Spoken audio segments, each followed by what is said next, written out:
A new world came into existence, the Abyss. As time passed, it filled with all kinds of living beings, but survival came at a cost. War and bloodshed became a way of life. People fought monsters and each other, striking from the shadows if necessary. The only rule was to survive, and for those who did, great treasures awaited. In a certain era, a brutal war raged. A mighty dragon lay defeated on the battlefield, its massive body motionless. Nearby, a man knelt on the ground, coughing up blood. Before he could recover, another dragon emerged from the shadows, its claws gripping him tightly. The crushing force made him spit blood again.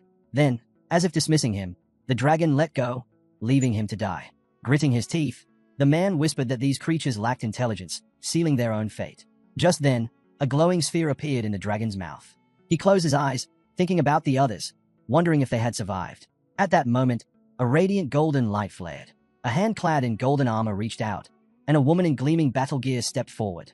"The last death squad has been wiped out," she declared. Turning to her remaining allies, she stated grimly, "That leaves just the four of us. The last hope of humanity." Keldien shut his eyes in silent resignation. Kang Tai crossed his arms, his expression unreadable. A short distance away, a lone figure sat in deep thought, his eyes closed. The weight of their survival, and the future of humanity, rested heavily on his mind. His name was Hansu. Before them, the space-time crystal Okenial began to spin. A great, mystical sphere, it held the power to turn back time. Humanity's final chance after 50 years of despair in the abyss. Kang Tai straightened up, his voice steady. "Only one person can return to the past," he said, though in his mind, the answer was obvious. Kang Tai smirked, rubbing his chin. "Well, clearly, it has to be the strongest among us," he mused. Keldien adjusted his glasses with a sigh. "For once, I thought Kang Tai would say something useful," he muttered. "I regret wasting even a second expecting anything different." Air stepped between them, her voice firm. "Enough. Focus. Most of the Valkyries sent to fight the Golden Dragon have fallen. It's only a matter of time before it reaches us." She lowered her weapon, hesitating for a moment. It felt unfair, but they had no other choice. She turned her gaze forward, conviction in her eyes. "The only one who can return to the past is Hansu."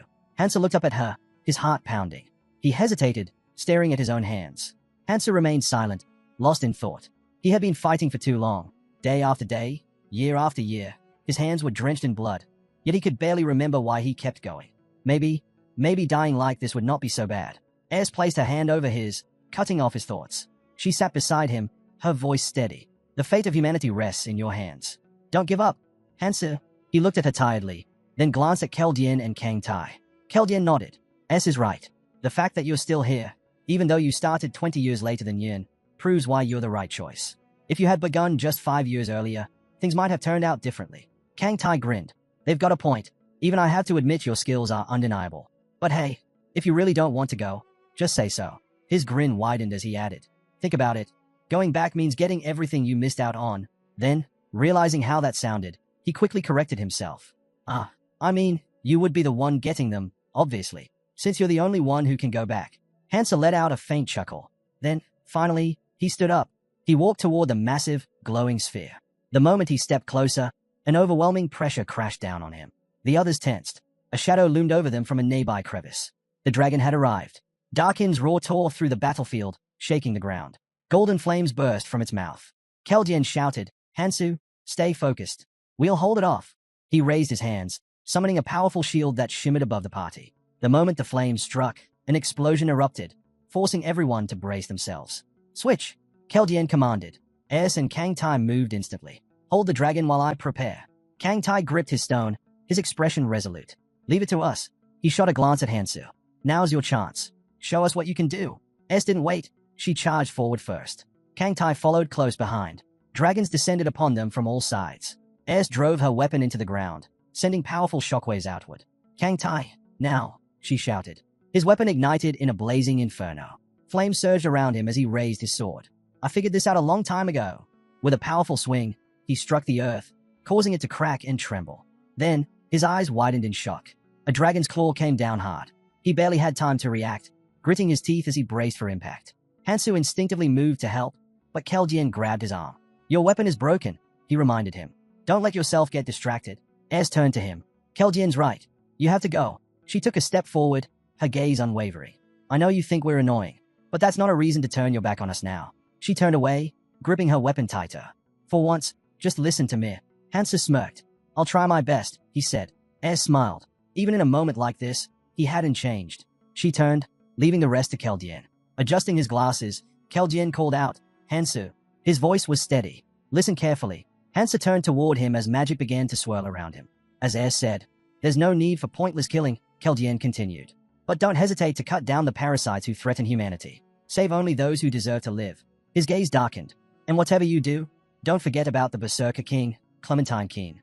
That bastard needs to die." Keldian's eyes locked onto his. "Do you understand?" Hansu gave a firm nod. Keldian smiled. "Good.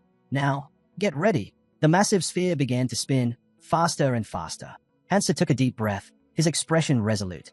The others turned toward him, watching as the sphere activated. Keldian clapped his hands together, summoning layers of protective spells that formed a barrier between them and the dragon. White lightning crackled across the space. Then, everything changed. In an instant, Hansu was surrounded by a massive crowd. Confused voices filled the air as people frantically looked around, trying to understand where they were. A green sun hung in the sky, casting light over the crumbling remains of a city. It had worked. Determination settled in Hansu's heart. He had to give this everything he had. He couldn't let his comrades down. All around him, panic spread. "Where are we?" someone shouted. "I want to go back," a girl screamed. A man grabbed another by the collar. "You did this, didn't you?" "I don't know anything," the other man protested. "Let go of me." Hansu watched the chaos unfold. Of course, people were terrified. They had just been thrown into another world. His mind flashed back to the year he was born, the year everything began. It had started with just 100 people. But soon, the numbers surged out of control. Countless people vanished without a trace, swallowed by the abyss. He remembered his own disappearance at 20. One moment, he was holding his phone. The next, it slipped from his grasp as he was pulled into another dimension. This world was the midpoint of the abyss, where countless dimensions converged. Those who arrived first gained skills instantly, driven by raw survival instinct. But this place was nothing short of a nightmare. A lawless, merciless world where monsters ruled. And when enough people from a swallowed world gathered here, the door to the abyss would open. And then, the Great War would begin. Stretching his arms, Hansu exhaled. 5 years. That's all I've got to get strong. He took his first step forward. Then he paused, glancing down at his hands.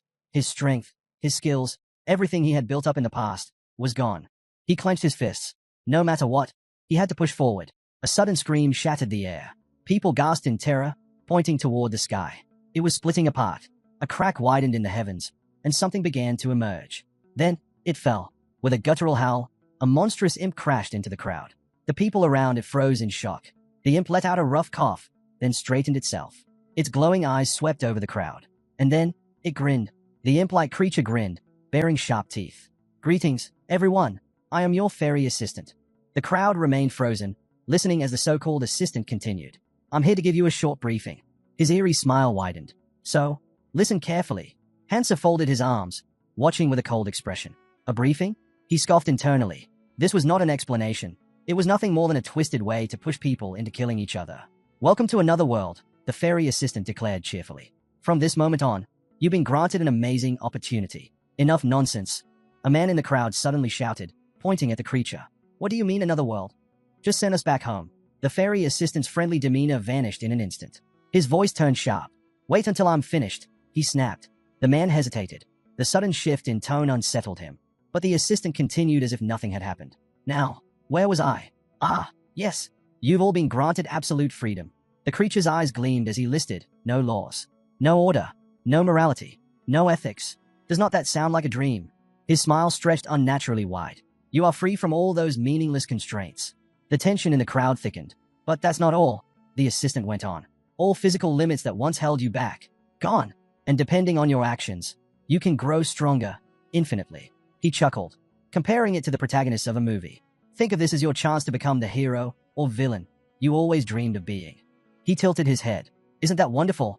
Then, with a snap of his fingers, he added, "Let me show you how it works." The man who had spoken earlier suddenly began to glow. Before he could react, a chunk of his body tore away. Blood sprayed in every direction. A horrified silence gripped the crowd. Then, the screams erupted. The fairy assistant gasped dramatically, placing a hand over his mouth. "Oh dear, how clumsy of me," he said with mock regret. "I do dislike noisy talkers." Someone in the crowd shouted, "Run!" Panic broke loose as people scattered in every direction. The assistant sighed in annoyance. "I said I hate noise." With another snap of his fingers, a girl in the crowd froze, tears streaming down her face. She whimpered, pleading for someone to save her. The assistant's face twisted in irritation. Enough. If you want to live, put in the effort. Then, just as quickly as it had appeared, his anger vanished. A smile returned to his face. Ah, much better. Now, let's continue. A stone with an intricate rune materialized in his hands. This, my dear survivors, is a rune, he explained. You can obtain one by killing living beings. The stone shimmered faintly as he turned it in his hand. There are 8 other types, each appearing randomly. This one is colorless, but if you work hard and grow, you'll collect more and become even stronger. His gaze swept over the terrified crowd. Now, who wants it? A hush fell over the people. No one dared move. Then, one hand rose. Hansu. He stood calmly, his expression unreadable. The assistant's eyes lit up with delight. Oh, how exciting. He immediately floated toward Hansu, beaming. Such enthusiasm. I like you already. The monster extended its hand, and Hansu followed suit. As their hands met, the fairy helper excitedly started rambling about how amazing runes were, how they could alter the laws of the world. The monster chimed in, stating that his muscle capacity had increased from 117 kilograms to 122.3 kilograms. But Hansu remained unimpressed, already familiar with this concept. His indifference dampened the fairy's enthusiasm, who had expected a more dramatic reaction. Clearing his throat, the fairy continued explaining. He emphasized that runes had various effects depending on their type, granting abilities beyond the understanding of traditional science. To demonstrate this once more, he asked if anyone wanted to give it a try. However, he abruptly decided against it. Instead, he left them with an important reminder. Regardless of what attribute a rune enhanced, it would never be a disadvantage. If they wanted to grow stronger and survive, they had to collect as many runes as possible. Tension spread through the crowd. People grew restless, shoving and cursing as they scrambled for the runes. The fairy helper watched the chaos with amusement. He observed the one who had received a rune earlier and figured that most of them didn't need further instructions. Floating toward Hansu, the fairy explained that touching one's right ear would reveal the number of runes they possessed. As he demonstrated, others instinctively reached for their ears, eager to check for themselves. With a smirk, the fairy noted that humans love to quantify things. He then casually mentioned that an average person's stats were around 10, a basic benchmark. Hansu glanced at his status and saw that his strength had increased by a single point. If he kept collecting runes after hunts, he could also enhance attributes related to mana and magic power. Runes could be obtained from any living creature. Prey didn't matter. The fairy's gaze lingered on a sullen-looking boy before shifting to a girl. He reminded her that this system was not much different from the world they had lived in before. Then, as if sensing the growing unease, the fairy helper decided to offer them something that might lift their spirits. Suddenly, objects materialized in their hands. Weapons. The monster told them to forget the past and focus on what lay ahead. The boy stared at the weapon in his grip as the monster's voice rang out once more, urging them to enjoy their new life. Once he was gone, training would begin, and they had better give it their all. A murmur spread through the crowd at the mention of training. But before anyone could process what was happening, a piercing scream tore through the air. Behind them, a swarm of monsters loomed, their grotesque figures illuminated by eerie, glowing eyes. They snarled and bared their teeth, their guttural growls sending waves of fear through the gathered people. Panic set in. Someone hesitantly asked if this was part of the training. The monsters advanced, their steps slow but deliberate. The people froze, paralyzed with terror. Just as the tension peaked, someone raised a hand and urged everyone to stay calm. A girl spoke up, telling them not to panic and to back away carefully. Hansu planted his feet firmly, locking eyes with the creatures. He could feel the fear spreading among the people like wildfire. Someone tried to retreat but bumped into another man, who scowled in irritation. The first man, however, pointed forward, his voice uneasy. Something was wrong. A wall. They were trapped. He pounded on the invisible barrier, demanding to be let out, but there was no response. Others turned to stare in shock, only to realize that the walls were closing in. Their only way out was blocked by the snarling monsters. Then, chaos erupted. The monsters charged. Their shrieks filled the air as they lunged at the terrified people. Instinctively, those with weapons raised them in defense. A boy clenched his knife and yelled that he would not go down so easily. Then, something strange happened. His attention snapped to a man who had somehow slipped through the wall. The man scratched his head, baffled. He had no idea how he did it. He had simply walked through. Another voice spoke up, saying, 49. The number was decreasing. Realization dawned. Only 50 people could escape. Panic took hold.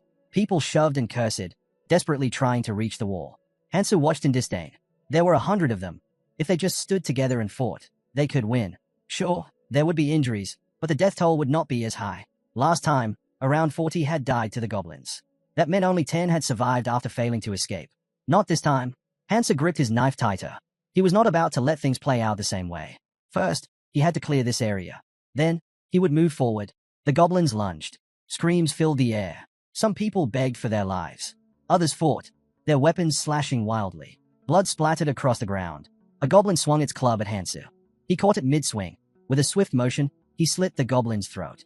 Hansu hurled the monster aside and braced himself for the next attack. The boy took his stance while the onlookers watched in shock and fear. Hansu, breathing heavily, finally stepped away, leaving behind a trail of goblin corpses. Wiping the blood from his cheek, he noted that his body felt just as it had decades ago, an unsettling realization. The boy crouched and gathered the fallen runes, considering himself lucky. His agility had improved by a tenth, but agility was not just about speed. It altered his perception of time, sharpening his reflexes tenfold. What once took moments now happened in an instant. A goblin suddenly hurled a dagger at Hansu. Instinctively, he twisted, catching the blade midair before launching it right back. The dagger struck the goblin square in the head.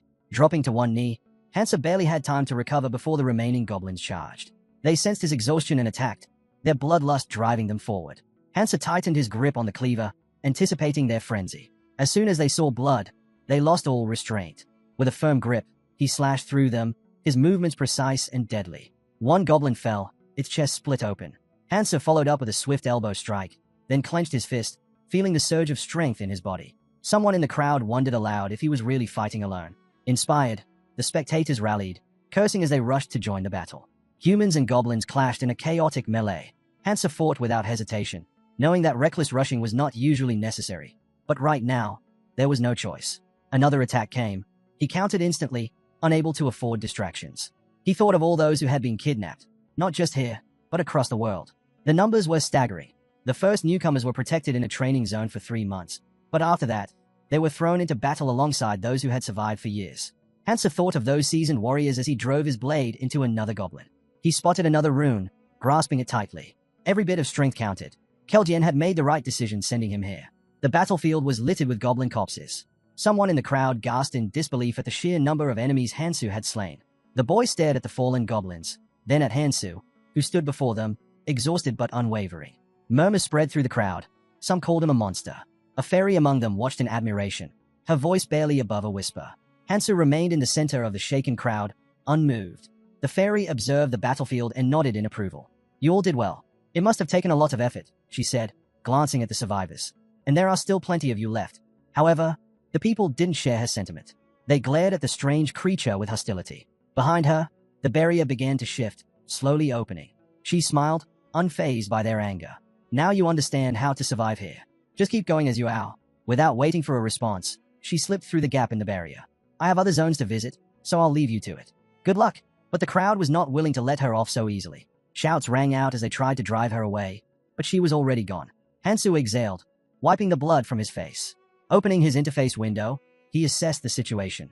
Compared to everything else that had happened, this was not too bad. He examined his stats, small gains, but still progress. For training purposes, it was decent. His eyes landed on the item in his hands. It looked useful, something worth keeping. A blade, perhaps a token of acknowledgement. He shut his eyes, lost in thought. His priority was clear. Find a way to grow stronger as quickly as possible. He slid his hand into his pocket, thinking back to his comrades. What would they do in his place? Then, a particular memory resurfaced. A conversation with a certain man. The guy had been drinking from a mug, casually mentioning something intriguing. Ever heard of a hidden dungeon? Hansu had repeated the question back, intrigued. The man smirked, explaining that it was located in the training area, a dungeon of increased difficulty. They had clinked their mugs together, the man chuckling. Not gonna lie, I couldn't clear it. No one has. Hansu took a sip, studying him. The man adjusted his collar with a proud grin. You're telling me you only made it halfway and got this strong? He scoffed. If I were a Valkyrie, do you think I'd still be here? Hansu frowned at the remark, but the man continued. If this were the past, I'd definitely give it a shot. If I cleared it, I'd be strong enough to take you down for sure. One thing was certain. The greater the challenge, the greater the reward. The harder the battle, the more valuable the outcome. Does not it make you curious? The man had asked. What's waiting at the end? Now, Hansu stared ahead, his expression serious. His next target was clear. Looking to the side, he considered what needed to be done before attempting the dungeon.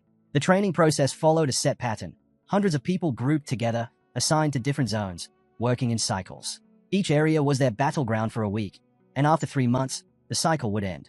Before challenging the dungeon, he had steps to take, and he intended to take them all. Once the second stage of training ended, the safe zone would disappear completely. There would be no way to contact those who had arrived earlier. In the first stage of training, 2 hidden parts existed, but no one had ever reached the end. To clear the hidden dungeon, Hansu needed to obtain both.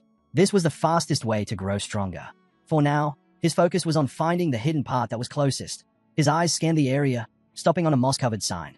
This was where he needed to search. Before he could begin, a voice interrupted. "What are you up to?" Hansu turned to see a man and a woman in a heated argument. The man insisted he had only suggested they go together, while the woman firmly refused, saying they would be fine on their own. Then the man grabbed her wrist. All around, similar conflicts were breaking out. The so-called strong were taking advantage of the weak. The man smirked. "If you want to survive, you need to cooperate," he said, ignoring the fear in the girl's eyes. "Isn't that what you want? For all of us to make it out alive?" Hansu exhaled sharply. He had no time for this. He needed to find the hidden part within a week, or it would be gone. Just as he turned away, another voice called out, "Hey, wait!" Hansu glanced over his shoulder. A guy with headphones hesitated before stepping closer. "What's your name?" he asked, looking unsure. Hansu frowned. "Do we know each other?" The guy flinched but repeated the question, this time with unease. Before he could answer, another voice cut in. "Have you lost your mind?" A blonde man stormed forward and threw a punch at Hansu. "We were together before we got here. What the hell are you doing?" Hansu caught the movement but didn't react. His eyes narrowed. These two knew his name. How? Then, it clicked. The blonde's furious expression. The guy with headphones. They were familiar. His classmates. Memories surfaced. They had started this journey together. But they had died. He had forgotten about them. Just then, the girl from earlier yanked her hand free, stepping toward the group with determination. Sunlight hit her face, and Hansu suddenly remembered her name. "Yo, am I he?" She approached him hesitantly. Hansu noted that with her appearance, trouble would find her sooner rather than later. The man in the jacket scowled, his face twisting in frustration. "You're seriously ignoring me?" he snapped. His eyes darted toward Hansu, then to his own group. Sweat beaded on his forehead. He had seen Hansu take down an entire gang of goblins single-handedly. But the man hesitated. Hansu looked tired. Maybe. A glance at his gang confirmed it. They were thinking the same thing. If they attacked now, they might have a chance. Taking a step forward, he grinned. Raising a hand, he called out mockingly, "Where are your manners?" We weren't finished talking yet. His gaze settled on Hansu. "So, who's this guy?" He eyed him up and down. "You look pretty rough. Think you can handle much in that condition?" The gang exchanged knowing smirks. Their leader chuckled, turning his attention back to Yo Mi. "Come here," he said, his voice sickly sweet. "I'm asking nicely." His grin widened. "More is always better, right? So why don't you come to us, before we come to you?" Hansu scanned the gang with a calm gaze before turning to the blonde. With a sigh, he muttered about how filth was everywhere. These guys were still high off their first victory, completely unaware of the real enemy they were up against. Their overconfidence blinded them to reality. As he stepped forward, the gang leader tensed, watching him warily. Hansu's eyes darkened as he asked if the man even understood where this was all heading.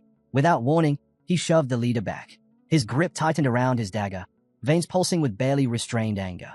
"Got anything to say?" he asked coldly. Before the gang leader could respond, another man, one in a red shirt, stepped in front of him, raising a hand. He told Hansu to relax.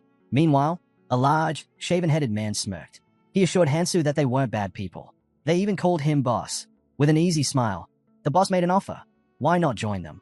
Given the current situation, it was clear they all had a role to play. His eyes, however, held a sharp edge. Would not it be smarter to work together? He asked. Hansu studied him carefully. This man had already adapted to this brutal world. He no longer hid his true nature. He thrived here, like a predator in its element. Hansu clenched his dagger, debating whether to take him out right now. Then, Air's voice echoed in his mind. There was no point in spilling unnecessary blood, she reminded him. But she also warned him, never spare the parasites that would harm humanity in the Great War. She urged him to protect the people he encountered, to do what he could for them. Hansu looked down for a moment, lost in thought. These guys? He didn't have time to deal with them now. Besides, people like them had a habit of destroying themselves sooner or later. Turning away, he dismissed them. Not my problem. Get lost. The boss watched him leave, his expression unreadable. When his assistant started to panic, he cut him off sharply. Enough with the hysteria, he said. They had more important things to focus on. He turned his gaze forward, toward the suffering people around them. In this twisted place filled with monsters, he had a vision, to bring order, no matter what it took. Hansu recalled the fairy and scoffed, calling her a devil. Still, something about this place intrigued him. With a smirk, he muttered that the strong ruled here. So why not take advantage of the opportunity? The boss led his group in the opposite direction, the crowd following without hesitation. Watching them go, the blonde shook his head. How is it that people are scarier than monsters? He murmured. His gaze then drifted to Hansu, who was walking away. Hansu had always been a bit strange, but had he always been like this? Wiping the blood from his face, Hansu barely noticed as someone caught up to him. It was the orphan, the boy with the dark, sullen expression. He hadn't paid much attention to him before. But now, the kid was looking at him intently. "Why are you acting like you don't know us?" he asked. Hansa frowned, his gaze sharp. "Memory loss," he said simply. His classmates exchanged confused glances. Minnie giggled. "Why do you sound like some old man?" she teased. Hansa glanced at her, not sure what was so funny. Minhee, still laughing, blushed as she stole glances at him. He thought for a moment. She had a bright future ahead of her in their old world. But here, beauty was a double-edged sword. If used well, it was a powerful weapon. He could only hope she knew how to handle it. They walked through the ruins in silence. The blonde fidgeted, uneasy. "We haven't said a word this whole time," she said, scanning their surroundings. Then she turned to Hansu with forced cheer. "So, where are we going?" Hansa didn't answer right away. Instead, he kept walking. "You'll understand when you see it," he finally said. Up ahead, his first target came into view. They stopped in front of a subway entrance, Gangnam Station. The hidden section lay below. Minhee blinked. "Wait, why are we here?" Hansu exhaled and rubbed his mouth. He didn't have time to explain everything. If not for S words, he would not have even brought them. He curled his fingers slightly, resigning himself to the situation. "I have a feeling," he said. His voice was calm, but there was certainty in his words. "I lost my memories, but in return, I gained power." His classmates stared at him, stunned. Hansa was not sure why they were so shocked. After everything they had seen, a literal fairy, monsters, was it really that surprising? The blonde leaned toward her friend. "Are we sure we should be following him?" she whispered. Hansa suddenly turned, cutting off any further doubts. "I'm not forcing you." His tone was firm. "I respect people's choices. If you don't want to come, step aside and watch from the sidelines." The blonde scowled. She was irritated by how smug he sounded, but something in his attitude made her uneasy. Did he really know something? With a deep breath, Hansa stepped forward and began his descent. The blonde hesitated, her doubts gnawing at her. Still, she followed, as did the rest of the group. As they walked down, she tried to shake off her nerves. Flashing a nervous grin, she leaned toward Hansu. "Are you sure this place is safe?" she asked. "It feels creepy." Hansa didn't break his stride. "We're meeting some friends." The blonde blinked. "Friends? Who the hell would live in a place like this?" They reached the bottom. The air was thick with something unspoken. Whatever was down here, they were about to find out. Hansa slid his hands into his pockets and suddenly came to a stop. His gaze dropped to the ground. Without a word, he pulled out his dagger. Minnie let out a startled squeal. The blonde spun around at the sound, eyes widening. "Tai-sung!" someone shouted. Hansu's cold stare locked onto the trembling Tai-sung, whose face twisted in horror. But before anyone could react, Hansu drove his dagger into a fang caterpillar. Blood oozed from the severed insect as Hansu pulled out the blade. "This dungeon is modeled after Gangnam Station," he said flatly. "Those green bugs? They come out when they sense ground vibrations." The creature's remains twitched, then disintegrated into energy, leaving behind a small pebble. Hansa picked it up, inspecting it as he continued. "They hate sunlight, so they usually stay hidden.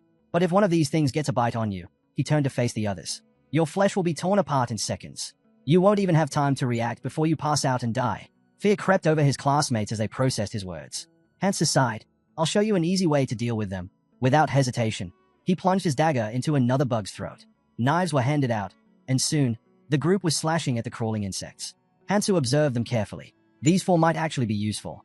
His eyes landed on a trembling boy wearing headphones. He stepped closer. "If you're not confident, step only on whole tiles," Hansu instructed. "If you see a crack with dirt inside, stab it, but keep your hands protected." Minhee, wiping sweat from her forehead, chimed in cheerfully. "So basically, hit the spots where the ground rises." The blonde chuckled. Like a game of whack-a-mole. The boy in the headphones closed his eyes, gripping his knife tightly. He took a deep breath, mentally preparing himself. But just as he steadied himself, something burst out of the ground behind him. A beetle lunged at him with a screech. Before he could react, Hansa shoved him aside and slashed the creature cleanly across its body. The severed pieces thudded to the ground at his feet. The boy blinked in shock, then quickly smiled in gratitude. "Thanks," he mumbled. Hansa barely acknowledged him. It was clear, this guy was not much of a fighter. He'd just end up being a burden. Without another word, Hansa turned and kept walking. The boy lowered his head, frustration evident on his face. The blonde, still trying to process everything, stepped closer to Hansu. You knew this would happen," he said, narrowing his eyes. "How?" Hansa glanced at him and smirked. "Didn't I tell you?" His voice held a hint of amusement. Then, with a satisfied grin, he added, "It's my superpower." The blonde froze, momentarily dumbfounded. The others looked just as stunned. But Hansu was not interested in explaining further. "Let's focus on hunting," he said, moving forward without another word. While the others hesitated, Hansa turned away, casually spinning the fallen stone in his hands. He glanced back at them and asked why they weren't picking up the runes.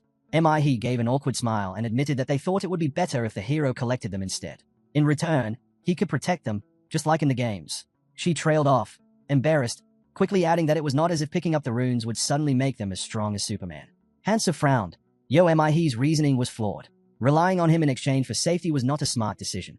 With a sigh, he turned back to them. Your prey belongs to you alone, he said firmly. If you want to travel with me, you'll need to follow the basic rules.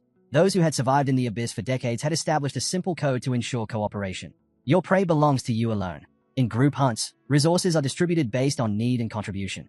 In times of crisis, relationships built on goodwill fall apart.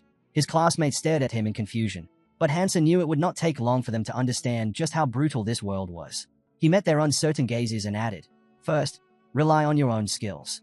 If you're useless, I won't hesitate to leave you behind. The group tensed at his words, but this was just reality. Tai-sung glanced at the blonde beside him, who nodded in silent agreement. Hansa looked at them with irritation but let it go. Sooner or later, they'd understand. Soon, they'd be fighting over runes like starving dogs over scraps.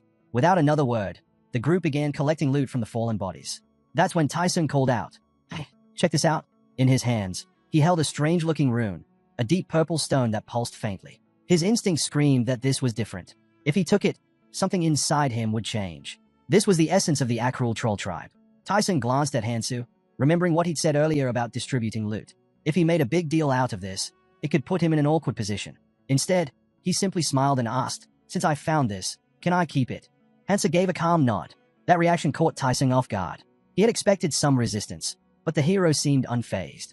Hansa studied the rune, recognizing its potential. A solid starting skill, it offered both defense and regeneration, two crucial survival traits. And since it was a passive ability, it didn't require activation. The only downside was an increased appetite, but that problem could be handled easily. As one's strength grew, so did the rune's power. Smart individuals with mastery over magic could gather hundreds of abilities. Keldian, for example, had acquired more than 1,000. And this was just the beginning. Hansa silently observed the group, his thoughts racing. His eyes gleamed with understanding. His situation was unlike anyone else's. Scattered runes lay on the ground, and a hand reached for one. A bright light flared, making Hansa squint. He clenched his fists. Ez let out a sigh and said, as she suspected, the hero's skill limit was 7. Covering her face in frustration, she muttered that if they had known earlier, he could have chosen stronger skills. A limit of 7 was a fatal flaw for anyone else. But Hansu was different. His strength far surpassed this restriction. The abilities he acquired weren't stagnant. They evolved endlessly. What started as basic regeneration from a lizard essence could eventually rival Kang Tai's legendary immortality technique. His speed-enhancing rapid dash could transform into something as formidable as Keldian's signature move, Rupture of Space. It was because of this ability that Hansu had earned the nickname 7 Stars. While others spent 20 years honing their skills, he caught up in a fraction of the time. That was why he had been chosen to return to the past. A small smile crossed his lips before fading. He couldn't afford any missteps. His choices mattered now more than ever. Ez warned him to be careful with his skill selection. If everything went according to plan, he would breeze through training like it was nothing. Meanwhile, Men examined Tai-sung's rune with fascination. He decided to take it. The moment he did, the rune melted, releasing a surge of light. The system displayed a notification. Physical resistance acquired. Tai-sung smirked, pleased with his decision. He checked his stats and saw a noticeable increase in several attributes. With a smug glance at Hansu, he thought to himself, he would never pass up an opportunity like this. Curling his lips into a grin, he mentally challenged the hero. Just wait, I'll catch up to you soon. Hansu simply waved and motioned for the group to move forward. Tai-sung slung an arm around his shoulder and warned that things were about to get even more dangerous. Let's stick together, he suggested. Tai-sung, meanwhile, turned to Yo-Mi, asking if she needed him. Yo-Mi blinked, confused. Why was he looking at her while saying that? Hansu shot a displeased glance at the blonde. Does he really see me as his rival now? He wondered. The thought was almost amusing. Still, he wasn't going to entertain it. With a firm motion, he shrugged off the arm around his shoulder. Just because he found it amusing didn't mean he'd tolerate it. The group pressed on. As they walked, Hansu's gaze shifted downward with concern. We need to go deeper, he said. The girl hesitated. Why? The subway, he replied. She stared at him in shock. Wait, the trains are still running. Hansu simply said, you'll see for yourself, and took a few more steps forward. As he walked, his mind drifted to the past. There was someone who had never made a single mistake. He recalled sitting down for a drink with a stranger. The man had boasted about his dungeon experiences, confidently stating how many he had conquered. But before he could finish, another voice cut in. Those dungeons you're talking about? They are nothing compared to the ones I've been to. The braggart turned sharply, glaring at the interruption. Who do you think you are, butting into other people's conversations? A dark-haired man calmly folded his hands together. He had overheard enough. The so-called expert was spewing nonsense. Without hesitation, he pushed the braggart aside and took a seat next to Hansu. Leaning in slightly, he spoke with quiet intensity. If you really want to get stronger fast, there's one thing you need to find. Hansu remembered the way his eyes gleamed with excitement. It's in the training area. Somewhere in the subway. The stations varied in design, but structurally, they were the same, at least until the third floor. There, a portal sat in the center of the stairs. If you stepped through and followed the path to the very bottom, a train would be waiting. Catching it was the real challenge. But if you managed to board, that was it. Your path to power would be set. The only problem? Reaching it was near impossible, and the train only left once a day. Now, standing at the entrance, Hansa stared ahead. I had to make it there today, no matter what. They approached the portal. Mihe's eyes widened in surprise. Wait, this isn't Gangnam Station. She had been to Gangnam plenty of times, but she had never seen an entrance like this before. Anxiety crept in as she instinctively touched her neck. Are you sure about this? She asked. You don't even know what's waiting for us in there. Hansa remained unfazed, his gaze steady. I'm going where my instincts tell me to. Like I said before, if anyone wants to leave, now's the time. Tai-sung grinned. You think I'm gonna back out now? I'm in. Mihe hesitated for a moment, then pressed a hand to her chest. I'll go too. Hansa glanced at her, reading her expression. She's worried, and she knows exactly what kind of danger she's in. Someone like her, someone vulnerable, had even more reason to grow stronger, even if it meant sacrificing everything. Mihe, on the other hand, looked ahead with barely contained excitement. The blonde shrugged and waved a hand dismissively. We'll stay here. Nothing's stopping us from just continuing to hunt. And with that, their paths split. Sang-jin, though trembling, declared that he would go with them. Down Tai-sung chuckled, questioning where Sang-jin suddenly planned to go when just moments ago, he had been too scared to move. Sang-jin shot him a glare and snapped that it wasn't any of his concern. Tai-sung raised an eyebrow in surprise. But before he could say anything, Sang-jin doubled down, stating that whatever he did was none of Tai-sung's business. Tai-sung scoffed, saying there was too much talk coming from someone so useless. He was about to continue when Hansa cut him off with a sharp enough. Closing his eyes, Hansa told them to quit the pointless bickering. He slipped a hand into his pocket and reminded them that time was short. They could do whatever they wanted. Tai-sung turned away, his veins bulging with frustration. Internally, he seethed, wondering how they dared to humiliate him in front of Mihe. Meanwhile, the hero stepped into the portal, focusing on the training area. Thousands of mobs roamed the landscape, and though the environment varied, some elements remained consistent. He glanced at the group behind him, then froze. Sang-jin and Mihe, standing behind him, looked just as shocked. Before them stood a convenience store. Confused voices echoed as people wondered how it got there. Without hesitation, they entered. Sang-jin immediately browsed the shelves while Hansu made his way to the refrigerator. The rumors had been true. There really was always a store on the second floor of the subway. Could this be some kind of hidden reward? Dais picked up a knife, wondering if he should take different weapons. Meanwhile, Hansu approached the counter, scanning the items. He recalled someone mentioning that this place was more like a supermarket than a convenience store. It really had everything one could need. Picking up a pot, he placed it on a scale. The cashier, puzzled, asked what he was doing. Hansu, weighing the bag in his hand, simply replied that he was cooking.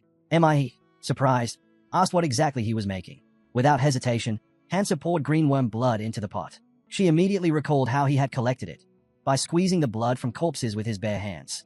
Now, with a faint smirk, Hansu began tearing into the green goblin's skin. The moment their flesh made contact with the green blood, it became highly toxic. Goblins had evolved to resist the poison of green worms, making their own venom exceptionally strong. Dais grinned, inhaling deeply. Smells amazing. Give me a piece, he said eagerly. Hansa shot him an annoyed look. It's poison. Dais instantly recoiled in fear. Why didn't you say so earlier? Hansa scoffed. You were the one sniffing around for the scent. Mihe watched him curiously. I never would have thought to do something like this, she admitted. How do you even know how to make poison?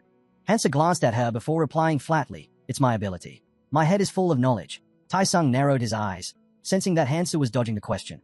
In reality, Hansu's mind had nearly burst while trying to memorize everything. He recalled Keljien's words from the past.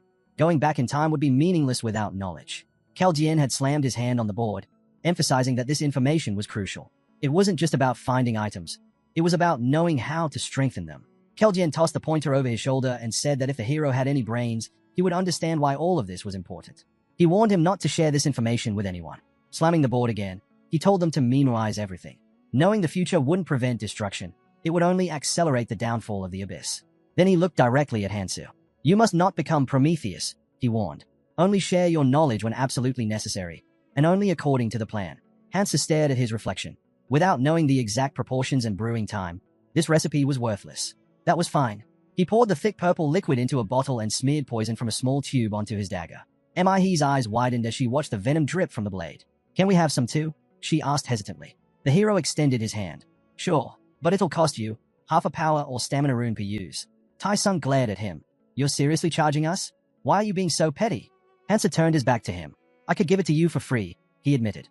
Then, lowering his head slightly, he added, but in the long run, I don't think that would be a good idea. The group fell silent. Hansu understood. One-sided relationships never lasted. Mihe hesitated before nodding. Fine, I'll give you the runes later. But at least let me try it first. Hansa turned to her abruptly, handing her the tube. Be careful, he warned. If this gets on your skin, it's going to hurt. A lot. Tai-sung clenched his jaw. If the hero kept acting like this, he wouldn't even get a chance to steal the poison. He eyed Hansa carefully. What if I use it first and give you the runes later? Sangjin cut in. Same for me. One by one, the group took turns passing the tube around.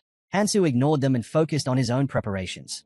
After a while, he slung his backpack over his shoulder and picked up his bags. This should be enough. As he turned, Mihe approached.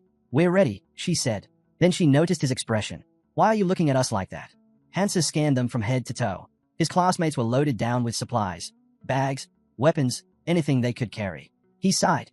Are you guys heading out to fight? Or trying to become bait? He sat down and crossed his arms. If you don't want to spend the rest of your lives fighting, bury most of that stuff now. If you take everything, others will come after you. The group hesitated, realizing the truth in his words. Mihe glanced at him. At first, she had thought he was just quiet. But now, she could see it. He wasn't just strong. He was an exceptional fighter. Embarrassed, she quickly patted his hand. Then, as if just realizing something, she looked up at him. Hey, why don't you have superpowers? Mihe reached for the bag on the ground, lost in thought.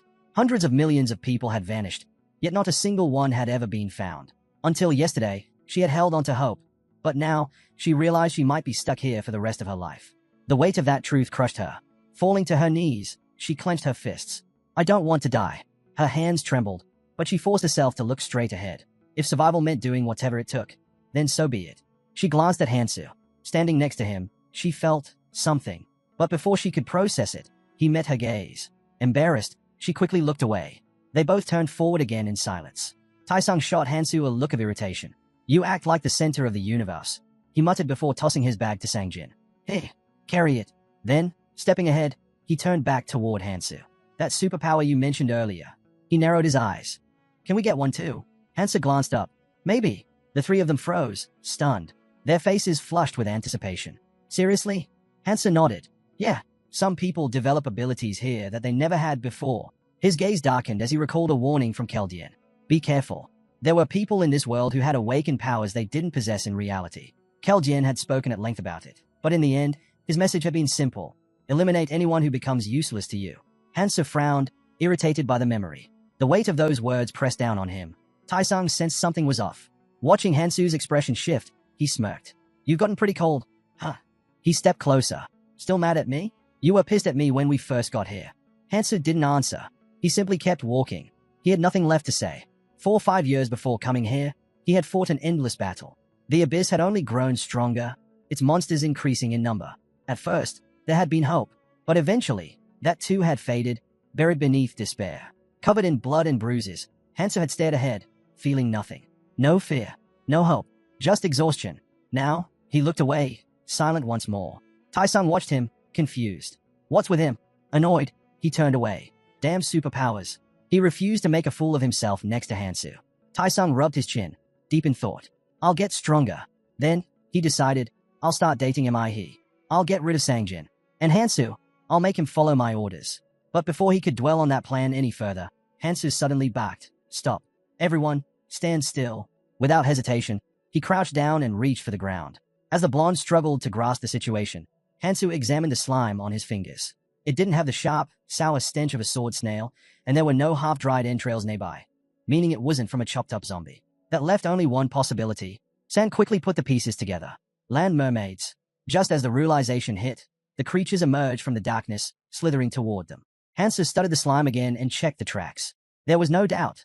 These were land mermaids. They moved slowly, but once they injected their prey with paralytic venom, they would drag it through the tunnels. However, Hansa knew that if they acted fast, they could take them down in seconds. A sinister grin flickered in the shadows, but Hansu wasn't fazed. He had a plan. Taisung narrowed his eyes at him. Quit acting like you know everything. Hansu ignored him and turned to the group. You guys are in for a surprise, he said, motioning for them to follow. As confusion spread among them, Anu stepped forward with Molotov cocktails, pouring the homemade mixture into bottles. They did not have gasoline, but it should still do the trick. Sangjin and Yo Mi exchanged looks. The girl sighed. Don't tell me you made this with something you found in a store. Taisung took a bottle and turned it in his hands. If this is part of a superpower, then I gotta admit, it's pretty useful. Then he glanced at Hansu. You like it here more than your old world, don't you? You can do whatever you want. Hansu smirked. Taisung stepped back. What? Why are you looking at me like that? Did I say something wrong? In Hansu's mind, Keljin and Es were still arguing over whether Tun even deserved to exist. Shaking off the thought, Hansa grabbed a stick and started sketching a rough plan in the dust. One of us throws the Molotov. As soon as it hits, the rest rush in and attack. He added 3 more figures to his drawing. The group silently watched as he mapped it out. The one in the vanguard gets priority when we distribute runes, he continued. Taisung lifted his chin proudly. I'll go first. Someone competent has to lead. Hansa glanced at the others. And who's throwing the Molotov? Sangjin and Yo Mi exchanged awkward glances. Neither wanted to challenge the other. Yo Mi suddenly put on a pitiful, cat-like expression, and Sangjin flinched, looking away. The sight of her pleading gaze practically set him on fire. Before things got out of hand, Hansa cut in. We'll take turns. Shadows stretched across the station floor as the squad moved forward. Sangjin tried to gauge how far they had come.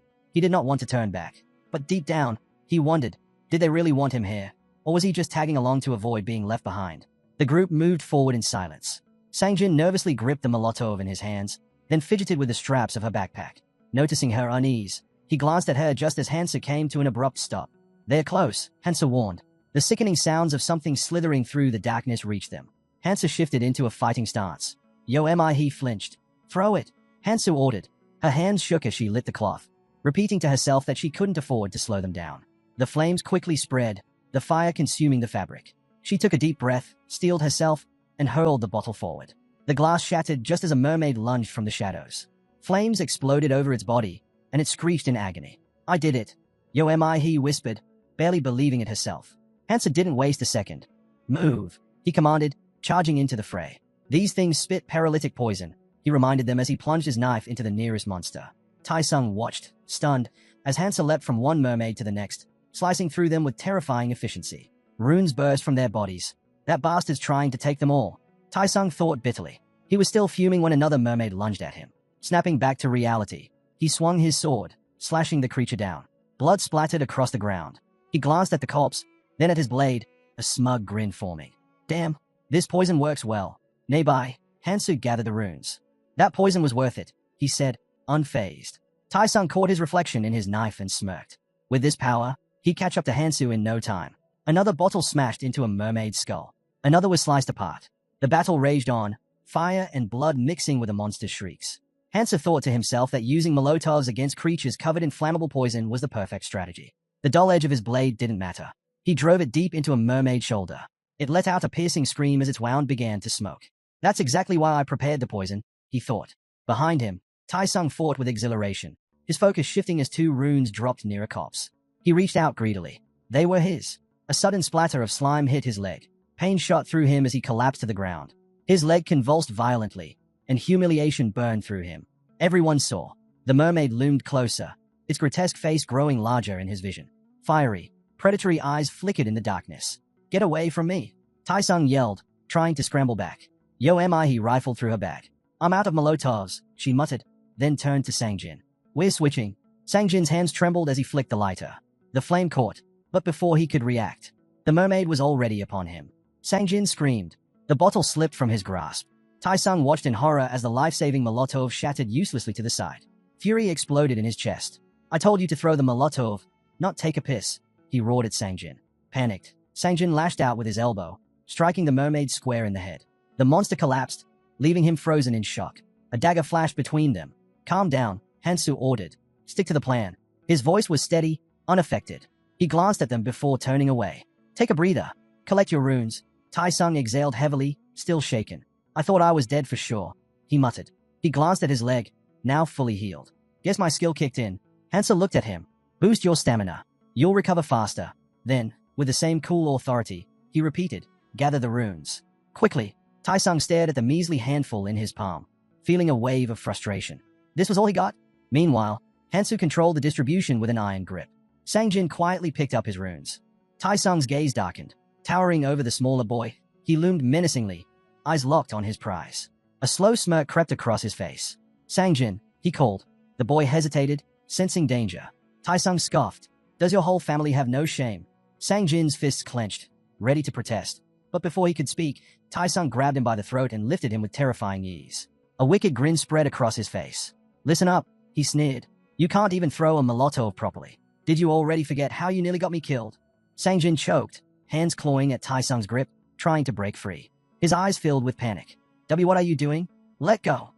Taisung shoved him back. Sangjin hit the ground hard, his headphones flying off. Clutching his chest, he gasped for air. Taisung crouched beside him, grabbing a fistful of his hair. "Not long ago, you were crawling around like a pathetic weakling.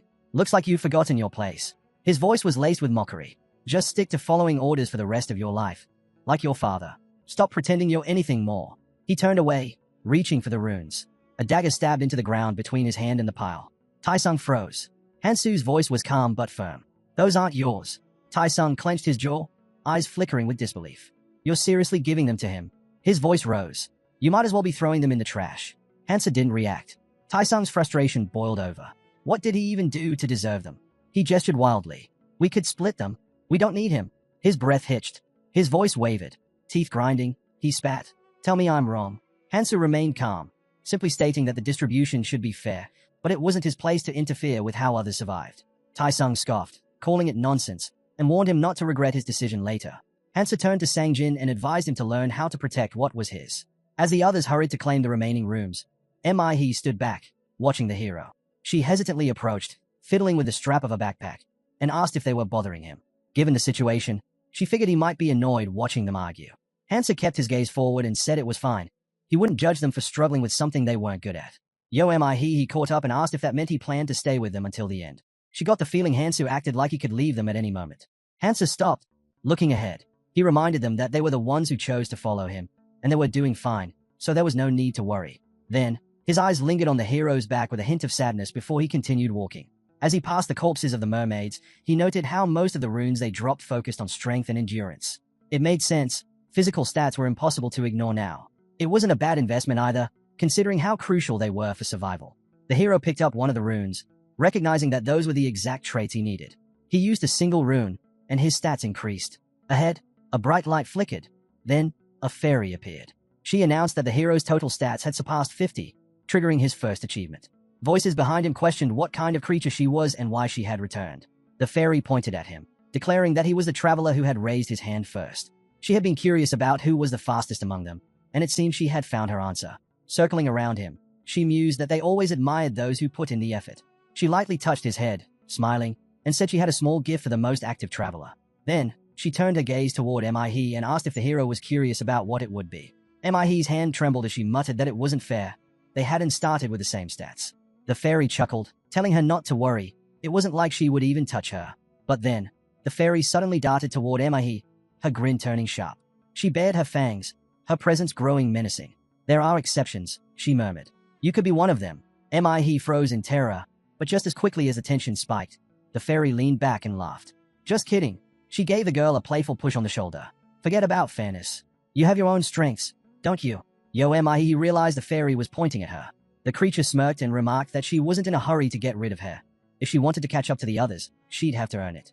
The Abyss assistant chuckled and said life had never been fair. Then, she fluttered up to the hero, grinning. "It's time for your reward," she announced. He already had an idea of what it might be. The fairy's smile widened as she explained. "For reaching a certain threshold in your combined physical stats, you get to choose 3 runes." Hansa remained calm, staring ahead. The fairy snapped her fingers, summoning the options. Agility, perception, healing, she listed, holding up the healing rune. "This one's expendable, but it can patch up a hole in your stomach and cure most poisons. It's like having an extra life." The hero considered it. If a limb was torn off, it wouldn't be of much use. The others were stunned. A healing rune, something that could bring someone back from a near-death state. It was a chance to survive even the deadliest situations. While they silently hoped the hero would use at least one rune on them, Hansa studied the fairy and asked, "Do you have a rune that grants immunity to magic?" The fairy froze for a moment before revealing another set of runes. There is one, she admitted. The group exchanged glances. The hero didn't seem particularly interested. Was this really such an ordinary choice to him? Hansu examined the options. Healing was valuable, but immunity to magic and physical damage was much rarer in the training area unless someone got extremely lucky, like Kangtai. Increasing stamina only affected endurance and recovery, but resistance to attacks, especially magic, was a far more fundamental defense. Physical attacks could be managed with experience, but magic was a different matter. He scratched his cheek, deep in thought. Finally, he checked his stats, deciding that what he had should be enough to keep him from dying right away. The fairy opened a swirling portal in the air. "Well, my job here is done," she said. Then, with a playful wink, she blew a kiss toward the hero. "Keep up the good work." Her words left the others speechless. Hansa turned to his companions, noticing their shocked expressions. "What's with those faces?" he asked. After some time, Mihi was locked in battle with a mermaid. She wiped the sweat from her forehead, realizing that fighting was becoming easier. Then, out of the corner of her eye, she noticed the hero at work again. She pressed a finger to her lips and froze, watching him.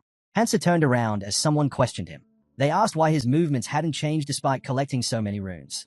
Another person stepped forward, pointing out that his speed was the same as before. Hansa raised his hand, revealing a glowing inscription. "This is the reason," he said. The others exchanged confused looks. "What is that?" someone finally asked. Hansu explained that it was a way to store runes. He told them to extend a hand and focus on storing a rune. It was that simple. Someone asked how he even knew about this. Adjusting his sleeve, Hansu smirked. "It's thanks to my ability." He leaned closer, intrigued. "Then I should try it too." Hansu immediately shut that idea down. "Don't." "Why not?" she asked, frowning. Glancing at the scattered runes, he explained. "For starters, it slows down the hunt. I can't store just any rune." He held up one. "And if I die, the runes I stored this way will drop." Sangjin furrowed his brows. "Then why collect them at all?" Hansu answered matter-of-factly. "I plan to trade them. Right now, it's difficult, but once the rules settle, they could work as a currency in the training area." He turned to the others. "You shouldn't do the same. Just use them as you get them." Tai-sung scoffed, raising his hand in frustration. "And who put you in charge? Just because we listen to you doesn't mean you get to look down on us. Why can't I do whatever I want?" Hansu exhaled sharply. These people still didn't understand the reality of where they were. He figured they'd only come to their senses when they hit rock bottom and suffered for it. His eyes fell to the dull blade in his grip. Scanning the group, he made a decision. They needed restructuring. Everyone watched him cautiously as he finally spoke. "Listen carefully." The hero's gaze was sharp as he laid out their options. "Follow me or collect runes. Do whatever you want. I don't care." Then, with a cold glare, he threw the blade at his feet. His tone dropped, menacing and firm. "But for now, hand over your weapons." Tai-sung let out a bitter laugh, his expression twisting in disbelief. "Are you serious? You want to rob us?" He gestured at Hansu's own weapons. "You already have yours. Why should we give you ours?" Hansu gestured toward the blade at his feet and scoffed. "We can't fight with this." He shook his head. "It's too crude, useless, really. And I need extra weapons." That set off Tai-sung, who exploded in frustration. But Hansu remained calm, his voice unwavering. "Do you understand me?" The boy clenched his fists. "You think I'll just let this slide?" he shouted. "What are we supposed to fight with if you take all our weapons? We're not just going to stand here doing nothing." His voice was laced with anger, but his smirk carried a challenge. "Or do you expect us to stand around sucking our fingers while you handle everything?" Sangjin hesitantly reached for Hansu, his voice wavering. "I'll give you everything because—" "Shut up," Dais cut in sharply, stepping between Hansu and the others. He locked eyes with Hansu, standing his ground. Hansu observed him for a moment before asking plainly, "Do you want to fight?" Tai-sung forced a grin, though it was clear he was nervous. "Why would not I? I have nothing to be afraid of here." His voice dropped, bitter. "I've always hated that arrogant look of yours." Hansu scratched his cheek, unimpressed. He had expected the guy to back down, but he was not entirely surprised. He does not even know what's down there. His gaze turned cold as he made up his mind. Raising a finger, Hansu laid out two choices. 1. You leave and handle everything yourselves. Then he pointed at the group. 2. You step aside and watch me do it alone. His tone was icy. "Your call." Sangjin fidgeted with his hands, looking uneasy. "I'll step aside," he murmured. He hesitated but eventually nodded. "Me too. If the hero says it's dangerous, then it must be." Tai-sung glanced between them, his frustration growing. "That's exactly why we should fight together." His voice was desperate, sweat beading on his face. "He just wants to leave us behind and take all the rewards for himself." He turned to the others, eyes blazing. "Are you really going to let him do that?" Hansu studied him, unbothered. He didn't care that Sangjin was a coward, but he stepping back complicated things. He looked away, lost in thought. "Friend. That's a nice word." He smirked to himself. If Keldin were here, this guy would already be wandering lost in some no man's land. But Hansa couldn't waste any more time. He needed to move. Hands in his pockets, he turned toward the entrance. We'll settle this downstairs. If you can fight, I won't stop you. Tai-sung glared at him, suspicion creeping into his mind. If he's so eager to go alone, does he know something we don't? His gaze shifted toward the dark passage leading into the depths. Only a fool would pass up an opportunity like this. And with that, the descent began. All three of them burst onto the surface, gasping for breath. They squinted against the sudden light, their hearts pounding. He clutched her chest, her voice shaky. I knew it. It's too dangerous down there. Just moments earlier, they had all stood frozen in horror. A monstrous snake, far beyond anything they had faced before, loomed before them. Its massive form coiled in the darkness, unblinking eyes locked onto its prey. Tai-sung could hardly tear his gaze away. He glanced back, disbelief flooding his mind. Is he really going to fight that thing alone? It was insanity. But Hansu was not hesitating. He stood firm, eyes locked on the beast. The snake hissed sharply, then shot upward, its body towering over him. Hansa tensed, anticipating its attack. Without warning, the creature opened its maw, an ear-splitting beam of energy erupted forth. Hansa barely had time to react, diving behind a nearby column as the powerful blast struck. The impact sent cracks splintering through the stone. Dust and debris rained down. Peering from cover, Hansa checked his stats. As expected, his magic immunity had kept him standing. Even the sound waves, amplified by the beast's magic, couldn't break through. Still, he knew better than to underestimate it.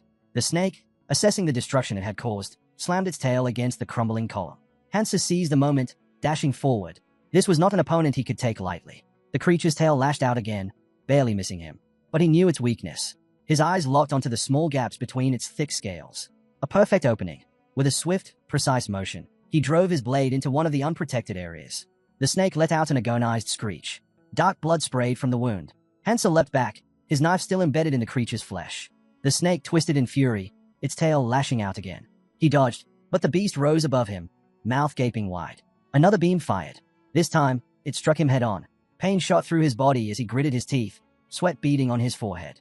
Before he could fully recover, the tail came swinging toward him again. The impact sent him crashing backward. Hansa pressed against the wall, catching his breath. So, it's finally regenerating.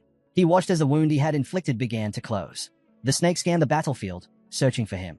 This was a training area, and despite his physical resilience, he was not immune to poison.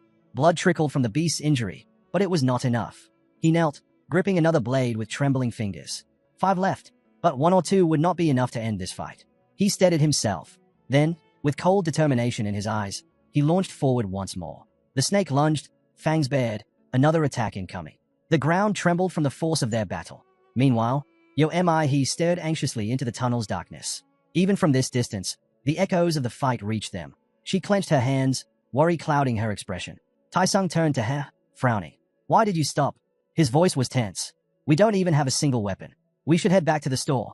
A flicker of doubt crossed Mi's face, but she shook it off. Without another word, she took off running. I have to check on him. Tai-sung gritted his teeth in frustration. Tai-sung's scowl deepened as he watched her go. He had been ignored since the moment they arrived here. And now, once again, he was left behind.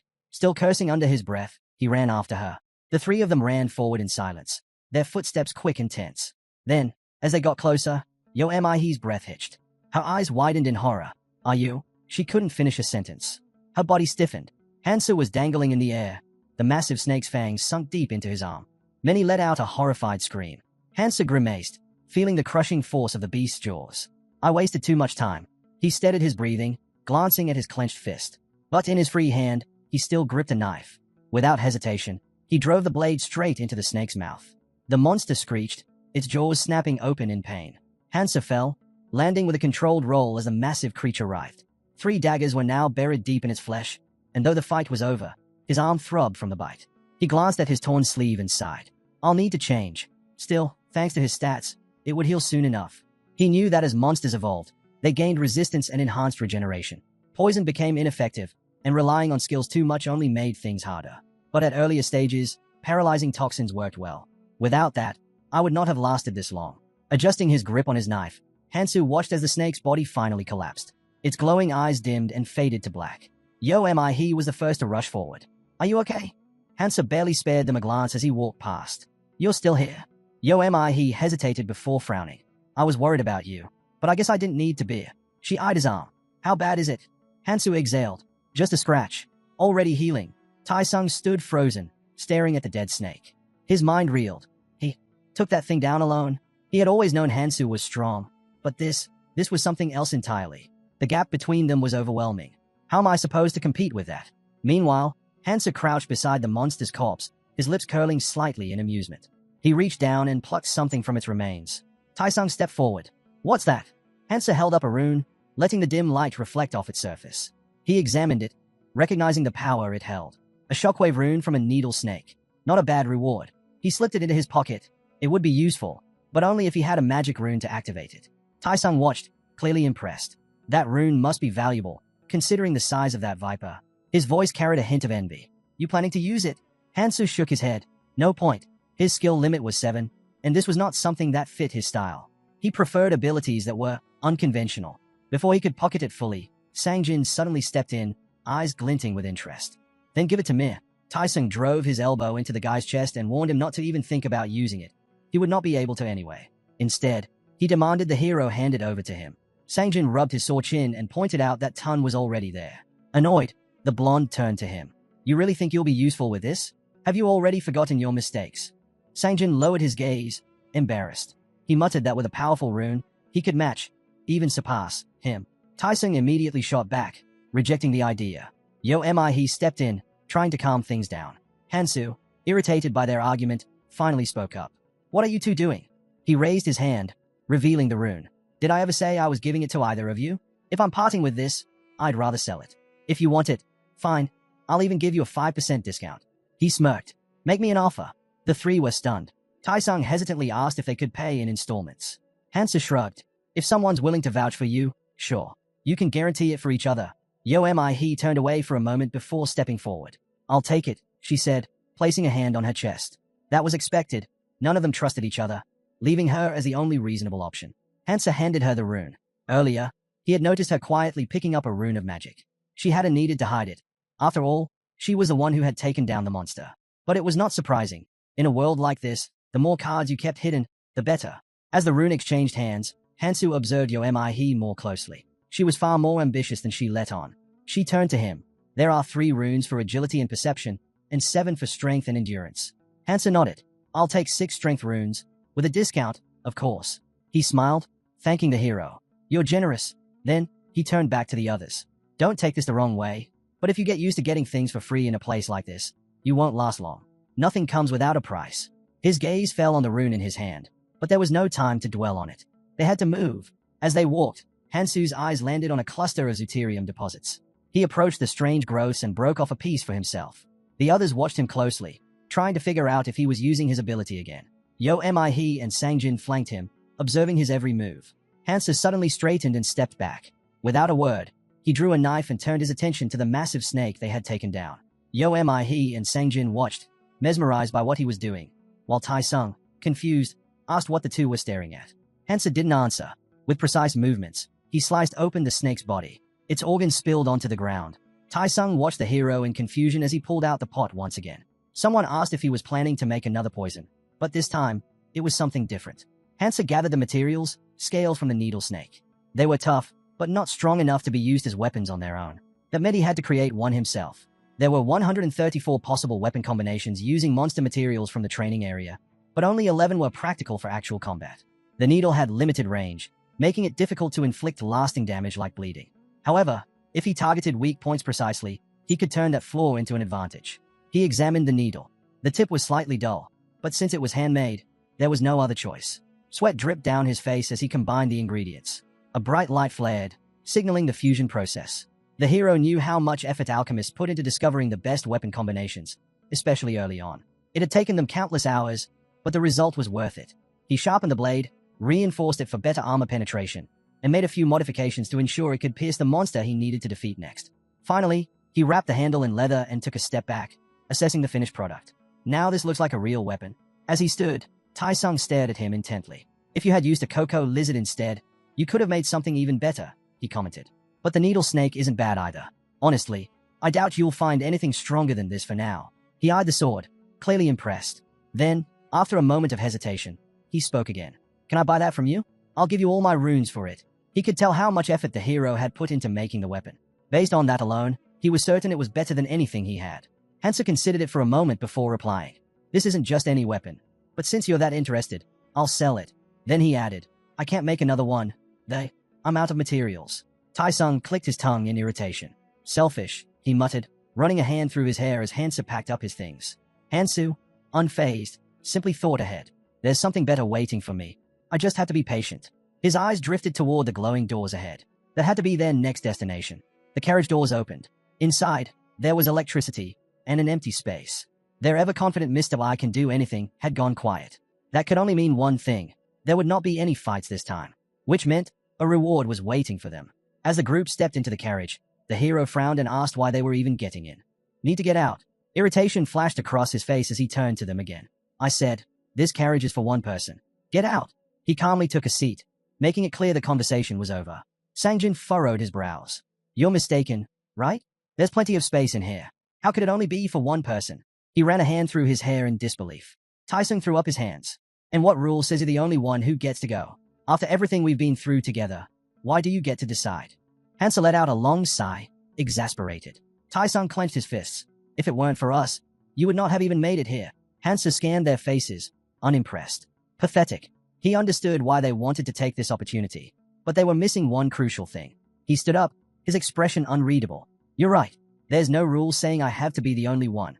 Then, with a loud clang, he slammed his sword against the floor.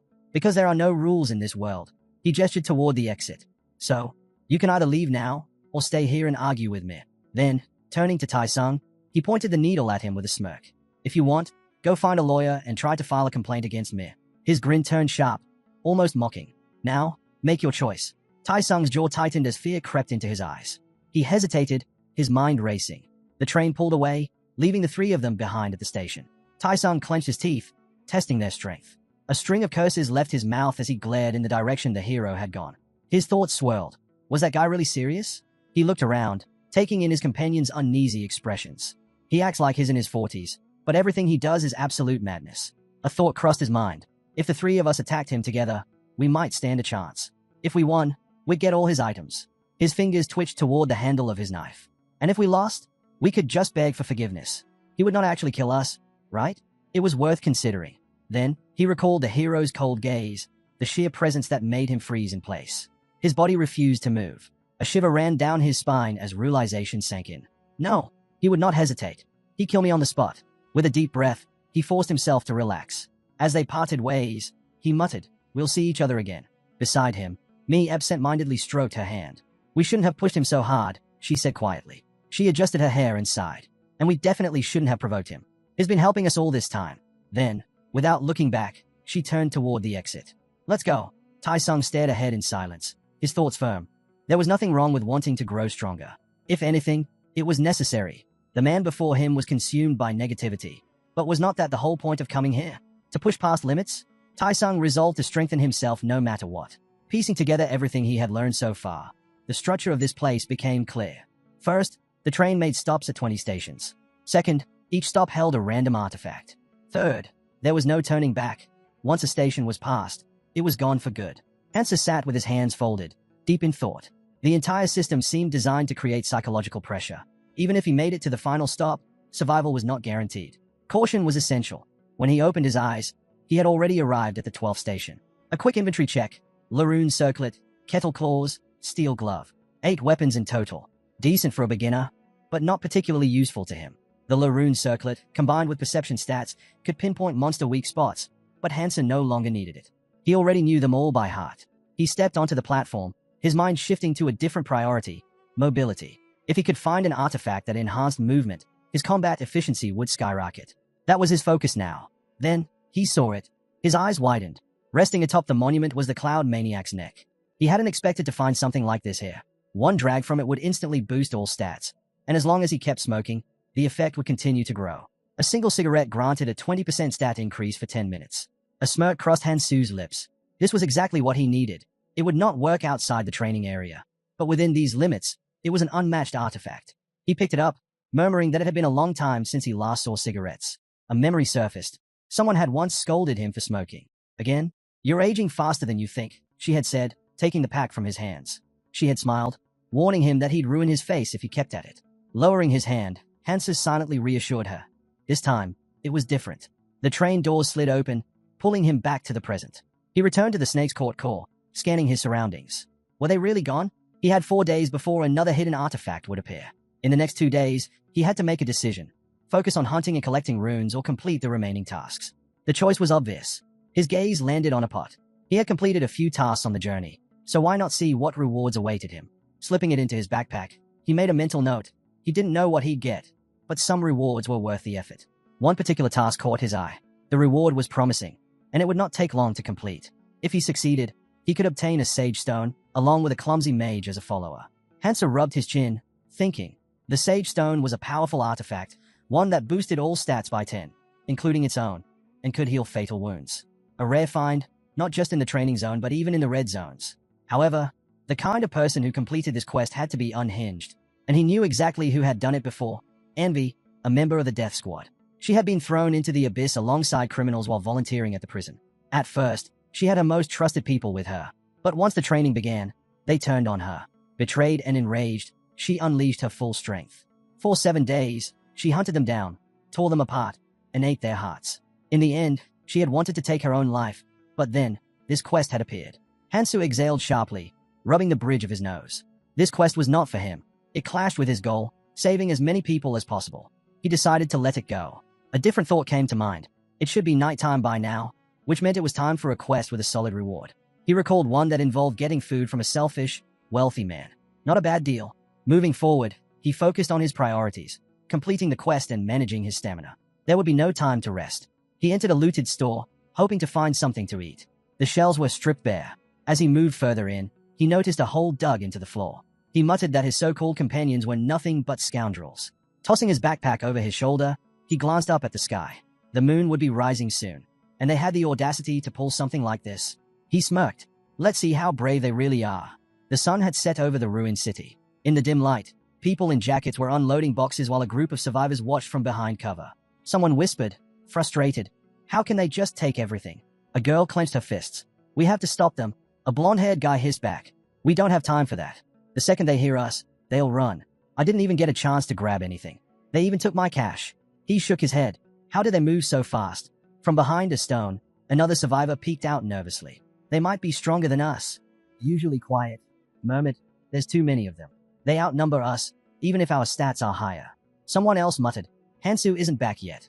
We shouldn't take risks." The blonde girl gave her boyfriend a stunned look. Since when does Sangho talk this much? Meanwhile, across the way, a man named Sango waved at them with a smirk. The entire group tensed, stepping back. The blonde narrowed her eyes. "Is he waving at us?" Tai-sung scoffed. "They're just trying to provoke us. Ignore them. There's no point in taking the bait." He turned and started walking deeper into the alley. "Let's go. We need to find food and supplies somewhere else."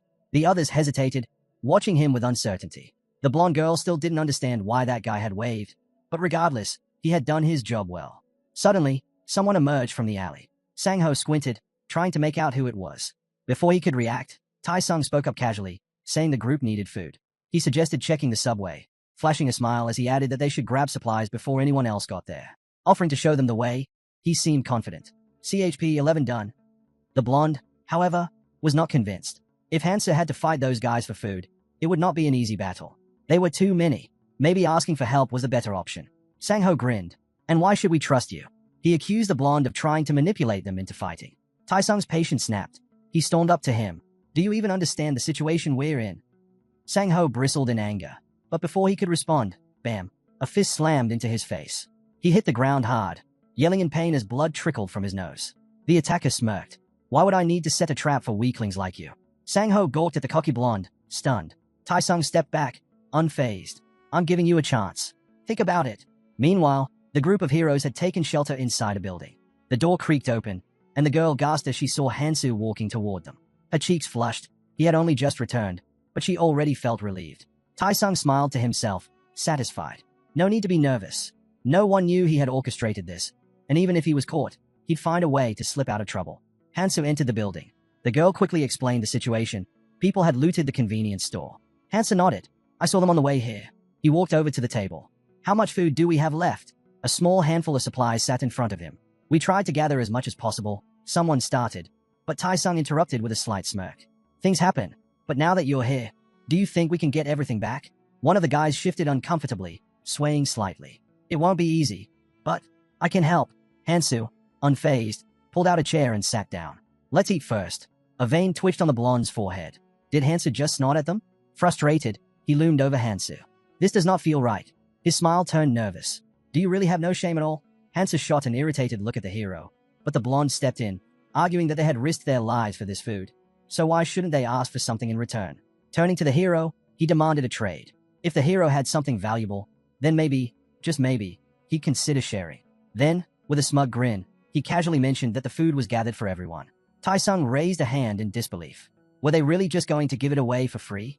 He reminded them again, this food came at a cost. Their lives were on the line for it. With a smirk, he added that even among friends, fairness was important. Meanwhile, Hansu, who hadn't lifted a finger in the struggle, chimed in. Nothing comes for free, he said bluntly. The pair in blue jackets nodded in agreement. Tai-sung saw an opportunity. If he could rally everyone to his side, the hero would be outnumbered. He glanced at the hero, who remained silent and brooding. With a sarcastic sigh, Hansu scoffed. Too bad, he muttered. Then he turned to the hero and pressed him. If he had nothing to offer, what was he planning to do? Tai-sung's grin widened. Come on, you must have found something useful in there, he pressed. The blonde eyed the hero expectantly. Tai-sung made his move, pointing out that the hero had just walked out of a hidden area. Surely he had something worth sharing. Right? He added, feigning innocence. Tai-sung chuckled and tossed the hero a chocolate bar. No need to drag this out, he said smoothly. Let's be reasonable. Hansu stared at him, silent. He let out a deep sigh. Looks like you've learned your lesson, he said. The guy frowned. What are you even talking about? Just answer me already. The hero abruptly stood up. This guy needs to be more subtle. Then again, it was not surprising. Everyone was just looking out for themselves. Tai-sung watched the hero, confused by his sudden change in demeanor. But the hero's mind was elsewhere. He never brought these people along because he needed them. He didn't even care about their runes.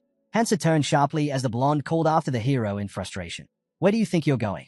The hero remained quiet, thinking back to the reason he had come here in the first place. He had done everything he could. His gaze dropped, remembering the furious Kang Tai, who had once sworn vengeance on his enemies. How could someone say something like that so easily? Shame crept in. Without another word, the hero pushed open the door. Take care of yourselves, he said. Save your strength for what's ahead. Then he left. He and Sangjin remained tense and silent, the air between them heavy. The blonde stepped in, trying to defuse the situation. She reminded everyone that they'd managed just fine until now. There was no need to make things worse. With a determined look, she turned to her friend and suggested they go after the hero and bring him back. Tai-sung ran a hand through his hair, unimpressed. If he wants to leave, let him. Why should we stop him? Hansu silently stepped outside. The blonde mentally scoffed, wishing he'd just disappear already, arrogant until the bitter end. He glanced at the girls following after the hero and smirked. Putting on a show, huh?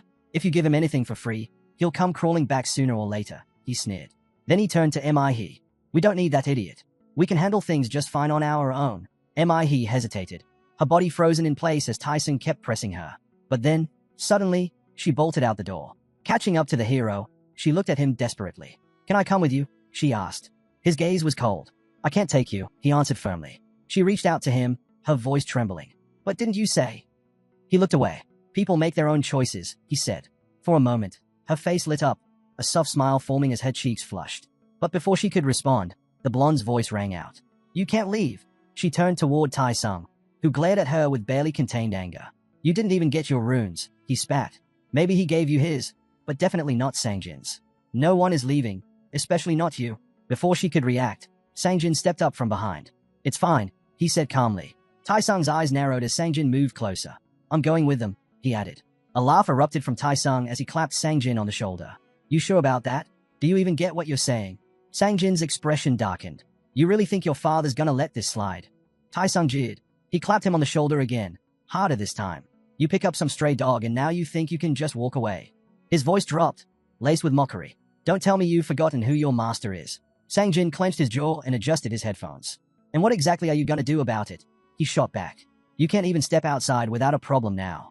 No one even knows I'm alive. So tell me, Tai-sung, how are you going to explain anything to my father? Tai-sung stared at him, momentarily stunned. It does not matter anymore. Sangjin continued, his voice firm. He shot a sharp glare at the blonde. I don't have to listen to you anymore. Tai-sung's eyes widened. Even after everything, after all he had done to break him, Sangjin was still walking away. You think things will be different out there, he shouted after them. We have all the food. You'll be back sooner or later. His fist clenched as he watched them disappear into the night. But the three of them didn't look back. They kept walking, their figures fading into the city's darkness. Sang-jin glanced at the girl, his expression filled with concern. We don't have that many supplies left, he murmured. Hansa walked over to a jacket hanging nearby, hesitating for a moment before slipping it on. Does not matter, he muttered. The boy and girl exchanged confused looks. Adjusting his new jacket awkwardly, Hansa shrugged. We still have things to take care of. His gaze shifted to the hero, puzzled by his silence. What is he even thinking? He watched him closely. The hero had the strength to do anything, so why was he just standing there? If Hansa got into trouble, everything would be pointless. Hansa observed him in return, easily guessing what was on his mind. Not surprising, considering he does not know about the moon. With a sudden grin, Hansa spun around. It's almost midnight, he said casually. Yo am I? He turned to him, confused. A chill ran down her spine. Slowly, she pointed to the sky. Something's wrong with the moon. Above them, the moon pulsed with an eerie glow, its surface swelling unnaturally. Then, without warning, it split open, revealing a massive, cosmic eye staring down at the city. Yo am I's breath hitched. She stared in disbelief, trying to process what she was seeing. Her gaze dropped to Sang-jin's hands. His chocolate bar was crumbling into dust. What? His voice wavered as he stared at it in horror. The chocolate disintegrated completely, slipping between his fingers like sand. Frantic, he reached into his backpack. No, it couldn't be. But when he pulled his hand back out, all he found was sand. His heart pounded. This can't be real. A faint glow flickered ahead. His eyes darted up. Silhouettes of people everywhere. On the streets, rooftops, scattered across the entire city. They stood, eerily visible against the night, their glowing forms cutting through the darkness. A chill spread through him. Are we glowing too? Panic crept into Yo am I's voice. This means people can see each other, even through walls. She whispered. This is insane. It's forcing people to fight. Sang-jin turned to the hero, his voice shaking. Did you know this would happen? Hansa let out a short laugh. Don't be ridiculous, he scoffed. I might have powers, but even I couldn't predict something like this. He's way too calm. Suddenly, a chorus of screams tore through the night. People were shouting, accusing each other of stealing their supplies. Then, chaos erupted. From the glowing figures, it was obvious fights were breaking out everywhere. And it was only getting worse. Hansa watched the people argue over food, his gaze distant and uninterested. With a sigh, he muttered to himself about how terrible this world had become. He looked up at the sky, reminding himself why he had warned them not to take too much. The moment the moon appeared, the strange celestial body unique to this world, all food would vanish without a trace. As Hansa turned to leave, Sang-jin called out, asking where he was going. Hansa replied in his usual calm tone, saying he had things to take care of. Meanwhile, inside the building, the remaining group watched in shock as their supplies crumbled into sand. Tai-sung, in disbelief, stated that all their food was completely gone. A frightened girl panicked, wondering what they should do now. Should they search for more? Her boyfriend, staring blankly ahead, pointed out that most of the stores had likely been picked clean. Tai-sung leaned on the table, deep in thought. His mind raced, recalling how Hansa had known everything from the start. He clenched his fists, frustration bubbling under the surface. Did Hansa set them up? Did he want to see them suffer? Cursing the so-called hero's abilities, Tai-sung seethed in silence. Near the window, a blonde girl froze. Outside, glowing figures wandered through the darkened streets, restless, searching. Sung-ho and his men were on the move, hunting down Tai-sung for deceiving them. One of the gang members growled, demanding to know how that coward dared to trick them. Tai-sung peeked out cautiously, heart pounding. If they were caught now, they would not stand a chance. Should they flee? Or wait for the group to separate and attack when they were weaker? The blonde turned to Tai-sung, suggesting they go find Hansu instead. Tai-sung scoffed, jabbing a finger at her face. That bastard, the one who abandoned us and begged for help. He sneered. Have some self-respect. She snapped back, asking what he planned to do. Do you really think we can handle this alone? She yelled. Just sitting here won't change anything. Frustrated, she shoved her boyfriend's arm. Think, if we don't find them first, they'll go after Hansu. If we offer to help him, maybe we stand a chance. Her boyfriend chuckled. If they outnumber us, fighting isn't an option. But maybe we can negotiate something. Tai-sung turned away, irritated but knowing they had a point. A temporary alliance was not ideal, but the idea of putting Hansu in his debt was tempting. With a smirk, he admitted they were right. Fine, let's go. Tai-sung glanced at the street. If we move quietly, they won't notice us. I know where to go. Just follow me. But before they could move, something oozed over his feet. Green slime spread up his legs, pulling him down.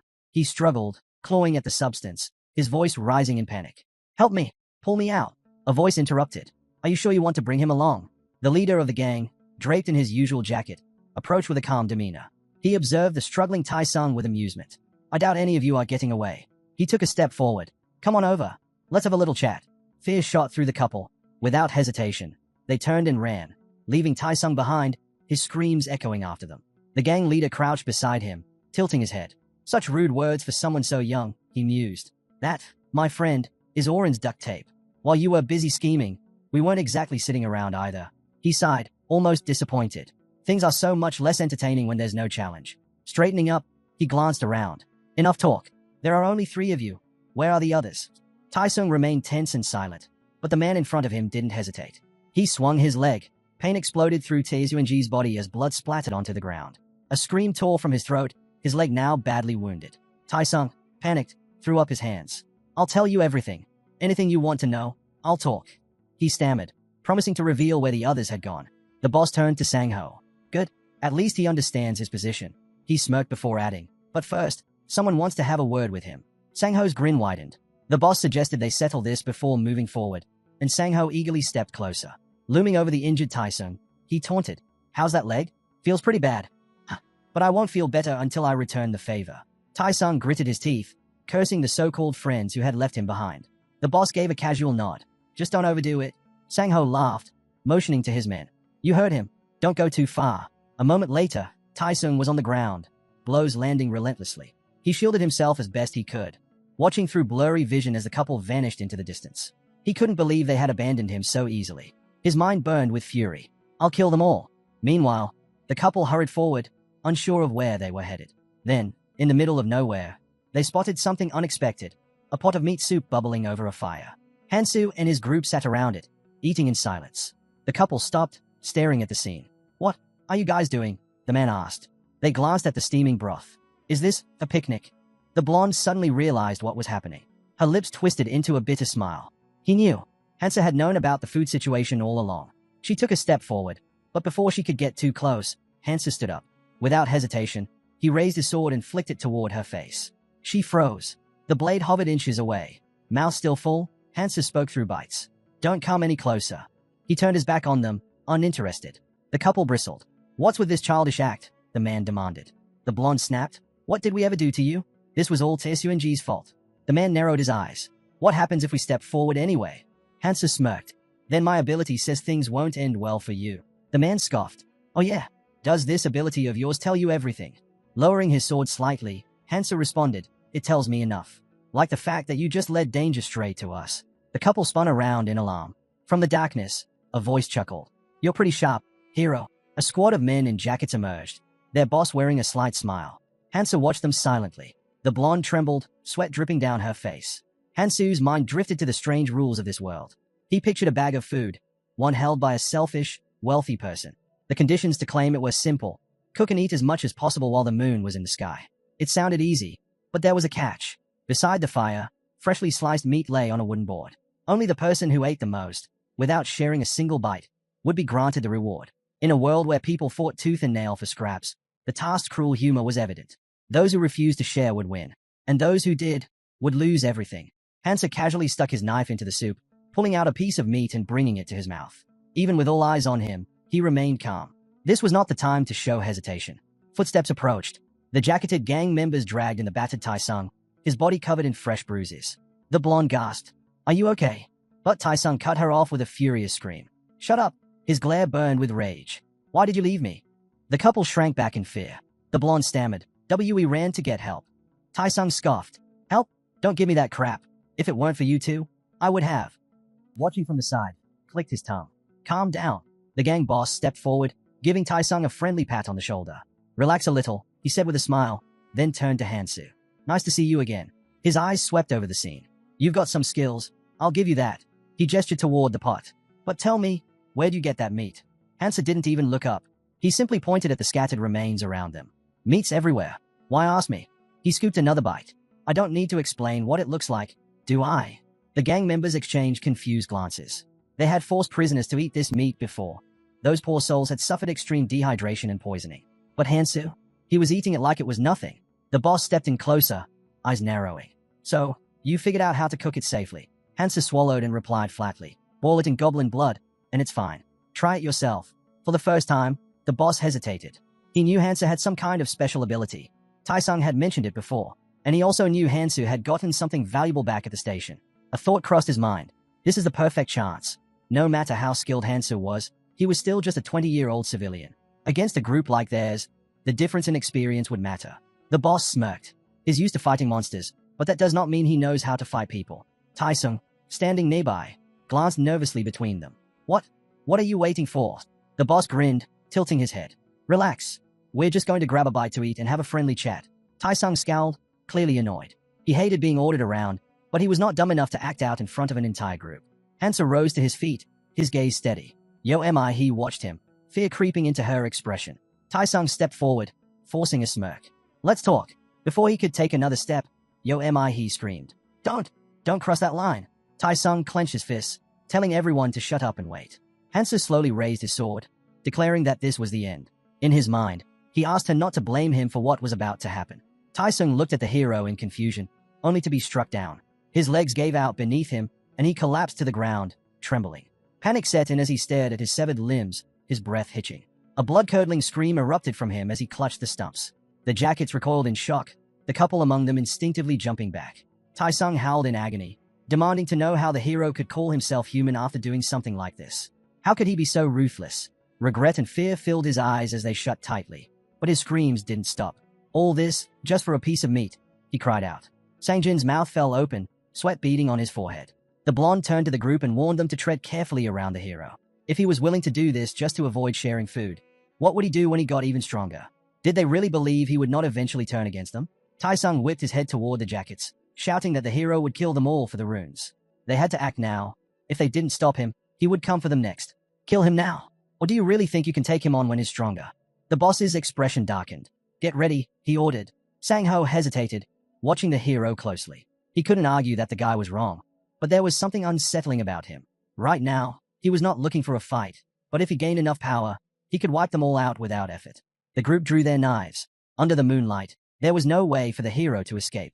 Sangho knew this was their best chance. If they wanted to survive, they had to eliminate him now. Hansa met their stares with an icy gaze.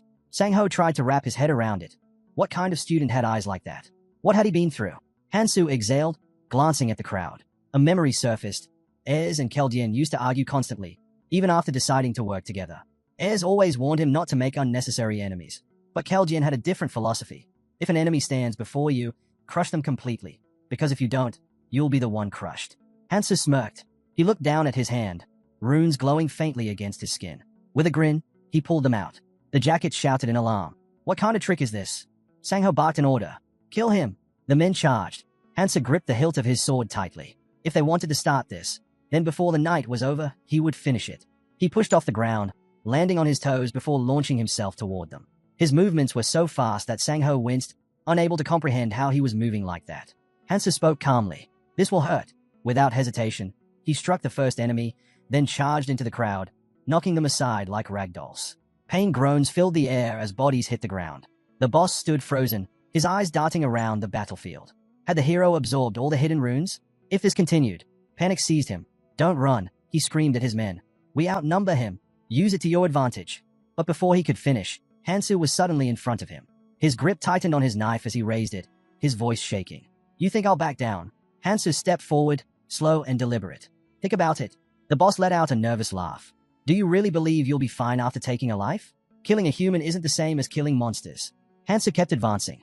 The man's expression twisted in fear. He screamed, accusing Hansu of murder, his voice growing louder and more desperate. You're just a kid. Do you even understand what you're doing? A blade swung. The boss froze. Hansu walked past him, his sword dripping crimson. Blood gushed from the man's stomach as he collapsed, his breath shallow. Around them, wounded and lifeless jackets lay sprawled on the pavement, groaning in pain. Another bandit fell. The rest of the group looked on in terror. Hansa didn't stop. He drove his sword into another man's back without hesitation. His gaze flicked toward the remaining couple. They're still here, he noted with a smirk. Does that mean they want to fight? The couple exchanged frantic glances, then bolted. Hansa flicked the blood off his sword, sheathed it, and walked toward the abandoned meat. He crouched down, blew on it, then took a bite. Chewing leisurely, he glanced at his companions. What's with those faces? No one answered. He looked away, confused. Everything's fine. Then, stretching his legs, he sat comfortably on the ground. Sangjin remained silent, struggling to process the scene before him. The bodies, the blood, the quiet stillness of dawn breaking over the city. Above them, the moon, having witnessed the night slaughter, slowly closed its eye. Hansa stood up, slinging a bag over his shoulder. He had eaten nearly 3 days' worth of food in one sitting, his stomach turning from the excess. He stared ahead, expression dark. Every task that focused on people, he had failed. But it had been worth it. His fingers tightened around the bag. The fairy's voice echoed in his mind. The bag protects food from the moonlight's gaze. Anything placed inside it exists in subspace. Hansa knew its true capacity. Despite looking small, it could hold nearly 2 weeks' worth of supplies. Behind him, the couple hesitated. "Are you sure this is okay?" one of them asked, concern in their voice. Hansa turned slightly. You didn't kill us," the girl stammered, eyes filled with uncertainty. He didn't respond right away. Then, with a small sigh, he smiled. "Who's the scary one here?" She blushed, flustered. "I am not scary. I was just worried about you." Hansa chuckled, turning away. The girl watched his back, her thoughts swirling. In the end, it was not surprising he let them live. There was nothing they could do to stop him anyway. And soon, he would only grow stronger. He stepped forward, pushing away thoughts of the others. If Hansu had killed them, he would have taken their runes and gained even more power. Her gaze dropped to the pouch at his waist. She exhaled. In this world, only one truth mattered. You either rise, or you fall. And judging by how Hansa saw things, she realized she fit into this new reality just fine. Hansa looked away, his expression grim. He could have done it, killed them all and taken their runes if his only goal was to grow stronger. But that was not why he came back. His purpose was not just power. It was to save as many people as possible, to minimize conflict, to unite forces. The most important thing was establishing rules. And the first of those rules, no killing for runes. Sure, he could have taken their runes. But their worth was not just in their strength. What they could contribute mattered more. The real challenge would be enforcing these rules. If power dictated order, then someone strong had to be the one setting the example. That's why he couldn't let people see him mindlessly killing. A purge was inevitable, but not here. Not now. Too many eyes were watching. Behind him, Sangjin trailed closely, hugging his arm. Hansa figured it would not be long before someone stumbled upon the runes left behind. Then, Sangjin suddenly stopped. "I'll stay here," he said. Hansa turned to him. "What are you talking about?" Sangjin hesitated, scratching his arm awkwardly. I don't think I can keep going. Not with the others." He glanced at the boy, concern flickering across his face. "Why?" Hansa didn't look back. "Do whatever you want," he said flatly. "I respect personal choices." Sangjin turned away without another word. She watched him go. Hansa spoke again. "Why don't you just do what you really want?" He flinched. The hero suddenly turned to her, his sharp gaze locking onto her. She froze. "Are you not afraid of me?" he asked coldly. He looked away. I am, she admitted. But the image of him standing among the bodies flashed in her mind. She clenched her fists. "I just know not to cross that line." She stared at her feet, then gathered her courage and met his eyes. "If I leave now, you won't let me come back, will you?" Hansa was silent. He took a shaky breath. "Then I'll stay. Until the end." The hero studied her for a moment. "Good instincts." He smirked. "Then let's go." Without another word, they descended into the subway. Some time later, Tai-sung trembled, desperately trying to shove a body off of himself. His hands were slick with blood as he thrashed beneath the weight. "Damn jackets, all they do is yap," he spat, voice filled with rage. He should have just killed them all. The hero made a mistake. Tai-sung's wounds were already closing. Soon, he'd be fully healed. And when that happened, he'd make them all pay. Gritting his teeth, he dragged himself forward, every movement sending sharp pain through his body. But he didn't stop. He would follow the hero. He groaned, panting, dragging himself inch by inch. His anger burned, searing hotter than his wounds. "How dare they abandon me?" He left him too. His vision blurred with fury. "I won't let him get away with this. I won't be left behind." A shadow loomed over him. Combat boots stepped into view. Tai-sung's body tensed. He slowly lifted his gaze. Sangjin stood over him, staring down in silence. Tai-sung blinked. Confusion flickered across his face. Then realization. "This is my chance." He forced a weak smile. "Pick me up," he said. Sangjin didn't move. Tai-sung's smile faltered. "Didn't you hear me? Pick me up." Still, nothing. Sangjin just stood there, looking down at him. His eyes were empty. Something dark lurked beneath them. Tai-sung's expression twisted. "Are you seriously going to leave me here? After everything?" Sangjin said nothing. His fingers slowly reached down. Tai-sung scoffed. "What? Trying to look intimidating now? Don't make me laugh." Sangjin grabbed a knife from the ground. Tai-sung's breath hitched. The blade glinted in the dim light, the metal radiating an unsettling chill. And Sangjin's eyes. They were terrifying. Tai-sung smirked at the boss while Sangjin silently observed his enemy. Just as Tai-sung turned away, Sangjin slowly closed the distance between them. Taisung frowned, puzzled by Sangjin's approach. Before he could react, a hand shot out, gripping his collar. Taisung immediately grabbed the man's wrist. "What the hell are you doing?" he demanded. Sangjin's expression darkened. "Now I understand," he muttered. Taisung's mind raced. When had Sangjin become this strong? Sangjin yanked him closer. "I should have done this a long time ago," he said, his voice eerily calm. Taisung scowled. "What the hell are you talking about? Let me go." But Sangjin's gaze was chilling, his grip unrelenting. In the next instant, Taisung felt a sharp pain beneath his ribs. His pupils shrank. His trembling hand reached for the headphones around his neck as he cursed under his breath. Taisung's voice wavered with rage. "How dare you?" The headphones slipped from his grasp, clattering to the floor. Sangjin's voice was cold. "You told me to know my place. Now it's your turn." A tremor ran through Taisung's body as Sangjin sneered. "You think you're someone? All you've ever done is hide behind your father, using him to humiliate me." Sangjin let out a low chuckle as the blooded knife fell from his grasp. He dropped to his knees, covering his mouth, then suddenly struck himself in the face. His breathing was unsteady. "Pull yourself together," he muttered. "This is nothing. It's nothing." Beneath him lay the fallen runes of the dead. Sangjin stood. The boss reached out a hand. "Let's talk," he offered. "Spare me, and we can work together." Sangjin was not listening. He turned to the wounded man, whose voice droned on. And then it all made sense. Hansa hadn't followed him. He had known. The man reached toward Sangjin, desperate. Sangjin scoffed. "You're pathetic," he said. "If you were brave enough to stand beside me in battle instead of cowering in fear, maybe things would have been different." He thought of who? Of his distance. "Can I still stay by your side?" His fingers closed around Taisung's runes.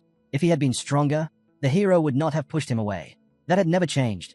His mind drifted back to the past, to school, where he had walked through life like a minefield, shrinking at every step because of one person. Not anymore. This time, he would prove himself. Sangjin stared ahead, determination burning in his eyes. He would grow stronger, just like the hero. If he had to use fools to catch up, so be it. As he walked forward, leaving a trail of blood behind him, he muttered to himself, "One day, he'll see me differently." Above the ruined city, mutated birds circled. One of them let out a piercing screech. On the ground below, He stood firm. Taking a deep breath, she unleashed a powerful scream, shaking the air. The birds around her plummeted to the ground, lifeless. Just as she turned at the sound of rustling wings, she spotted a lone bird still in flight, diving straight at her. A blade flashed in front of her, slicing through the creature before it could reach her. The protagonist stepped forward, flashing a sheepish smile. He exhaled, relieved. "Looks like I'll be needing your help again." As she approached the fallen bird, Hansa spoke. "Being independent does not mean doing everything alone," he said, handing over the runes. "If there are gaps in your skills, it only makes sense to rely on a comrade."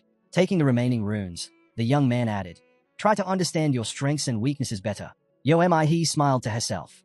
He was always strict about distributing resources. Tucking a loose strand of hair behind her ear, she realized 2 days had already passed since their arrival here. Standing in front of her status window, she had an idea, buying skills from her ally that increased mana and stamina recovery. Without them, catching up to his level would be nearly impossible. She glanced away, feeling slightly embarrassed. She was still struggling not to rely on him. With a deep sigh, she focused on her stats. The Reincarnator had raised all his attributes to 42. Scratching the back of his head, he figured maintaining balanced growth was the best approach. There was no need to exchange runes since he lacked strength and stamina anyway. A distant voice broke their thoughts. "Survivors, return to the starting position immediately. Latecomers will be punished." The protagonist frowned, clearly displeased. He hesitated, her expression uneasy. Hansa glanced at her. "Come on." The two of them made their way through the destroyed city. As they walked, He stole quick glances at him, her cheeks growing warm. Hansa noticed. "What's with that look?" She hesitated, then took a deep breath. "Do you have a girlfriend?" Hansa flinched, smiling nervously. He immediately regretted asking. Was that too personal? It was not the right thing to ask, but still, her ally had been unusually generous. Hansa looked down, tension flickering across his face. He clenched her shaking hands.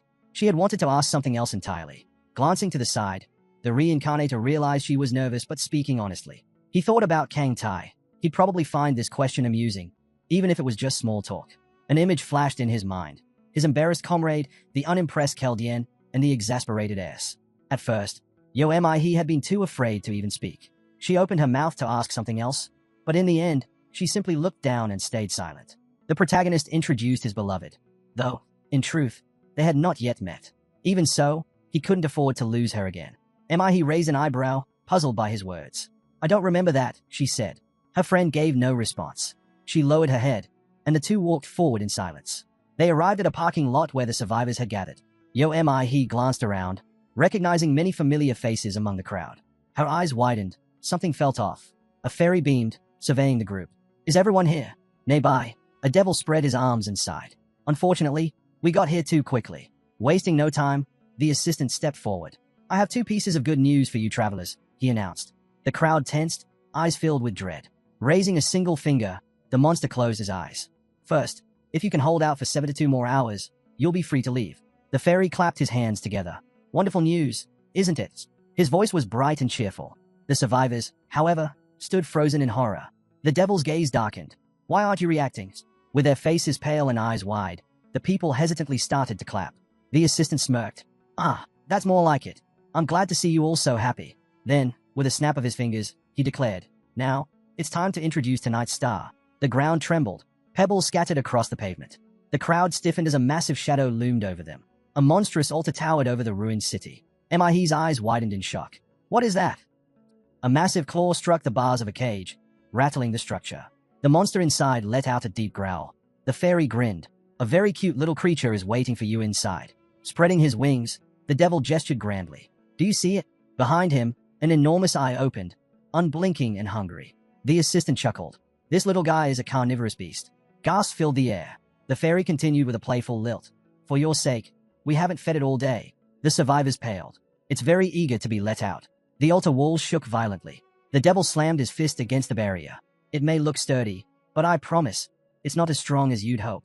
A deafening roar split the air. The beast bared its fangs. The assistant tilted his head. Now, tell me, how many of you will survive when it gets out? Someone in the crowd murmured. Do we have to fight that thing? The fairy smirked. Let's not get ahead of ourselves.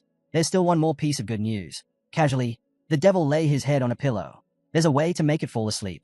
If we do that, it won't even try to break free. Blowing a kiss to the crowd, the assistant teased. Anyone want to guess how? Silence. The survivors' expressions remained grim. The monster scoffed, tossing the pillow aside. You're all such boring actors. Then, baring his fangs, the fairy grinned. The method is very simple. The devil casually declared that feeding the monster 5 people a day was the simplest solution. The girl frowned, while the assistant quickly did the math. 3 feedings would be needed to last 72 hours. Standing before the anxious crowd, the protagonist took a quick count. Only a little over 60 people remained. That meant nearly a quarter of them would have to be sacrificed just to keep the beast asleep. With a snap of his fingers, the fairy reminded them that the choice was theirs to make. Then, to silence any doubts, he played a recording. A massive creature filled the system window, trampling buildings beneath its enormous feet. Its eyes burned with a crazed fire as terrified screams echoed through the air. People tried to flee, but one man was lifted high into the sky before being tossed into the monster's gaping mouth. Hands behind his head, the devil smirked. He explained that the footage was from another training area, one where the survivors had foolishly attempted to fight back. Their fate was clear. Hansa glanced around. The other survivors were already arguing. The assistant sighed and pointed out the obvious. Fighting the monster was a joke, one that would not end well. A man in a red cap hesitantly raised his hand. His voice trembled as he asked how they were supposed to decide who to sacrifice. The fairy tilted his head. Why ask me? He mused, watching the man flinch. The devil explained that it was up to them, whether they picked their victims by force or left it to chance. His gaze darkened. Either way, he added, as long as they are still breathing, it works. The assistant spread his arms. You have 1 hour. Make a decision, and you'll be safe for the next 24 hours. After that, you'll have another hour to choose your next 5. A bright timer appeared on the system window, counting down. The monster watched, waiting for the travelers to make their choice. The survivors stood frozen, uncertainty hanging thick in the air. Mihe turned to her friend. Which choice do you think is better? He closed his eyes. Does it even matter? The outcome is already decided. The man in the hat raised an eyebrow. Let's at least be honest about it. He lifted his hand. We should draw lots to decide the first 5 sacrifices. Someone scoffed. And why should we do that? All eyes turned to the speaker. Fear spread through the crowd. The girl's mouth fell open. Sang-jin frowned. Why be honest? The boy took a step forward, scanning the crowd. Do we even have a reason to be? The man in the hat crossed his arms. Then what's your plan? You can't just reject an idea without offering a better one. The boy smirked and turned away. Sang-jin suggested using the most practical method. Just as the boy placed his hand on a nearby pole, it suddenly snapped in half. A wave of fear rippled through the travelers as the traffic light crashed to the ground with a loud clang. Raising his hand, one of the survivors spoke up. We should start with those who are useless, he said coldly, scanning the crowd for potential sacrifices. The people shrank back in fear. Mihi stared at her former ally in horror. Meanwhile, Sangjin smirked. He had power now, and everyone was listening to him. He liked it. Spreading his arms, he reminded them that they had no time to waste. Another 100 people had already vanished, and those ahead of them were out of reach. Taking them down one by one would be impossible. The protagonist crossed his arms, his gaze fixed on the burning altar that trembled in the distance. The boy stepped forward. "We need to stick together," he said. "If we end up fighting that monster, we'll need every advantage we can get." The survivor scoffed, gesturing toward a weaker man in the group. "Then we shouldn't waste resources on dead weight." Sangjin frowned. "Isn't it only logical to send the weakest into the beast's mouth first?" Hansa looked up when they turned to him for his opinion. The heroes stood facing each other. Tension thickened the air. The boy thought back to Tis, his past self, and realized he was not the same anymore. He had changed. Looking at his former comrade, he knew he didn't want to make an enemy of him. If he wanted a fresh start, he needed allies. A smirk formed on his lips. Sangjin was sure his friend would make the right decision. His judgment had always been perfect. Raising his hand, the boy said, "That's not a bad method, but I have a better idea." He stroked his chin thoughtfully before continuing. "If we follow my plan, no one needs to be sacrificed." The group fell silent. "What?" Someone blurted out, eyes wide in shock. The man in the hat narrowed his gaze. "Are you saying we should fight that thing together?" His voice was laced with disbelief. The recording had already proven that was a death sentence. The monster only grew stronger with every person it devoured. Outnumbering it would not work. The boy shook his head. "I never said anything about fighting it." The survivor's expression darkened. "Then what do you suggest?" His voice wavered with fear. The Reincarnator smirked. "Simple. I'll fight it alone." A stunned silence followed. Mouths fell open. Sweat beaded on tense faces. It was impossible. No. Insane. The fat man threw up his hands. "What nonsense is this? This isn't some goblin horde." Pointing at the boy, he reminded everyone that time was running out. The blue system window displayed the countdown. 49 minutes left. Sangjin clenched his fist as the others debated their next move. His gaze flickered toward the boy, wondering, had his former comrade truly become strong enough to face that monster alone? The survivor studied the protagonist, waiting for an answer. Hansa rolled his eyes. "I want to fight it, but right now, it's not that simple." Sangjin's expression shifted. Even someone like him needed help in this situation. A grin spread across his face. "Then let's do it together. The strongest among us should step forward and fight." The boy scowled. "At least let me finish talking first." He pursed his lips, trying to organize his thoughts. The survivor raised a hand. "All right then, what's your plan?" The young man closed his eyes, considering his options. Meanwhile, a girl glanced at her friend, silently wondering if she'd be included in the plan. But deep down, she already knew the answer. There was no chance. Finally, the Reincarnator spoke. "If I boost my strength and endurance by 30 points, I can take this thing down one-on-one." Murmurs spread through the crowd. Eyebrows raised in surprise. A woman's eyes widened. Two survivors narrowed their gazes, skeptical. Then, the protagonist made his offer. "Give me your stat-boosting runes, and I promise I'll destroy the monster." From the altar, the creature stirred, parting its massive jaws. Hansa placed his hands on his belt, waiting. The travelers hesitated. He needed 60 runes, but who was willing to give theirs up? The boy remained confident. If he used his items and maxed out his stats, he could pull this off. A pack of cigarettes rested in his breast pocket, a familiar reminder of his past battles. He had the experience. He knew this monster's weaknesses, and if he succeeded, he could claim the second hidden treasure. Even seasoned warriors like Keldian and Kangtai had failed to obtain it. Clementine had figured it out, but even the king of berserkers, despite being perfectly suited for the challenge, had barely survived in the end. Clenching his fist, the boy told himself, this time, he had to be faster, stronger. The treasure was at stake. Looking down, he said, "I don't care who hands over the runes. Just give me what I need, and I'll head to the altar immediately." The timer ticked down. 41 minutes left. The fat man scowled. "Wait a second. If these weaklings have that many runes, why aren't they stronger?" The survivor spread his arms. "Then let's settle this. Everyone, hand over your runes. If we can't agree, we'll draw lots." The tension in the air thickened. Someone scoffed. "Selfish bastard." The survivor turned sharply toward the voice. A man stepped forward, his eyes cold. "Why should we just hand over our runes to you? If we start with the weakest, you'd be the first one gone." A woman approached, sizing him up. The gap between the strong and the weak was staggering. Smirking, she tilted her head. "Or is it just because you don't have that many runes to begin with?"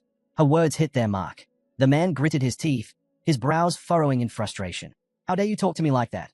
Resting her hand on the knife's handle, the stranger warned him not to overstep his bounds, threatening to break every bone in his body and toss him into the altar. Covering his face with one hand, the survivor grasped the reality of the situation. It all came down to strength. He reminded them that elders deserved respect, his voice trembling with fear. Desperate, he asked if they didn't live in a democracy. Clenching her fist, The girl smirked and suggested they vote, since they were in a democracy. After all, her grin widened as she gave her comrade an ultimatum. Hand over the runes and live or refuse and be eaten. The mention of an anonymous vote sent a wave of horror through the crowd. Eyes widened, and a fat man raised his eyebrows in fear. Stepping closer to the young man, someone pointed out that he had the power to take runes from others. The survivor coldly added that killing strong opponents would make it even easier. Anger flared. Someone struck him across the face. A man in a hat grabbed him by the collar, demanding to know if he had a death wish. The fat man, shaking, pleaded that he had to survive. His family was waiting for him. But the crowd had already made up their minds. Voices rose, calling for him to be thrown into the altar. The protagonist checked the timer. Hansu exhaled heavily, watching as chaos unfolded. The travelers had lost control, attacking one another with no thought of stopping. It was clear he had to intervene. As tensions reached a breaking point, Hansu raised a hand and called for order. The crowd hesitated, turning toward him. Calmly, he laid out their choices, pointing at the others as he explained that they had 5 options. This was how the week would be structured. The fat man's mouth fell open in disbelief.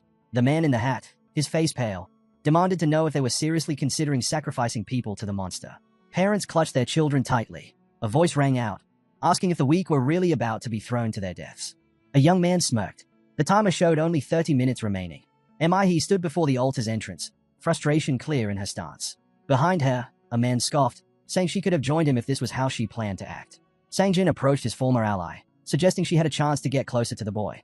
The girl flushed, embarrassed, and shot back, asking if he still hadn't figured out what Hansu was really like. The boy pursed his lips in displeasure. With her hands behind her back, the woman spoke up. She wanted to go with him too. He chuckled, pointing out that she couldn't just follow him around and hide behind him forever. The survivor turned to her. What are you going to do now? She stepped forward, determination in her voice. She was not going to just stand there and wait. Looking back at the crowd, she added that if she did, she'd only earn the scorn of her friends. And that would make her no different from the rest of them. The protagonist glanced at the group and asked what they were doing while others were out there handling the real challenges. The survivors looked up, fear evident in their eyes. Hansu spoke up, his tone firm. It didn't matter how bad their situation was. What mattered was understanding the consequences of their choices.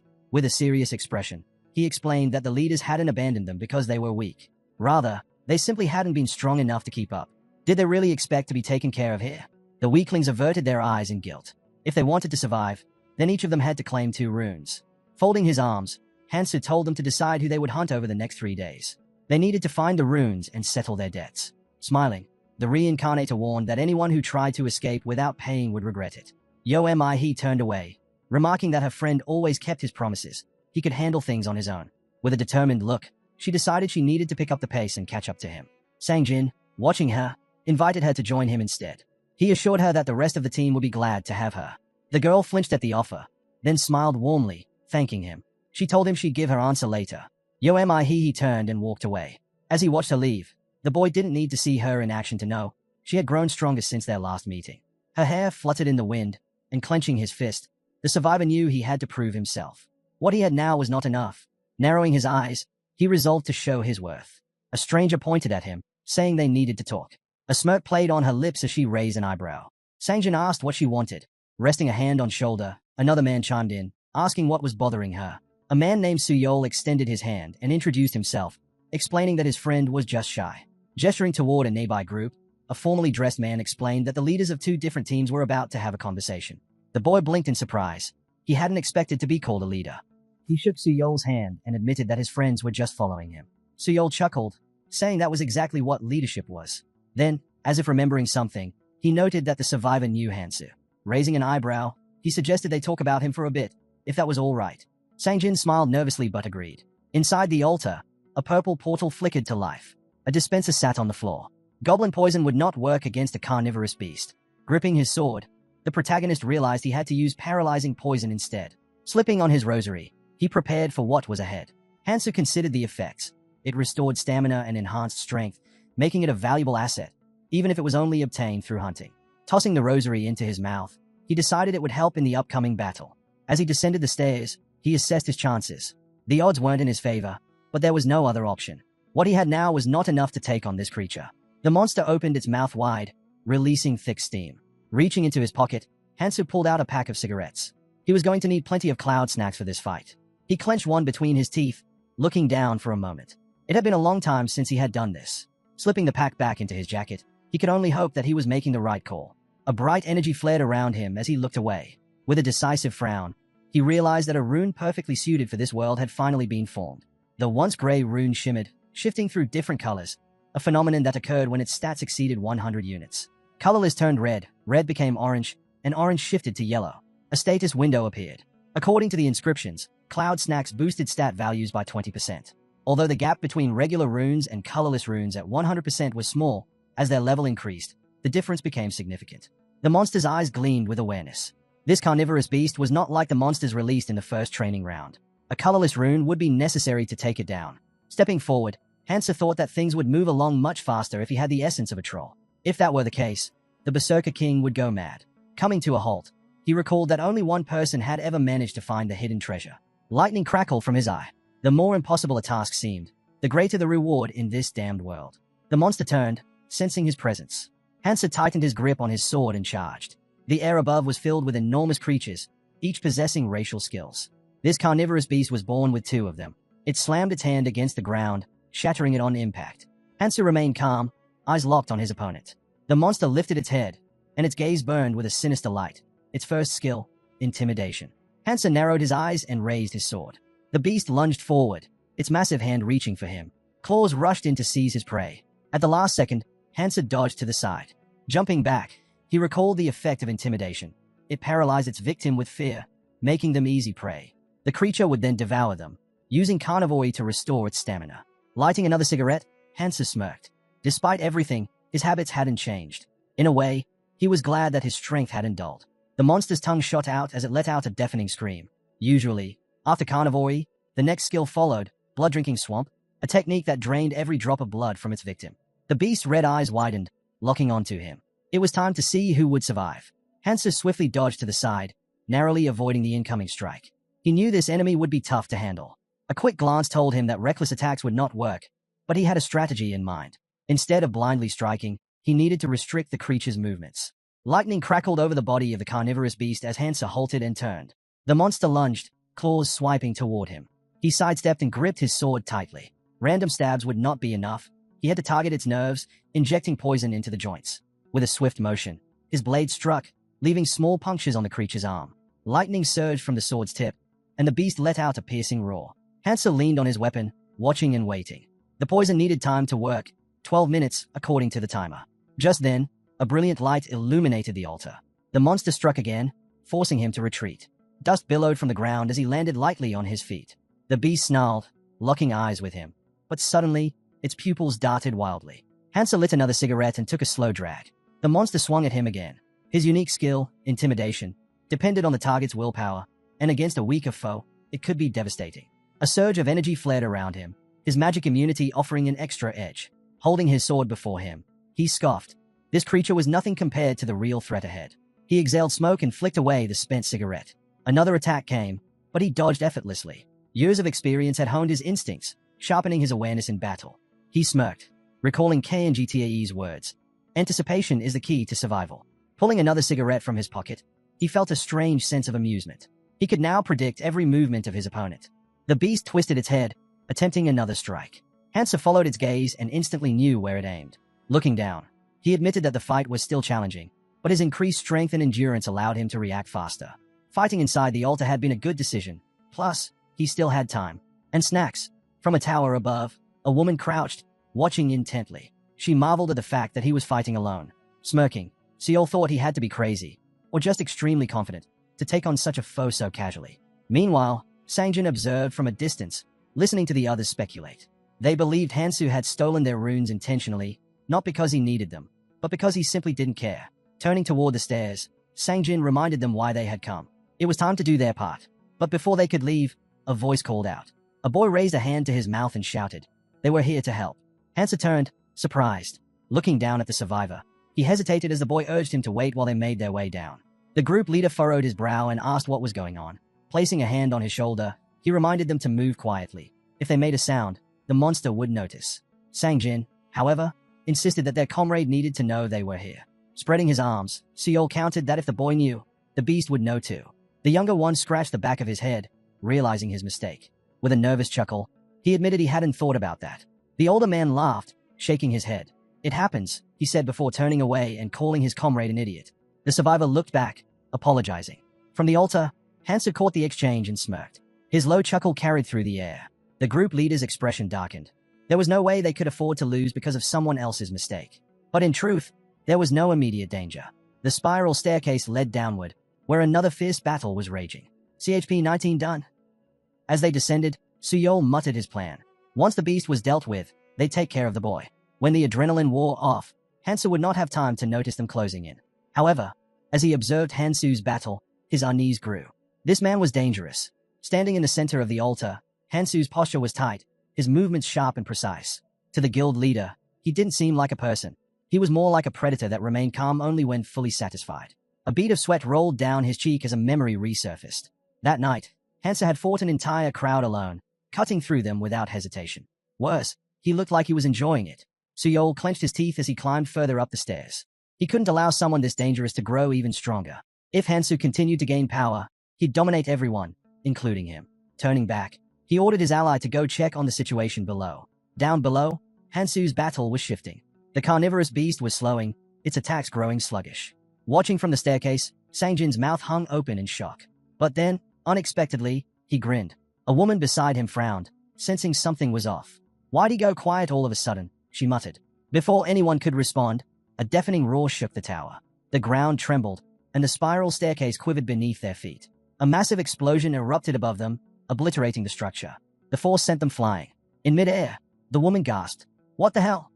Crashing to the ground, she groaned and struggled to stand. The realization hit her immediately.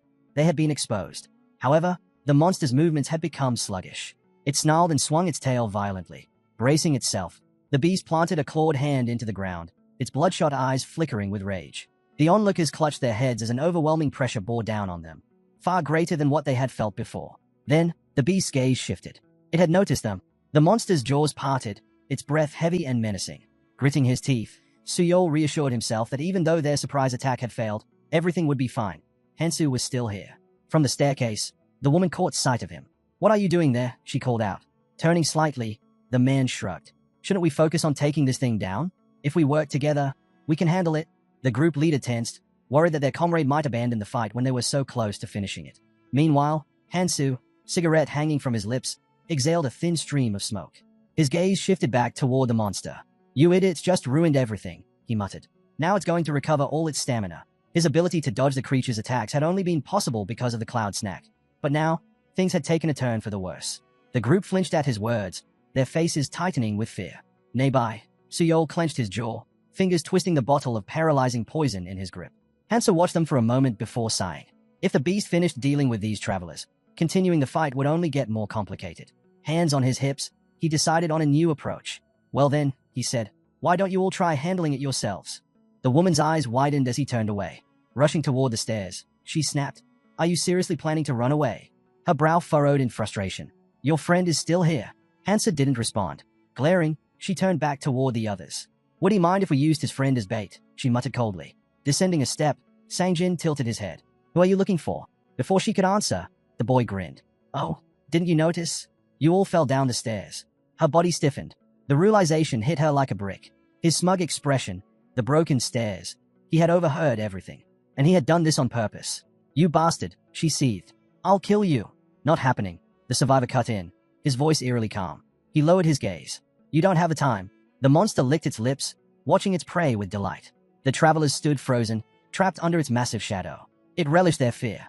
Suyol's voice broke through the silence. "If this thing recovers, we're dead." He gritted his teeth and narrowed his eyes. They had no choice but to work with Hansu. There was no other way to survive. "We need him," he muttered. "Without him, we're done for." Scanning his surroundings, Hansu smirked. There was no longer any need to worry about the stairs. He turned back toward the group. "Tell me," he said, "did you all come here just to sacrifice yourselves?" The group leader stiffened. "What? What are you talking about?" Suyol trembled, flashes of a past conversation flooding his mind. The fairy's grin haunted his memory. She had told him the truth. 5 people had to be sacrificed every day. A chilling scream tore through the air. The monster's tongue lashed out, dragging a stunned man into its gaping maw. The others could only watch in horror as the beast's jaws snapped shut. Hansu remained silent, watching the scene unfold. Then, he gave a small nod. "Thanks for the noble sacrifice." As the protagonist made his way toward the exit, Hansu called out, demanding to know why he had done it. Squinting slightly, The boy admitted he had already figured out Hansu's intentions and warned him to be more mindful of his words. Lowering his gaze, Sangjin muttered that he had come to a realization. Then, a small smile crept onto his face as he lifted his eyes and declared that he could be useful. Hansu's expression hardened.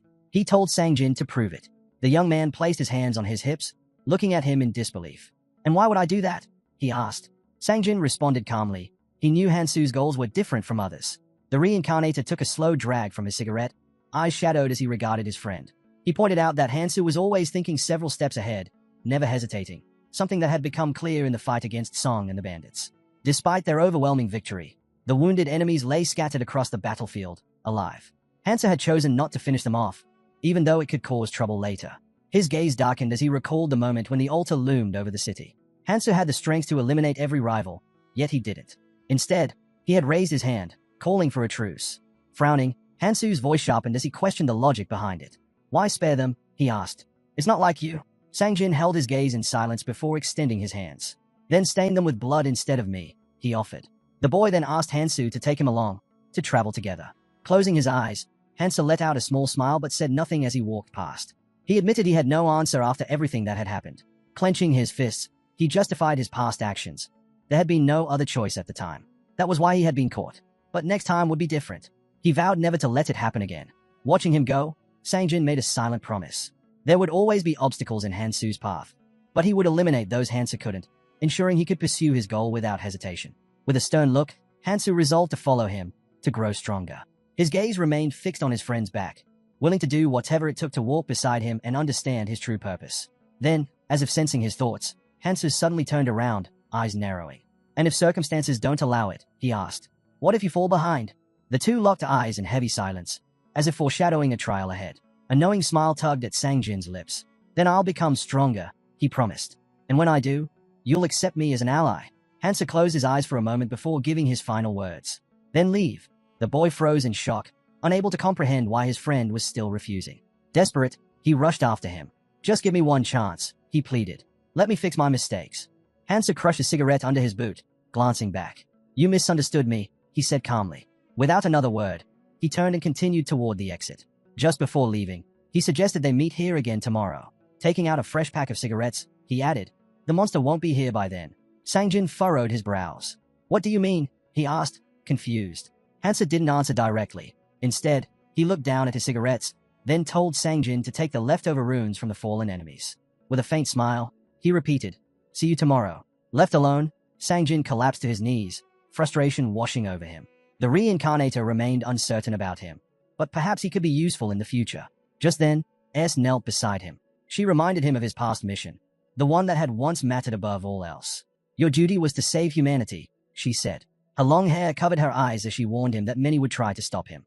"For that, you'll need a punisher," she explained, "someone who can act in your place." Surrounded by warriors, the woman in armor continued. Every monarch had a punisher, someone to stain their hands in blood so their master could remain focused on the goal. She raised a dagger before crossing her arms over her chest. Hansu had once considered Andy for that role. Sangjin had already been a punisher in his past life, wielding a glowing rune just as he did now. Despite his doubts, Hansu decided to give him a chance. When the second training began, the survivors would be scattered, dissolving into blue particles and flung to distant places. Hansu knew that when that moment came, his perspective might change. He glanced back with a smirk. If he could secure a punisher with multiple hands and 8 cloud snacks, then it was a worthwhile investment. Turning away, he reminded himself that failure was not an option. His focus now was obtaining the second hidden treasure. Meanwhile, a massive carnivorous beast roared, its chest struck by multiple blows. The conditions for claiming the hidden treasure were simple, but not easy. Hansu leaned on the hilt of his sword, watching debris crumble from the ceiling. There was only one requirement. The monster had to be defeated before it could destroy the altar and break free. Clenching his teeth, the protagonist drove his sword deep into the fallen beast's chest. No one else would dare attempt this challenge. At the end of the room, a golden portal shimmered into existence. As Hansu stepped inside, the system confirmed the hidden task was complete. The boy reached out, his bloody fingers closing around the glowing treasure. A faint smile crossed his lips as he examined what lay in his grasp. The ring of the Vampire King, Manhwa. As he looked closer, a realization struck him. He now understood how the Berserker King had obtained it and why no one else had ever managed to claim it. A brilliant white gemstone shimmered on the ring's surface, its radiance undeniable. Beyond it, space was littered with floating artifacts, each classified by color, an essential indicator of their value. In general, Ordinary artifacts could never surpass superior colored ones. But there were always exceptions. Multicolored runes flickered in the air. Over time, as travelers evolved their runes, certain artifacts could absorb them, changing their color in the process. The most coveted among all were single artifacts. A sudden flash erupted from the pedestal, followed by a burst of flame igniting in the boy's palm. Number 9. The Manhwa ring. A symbol of Clementine himself. The Berserker King had once concealed his face behind his hand, the weight of his power evident. Single artifacts were not named for their rarity but for their exclusivity. Each one had only one rightful owner. The Manhwa ring had become synonymous with Clementine because, under his control, countless foes had been torn apart by its power. Holding the ring, the Reincarnator could hardly believe such a legendary artifact was now his. Slipping it onto his finger, he knew this was not some forgotten relic left to chance. The difficulty of obtaining it proved its significance. He clenched his fist, and the system immediately responded. System notification. The user can wield only one ability at a time. Total abilities, 8. Currently, the ring is colorless, only one ability can be activated. A sudden surge of energy burst forth. Power of Destruction. This ability disabled an opponent's skills and traits, even passive ones. A red warning message flickered in the air, indicating the effect's time limit. But that didn't matter. The mere ability to nullify an enemy's power at will gave him an undeniable advantage. A status window appeared, detailing the ring's conditions. To unlock its full potential, at least one of his attributes needed to match the colorless rune. Stroking his chin, the protagonist recognized the challenge ahead. He would need a vast number of magic runes. That, however, was a problem for later. Hansa stepped through the golden portal, emerging onto the street. Ahead, she spotted him, her eyes widening in delight. "Did you really kill the carnivorous beast?" she asked, running up to meet him. But before he could answer, a low, guttural roar echoed through the air. The girl's expression shifted to horror as a massive shadow loomed over her. The timer had expired. The altar that once stood before them had vanished. Hansa simply looked at her, his voice calm. "I thought I told you about this." A smile played on his lips as he reminded her. "I promised I'd take responsibility for destroying it." A faint blush dusted her cheeks before she quickly turned away, flustered. Sangjin looked up at the sky, reassured that he had been right to trust his decision. Then, glancing down, he said, "We still have some time before the next training begins." Turning toward the gathered survivors, he made his next move. "Let's go hunting," he told her. She hesitated, lowering her gaze. "I was thinking of going a different way," she admitted. The protagonist glanced back in surprise but didn't lift her gaze to him. The woman spoke calmly, saying she was not good enough to stay by his side forever. Eventually, she would have to rely only on herself. Closing her eyes, she added that the boy had suggested they go together. Looking over at his team, the survivor confirmed that she could join them. Everyone would welcome her. Hansa turned to his friend, realizing this was the right moment for them to part ways, no matter how difficult it was. With the second training about to begin, they would have been separated anyway. Accepting this, he raised his eyebrows and called it a good decision. The girl watched him in silence as he walked away. Taking a step forward, she suddenly called out for him to stop. Her brows furrowed with determination as she made a promise, not to give up when they met again. Smiling, he agreed, suggesting they meet once more. A faint smile crossed the boy's face before he turned away from his friends. Just as he was about to leave, Sangjin flinched at the sound of his name. Without looking back, the Reincarnator reminded him of his offer, making it clear that the choice was his. The boy's face lit up with a smile, his cheeks slightly flushed. A week later, the fairy spread her arms wide before the gathered travelers, announcing that they had waited long enough. The second training was finally about to begin. The devil covered his mouth with a hand and cleared his throat, scanning the participants. The assistant noted that there were more people than expected. With a mischievous grin, the monster declared he had been looking forward to this moment for a long time. The protagonist kept her eyes on him. Then, with a snap of her fingers, the fairy changed the scene. A sudden burst of bright light erupted from the ground. Sangjin looked down in alarm, his voice shaking as he asked what was happening. A girl clung to her father's hand. Hansu, gazing upward, understood. It had begun. The man touched the ground and found himself materializing in an empty room. People around him murmured in confusion, wondering where they were. A schoolgirl began crying from the tension. Meanwhile, the system's voice echoed through the space, confirming everything was in place and suggesting a recalculation before the training could proceed. A brunette raised an eyebrow in surprise, asking what that meant. Several men clenched their teeth in frustration. The voice calmly explained that moving forward, each room could only hold 7 people at most. The training would resume once this rule was followed. A group of people gathered in a circle. Adjusting his glasses, a man realized with a grimace. They had 8 members. The voice clarified that while each team's situation would be different, everyone had to start under the same conditions, meaning they were free to discuss and decide among themselves. Crossing his arms, the brunette remained unfazed. Lately, things had been too easy anyway. His gaze drifted to a strange needle-like weapon hanging from a competitor's belt. The guy stood confidently in the center of the survivors. Though the traveler had never seen him fight firsthand, he had heard rumors. This person was a valuable ally. Raising her hand, a stranger spoke up. No matter what, they had to work together. However, they couldn't ignore the reality. One of them had to leave. Closing her eyes for a moment, she suggested they introduce themselves, emphasizing that first impressions mattered. Stretching out her arms, she added that their introduction would prove their worth. Taking the first step forward, a man with a fiery blade in hand spoke. He introduced himself as Daichiol and confidently stated that no one in the room had a skill strong enough to defeat him, making him the most valuable asset. A sharply dressed man lifted an eyebrow in concern. Narrowing his eyes, another young man quickly recognized the name of the skill Daichiol was referring to. QI Art. A red aura flickered around the blade in Daichiol's grip. QI Art was a runic ability that used magic to enhance a wielder's stats and weapons. It was unique and powerful, but not particularly suited for their current environment. Unshaken, Daichiol tightened his grip on his blade, a faint glow illuminating his fist. Kamenet introduced himself as a healer, stating that if they were discussing essential skills, his abilities were just as crucial. Unimpressed, Hanchiol crossed his arms, declared that he had a combat skill specializing in horror. The man in the suit hesitated before asking if they truly had to eliminate someone, pleading for an exception since his family members were present in the room. Before anyone could respond, the warrior raised his hand. Daichiol's gaze shifted to another person who had yet to introduce themselves. He suggested that she set an example for the others. Narrowing her eyes, the stranger closed them briefly before introducing herself as Jimin. A wild grin spread across her face. Without hesitation, she decided to demonstrate her ability. Gritting his teeth, a man nearby instinctively stepped back and asked if she really needed to approach him. He warned that her actions would not be well received. Ignoring him, a purple energy surged around Jimin as she moved closer. In an instant, blood splattered. The tip of her blade had found its mark. The warrior gasped as the knife pierced his chest from behind. Hanchiol's mouth fell open in shock. The man in the suit immediately shielded his family. The blonde warrior crumpled to the ground, lifeless. Jimin, still smiling, picked up a red stone from his body. She explained that the chances of obtaining such a rune were incredibly low. Holding it up, she gestured to the other runes and suggested they divide them among themselves. They needed to be extremely cautious around someone who could kill so effortlessly. Meanwhile, the protagonist crossed his arms, looking off to the side. This woman had just made things easier for those without skills. A mother held her frightened daughter close. In their past lives, they had died here. But now, the future had shifted. Hansu, smirking, found himself intrigued. Events were only becoming more interesting.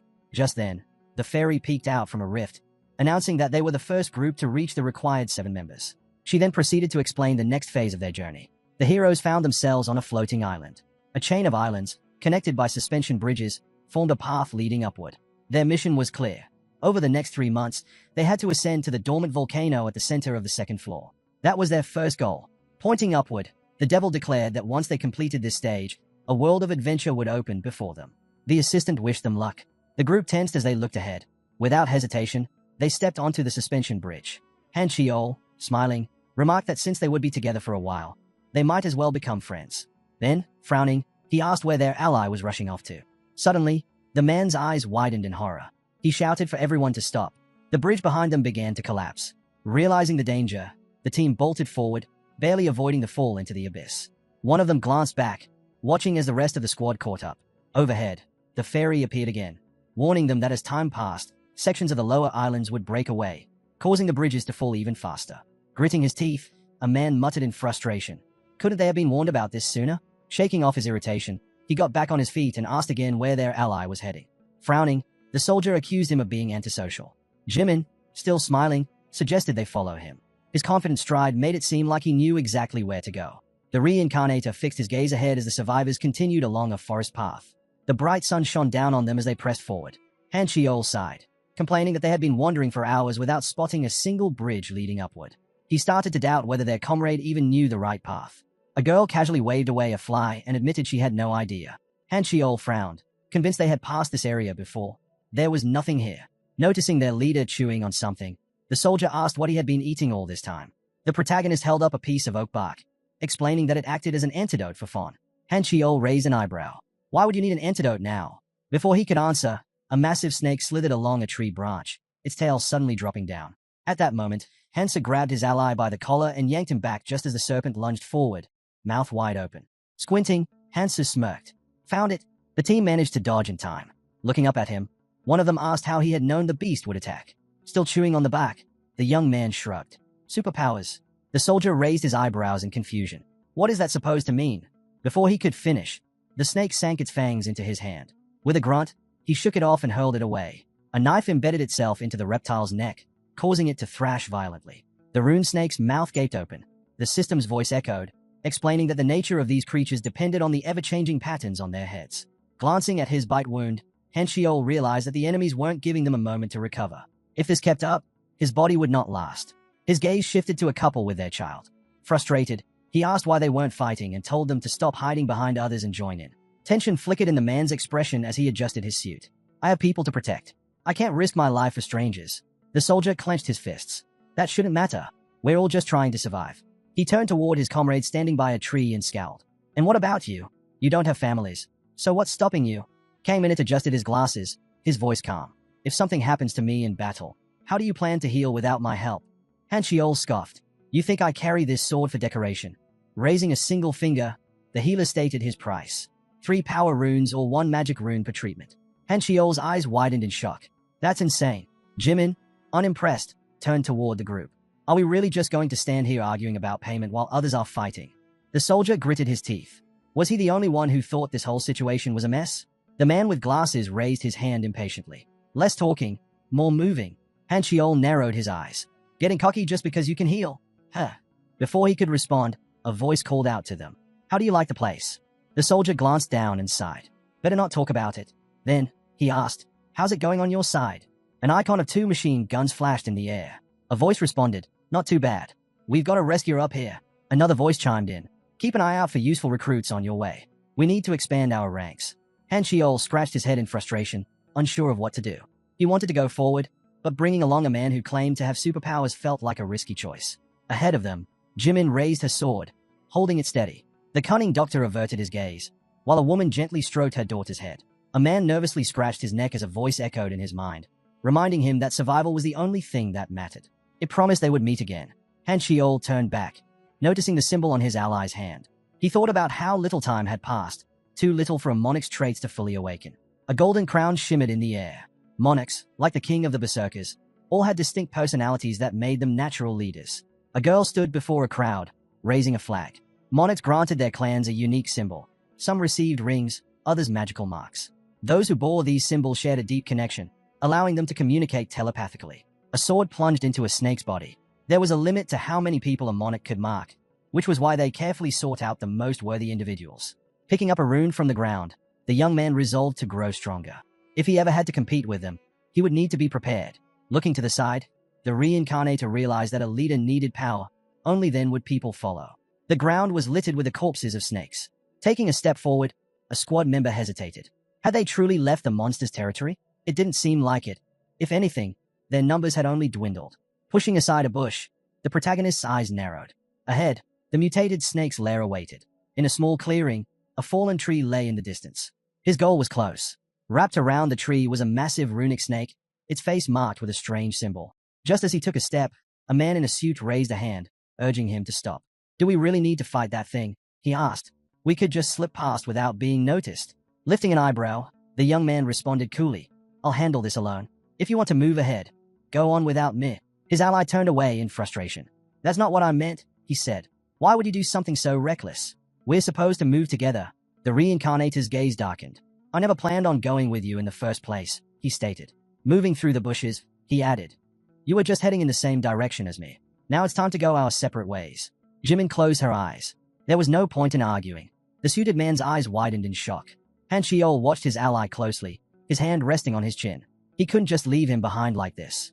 Clenching his jaw, he considered dragging the boy along by force. Why? He asked. The doctor scoffed, his lips curling in disdain. Because, he said, he's the only one who never once asked me for healing. People like him, those who are used to the battlefield, don't listen to anyone. Kamenet turned away, his tone indifferent. People like him don't last long, he added. Hanshiol glanced back, frustrated.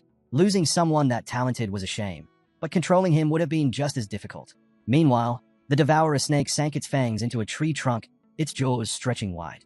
The beast moved cautiously, avoiding its enemy whenever a certain magic rune was active, yet attacking when others were in effect. The only exception was agility. When that rune activated, the symbol on its forehead shifted. Seizing his chance, The protagonist struck several times with his sword. Standing before the bloodthirsty creature, Hansa noted that while this snake was faster and stronger than ordinary reptiles, it was still no match for a true carnivorous beast. As it retaliated, its resistance rune activated, dampening the damage. Lighting a cigarette, the boy exhaled slowly. A drawn-out fight would not put him at a disadvantage, but it would cause unnecessary trouble. The rune snake bared its teeth. The key to victory was clear. Instead of focusing on the monster, he needed to target the trees in the center of the clearing, its lair. Without hesitation, he dashed forward. The moment he attacked the lair, instinct would drive the snake to defend it, leaving itself open. As predicted, the beast abandoned its defense, lunging after him. Han Xiol stopped abruptly. A flurry of blows struck the giant reptile. Moments later, he turned away smugly as a massive corpse slumped to the ground behind him. It ended faster than he expected. Among the fallen leaves, an egg lay trembling, the egg of the rune-eater snake. He picked it up, pressing a rune to the shell. Cracks formed. A tiny eye peeked through before a newborn snake emerged, its small body nothing compared to its adult kin. But this one was different. Its eyes shimmered as runes fluttered around it. The little creature swallowed a rune, then immediately spat it out. That was its ability. After consuming any 3 runes, it could spit out 2 of the owner's choice. Some might call it wasteful, trading 3 for 2, but Han Xiol didn't hesitate. Carefully stroking his new companion, he decided that obtaining the right runes was far more important than hoarding them. Strengthening his magical and physical resistance came first. Looking down at the tiny beast, he gave it a simple command: rest. He had a goal to achieve, and with this creature's help, he'd get there. It was time to move forward. Nearby, a girl asked, "Where do we go from here?" A man holding a map replied, "Be patient." The maps they had received after leaving the room weren't detailed. Staring at the paper, the suited man frowned. "We can't just wander forward without knowing what's ahead, or where we'll find a safe zone. If they hadn't been abandoned, things would have been different." A sudden rustling from the bushes made a woman tense. Covering his family protectively, a survivor stiffened. Was it a monster? Or another traveler? Then, from the bushes, the protagonist emerged. The group's tension eased immediately, their faces lighting up with relief. Walking up to them, "What are you all doing here?" A man grinned. "You made it out. Did you escape from that monster?" Scratching the back of his head, "Fought it." The man in the suit stared in disbelief. His friend had survived with just a single scratch? Impossible. Meanwhile, the survivor hesitated when asked about the others. A while ago, Kamenet had simply crossed his arms and urged the family to leave. The man furrowed his brows. "What are you talking about?" he asked, concern creeping into his voice. Splitting up was too dangerous, and besides, there was no reason to do so.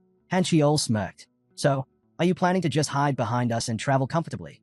Jimin glanced back and nodded in agreement. Without a strong fighter in the group, being stuck with annoying companions would only make things worse.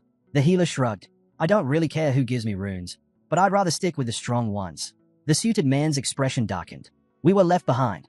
The rest of the squad even blocked the path to stop us from following them." Noticing their comrade turning away, the survivor hesitated. "Where are you going?" The boy didn't stop. "We've wasted enough time. Let's go." The woman frowned, then signaled for her husband to follow. He hesitated but finally raised a hand, gesturing for his family to move. As they trailed behind, the Reincarnator glanced back. "What are you trying to do?" The suited man raised his eyebrows, recalling his own words. With a sigh, he said, "Forget it. You go ahead. We'll handle things our way." Closing his eyes, the protagonist shrugged. "Do whatever you want. Does not matter. I'll be fighting alone anyway." Hansa battled several boars. The fights weren't easy, but each one strengthened his stats, keeping him in top form. Releasing the rune-eater snake onto the grass, he watched as it devoured a rune. Strengthening his resistance first had been a smart choice. Taking another stone in his hand, he thought, this should make things easier. From the bushes, his family observed him quietly. He realized they needed food. The girl blushed slightly, embarrassed at how much stronger he had become. The woman, on the other hand, was simply relieved. At least he didn't seem to care about them. The schoolgirl hesitated. "Should we fight too?" Her father shook his head. "That would be foolish and reckless. Staying safe is what matters. The fact that we're still together, that's already a blessing." Ahead, the Reincarnator ran forward, and the others hurried after him. "Where are you heading now?" He stopped in front of a dark tunnel. Sunlight streamed down, casting a glow on his face. The survivor shielded his eyes from the brightness, squinting at the sight ahead. There were more people. Many more. The man stared. "Wait, have they been heading here this whole time?" Behind him, the family broke into smiles, relief washing over them. They had survived. Han Xiol turned around, and Hansu's expression darkened the moment he saw him. The soldier immediately understood. Judging by his condition, the rumors were true. He really had taken down a carnivorous beast on his own. Meanwhile, the fairy leaned on her hand, clearly annoyed by the commotion from the latecomers. Deciding she'd had enough, she slammed the door behind them. With that, the tunnel was sealed off by a massive stone, cutting off any way back. Not far away, the devil snapped his fingers, proposing another large-scale event. Suddenly, the scene shifted, and the survivors found themselves on the shore of a mountain lake. At the first-floor dock, the assistant welcomed them, relieved that about 75 people had made it this far. Then, a monstrous figure appeared, announcing the next event, a battle for tickets. Blue tickets materialized in front of the travelers. These were their only means of escaping the collapsing island and reaching the next one. The fairy spread her arms, explaining the situation. Some islands were overrun with monsters and surrounded by lava, while others, the central and southern islands, held valuable treasures. However, getting there would not be easy. Rules were in place to make things interesting. In the lake, several boats were available, each capable of carrying 3 people. To travel, a group needed at least 3 tickets. However, if 3 people used 3 tickets, they would each end up on separate islands. A diagram displayed the distribution pattern. Some boats would reach the outskirts, while others could land in the central zones. One particular island was marked with a question mark, hinting at an unknown fate. On the other hand, if 2 people used 3 tickets, they would arrive on the same island but would not be able to choose where. Han Chiol and Jimin listened carefully as the devil explained one final rule. A single person could go anywhere if they had 3 tickets. The revelation left the family stunned. The assistant peered through his telescope, scanning the islands. He warned that they would begin collapsing from the outer edges inward, and the difficulty of survival varied greatly depending on where they landed. The more advantages they secured now, the better their chances later. The countdown had begun. Only 30 minutes remained before the starting island crumbled. 25 boats were scattered across the crater. The fairy grinned mischievously, reminding everyone of one simple truth. Survival was the only thing that mattered. And the more chaos, the more entertaining it would be. As expected, panic broke out. People started attacking each other, desperate to snatch tickets for themselves. A young man frowned, realizing there was no stopping the inevitable. Before he could act, someone called his name. Nearby, a man in a suit knelt on the ground, his head bowed. He pleaded with his ally, asking him to help his family, just this once. Without lifting his head, the survivor explained that they needed more tickets to safely reach the central island. But his so-called ally only smiled, eyes gleaming with madness. "Aren't you strong?" he asked mockingly. "Shouldn't it be easy for you to get those tickets?" Lifting his head, the desperate man insisted that if his ally took a few extra tickets and handed them over, they could all reach their destination safely. Then, pressing his forehead to the ground, he begged him to spare the innocent. The Reincarnator averted his gaze, unimpressed. "It's time you took responsibility for yourselves," he said coldly. "Mind your own business," the survivor scoffed, asking if his so-called ally had no sympathy at all. Before he could say more, Han Chiol stepped forward and told him to be quiet. The soldier didn't hesitate.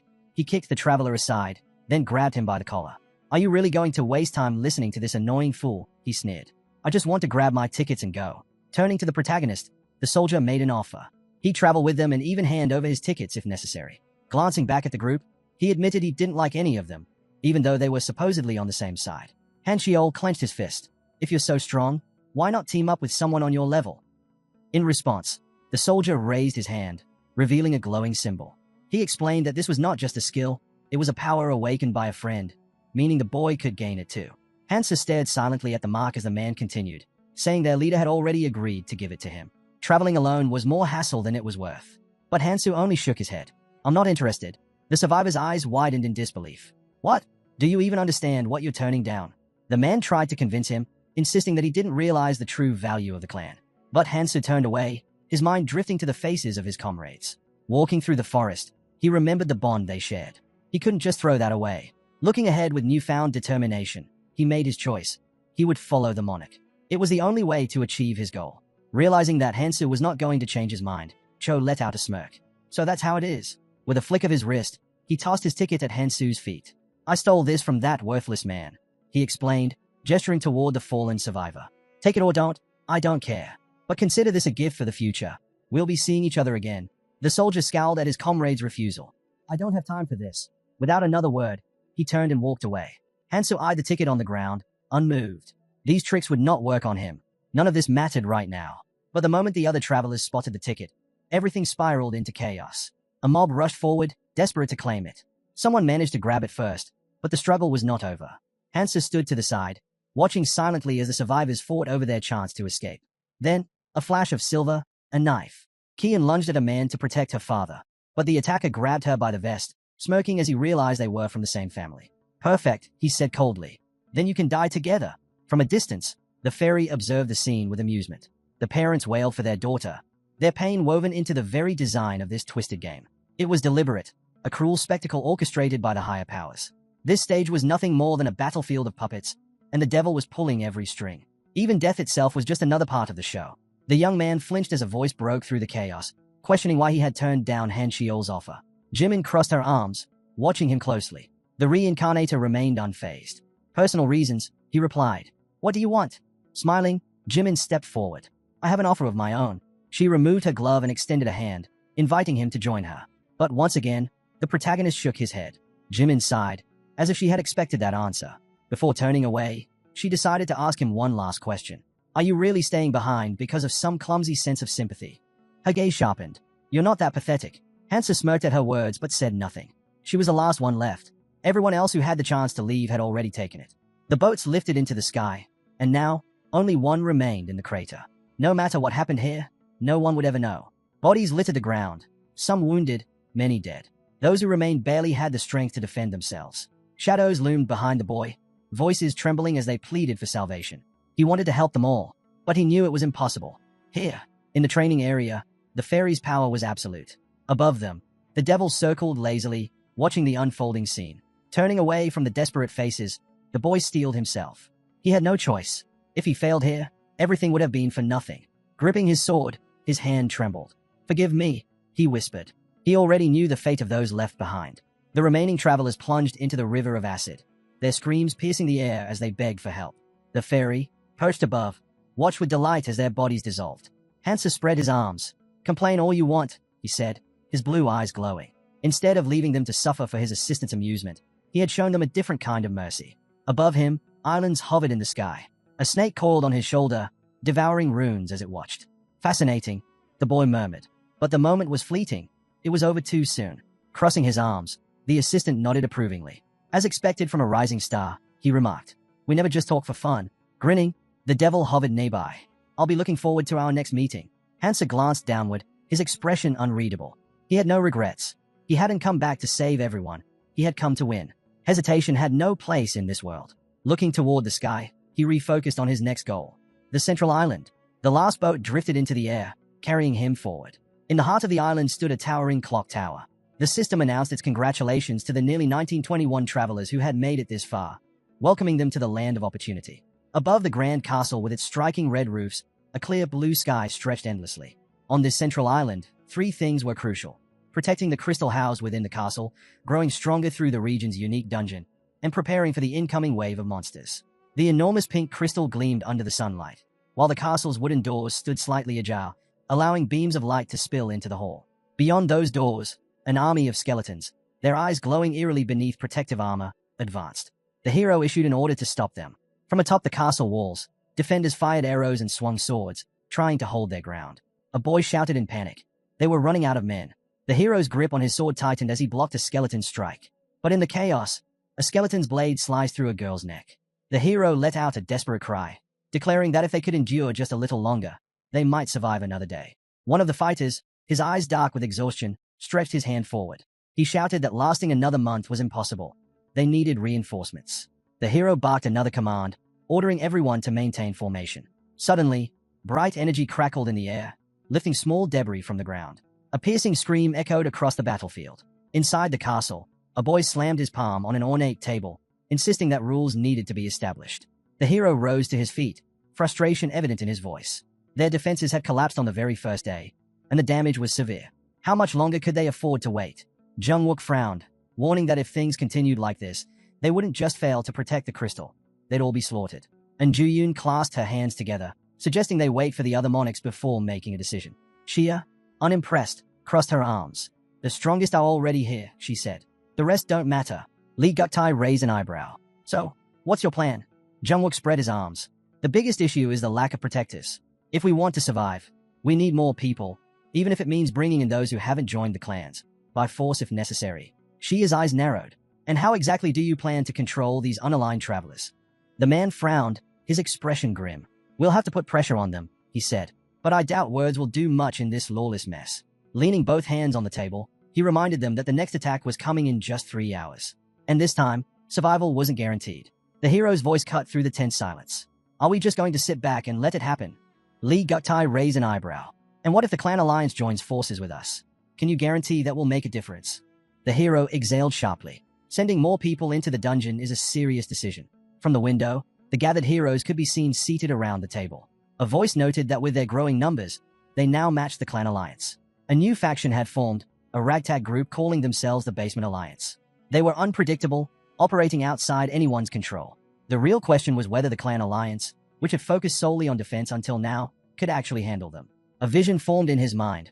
Rows of people standing before a wooden gate. Jungwook turned away, visibly displeased. Send the clans from the front lines into the dungeon, he suggested. And Ju-yoon immediately shot up. Then who's going to defend the castle? A girl spoke next. If we're doing that, then the smaller clans should go first to minimize losses. She had closed her eyes, frustration creeping in. This discussion was going in circles. Everyone was just voicing their wishes without any real plan. Biting her finger, she looked away, lost in thought. If only all 1,900 people focused on defense. At first, survival had been a shared goal. But that changed when someone returned from the dungeon wielding powerful artifacts. One by one, the clans abandoned their posts, seeking strength instead. Near a large sword, a group of battered and bruised warriors stood. A girl clutched a precious stone, while a boy gripped a golden necklace. Shia absently bit her nail. How are we supposed to protect the crystal for an entire month? Just then, the door swung open. A girl entered the room. Shia tensed, grinding her teeth as she raised a hand. I don't have time for your games. Jimin smirked. Not here to mess around. I got news. Shia narrowed her eyes. This better be good. Jimin's voice was urgent. Some lunatic is fighting the Basement Alliance right now. Shia's eyes widened. What? How is that even possible? A distant voice yelled for help, his words frantic. I never promised I wouldn't go. The heroes turned in surprise. A young man collapsed to all fours, panting as he lifted his head. I'll hunt for 2 more days, he muttered, struggling to his feet. Then I'll come back. I will join you. But first, I need to get stronger. Around him, the others froze. Their eyes locked on the shimmering energy trailing through the air. A sudden impact. The guy staggered backward, gasping. His shoulder burned where he'd been struck. His mouth opened, but no words came out. From across the room, a hero exhaled a thin stream of smoke, cigarette in hand. You're done. Starting tomorrow, everyone fights upstairs. No more sitting around. The young man instinctively stepped forward. The hero raised a hand. Don't come any closer. But the dark-haired boy took another step. Something wasn't right. He could feel it. The hero's raw strength, his art characteristics, were lower than his own. And yet, there was no way he could beat him. His fingers twitched as he stretched out a hand. I need my weapon. A ripple of unease spread through the onlookers. Someone frowned. Who does this guy think he is? The hero answered with action. A flash of silver. His knife cut through the air, glowing with streams of energy. He lunged straight at the young man, his blade deadly. The boy spun, his thoughts racing. That knife, it has a skill that enhances its cutting power. He opened his palm. The dark-haired guy extended his palm, analyzing the blade in front of him. Not bad for a colorless rank artifact. Without warning, he lunged forward, gripping the hero by the throat. The surrounding crowd erupted into shouts, urging him to finish the hero off. But he frowned, teeth clenched. The knife skill hadn't activated. The blade hadn't pierced him. Does he have some kind of defense? The dark-haired hero smirked. Is it my turn now? A sharp impact. His fist slammed into the guy's face, leaving bruises and scrapes. Fighting without killing them was exhausting, but he had no choice. These people were valuable resources. The guy crashed to the ground, his vision blurry. Around him, the onlookers stared in shock. He sighed, realizing there was no point in talking. They wouldn't listen to reason. The dark-haired hero raised an eyebrow, then smirked. Guess I've got one last cigarette left. That should be enough. Meanwhile, Jungwook and Shia stepped outside, only to freeze in place, their expressions shifting in surprise. Who is that guy? A voice muttered. Inside, an unknown figure sat at the table, facing the other monarchs. Shia and Ju-yoon exchanged wary glances. The hero furrowed his brows. So this is the guy Han Shiol mentioned. But what was that magical beast on his shoulder? The dark-haired stranger crossed his arms. Starting tomorrow, the Basement Alliance and the Clan Alliance will merge. We'll alternate between defense and hunting. If anyone has a problem with that, speak now. Hansa scanned the room, his gaze settling on the assembled leaders. You can't expect people to follow orders without being part of the system. We need to bring in as many capable individuals as possible. If they refuse, we'll make them join. Outside forces will follow our commands, no exceptions. Shia's eyes widened. This benefits us more than it does him. What's he really after?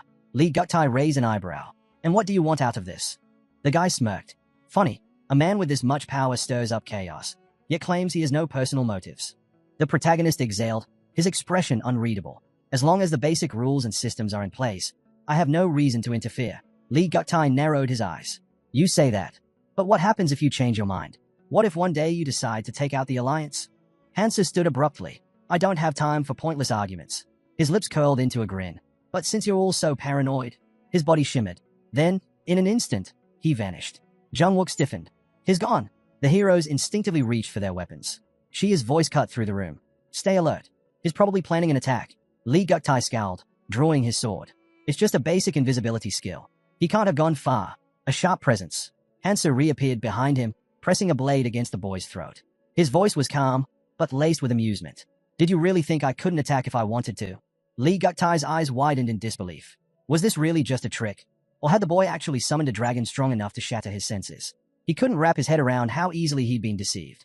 Meanwhile, the protagonist recalled something he had gained just before arriving here. Since the pattern had continued so far, he saw no reason to break it now. Lee Guktai dropped to his knees, his hands braced against the floor. Hansa closed his eyes and told everyone to calm down. He had no ill intentions. Now was the time for unity. Each of them had a role to play, and if they focused on their part, they could make this work.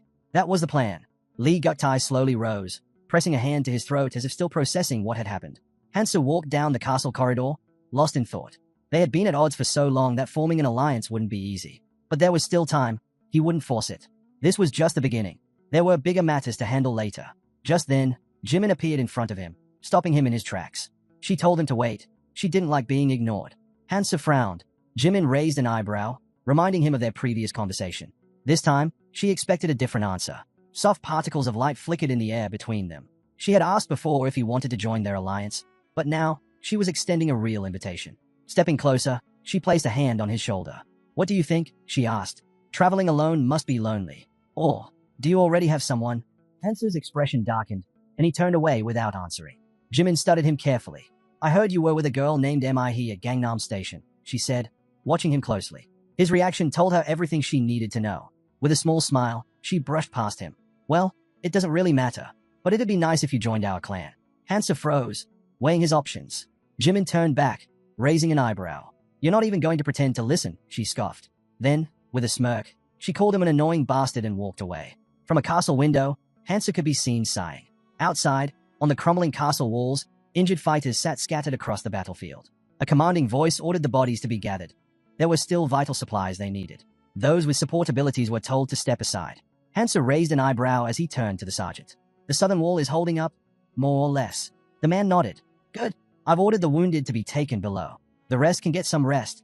Then, looking at Hansu, he asked, how's your clan holding up? Hansu exhaled. This time, we managed to put up a proper defense. Every post is secure. The battlefield was littered with skeletal remains, their skulls punctured by sharp blades. Initially, the Basement Alliance members had been hesitant to work together, but they had done their part well. The exhausted warriors sat in silence, catching their breath. Hansa gazed at the destruction before them. Thanks to them, we avoided major losses. The sergeant gave a weary smile. Still, we can't afford to get careless. His gaze drifted to the mountains of shattered bones.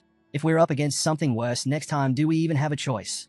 The protagonist stood atop the castle wall, wiping the sweat from his face as he turned away. Incredible, a nearby hero remarked. You fought all those enemies on your own. The sergeant chuckled, imagining himself asking Hansa directly, but he already knew the boy would just dodge the question. If only the kid had some proper manners, he might have even considered inviting him to join the clan. But, well, that was between him and whatever gods were watching. Still, looking ahead, the sergeant had to admit, at this rate, they might actually be able to fend off attacks time and time again. Suddenly, the boy's voice cut through the moment. Sergeant, there's something in the air. A figure emerged from behind the white clouds. The fairy assistant. She smiled as she stepped forward. Waiting for me? She asked playfully. The group tensed. Her sudden arrival couldn't be a good sign. Have you all enjoyed your rest these past 2 days? She continued. The heroes exchanged uneasy glances. Surprise flickered in their eyes as they raised their heads, realizing that whenever she showed up, it only meant one thing, trouble. Sensing their tension, the fairy let out a soft giggle. Oh my, you all seem so bored. Let's change that, shall we? With a clap of her hands, a mischievous smile spread across her face. Starting today, demons will be joining the battlefield. The announcement sent a wave of unease through the group. These creatures are far stronger than the undead you've faced so far, she admitted. But don't worry too much. Unlike the undead, demons will give you something valuable when you kill them. She waved a hand, conjuring an illusion, an enormous, menacing demon surrounded by glowing gems. These, she said, pointing to the bright crystals at the demon's feet, can be exchanged for incredible artifacts. There's even a shop exclusive to this place. Murmurs spread among the group as system pop-ups appeared before them. The heroes gawked at the windows flashing before their eyes. Hansa's eyebrows lifted as he scanned the options. The fairy, noticing his reaction, added, "Oh, and there's more. These crystals aren't just for artifacts. You can also buy escape tickets to leave this place." Hansa's gaze flickered to an icon in the shop menu. A running figure. The cost, 600 crystals. The fairy's voice rang out again. "So, do you all want to get out of here quickly?" The boy frowned. "Wait, so if we gather enough crystals, we can just leave?" A nearby hero pointed at the details. "It says up to 5 people can go together." The fairy let out a gleeful laugh. "That's right, so give it your all and start collecting." Before anyone could process her words, a surge of red energy burst forth in front of the castle gates. A demon's hand, long, black claws glistening under the light, emerged from the swirling portal. Then came the smile, twisted, inhuman, unsettling. The creature arched its back and let out a deep, eerie laugh. "Incoming," a hero shouted as the demon took a step forward. The crowd stiffened. No one moved. Someone had to face it first. But how strong was this thing? They all wanted those crystals. But was it worth the risk? Through the stunned crowd, Hansu stepped forward. His voice was firm. "Step back." Hansa pushed off the castle wall, launching himself into the air with a sharp sword in hand. He shot straight toward the demon, swinging his weapon in a powerful arc. The demon raised its hand, effortlessly stopping the attack. A grin spread across its face as it gathered bright energy in its free hand. Hansa barely managed to jump back as the demon's arm swung forward, sending a shockwave through the air. He exhaled sharply. This was expected, even if the creature was a degraded version of a true demon. He narrowed his eyes. Normal attacks won't be enough. And worse, he was out of cloud snacks. His defenses were solid thanks to the Rune Eater snake, but his attack power was lacking. The demon's grin widened. Bright streams of energy surged from behind its back. Hansu suddenly felt power surging around his feet. He glanced down as a system notification popped up. "Light boots of a scoundrel. Speed increased for 1 minute." A smirk crossed his face. Speed? Ha! He could work with that. In a flash, Hansa moved. A zigzagging trail of light followed behind him as he accelerated toward the demon. He appeared behind the creature in an instant, blades swinging. The demon reacted fast, spinning around and raising both hands to block. The air crackled as Hansu's sword struck over and over, leaving bright slashes hanging in the air. With a sharp swing, he finally sliced across the demon's chest, leaving a glowing wound. The creature's bright eyes widened. Its hand shot forward, releasing a blazing energy attack. Hansa braced himself, gripping his sword and blocking the incoming blast. A brilliant explosion erupted across the battlefield, sending stone fragments flying. From behind his sword, he frowned. His Nomaha's ring of destruction had activated. Any skill or power that touched his weapon was instantly neutralized. From the castle walls, the soldiers looked on in shock. "Is he really fighting that thing alone?" one murmured. The sergeant's brows furrowed. Just how much stronger has he become? Next to him, a soldier turned to Han Shiol. "We can't let this chance slip by." Han Shiol looked up. "You're saying we should join the fight?" He hesitated. "Is that really a good idea?" Jungwook frowned. "If we don't, others will. Do you really want to sit back and watch?" As if on cue, warriors leapt from the castle walls, shouting, "There's only one demon. We're not standing around for this." Jimin raised an eyebrow. "Not really my style," she muttered. Then she turned to Shia. "What about you?" Shia folded her arms. "We wait." Jimin's brows rose. "Oh? So you do want to see what Hansu can do?" Down below, a group of heroes rushed toward Hansu, weapons drawn. He turned his head, glancing at them. His eyebrows shot up. Impudent. This wasn't a normal fight. The demon could activate its racial skill at any second. If they interfered now, they'd only make things worse. He didn't have time to deal with reckless travelers. The protagonist stood firm before the towering demon, its glowing eyes piercing through the darkness. Observing closely, he suspected something was off. The creature hadn't used any abilities yet. That meant either hesitation or a hidden limitation. The demon arched a brow, watching intently. The hero recalled that demons possessed unique racial skills, unpredictable and varied. His mind raced. Did this one have an area of effect attack? As if to answer, streams of bright energy gathered in the demon's palm. Without hesitation, the protagonist turned to his allies. "Fall back. You won't survive if you stay too close." A bespectacled man hesitated, brows furrowed. "I got a bad feeling. Should we just stand back and let you handle this?" The hero raised an eyebrow. "What are you saying? We need to be close enough to land the final blow." The demon grinned, power surging in his hand. Without warning, he unleashed his racial skill, Hellfire. A blazing arc carved through the air, leaving a trail of searing destruction. The hero swiftly raised a shield, calling out, "I have an artifact. This should protect me from minor flames." Another fighter scowled. "If I deal the final hit, the reward is mine." But before anyone could act, the hero's voice rang out. "Run!"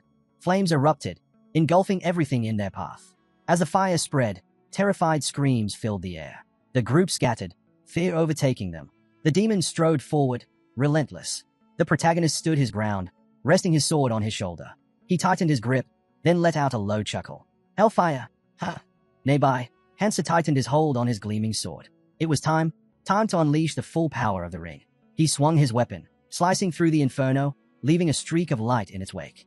A powerful surge of energy burst forth, destruction slash. Gasps echoed around him. What was that? He cut through the flames. Hansa narrowed his eyes. The battlefield was scarred with deep craters, fire still smoldering on the scorched earth. A shiver ran through him. This wasn't just any enemy. Right here, right now, he was the only one capable of fighting this monster. The demon stretched out a clawed hand, flames spiraling around him. His grin widened, his burning eyes locked onto the protagonist. He lunged forward, his razor-sharp talons slashing through the air. Hansa's eyes widened, his breath hitching. His hands trembled as he took in the sight. The hero standing firm, sword planted in the ground. He clenched his fists. Is he really just a traveler like us? They had all started this journey together. So why was the gap between them so immense? Hansa swung his sword, cutting through the incoming stream of fiery energy. They needed a strategy. If this dragged on, they'd lose every advantage they had. Jungwook frowned, scanning the battlefield. Behind him, Sergeant Xia covered her mouth in shock, while Jimin smirked. The demon let out a guttural roar, raising its hands as streams of energy crackled around its body. The protagonist lifted his gaze, locking eyes with the monstrous figure before him. A man in a cloak raised his hand, signaling everyone to prepare for the next wave. The clan members had to regroup. The shift in battle had begun. Jimin leaned against the wall, arms crossed. A voice cut through the silence. If you're waiting for him, you're wasting your time. She turned away. What are you talking about? Han Shiol sighed, rubbing the back of his head. I'm saying it's pointless. I've waited here before, and it never led to anything. Jimin glanced at him. Who exactly are you waiting for? Han Shiol's eyes narrowed. Hansu. Who else? Han Shiol closed his eyes. So, were you sent here by the monarch? The hero's expression shifted. Be honest with me. We're alone here. You know as well as I do that the clan alliance is on shaky ground. His gaze sharpened, and I'm sure you know why. Jimin studied him for a moment. Why are you telling me all this? Han Shiol gave a small shrug. Isn't it obvious? I wanted to present you with an offer from our side. Before he could say more, his eyes flickered to the side, suddenly on edge. He turned away sharply. Jimin raised a brow. What's wrong? I thought I was being watched. Lee Guktai stood by the window, observing the city below. It's been a while since Hansu monopolized the demons. And yet, he hasn't made a single move. A boy standing nearby narrowed his eyes. No reports either. We've had the clan members keeping tabs on him. But something doesn't add up. A girl beside him nodded. Aside from defending the fortress, hunting demons, and occasionally diving into dungeons, he barely does anything else. Thanks to him, our defenses have improved, but... She turned to Guktai. There's still another problem. The independent fighters, those who refuse to join any clan, are constantly clashing with the clans. Guktai stroked his chin in thought. I figured this would happen. With someone like him refusing to align with any faction, trouble was inevitable. His expression darkened. Even the clan alliance is forced to follow his lead. He exhaled sharply. That's why I made preparations. A group of people stepped forward. Lee Guktai smirked. If our power weakens, we'll lose control. And if that happens, our future plans fall apart. We cannot let that happen. Among the gathered crowd, a hero in a red robe stood tall. Lee Guktai glanced at the newly arrived warriors, his eyes gleaming. You came just in time, he said, spreading his arms. Let's talk about the future of the clan alliance. Meanwhile, on the battlefield, swords and spears jutted from the fallen monster's coughs. The protagonist stood motionless, gripping his sword tightly. He lowered his head. This was meaningless. The spear clattered to the ground. Hansu exhaled slightly, stretching out his hand. The white snake coiled around his neck flicked its tongue as he counted. This was the 60th. He had finally gathered the amount he needed. High-level artifacts were available in the crystal shop. In the glowing display, icons of a shield, potion, sword, and axe flickered. Most were exclusive to clans, each with incredible effects. If the clans got their hands on these crystals, fierce competition would break out. Hansa couldn't let that happen. He had to act before things spiraled out of control. His eyes flicked to the system window before him. Raising an eyebrow, he muttered, I have a bigger goal in mind. A notification popped up. Exchange complete. 60 crystals deducted. Among swirling streams of energy, iron chains materialized. Hansa smirked. He had mastered many weapons, but this was his favorite. A sharp sickle formed against the backdrop of chains. Gripping the twin blades, he admired their sleek, deadly design. The system identified them as judgment of the Decrados. Hansa's gaze hardened. This should make the next fights much easier. He spun one blade in his hand, eager to test it out. The ground was covered in dirt and debris. But suddenly, skeletal figures began emerging from below. Undead. Hansa grinned. 10 days remained until the siege ended. He was eager to see who would make a move in the final stretch. In his mind, he pictured Lee Guktai's wild eyes and manic grin, along with a group of shadowy figures waiting for their chance. Then, it happened. A small figure appeared, a fairy assistant. Her eerie smile sent a chill through the crowd. This round has been quite entertaining, she mused, floating above them. For those of you who have survived the longest, we've prepared a special event. Before anyone could react, the ground trembled violently. A surge of unknown energy spread beneath their feet. Panic set in. This wasn't the start of a new wave. A dark force enveloped the battlefield. The corpses of slain monsters stirred. Gasps rang out as the lifeless demons' eyes snapped open. Their broken bodies were being pulled together, their remains glowing with an eerie purple light. Inside the fortress, the grotesque fusion continued. The pieces merged into a single mass, shifting and twisting into something new. From the grotesque pile, a figure emerged. A girl. Her horns protruded from her head, liquid dripping from her face. The demon had arrived. The fairy assistant's voice rang out, laced with amusement. And so, your next challenge begins. The demon unfurled her wings, ready to strike. The assistant chuckled, crossing his tiny arms. If you were human, I'd suggest staying far away from the fortress walls.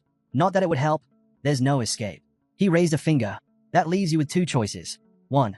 Stay and fight against the undead swarm that's heading your way. 2. Escape using a crystal. His grin widened.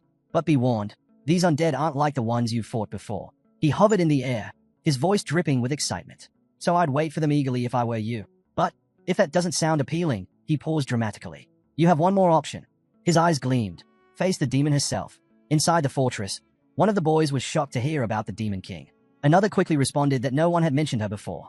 Meanwhile, the fairy helper casually filed his nails and remarked that he hadn't brought it up because most travelers never lived long enough to meet her. Since few survived that far, it didn't seem worth mentioning. The crowd tensed as they learned that the crystal would activate only 30 minutes after the undead attack began, and it could only carry 500 people. That meant half of them would be left behind. But there was another option. If they managed to defeat the Demon King, everyone could escape. A timer suddenly appeared, and the fairy helper, in an unusually patient tone, explained that since this was a special event, he would wait for their decision. One man cursed, realizing they weren't just holding out for a month as they originally thought. A sudden clap drew everyone's attention. Lee Guktai stepped forward, clenching his fist, and declared that all they had to do was survive for half an hour and escape with the crystal. He urged everyone to hold on and prepare, then ordered the clan alliance to head toward the crystal while the rest defended the front lines. A guy with glasses looked at Lee Guktai in outrage, seeing right through his intentions. He sneered, realizing Lee Guktai and the clans were planning to save themselves while leaving the others behind. Their eyes locked in a tense standoff. Lee Guktai defended his strategy, arguing that survival was more important than reckless action. But the glasses-wearing man shot back, mocking Lee Guktai's words as befitting a clan monarch, someone who only cared about saving those under his control. Lee Guktai, unfazed, turned to him with a threatening look and demanded to hear a better plan. He reminded everyone that even the demon from the first day had wiped out dozens in a single attack. So how exactly did they plan to defeat the Demon King? His expression darkened as he posed the question to the entire group. Would they rather escape together and reach the next island or throw themselves in a certain death like moss to a flame? The glasses-wearing man hesitated.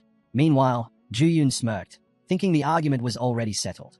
Their alliance with the Smog clan ensured their safety. But then, a voice rose from the crowd. Someone stepped forward and declared that the only way for everyone to survive was to defeat the Demon King. Ju-Yun tensed up, his body's rigid with unease. Meanwhile, Hansu remained calm, stating that if they managed to defeat the Demon King, everyone who survived would be able to escape. Ju-Yun scowled, irritated that Hansu was interfering yet again. Lee Guktai stepped forward, eyeing Hansu skeptically. Are you sure you'll survive? He challenged. Hansu simply shrugged. Who knows? He said indifferently. Then, he pointed out the harsh truth. If they made a run for the crystal, far more than 500 people would die. Maybe even all of them. A girl in the crowd smirked and said that in that case, she'd rather follow him. She added that trusting the so-called clan leaders was out of the question, so siding with them made no sense. Turning to Hansu, she asked for his thoughts. People around them started raising their fists in support, eager for a way out that didn't rely on abandoning half their group. Seeing this, Ju-Yun and his clan quickly decided to join in. Soon after, Shia announced that they would also fight alongside Hansu. Ju-Yun's expression darkened. If things kept going this way, Hansu would have to be dealt with, by force if necessary. He glanced at the convoy, realizing that they needed to break their morale now. If a battle erupted, everyone would fight for their own survival, making it the perfect moment for an ambush. But before he could act, Hansu shot him a menacing glare. Save your plans to kill me for later, he warned.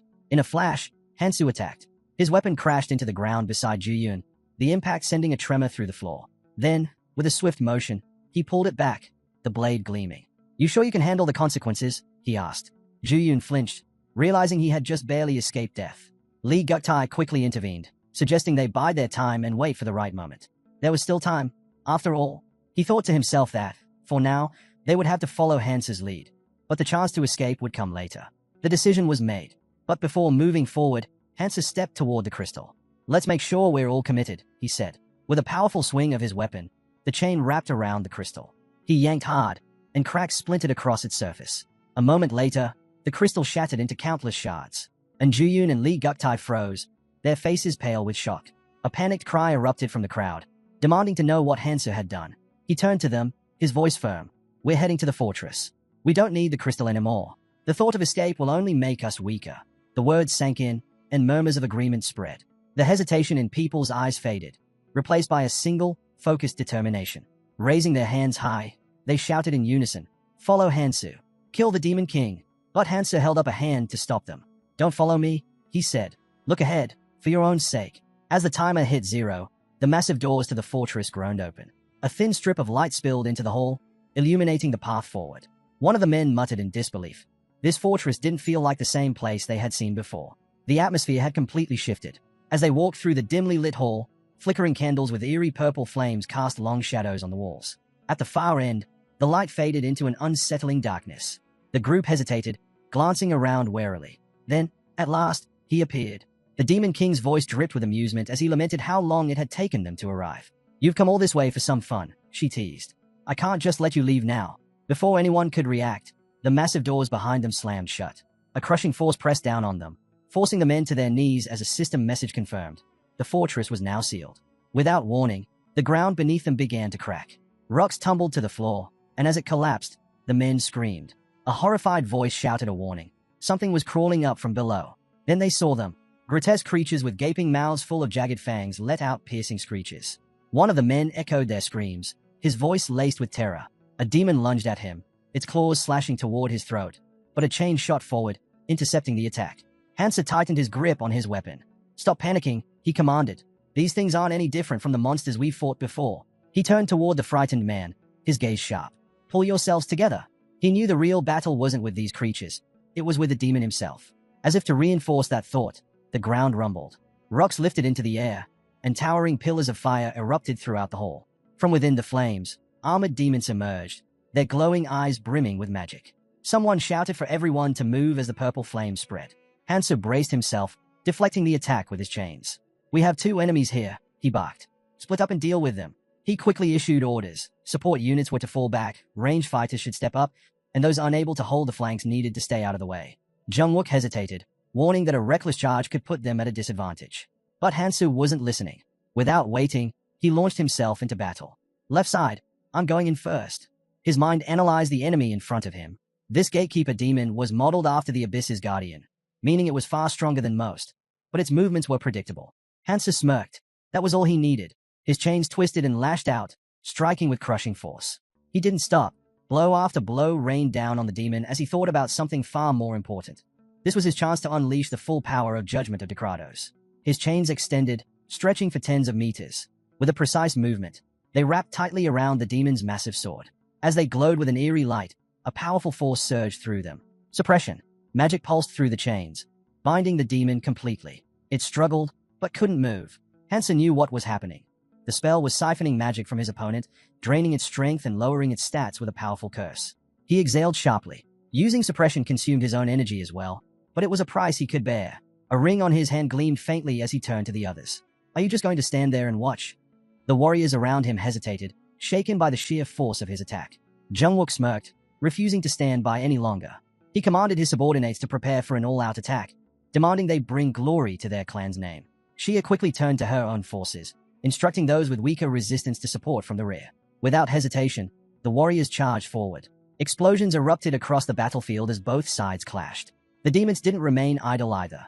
Hansa suddenly realized they were attempting to summon hellfire. Cracks split open in the ground, and blinding light burst forth. Hansa's chains rattled helplessly as the demon broke free from his shackles. Hansa immediately ordered the attack to continue. He knew they wouldn't last long if the demons landed a solid hit. But if he could predict their movements, he could manage. With renewed determination, he launched another strike, sending his chains hurtling toward the demon. Just then, a searing beam of demonic flame nearly knocked him off his feet. One of his allies shouted a warning. The hellfire would make his attacks useless. But Hansu refused to back down. He leaped toward the demon, knowing he had to eliminate it himself. His gaze locked onto the source of the hellfire, the ignition crystal. With immense effort, he reached into the flames, grabbed the crystal, and yanked it free. Grinning, he crushed it in his palm. As the fire surrounding the demon flickered out, the onlookers gasped, questioning what had just happened. Hansu simply reminded them of his earlier words, then ordered them to keep fighting. He assured them there was no need to worry. The demon wouldn't be able to use hellfire anymore. A sudden warning cry rang out. Hansu barely dodged an attack in time. Meanwhile, Jungwook turned his attention to another demon, the one assigned to the non-clan warriors. The scene before them was grim. The fighters lay sprawled on the ground, unarmed, while the demon loomed over them. Desperate, they begged for help. Juyun frowned, questioning why they weren't fighting back. The group hesitated, saying it was too dangerous to intervene. They turned to Hansu. Wasn't it his responsibility to deal with this? They didn't know what to do. Lee Guktai smirked, sensing their hesitation. To him, this was an opportunity. Stepping forward, he called out to Hansu, accusing him of sending people to their deaths. It was all his fault things had reached this point. Pointing directly at him, Lee Guktai declared that Hansu should take responsibility. A warrior still battling nearby snapped at Lee Guktai to stop talking and start fighting. Frustrated, he kicked Lee Guktai aside, yelling that his clan was doing nothing while everyone else fought. Lee Guktai merely smirked, challenging those around him. Did they really think he was holding back because he was weak? He scoffed, ready to prove he was different from the idle chatterers around him. Fine, he sneered. Let's see the true power of the special forces. His warriors raised their bows, arrows aimed at the demon. With precision, they attacked, striking repeatedly. Swords and arrows tore into the demon's flesh. The spectators murmured in disbelief. Then, at last, the demon collapsed to its knees. Hansu turned to Xia and Jungwook, telling them to head to the other side. He'd handle this. Without hesitation, he lunged forward, his daggers slicing through the air as his chains whistled. Wrapping the chains tightly around the demon, he swung his blades with precision, severing its tendons. And Juyun watched in shock. A monster that would have taken dozens of their warriors to bring down. Hansu had handled it alone. Frustrated, he turned to Guktai and demanded he finish things already. Hansu knew Guktai wasn't the type to form a special squad just to show off, but right now, that didn't matter. He needed to stay focused. His chains lashed out again, tightening around the demon as he unleashed another relentless assault. Meanwhile, Juyun gritted his teeth and struck his opponent with his sword. From the side, Hansu observed the battle unfold. Jimin charged in with a wild grin, twin daggers in hand. Hansu's chains coiled around the demon's neck, squeezing tighter. With a final, decisive motion, Hansu spread his arms wide, slicing clean through his enemy's throat. He turned, surveying the aftermath of his work. Wiping dirt from his cheek, he caught Lee Guktai staring, his expression a mix of anger and unease. Hansu stood over the fallen demon, locking eyes with him. A subordinate approached Guktai, pointing out a crystal among the remains. He suggested they use it to trade for valuable artifacts. And Juyun spoke up, revealing that the clan alliance had formed a special squad, and strengthening it was now the priority. However, another warrior argued that the small clan should be the first to claim the trophies. The young man merely smiled. I might be the temporary commander, but the special squad belongs to the entire clan alliance. No need to worry. Jungwook frowned. When had the alliance created such a squad? As far as he knew, they had been keeping that a secret. Xia shot Lee Guktai a cold look. We managed to control our unruly monarchs and form a proper alliance. The looming crisis only sped things up. Hansu checked his system window while overhearing her thoughts. There was no point in dwelling on why the squad was created. Just then, Xia and Jungwook approached him. It looks like the alliance is trying to corner you, Xia warned. Hansu waved it off. I already know what's happening. No need to worry. Xia raised an eyebrow. So you have a plan? Hansu smirked. Just wait and see. He had already made his move. More warriors joined them, announcing that the alliance would now have to take the front lines.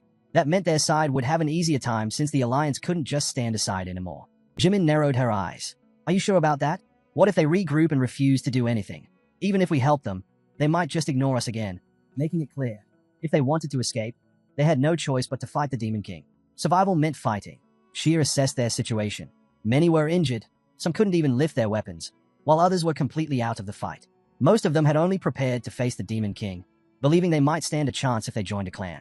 But now, uncertainty filled the air. A sharp voice cut through the murmurs. Enough whining. A girl stepped forward, her tone firm. If you want to live, the only way is to defeat the Demon King. She turned to Hansu, locking eyes with him. I'm Song. She introduced herself, stepping closer. Her hand reached for his chest, but before she could make contact, Jimin nearly exploded in fury. Only Xia managed to hold her back. Hansu smacked Sung's hand away, glaring. What do you think you're doing? She tilted her head, feigning innocence. Oh, so heartless. I wasn't trying anything. Just wanted to introduce you to someone. Turning away, she tossed him a smirk. Let me know if you're interested. Then, as if enjoying the chaos she caused, she added, after all, someone is certainly interested in you. Jimin cursed under her breath. What is wrong with her? Xia pulled Hansu aside. Just ignore her. Jimin scowled, muttering about how Sung had refused to acknowledge them earlier. She only interacted with the clanless, shutting out anyone else. No matter how they tried, she had ignored them completely. Hansu exhaled, clearly unimpressed. If you're done, let's move. Juyun groaned, ignoring me again. Huh. With that, the group set off. They arrived before a massive wall, voices rising in debate about what lay beyond. Are we really going to fight the Demon King? Someone asked, their voice filled with doubt. A fairy helper wiped away tears of laughter. Travelers these days are amusing. But don't worry, I've got good news for you all. The crowd fell silent as the fairy continued. You don't actually need to defeat the demon to open the portal to the next island. Gasps echoed through the chamber. All you have to do is hold out for half an hour, the fairy explained. Once that time passes, the crystal on the throne will activate. Wait, so we just have to survive? Someone asked in disbelief. The fairy nodded. That's right. Once the crystal activates, the portal will open, allowing you to travel freely between islands. Then, with a sly smile, he added, of course, if you don't want to wait, you can always buy passage using crystal shards. But that's not the official way. Hansen narrowed his eyes. He wasn't surprised. The monster had clearly been waiting for the right moment to reveal this option. The fairy clapped his hands. Well then, good luck. I hope to see you all on the next island. With that, they stepped into the Demon King's chamber. The hall was filled with massive cocoons, looming in eerie silence. The demon raised her hand. Rise! At her command, eyes snapped open within the cocoons. Skulls burst from the walls as creatures began to emerge. A satisfied smile crossed the Demon King's face. Hansa's mind raced. This version of her was weakened, only a fraction of the true horror that lurked in the abyss. But that didn't mean the fight would be easy. He already knew how he would strike. The demon ordered, arise. The skeleton's arises and moves upward. The demons let out piercing screams as a system notification popped up. Monocrystals had been used to purchase artifacts. Hansu's hand glowed as he summoned the chain size of judgment, Decratos, and launched an attack. The demon shrieked in agony. Tightening his grip, Hansu strategized, preparing to wield two unique skills of Judgment Decratos, Separation and Return. Instantly, multiple copies of his sides appeared before him, and he unleashed them at the Demon King. Those struck, the demon didn't falter. Instead, he smirked as the replicated weapons trembled in his grasp. Waving his hand, he cursed Hansu, filling the space with red light. The chains, seemingly alive, lunged toward his.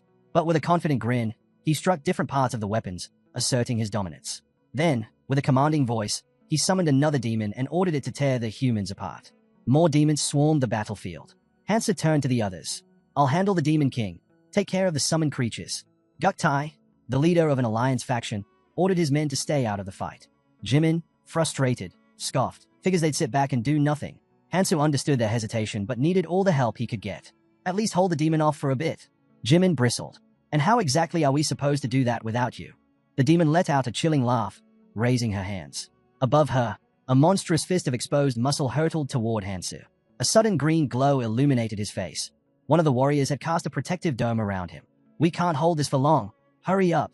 Meanwhile, another Alliance warrior observed the chaotic battlefield. There are too many of them. I can't even tell what's happening. Should we be helping somehow? Another asked, coughing up blood mid-sentence. And Juyun turned in shock as one of their own collapsed. He stared at the attacker and demanded, What are you doing? Guktai, with a sinister smirk, replied, The perfect time to strike is when everyone's distracted. His faction had no intention of fighting the demons. Instead, they were eliminating their own. And Juyun's face twisted in horror. You think we'll just let this slide? Why aren't you fighting the real enemy? The answer was chilling. No one could move as a special squad launched a surprise attack. And Juyun, defiant, yelled, This battle isn't over. We'll wipe you out too. But Guktai only sneered. You were just disposable pawns, willing to throw yourselves away for the monarch. And Juyun froze. What monarch? Before he could process it, Guktai roared, Time for you to disappear, Juyun, and swung his blade. But before the strike could land, and Juyun collapsed, overwhelmed by fear. Hansu arrived just in time, his gaze locking onto Guktai. So, you've finally shown your true colors, he muttered. It seemed the boy's underhanded tactics hadn't changed one bit. Guktai, startled by Hansu's presence, questioned why he wasn't still fighting the Demon King. But it didn't matter. He was convinced Hansu was too late. The special squad surged forward to attack, but Hansu quickly pieced everything together.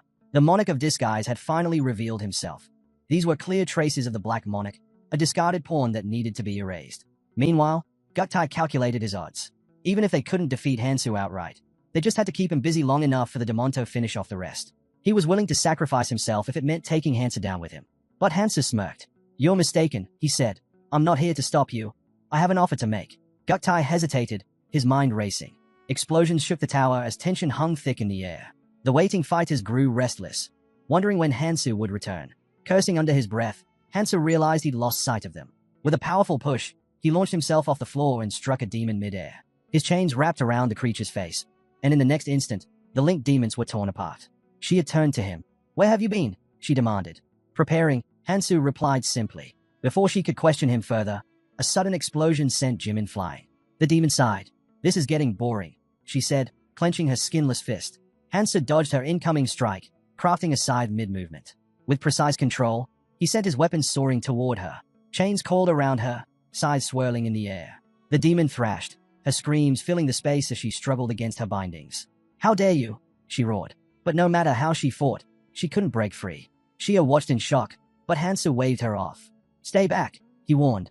Han Chiol frowned. "Why are you stopping us?" Before Hansu could answer, a purple flash illuminated the room. A powerful bolt struck Hansu, sending black smoke spiraling into the air. The onlookers gasped, unable to see through the thick haze. "I can't see him. Is he dead?" Shia's breath caught in her throat. There's no way he went down that easily. Then, Jimin's voice rang out. "He's up there." Above them, Hansu had climbed higher, his focus sharpening. More copies of his size materialized, and without hesitation, they hurtled toward the enemy, slamming directly into the rings. The chains tightened around the Demon King, forcing her to her knees. Hansu struck again, drawing another agonized scream from her. With a swift motion, he severed one of her arms. "Looks like that worked," he muttered. But instead of despair, the demon erupted into laughter.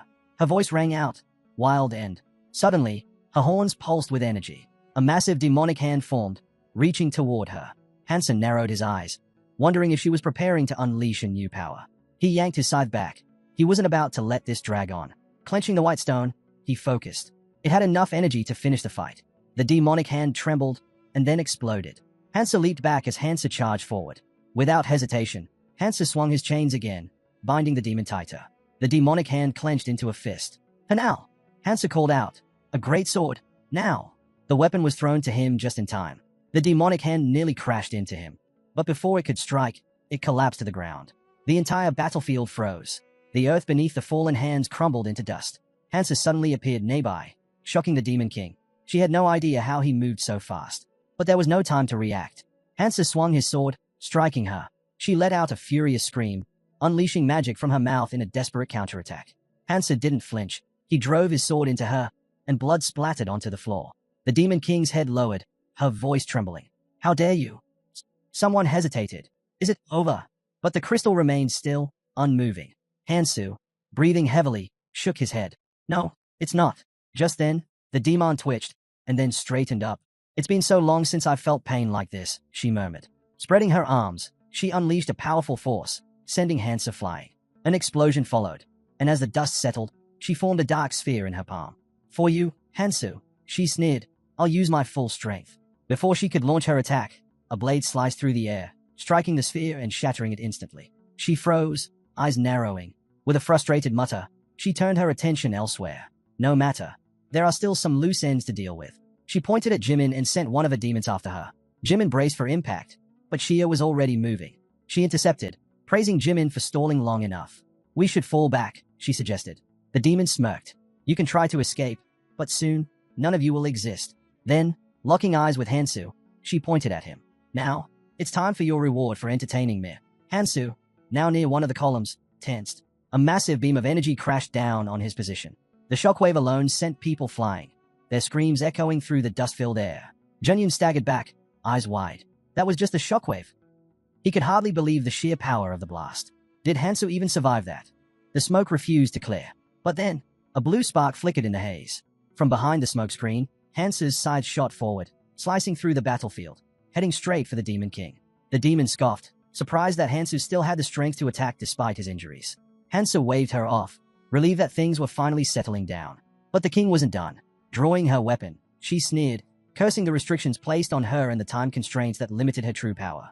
As tension filled the air, the crystal finally reacted, glowing intensely before opening a portal. The people erupted in celebration. Hansu had defeated the Demon King, and now they could all move on to the next island. However, just as the demons' bodies began to shrink, flames erupted without warning. Hansu tensed, realizing the Demon King's hearts were in danger. But then, to his shock, her body began to shift. With a twisted grin, she declared that she was just getting started and had no intention of stopping now. Even if it meant paying the price, she vowed to take them all down with her before her body burned out. Before she could act, the fairy assistant appeared, cutting her off with a laugh. Grabbing hold of the king, he reminded her of the rules. Using true power in a training area was forbidden, and there would be consequences for breaking the conditions. A massive hand reached down, enveloping the demon as the entity declared that she would be removed. Furious, she lashed out, blaming the fairy assistant for interfering and preventing her from unleashing her full power. She swore revenge, but before she could do anything more, her body dissolved into black flames. The onlookers stood in tense silence as the fairy assistant let out an awkward chuckle. Brushing off the moment, he assured everyone that it was just a small misunderstanding and that he had already taken care of it. Now, it was time for their reward. With a wave of his paw, he congratulated them on their victory, emphasizing that few ever got the chance to participate in such an event. Finally, he turned to Hansu, announcing that there was only one reward for defeating the Demon King, and it would go to the one who contributed the most. Hansu reached out and took the purple runestone. A system window appeared, informing him that once activated, all his rune stats would be locked at 99.99% for 24 hours. However, there was a catch. Once the effect wore off, his boosted stats would drop straight to 100%. The fairy assistant assured them he'd handle the rest and explained how to use the crystal. Just by thinking of their desired destination, they could travel there. With that, he left, saying he'd be waiting for them on the next island. Hansa glanced at the runestone, feeling a sense of accomplishment. He had achieved everything he came to the central island for, but something still lingered in his mind. The energy he had sensed earlier was unmistakably from the abyss. Twirling the stone between his fingers, he reminded himself that his journey was far from over. Hanao let out an exasperated sigh, complaining that after all their effort, they only got one reward. Jungwook reassured Hansu that no one was foolish enough to try and take it from him, especially since everyone knew he was the reason they survived. Hanao agreed, adding that it wasn't like anyone here had the strength to challenge him anyway. Shia ran a hand through her hair, skeptical. The Smug clan had been suspiciously quiet throughout the battle, and she doubted they'd stay silent for long. She suggested checking in with their clan members who hadn't emerged during the fight with the Demon King. Jimin, clearly irritated, questioned why they didn't just deal with the problem now. Hansa shot him a glance over his shoulder and said flatly, "It's probably already over," sensing something was off. "What do you mean, over?" Shia echoed the question, equally curious. Meanwhile, in the back, the remaining warriors inspected their hands, realizing their tattoos had vanished. The monarchs were gone, either dead or captured. Shock spread among them as they pieced together the betrayal. The Smog clan had used a special squad to seize the monarchs. Hansa smirked. Elsewhere, a lone warrior stood amid a battlefield littered with corpses. The cleanup had already been completed. A few minutes earlier, a group led by Lee Guktai had emerged from a portal. He scanned his surroundings and fixated on a towering structure in the distance. He wasn't exactly sure where they had landed, but judging by that tower, they were in the right place. As the Monarch of Disguise, Lee Guktai's mission was clear: disrupt the monarchs of the central island and eliminate them. He knew he had failed to follow direct orders, but he figured his life, along with the heads of these monarchs, would be enough to make up for it. Exploiting their fear of Hansu had made it easy to set traps. Turning to his subordinates, he ordered them to tie up the captured monarchs. He smirked to himself, thinking about the power this move would grant his clan. He recalled Hansu handing him the crystals and hinting that he should use the situation to seize control. By turning the monarchs into members of the special forces, he could take charge of the entire clan. But Lee Guktai had already understood that long ago. After all, the special forces were already in motion. Hansa told Lee Guktai that as long as they didn't cause trouble here, he'd turn a blind eye to whatever happened next. Lee Guktai scoffed internally. Hansa was a fool. Their deal had only been made to avoid unnecessary conflict in the middle of a crisis. Now that things had settled, that agreement meant nothing. Still, he suggested his people stay in contact, given their current situation. Just then, one of his warriors shouted, "There was someone else here." Before Lee Guktai could react, he saw a blade slice into his comrade's side. Alarmed, he demanded to know who was there, but he couldn't sense anyone. A voice echoed in the darkness, making Lee Guktai whip around. Whoever it was, they had actually come. He had his doubts, but it seemed his precautions weren't in vain after all. Lee Guktai shouted for his men to stay sharp. Whoever was hiding couldn't have brought many people, which meant they still had the advantage. But just as he prepared to fight, his body froze. His legs wouldn't move. He was sinking into the ground. The unseen voice calmly explained that it was a temporary effect, triggered by a buried trap artifact. A figure stepped out from the shadows, revealing that the trap had a delayed activation. It ensured they were exactly where they needed to be. Panic flickered in Lee Guktai's eyes. How are they known? He wanted to demand answers, but before he could speak, a crushing blow landed on his back. And Ju-Yun, another of Lee Guktai's men, begged for mercy, swearing to do anything to survive. The voice didn't hesitate. It denied him outright before delivering another devastating strike. The unknown warrior slammed Ju-Yun's head into the ground, muttering that he had nothing of value. Letting go of the broken body, the warrior whispered to himself about waiting for the Central Island's people to arrive, so he could kill them all. Then, the warrior removed his mask. He mused that when he first heard about the Central Island and the tower, he hadn't known what to make of it. But, as always, things had a way of working out. At that moment, Hansa spoke. Since this warrior had asked to use him, Hansa decided to share something important. If the warrior could endure what Hansa had to say, he would grow far stronger than others who started under the same conditions. With that, Hansa sent him to the place he had mentioned, leaving the choice up to him. Looking back, the boy realized that trusting Hansu had been the best decision of his life. Now, all he had to do was wait. The full moon shone brightly above as the transition crystal pulsed with energy. Elsewhere, deep in a forest, a man cursed under his breath. He was dead. The woman beside him asked if he was referring to Lee Guktai. It seemed the Central Island had made a critical mistake. The man frowned. The last time he had made contact, it had been from the Demon King's fortress, so that was likely where he had died. But the man had expected this outcome. Lee Guktai's death wasn't important. What mattered was the irritation that still remained. Clenching his fist, he declared that they had come to Tower Island because it offered the best rewards among the remaining islands. However, there was only one way in, through the transition crystal. As soon as they activated it, warriors formed a tight ring around it, ensuring that no one passing through would escape unscathed. The Ascension Pass island map displayed hundreds of islands, divided into 3 stages. The first group marked the beginning of the journey, followed by the second group, which included the Central Island. The third group signified the final stage of training, where the most valuable rewards were hidden. Among them, Tower Island stood out as the most coveted. Naturally, anyone seeking strength would rush there without hesitation. Inside the throne room, a massive yellow crystal loomed over them. A voice broke the silence, questioning his statement. Without looking up, the protagonist casually took a bite of his snack, replying that if they were heading to Tower Island just for the rewards, they should think twice. He finished chewing and added that otherwise, they'd meet the same fate as those who rushed blindly to the Central Island. Hansa narrowed his eyes at the group, offering a sincere warning. Surviving Tower Island would be far more difficult than the Central one. There was no point in risking death without a real chance to grow stronger. His words stirred unease, and people began murmuring, asking what they should do. Shia stepped forward, stretching out her hand. "So, you're not going?" she asked. As they debated, unseen eyes were watching from the shadows. The protagonist, unfazed, stated that there was always a way to claim any reward, no matter the island. Hearing this, Shia turned away, deep in thought. This was unexpected. She had assumed he was the type to chase risks. Had she been wrong?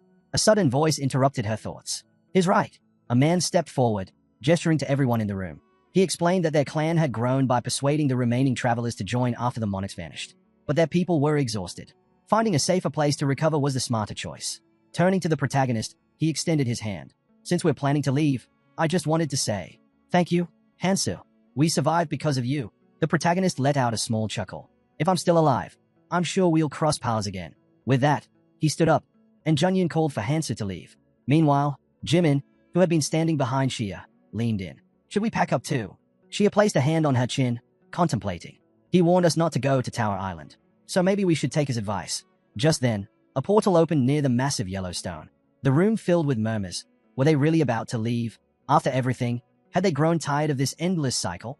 The crowd exchanged uneasy glances, whispering among themselves. If even Hansu wasn't confident about Tower Island, wasn't it foolish to go? Hearing their murmurs, the protagonist addressed them loudly. "Go on. I still have things to take care of." Jungwook shrugged, spreading his arms. "Then we'll go first." He and Cho approached the portal. Before stepping through, he turned back. "I hope we all make it out of this." Shia glanced at her partner. "If you want to say goodbye, now's your chance." Jimin lifted her chin proudly. "No need. I'll just go ahead." With that, Shia shifted her gaze toward the protagonist. "I'm not one for goodbyes, but we'll meet again." As the last few people prepared to leave, Hansa walked toward the portal. But just before stepping in, he turned back. His eyes landed on Song. "Why are you still here?" She raised a hand and countered with a question of her own. "Why shouldn't I be? I want to check something." Hansu exhaled lightly and turned away. "Suit yourself." As his form began to fade, his voice lowered to a whisper. "See you on the next island." The moment he disappeared, Song tilted her head. "See me where?" She tucked a strand of hair behind her ear, mumbling to herself. She wasn't sure where everyone was going, but at least someone would be heading in the right direction. A red mark glowed on the back of her palm as she conveyed the message. Sometime later, a long-haired man stood before the portal. He sighed, muttering to himself. It's been a while since I got the message. Is anyone even coming? Suddenly, the portal flared to life. His instincts kicked in. Gripping his sword, he took a defensive stance. Another man, holding a spear, motioned for his men to prepare. Stay sharp, he barked. Then, without hesitation, he lunged toward the portal, closing the distance with alarming speed. The portal pulsed with energy, casting a bright glow across the forest. But as the light settled, his expression twisted in confusion. Instead of an enemy, Song stood next to the portal. Down, the man shouted. A sudden explosion erupted from the side of the portal, launching her forward. She hit the ground, catching herself with one hand. Her eyes darted to the side in shock. Well, that was quite the welcome, she muttered, dusting herself off. The man narrowed his eyes. Why are you alone? Where's the rest of your group? Song straightened, unfazed. I waited until they all left before coming here. Has anyone else arrived? His frown deepened. Not a single soul. A heavy silence followed before he asked, Are you absolutely sure you were the last one left? The man turned away, and Song spoke firmly. I watched them all leave. There's no mistake. But she still found it hard to believe that everyone had fallen for that chain lover's trick. She recounted what Hansa had said, that surviving on Tower Island would be far harder than on the central one, and there was no point in dying without a real shot at getting stronger. The way he had said it, loud and clear, felt deliberate, like he was trying to persuade everyone. The man's expression darkened. Him again, his voice dripped with irritation. He clenched his fist, slamming his palm against a nearby tree. With sheer force, the bark shattered into fragments. Lowering his hand, he muttered bitterly, That guy is really starting to piss me off. Staring at the broken tree, he sneered. We haven't even managed to kill one of them. Sending my people to find a portal is a waste of time. Turning back to Song, he demanded, Do you know what Lieutenant Hansu is up to? She raised a hand, answering calmly. From what I saw, he's been fighting on the front lines. He seems more interested in protecting people than killing them. The man narrowed his eyes. That makes him a problem. He gestured to his assistant. Spread the word to the clans on the other islands. If they see Hansu, they're to eliminate him. The assistant crossed her arms, considering. He's as strong as a monarch. Instead of a direct attack, why not try something else? The man shot her a glare. Didn't you just say he doesn't kill people? If our clansmen go at him with full force, he won't have a choice but to fight back. Grabbing her scarf, he tightened his grip. Don't forget why we're doing this. You remember what those monarchs did? His voice turned cold. We eliminate all obstacles, no matter the cost. For those we lost. Releasing his grip, he turned to Song. Spread his description and fighting style to everyone. We're heading to the tower now. Song watched him go. You're not going to wait. He scoffed. Waiting isn't my thing. The portal ignited with bright flames as they disappeared through it. Moments later, the protagonist emerged from another portal. Scanning his surroundings, he noted, Looks like everyone's gone. Pausing for a moment, he added, If it's still the same as I remember, he won't wait either. Just then, someone moved ahead of him, slipping behind a tree. Without turning, the protagonist spoke. How long do you plan on standing there? A hooded figure stepped out, lowering his hood. Been a while, hesitant. He started to say more, but the protagonist cut him off. Did you bring what I asked for? The man grinned, stretching out his hand. Of course. Got the sexy relative's earrings. He smirked. Still don't know what you plan on doing with these. The protagonist took the earrings, nodding. Good work. Now, I'm heading to the next island. One of the guys stepped forward and asked what he was mumbling about. They just had to go inside. No need for all the extra talk. He walked up to the portal, turned to the others, and stated plainly, Go in, take down whoever comes out, and claim the rewards. That was all there was to it. They weren't here to make friends, so why waste time? Then, he turned to the guy with glasses and asked how many of them he thought would actually make it out alive. A girl from their team broke into a nervous sweat. The guy with glasses, the one in the hat, and the protagonist all stared at him as he continued, saying it was already clear who was going to die soon. So there was no point in dragging this out. Hansu, watching with obvious disdain, kept his thoughts to himself. Before long, they had already stepped through the portal and were locked in battle against giant ants. Someone shouted that they needed to separate the monsters and take them down one by one. Just then, an ant lunged from a blind spot, slamming the ground with a roar. The impact sent a girl stumbling backward before she could dodge. She hit the ground hard, and the ant wasted no time closing in. The protagonist took in the situation, thinking to himself that the earrings of the 7 relatives had halved his stats. In this condition, fighting head-on wasn't an option. Still, a weapon appeared in his hand. He had to test his limits. Hansa pushed off the guy in the hat's shoulder, telling him not to get in the way, then hurled his blade with all his strength. The weapon struck the ant's head dead on. Seizing the moment, he leaped high, brandishing another blade. and came down with a powerful slash to its belly. The monster collapsed.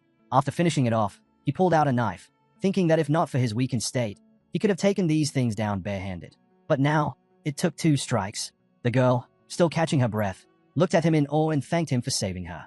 She was amazed that he had taken down such a massive creature with such a small weapon. Excitedly, she raised her hands and asked if he had fought on other islands before.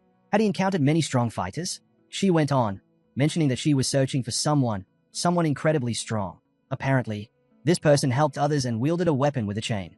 The protagonist listened but kept his back turned to her. With a smile, she added that she really wanted to meet this guy.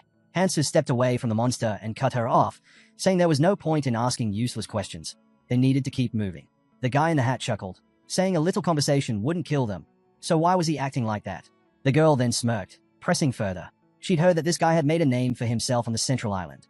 Then, as if putting the pieces together, she asked if it was true that his name was Hansu.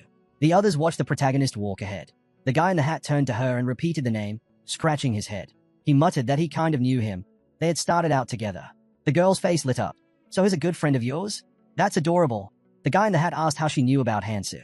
The girl explained that she had heard stories from travelers about how strong he was. Then, she asked if he knew where Hansu was now. He turned away, saying Hansu was always busy with something. So even if he didn't know his exact location, if people were talking about a powerful guy named Hansu, it was probably him. He glanced at the short-haired girl and noticed she looked a bit like the protagonist. At first, he had assumed Hansu was all talk. But then he recalled a time when Hansu had asked if someone had told him to fight. The guy in the hat looked ahead, his expression shifting. Then, he excitedly asked if Hansu was really planning to fight alone. If the protagonist weren't around, many people would have died, so he was probably already far ahead. Just then, someone from another clan spoke up, saying the ants didn't drop artifacts, only ruins at best. Given the low difficulty and the sheer number of people here, the artifact quality was bound to be poor. Another person pointed ahead, spotting a door similar to the one they had entered through. Excitement spread through the group as they approached the portal. Finally, they could move to the next floor. Maybe once they left this place, they'd start finding artifacts. Deciding to go in together, they stepped forward, but a voice from the crowd suddenly interrupted. A man shouted that he wouldn't allow it. Without hesitation, he slashed through one of the participants' arms. Blood sprayed in every direction. He grinned wildly and declared that fewer people meant better artifacts. If they all went to the next floor together, the rewards would be worthless again. Gripping his spear with both hands, he let out a crazed laugh. Why waste time looking for a room with fewer people when he could simply kill everyone and take all the artifacts for himself? Without warning, he swung his weapon wildly. Panic spread as people begged him to stop and negotiate, but he ignored their pleas. Blood splattered everywhere as he charged forward, laughing. His eyes locked onto Hansu.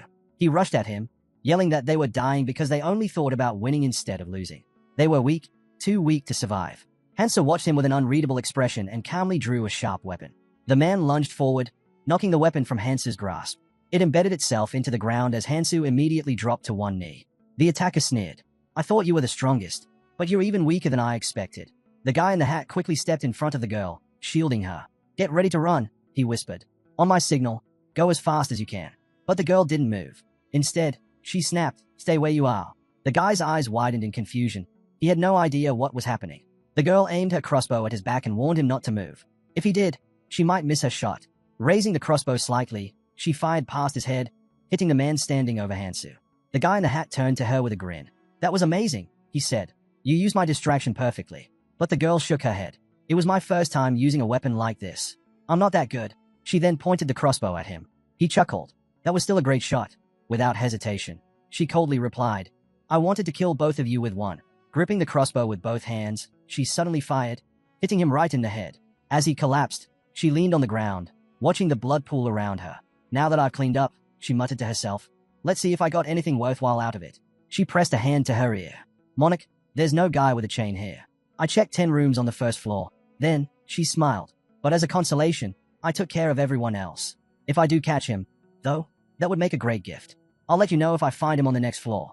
A voice interrupted her. Are you looking for me? Her entire body tensed. She spun around in horror. But before she could react, a chain shot toward her. The moment it wrapped around her, it tightened, locking her in place. The protagonist stood before her, smirking, a weapon pressed to her throat. So, you were looking for me. Bound in chains, the girl's face paled. Aye. But before she could finish, Hansa bound her even tighter, ensuring there was no way to escape. A knife glinted against her throat. Trembling, she gasped. I saw you. You definitely fell unconscious. Hansa looked at her with pure disdain. His voice was mocking. Guess my acting skills weren't so bad after all. Her breath hitched. And don't even think about calling your monarch, he added. He raised a finger to her lips. Her entire body froze in shock. In the blink of an eye, his appearance shifted back to normal. Be quiet now, he whispered. Then, in one swift movement, he killed her. The chains unraveled and fell to the ground beside a growing pool of blood. Hansu exhaled, surveying the scene. Looks like she was the only one sent here. He glanced to the side and spotted a snake devouring white stones. A thought crossed his mind. They gave up too easily, he murmured. Looking away, he added, but we'll meet again sooner or later. No need to rush. A memory surfaced. Back in the training zone of his past life, he remembered a man drinking beer, saying, hidden dungeons aren't separate places. The Tower Island has its own structure. To advance to the next floor, you need to clear dungeons. That means dungeons exist beyond the third floor, too. That's the ultimate goal of the training zone. Hansu's mind returned to the present. The protagonist arrived at the second floor's main hall through the portal. Standing near one of the pillars, Hansu, now in the form of a girl, mused to himself about what needed to be done. His gaze fell upon his spear as he noted that most of his current artifacts were outdated. Only the Nomaha ring, a growing artifact, still held its value. The rest had lost their effectiveness. He glanced to the side, thinking about replacing the colorless artifacts. Recalling Kangtai's directions, he decided to follow them in his search for better equipment. Shifting his focus, he observed a small group of people gathered near the portal. Above it, the number 50 was displayed, signifying that only 50 people could move forward from the first floor. Upon entering the second floor, a fairy greeted the participants. With an eager tone, he announced that it was time to begin, acknowledging the long wait. Flashing a smile, he welcomed them to Treasure Island, explaining that their insight had brought them to the right place. This was the largest room on the second floor, and the challenge ahead was straightforward. They had to defeat the Guardian protecting the treasure and then bring the treasure to the island center to exchange it for artifacts. Holding up a small golden ball, the fairy continued, stating that they had only 2 weeks to complete the task. Of course, if things were that simple, it wouldn't be much of a challenge. He then revealed the crucial rule. Only those who successfully exchanged the treasure for artifacts would be allowed to leave. The participants remained silent, listening carefully as he elaborated. Those without artifacts would not survive. There was only one treasure, which meant they had 2 choices. Either obtain 50 artifacts to ensure everyone's survival or take a lesser amount, potentially dooming some of their companions. He spread his arms wide and declared that the fewer artifacts obtained, the higher the individual ranking. It was up to them to make a wise decision. The fairy then revealed a map, marking the locations of all 128 guards. The protagonist watched the fairy intently, considering the daunting task ahead, defeating 128 guards within 2 weeks. His eyes shifted to a girl with short green hair, pondering how she planned to handle such a difficult scenario. Just then, a voice cut through the tension. A girl suggested forming 5 groups, each consisting of 10 people. She spread her arms, explaining that each group would need to take down 2 guards per day. Smiling confidently, she turned to the others and asked if they believed they could handle it. Murmurs spread through the crowd. People began questioning the green-haired girl's suggestion. Was she really expecting the clans to work together? And were there really only 10 people per team? Those without a clan would be at a clear disadvantage. The protagonist listened to the whispers and thought to himself that, strategically, her plan wasn't bad. Behind him, a yellow-haired girl tapped a boy's shoulder. The boy turned, pointing toward the people behind him, and stated that they were on board. 2 guards per day sounded reasonable, and if someone messed up, it would be on them. Their clan had already split into teams. Hansu observed them and concluded that these 2, who seemed to be among the strongest, were the ones calling the shots. More whispers followed, and people reluctantly agreed that, for now, they had no choice but to follow their lead if they wanted to survive. The boy then spoke loudly, saying that once they found the treasure, they would notify everyone and immediately head to the center. With that, the crowd began dispersing. The protagonist remained still, listening to the surrounding conversations while analyzing the map. The guards were scattered across the entire dungeon, which was quite large. It was time to move. Just then, the yellow-haired girl turned to the protagonist and asked where the woman had gone. Meanwhile, Hansa carefully stepped forward, focused on his own objective, finding the hidden treasure. He thought about the Philosopher's Stone and what it would take to obtain it. At that moment, Kangtai pointed at himself, claiming that no one else could succeed, so the protagonist should listen carefully. He explained that among the orbs dropped by the guards, none stood out except for one that shone brighter than the rest. Most people were too focused on the treasure to care about ordinary orbs, discarding them as worthless. Kangtai crossed his arms and smirked, saying they weren't useless at all. He then extended a hand toward the protagonist and declared that collecting 32 orbs would allow him to exchange them for an artifact cleverly disguised as the Philosopher's Stone. Grinning excitedly, he added that finding hidden events was his specialty. Keldien, adjusting his glasses, sighed and remarked that Kangtai was far too talkative for someone who simply gathered discarded orbs out of pity. The protagonist, meanwhile, gripped a chain in his hands and continued moving forward, deep in thought. Though this artifact wasn't the same fake philosopher's stone that Ambi had consumed, it had a similar effect, making it worth obtaining. He reminded himself that the dungeon was challenging, and the number of chances to acquire something like this was limited. Suddenly, he tightened his grip on his weapon. Hansu reverted to his original form, deciding that he should handle things alone to move faster and to ensure no one else got in his way. Just then, the ground trembled. Rocks shifted and fell as a massive creature emerged, its enormous hands pressing against the ground as it struggled to rise. A blue crystal embedded in its head glowed faintly. Nearby, the clans turned their heads toward the noise, hearing the rumbling sounds echo through the dungeon. At the same time, the fairy's assistant announced, "The second guard has been defeated.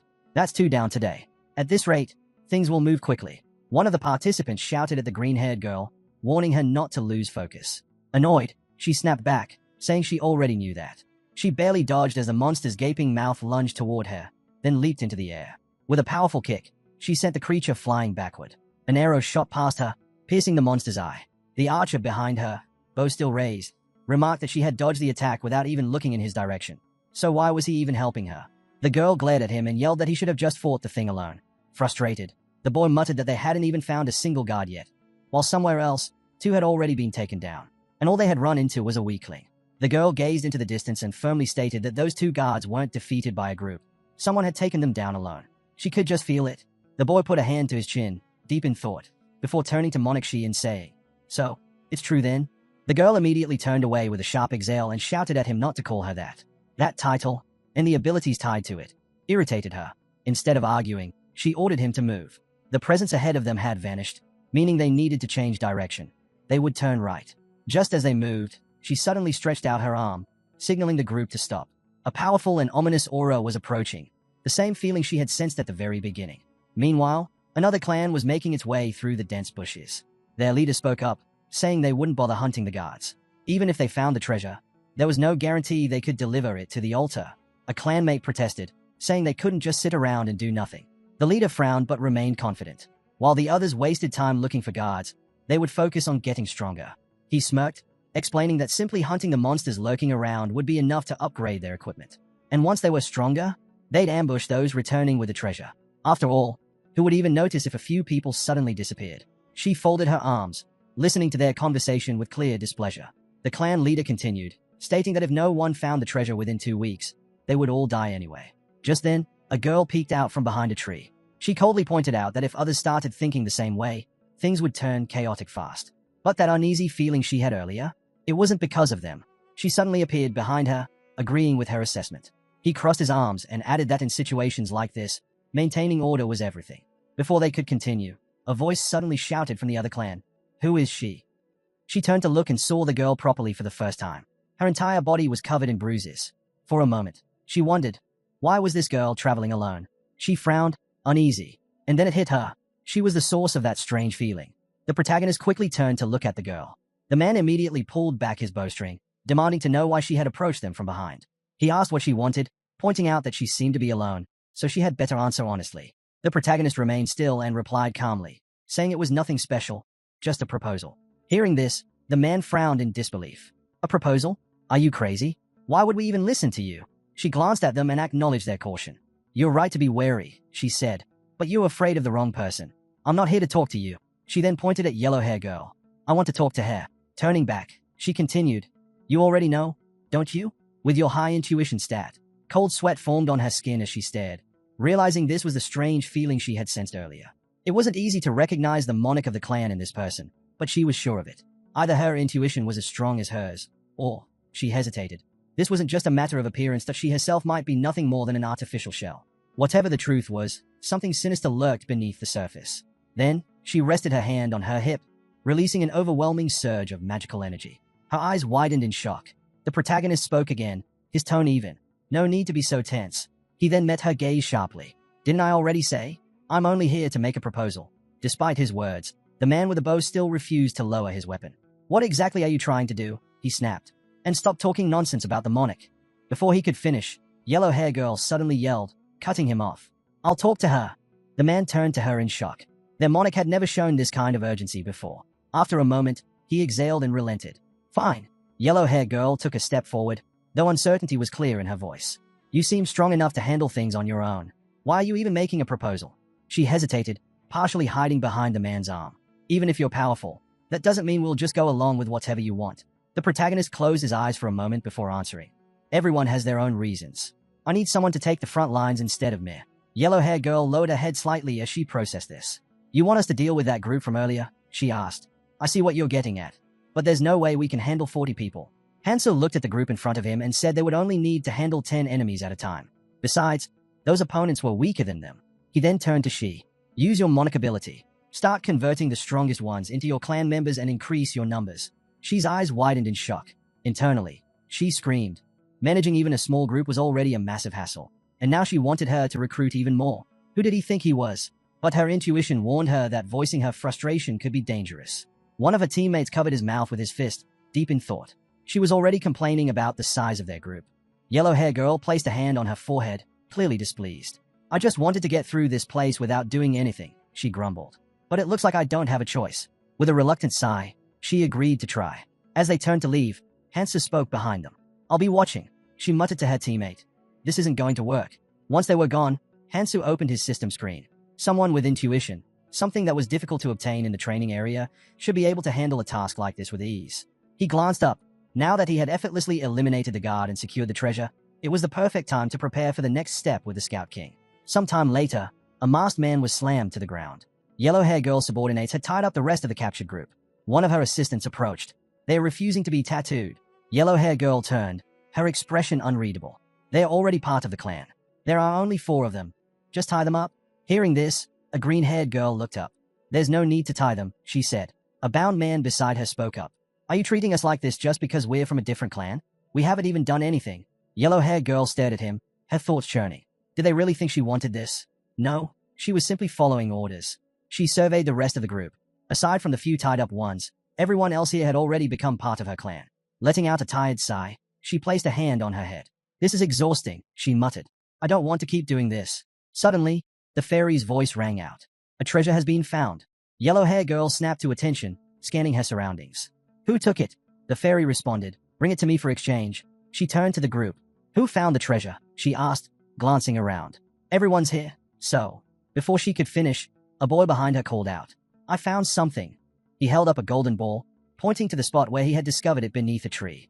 The orb glowed faintly in his hands. She studied it carefully. If this is what I think it is, it should let us leave this place easily. She then turned to the fairy. Is this really the treasure? A short while later, the ball was handed over. The fairy held it in her tiny paws, examining it. I confirm that this is the real treasure, she declared. A pity, though. No one died. But you did well. She peered at the orb through a magnifying glass, frowning slightly. However, it doesn't seem like you obtained it directly. Yellow-haired girl placed her hand on her hip. No reward, she asked. The fairy waved his hand, bringing up the system screen. No need to rush, he replied. I'll give you plenty of time to choose. He then turned to her. Since you're the leader of this clan, you get to pick a number. A single golden cape floated past her as he spoke. The clansmen gritted their teeth, silently hoping she would choose 50. If she did, everyone would receive an artifact. Yellow-haired girl rested her hand on her chin, deep in thought. What if I pick one, and just kill the rest? Her clan members widened their eyes in horror.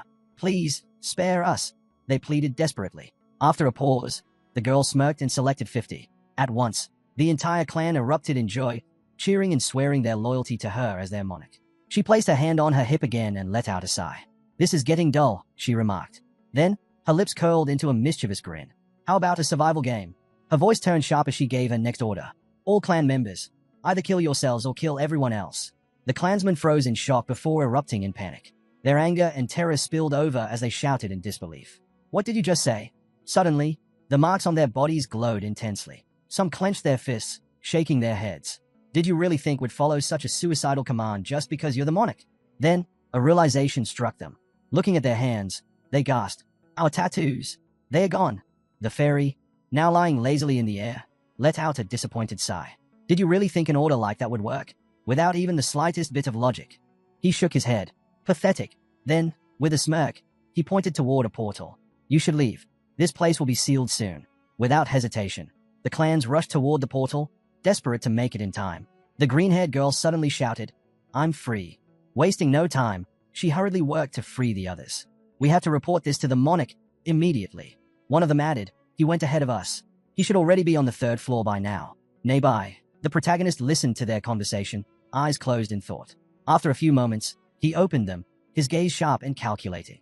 Leaning against a tree near the fleeing clan, he overheard one of their members call out, "We could have killed them all, but we were interrupted." A voice, authoritative and firm, responded, "Come to me." The girl's voice rang out again, urgent and determined. "Getting to the monarch is our priority now. Everyone, to the 3rd floor. The monarch is in danger." Hansu smirked. "They're playing right into my hands," he thought. "They'll lead me straight to their leader." As the clan hurried toward the portal, Hansu considered his next move. The 3rd floor and its entrance were both vast. It was a dungeon, after all. Finding one person in such a massive area would be nearly impossible. But he had one plan left. A memory surfaced. Keljian's warning. If we don't capture the Dark Monarch in the training area and they make it to the red zone, everything we've done will be meaningless. Hansu's eyes narrowed. There's only one way to ensure that doesn't happen. Keljian had also said something else. We need to block off all exits and force him into one direction.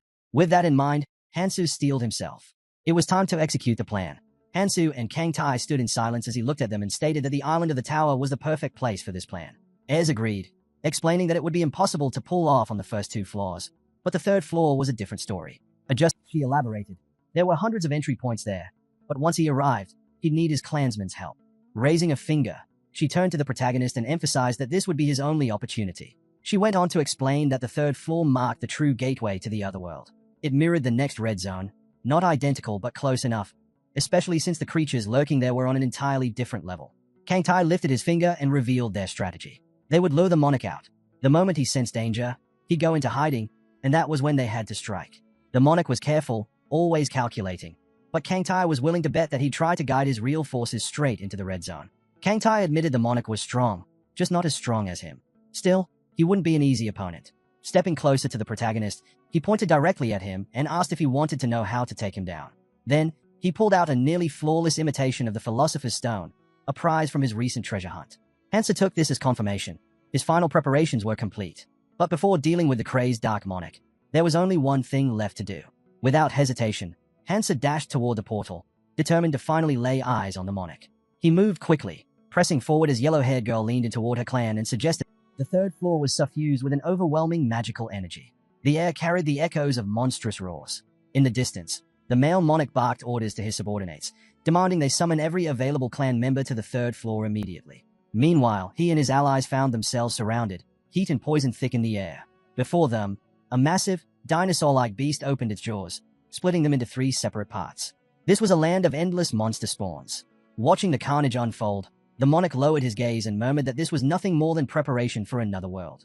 His comrades continued fighting, yet he noted to himself that the so-called higher forces had decided not to interfere. Perhaps they didn't need to. The ground shook violently as the monster stomped down with terrifying force. Lifting its head high, it let out a deafening roar. But the monarch didn't stand idle. He struck back with immense power. The beast clamped down on his weapon, exerting tremendous pressure, forcing him back under the sheer force of its might. Gritting his teeth, he fought against the immense force pressing down on him. Then, with a final burst of strength, he swung his weapon, slicing the monster's head clean in 2. Just as he caught his breath, his subordinates shouted. More monsters were closing in. Standing atop the slain beast, he roared for his comrades to hold their ground. Retreat wasn't an option.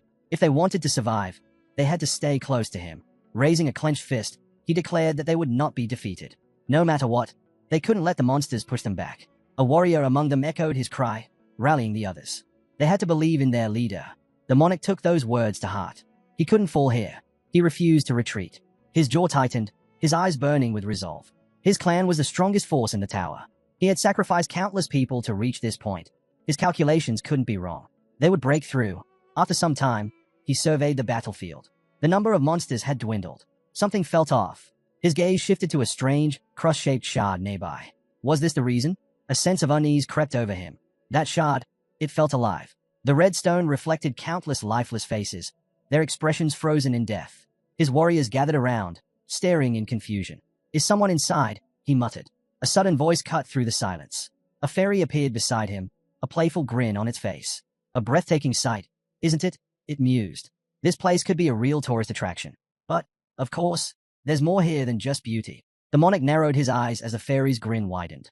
Go on, take a closer look, it teased. You might even recognize a few faces. After all, anyone who's passed through the training area could end up here. Something in the monarch's chest tightened. Without hesitation, he rushed toward the shard, placing both hands on its surface. He scanned the trapped souls, his eyes widening as he spotted a girl with her eyes closed. His hands trembled. Sojong. The realization hit him like a thunderbolt. His knees buckled, and he collapsed before the shard. His daughter, his precious daughter, was trapped inside. A choked sob escaped him. If only I had become the monarch sooner. Memories flooded his mind. He saw it again, the massive monster that had attacked their city. The chaos, the destruction. His partner had shouted at him to leave everyone behind and run. His daughter had crawled toward him, reaching out, her voice desperate. Please, save me. He had bolted toward her, shouting that he was coming. But before he could reach her, a man behind him raised a hand, issuing a cold command. Leave them. Protect me. The monarch had hesitated. What about my daughter? He had demanded, his voice shaking. The man's response was cruel, heartless. Your duty is to protect me, not those worthless wretches. The monarch had clenched his fists, fury surging through him. If he had known about the monsters in this place, he would have thrown those fools in as cannon fodder. Now, he cradled his daughter's lifeless body, his voice breaking as he begged her to wake up. The monarch standing behind him sneered. Consider it an honor to die for the monarch. Releasing his daughter, the man rose to his feet, his voice filled with anger. If he had known their monarch saw his daughter as disposable, he never would have joined the guild. The monarch scoffed, telling him to shut up before turning to flee. Time was running out. The bait had already been taken. He wanted to remind the man that disobedience was not an option, but before he could finish, the man charged at him. Gripping a knife, the man sneered. If someone as worthless as him could become a monarch, then so could he. Without hesitation, he plunged the blade into the monarch, ending his life. As he did, a crimson mark appeared on his hand, the sign of a new monarch. His fate was clear, to rid the world of parasites like the one he had just slain. Clenching his fist, he muttered to himself. His power would ensure his rule over all monarchs. He would not stop, not until he found his son. Bringing his trembling hand to his mouth, tears streamed down his face. Reaching toward the stone, his voice wavered. He never thought he would see her again. Desperate, he cried out, asking how he could bring her back. A fairy assistant chuckled, explaining that what he saw was merely a replica. The place they had come from had been copied, its information stored within this cross. The assistant smirked. It was just a copy, but it held the same memories, the same power. Perhaps that meant something to him. The rules were simple. To create something new, a sacrifice was required. The man was told to place a living person inside. His colleague looked on as the man whispered, shaken. His son could be inside, along with all the others trapped within the cross. But where would they find someone to sacrifice? His gaze darkened as he scanned his clan. If taking a life meant bringing his son back, was it worth it? The fairy assistant shook his head. That won't work, he said. The man frowned, confused. With a sly grin, the fairy leaned on his hand. Using a clan member would be too easy. We want something more entertaining. There was no going back. They had to choose wisely. Just then, 4 more figures entered the floor. The man's eyes narrowed. So few people were left alive in the tower. He should have realized sooner. In frustration, he slammed his fist against the cross, shouting. After everything he had been through, after coming this far, was there truly no way forward? His teeth clenched as he lowered his head, his voice dropping to a whisper. He had just been given a glimpse of his daughter. Covering his face with trembling hands, he was suddenly interrupted. Someone from the clan shouted. A group was approaching. The ones climbing toward them had already fallen. Slowly, the man lifted his head, madness gleaming in his eyes. His lips curled into a wild grin as he turned. Capture them alive, he ordered. The protagonist climbed to the 3rd floor, moving cautiously with each step. Rubbing his face, he sighed. If only he could have a smoke. As he turned abruptly, he saw that they had finally arrived. To his side, an approaching clan caught his attention. Among them was someone who should have been eliminated alongside the Berserker monarch from the very start, a man named Wonkyung, the Mad Dark Monarch. Wonkyung's crimes were too many to count, and while they belonged to his past, it was only a matter of time before they played out again. Having failed to resurrect his daughter, his obsession would shift to finding his son, dragging him further into darkness.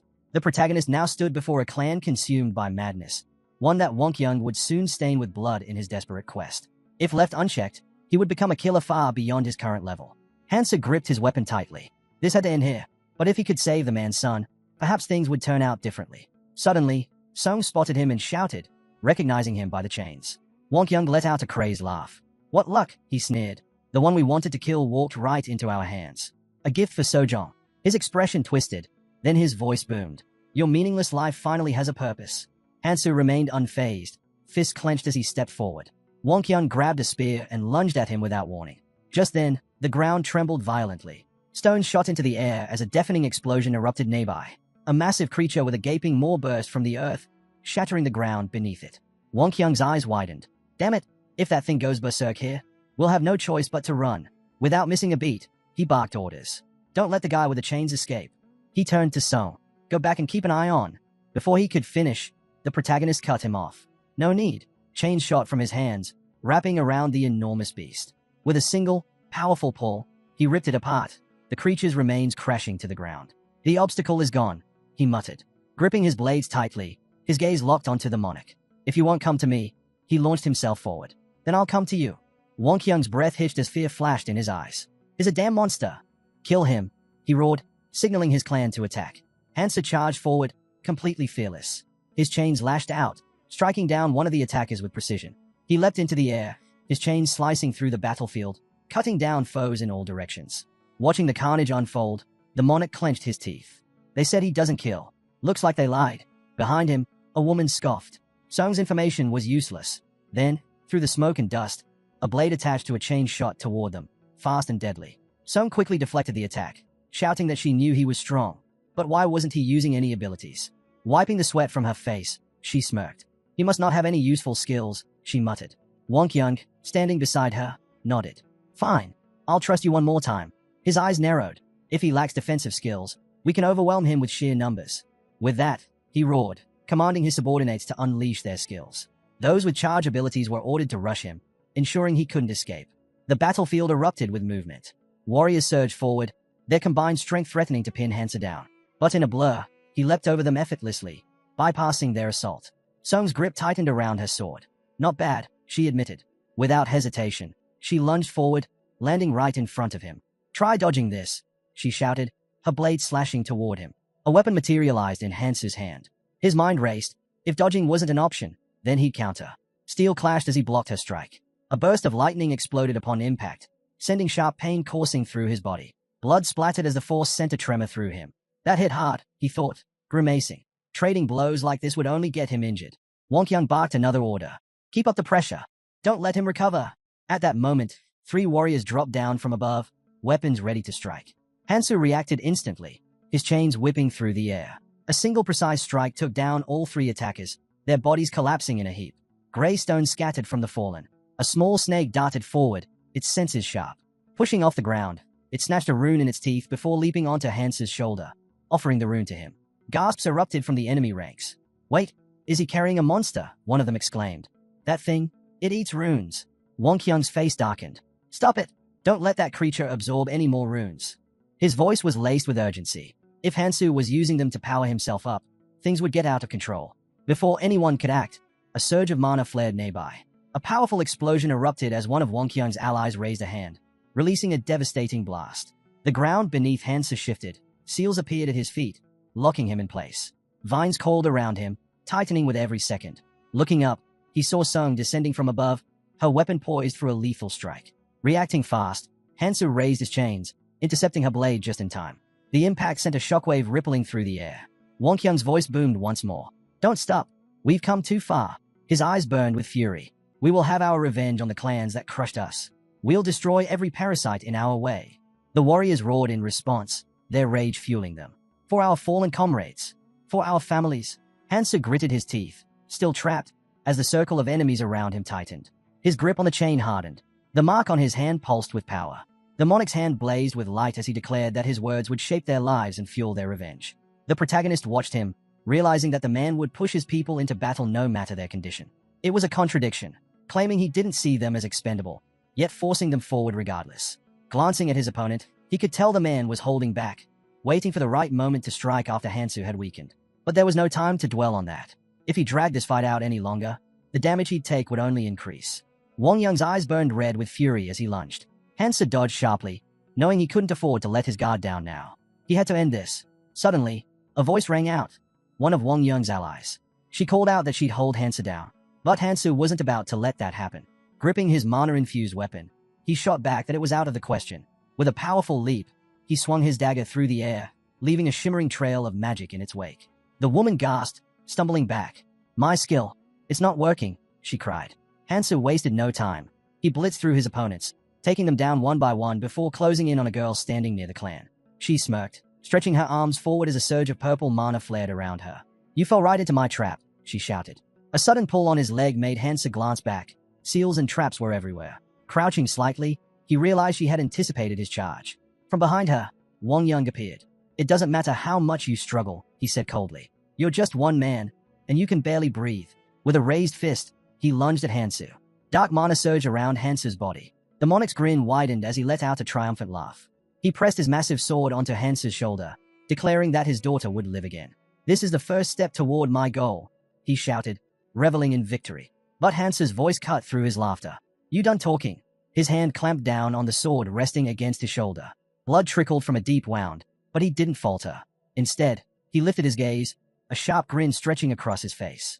"It's you who walked into my trap," he said. Scanning the battlefield, he reached for his weapon. There was no one left to protect Wang Yang now. Hansu's eyes locked onto him, his smirk unwavering. "Let's see if you can escape from this distance," he taunted. Wang Yang clenched his teeth in frustration, while Hansu's grin only grew wider. Out of nowhere, a deafening impact sent Hansu reeling. Wang Yang quickly pulled a combat knife from his pocket, his voice sharp with defiance. "You really think I wouldn't have a backup weapon?" he barked. "I've seen through all your tricks. They won't work on me anymore." Hansu scoffed, amusement flickering in his eyes. "Is that so?" he mewed. A blade materialized in his hand. "I never said this chain was my only weapon," he added before launching the dagger straight at the monarch. "What the hell?" Wang Yang barely had time to react before the blade struck deep into his stomach. Blood gushed from his mouth as his body jerked in shock. His subordinate let out a terrified scream. "Get away from the monarch," she shrieked. "I won't forgive you." But Hansu remained calm, rising to his full height as he loomed over Wang Yang, who had collapsed to his knees. The monarch lifted his head weakly. "So, you used yourself as bait," he muttered before shouting. "Kill him now. Don't give him time to recover." His soldiers obeyed without hesitation, charging toward Hansu. Hansu exhaled slowly, his gaze cold. "If you want to take a life," he said, "you should be ready to lose your own." His eyes bore into the defeated monarch. "Do you even have the resolve for that?" he asked before turning his gaze toward the chaos. "Go ahead. Watch your people die, just like you always do." Minutes later, Sung knelt before him, trembling. Hansu held her by the chest before letting go, then turned his attention to Wang Yang. "Why?" Wang Yang muttered under his breath. Then, his voice cracked, and he lifted his head, screaming at the top of his lungs. "Why are you going this far to stop me?" he roared. "What have I done to deserve this? Is it because of those damned rules you made?" Hansu stood over him in silence. "Is it that stupid rule about not killing travelers?" Wang Yang spat. Hearing this, Hansu lowered his head slightly. His mind drifted back to a familiar scream, back to Wang Yang's voice crying out, asking if it was all because they had broken the rules. "For what reason?" Wang Yang continued, his voice desperate. "Why have you been chasing me for so long? To kill me? To take revenge?" Hansu looked at him with nothing but contempt. Behind him, a furious Kangtai stepped forward. His voice thundered through the battlefield. "Do you even know how many people you've killed? Hundreds? Even your own clan members?" Wang Yang sucked in heavy breaths, his eyes dropping to the ground. Kangtai turned to Hansu. "Step aside," he ordered. "Let me crush this bastard's skull myself." Wang Yang let out a strained chuckle, his body pierced by both a spear and a sword. "And what would that change?" he asked bitterly. "This world is what it is. Those people would have died regardless, with or without me." Despite his words, he couldn't lift his head. His voice cracked again. "But why? Why did Sojong and Minatai have to die first?" His grief turned into rage as he screamed. "What did they do to deserve that?" Kangtai's expression darkened. "You say you save people," he snapped. "What right do you have to say that? You couldn't even save your own son or daughter." Wang Yang's body tensed. His gaze lifted, and his bloodshot eyes locked onto them. All of this." His voice trembled, but his fury was undeniable. "It's because of you, because of the hypocrites, because of those vile monarchs." His voice reached a fever pitch. "It's because of this damned world." His body shook as he let out one final, furious cry. "That's why. I'll destroy everything. The people, the monarchs, the world itself." Wang Yang collapsed to the ground, his voice raw with frustration. "Why? Why do I have to follow these damn laws?" His glare locked onto Hansu. "Look around you. You're no different. You're just a crazed maniac." His voice dripped with venom. "Or what? Are you not a hypocrite? Do your own rules not apply to you?" Hansu remained still. Then, with a calm voice, he answered, "I'm not killing you because you broke my rule." He closed his eyes for a moment before continuing. "Do you really think I have that much free time to waste?" His eyes snapped open as he sat down next to the fallen monarch. "There's only so much strength you can gain just by hunting," he said. His mind drifted into memories. Keldian's voice echoed in his head. "We're just stepping stones on your path, aren't we?" Keldian had once asked. Hansu had been serious then, his focus unwavering. It wasn't just about unifying humanity. He shut a book with a firm snap. "Beyond the 3 trials, we have to prepare for what's coming," he had said. "By any means necessary." Lowering his head slightly, His voice had turned cold. If that means wiping out everyone in the training area, so be it. His gaze shifted toward S, who stood silently near the wall. You have objections, don't you? She glanced at him from the corner of her eye but said nothing. Suddenly, Kang Tai stepped forward, scratching the back of his head. No need to stress over it, he said casually. I'll handle this personally. With a wide grin, he declared, I'll kill everyone in our way, take their treasures for myself, and become a legendary hero. And, of course, a hit with the ladies. Before he could say another word, a fist shot out in front of his face. Air struck him with incredible force, sending him stumbling back. Sacrificing the few for the many, she shouted. I won't agree to that. She flexed her fingers before adding, we do need to get stronger, but we don't even know what's waiting for us in the hidden dungeon. There has to be another way besides slaughtering everyone. Kang Tai rubbed his bruised face. Keldian, back me up here, he huffed. Kang Tai shut his eyes briefly before sighing. Honestly, there's no one better suited for this job than me. Just as he finished speaking, a beam of magic shot past him, making him flinch. Hansu's voice was steady. What do the calculations say? Kang Tai hit the ground, groaning. The hidden dungeon has to be cleared for a better future, he muttered. Keldian nodded. A normal hunt won't be enough. And let's be real, there are people we'll have to deal with before training ends. Might as well make it count. Kang Tai raised a finger. If we take out the bad guys and absorb their runes, we'll be strong enough to clear the dungeon, he reasoned. Not to mention, we'll strengthen our bodies and rise as heroes. Hansu considered their words before giving a simple answer. If we're all in agreement, then so be it. Keldian placed a firm hand on his shoulder. No need to overthink it, he said. Anyone who stands in our way, that's all there is to it. Hansu looked down at Wang Yang. You tried to kill me, he said flatly. He planted his gun into the ground, eyes locked on the defeated monarch. You climbed over others to get here. So why are you acting like you don't deserve this? His voice dropped lower. Isn't that the real question you should be asking yourself? Facing each other, the man pressed the knife to his own neck. With a smirk, Wang Yang scoffed, accusing the protagonist of trying to play the hero. Who are you really? He asked. Hansu, observing the situation, realized that trouble had come much sooner than he had anticipated. Wang Yang then lifted his gaze to Hansu and told him that if he ever found his son, he should keep an eye on him. He had the same red eyes as his father. Exhaling deeply, the man dismissed the idea, saying he didn't have time for that. If his plan worked, then everyone, including his son, would survive. Understanding his words, he gripped his weapon tightly and, without hesitation, slit his own throat. Hansu stood still for a moment before turning his gaze to the moon, lost in thought as he looked into the distance. Meanwhile, yellow-haired girl stood with her arms crossed, exhaling in frustration. Suddenly, she stomped the ground and shouted, irritated. How much longer do we have to guard this place? A boy from her clan turned to her and nonchalantly suggested that she could just leave. Annoyed, she pointed a finger at him and snapped back, saying she couldn't. Something still felt off, and her instincts told her there was more to this. The lady chimed in, saying she wanted to go after the woman, but they had gotten caught. If needed, they could set up an ambush. At that moment, Hansu appeared behind them, this time in a female form. He stated that he had left them there for a reason before asking how well they had protected the area. Yellow-haired girl jumped in shock before quickly confirming that they had done their job, even capturing those who had come after them. Hansu absent-mindedly scratched his arm, considering the situation. Since the girl hadn't seen anything, there was no need to silence her. Even if she went there now, it wouldn't matter anymore.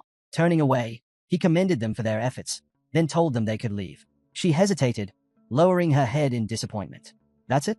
We just leave? She asked. The boy insisted that it was best to go. If they didn't return, they could always find another way. Yellow-haired girl, however, was determined. I'll go ahead, she declared. She had to know what Hansu was up to. Meanwhile, the fairy assistant clapped her hands in excitement. Incredible, she murmured, looking at the cross. With a grin, she remarked that another traveler had arrived. Things were getting interesting. Smiling widely, she asked if they were ready to begin. She then turned to yellow-haired girl and her clan. While preparing to say something about using the cross, the protagonist stepped forward, entering the portal. As he did, he shed his previous appearance, stating there was no need for it anymore. Participants began emerging from the portal, making their way to the gathering place where separated travelers regrouped. After passing through the first 3 floors and the preparation area on the 4th, the clan members assembled in one spot. Hansu looked up, his mind focused on the task ahead, reaching the island of the tower. The 4th floor served as a preparation zone, where travelers would get ready to enter the red zone. Here, boats could be built along the river to reach the islands needed for advancement. Materials for these boats could be gathered from the beasts and monsters lurking nearby. The fairy stepped forward and posed a question. Sounds simple, right? Without waiting for a response, he extended a finger and added, but it's not. The quality of the boat would depend on the materials used. To demonstrate, he folded a small paper boat and placed a human doll inside it. The bigger the boat, the more people it can carry. So, Naturally, a large one is better, he explained. A list of required materials was provided. While basic resources were easy to obtain, key materials would be crucial for crafting high-quality boats. Fortunately, everything needed was documented, so there was no need to worry. With that, preparations to leave the training area and enter the new world began. Many turned their eyes toward the forest beyond the wall. One person pointed into the distance and noted the vast wilderness ahead. Turning to his companion, he shouted, "We need a boat big enough for the entire clan. Let's move." Another group of survivors, members of a different clan, stepped forward. "We'll help," one of them declared. "We need to work together if we want to survive." Standing at the back, the protagonist was lost in thought, focused on finding the place he was searching for. Suddenly, a voice spoke from behind. "You're later than I expected." Turning slightly, Hansu saw Sangjin approaching. Extending a hand, Sangjin explained that they had arrived early and had been gathering materials since then. "Did you take care of what you needed to?" he asked. Hansu glanced briefly at the Black Monarch before replying, "Yeah, it's done." Then, narrowing his eyes, he asked, "Do you remember what I told you?" Sangjin nodded. "I started preparing the moment we reached the first floor." But after a brief pause, his expression shifted. "Wait, are you going back to that form again?" he asked, confused. The protagonist looked away and answered, "I don't need to disguise myself anymore." Then, shifting gears, he asked, "What about you? Aren't you coming?" "A large ship requires a lot of resources, and time isn't on our side." Sangjin simply grinned. "He and the clan will handle it." "He?" Hansu echoed in surprise. Meanwhile, deep in the forest, glowing arrows shot through the air, piercing the neck of a monstrous creature. With a heavy thud, the beast collapsed. A figure emerged from the bushes. He? Bow in hand. Sangjin smirked. "I found her on the first floor of the tower. She's changed." He turned around, scanning the area before calling out, "I need backup." As the Dark Monarch spoke about how the girl would be happy to see Hansu again, he casually tossed him a white snake. Then, without hesitation, he turned and walked away. Before leaving, he remarked that he no longer needed her, but perhaps she could still be useful. However, he had other matters to attend to, so he was going. Pausing briefly, he added, "We won't get many more chances to gather like this. The red zone after training, it's far more dangerous." Hearing this, Sangjin lowered his head slightly before quietly admitting that he had grown stronger because of Hansu. Then, looking up, he smiled. "We'll see each other again," he said. Hansu glanced at him out of the corner of his eye but remained silent. After a short pause, he turned away, a faint smile appearing on his lips. Sangjin also began to leave, thinking to himself that he hadn't expected a reply anyway. Meanwhile, yellow-haired girl and her comrade turned toward the Dark Monk. "We're late," she said, frustrated. "We wasted too much time near that cross." The guy beside her frowned. "Shouldn't we have taken Wonkyung with us?" Immediately, the girl hushed him. "Be quiet. They might hear us." Sangjin overheard this, his eyes widening slightly in surprise. Before he could dwell on it, Yu spoke up. "It's time for us, and for him, to go." At that moment, a man stepped out of the portal and immediately apologized. It was Wonkyung. "I was worried about my daughter," he admitted. She crossed her arms, clearly unimpressed. "My guys were guarding the rear. What's there to be worried about?" She eyed him skeptically before asking, "Do you really not remember anything?" The man hesitated before quietly raising his hand. "It's true. I don't know what this place is," he admitted. "One moment, I was jogging with my daughter, and then, just then, his daughter stepped out of the portal as well." Yellow-haired girl turned away. "I see," she muttered, though her mind was elsewhere. Internally, she sighed. She had wanted a strong fighter to lead the way, but she hadn't expected the resurrected ones to lose their memories. Shaking off her thoughts, she turned to the twins. "Follow me," she instructed. "I need to speak with the fairy giving us instructions." With that, they set off. From the shadows, the Dark Monarch watched everything unfold, his eyes locked onto them with an unreadable expression. Elsewhere, the protagonist moved through the forest, walking without hesitation. He noted that there was little activity in the area. Most of the monsters were likely gathered in the center of the preparation zone. Inside the tower, every floor and room had its own unique environment. Some looked like vast open skies, others like deep underwater worlds. But here, everything was artificial. Hansa placed a hand against a towering barrier.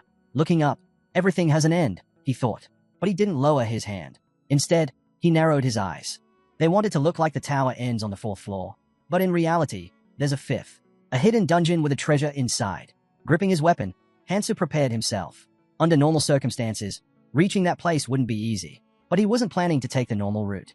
He swung his weapon, cutting through the air with powerful, magical force. Traces of energy lingered in the wake of each strike. Nirmaha Ring Authority, Destruction. With each swing, cracks formed in the floor's barrier. He continued his relentless assault, breaking the wall apart piece by piece. Finally, with a deafening explosion, the structure gave way. Without hesitation, Hansa pressed his hand against the fractured surface and climbed through to the other side.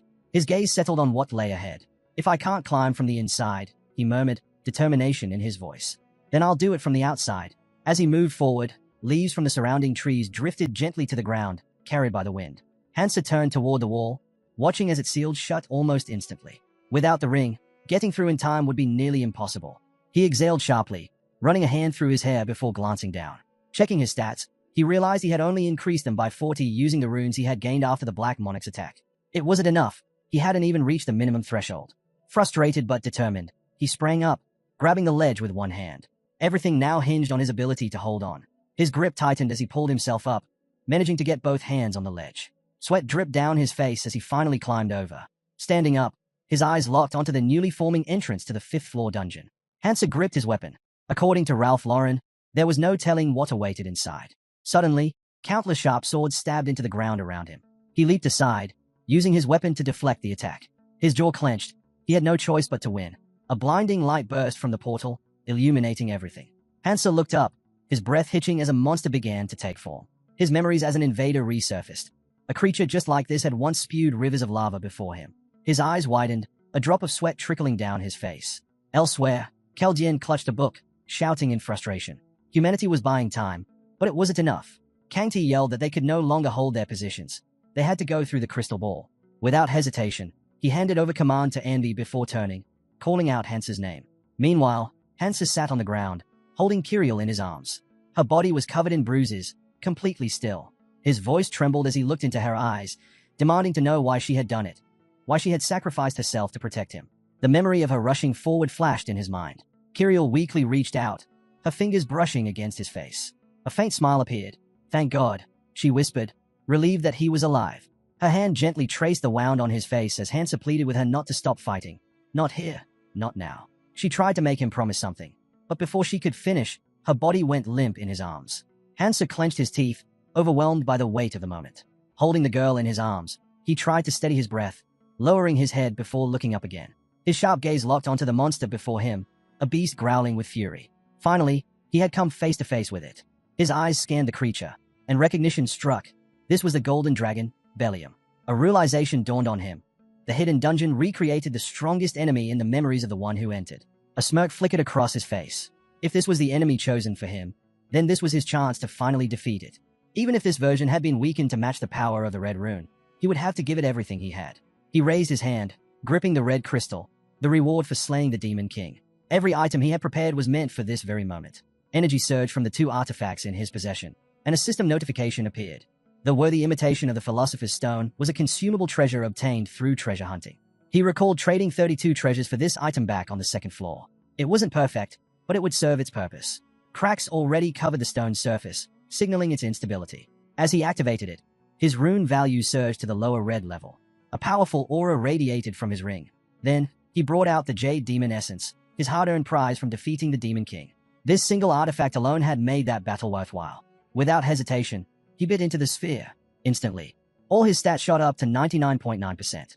His magic aura surged to an overwhelming level. However, the effect would only last a single day. After that, his stats would plummet to a mere 0.1%.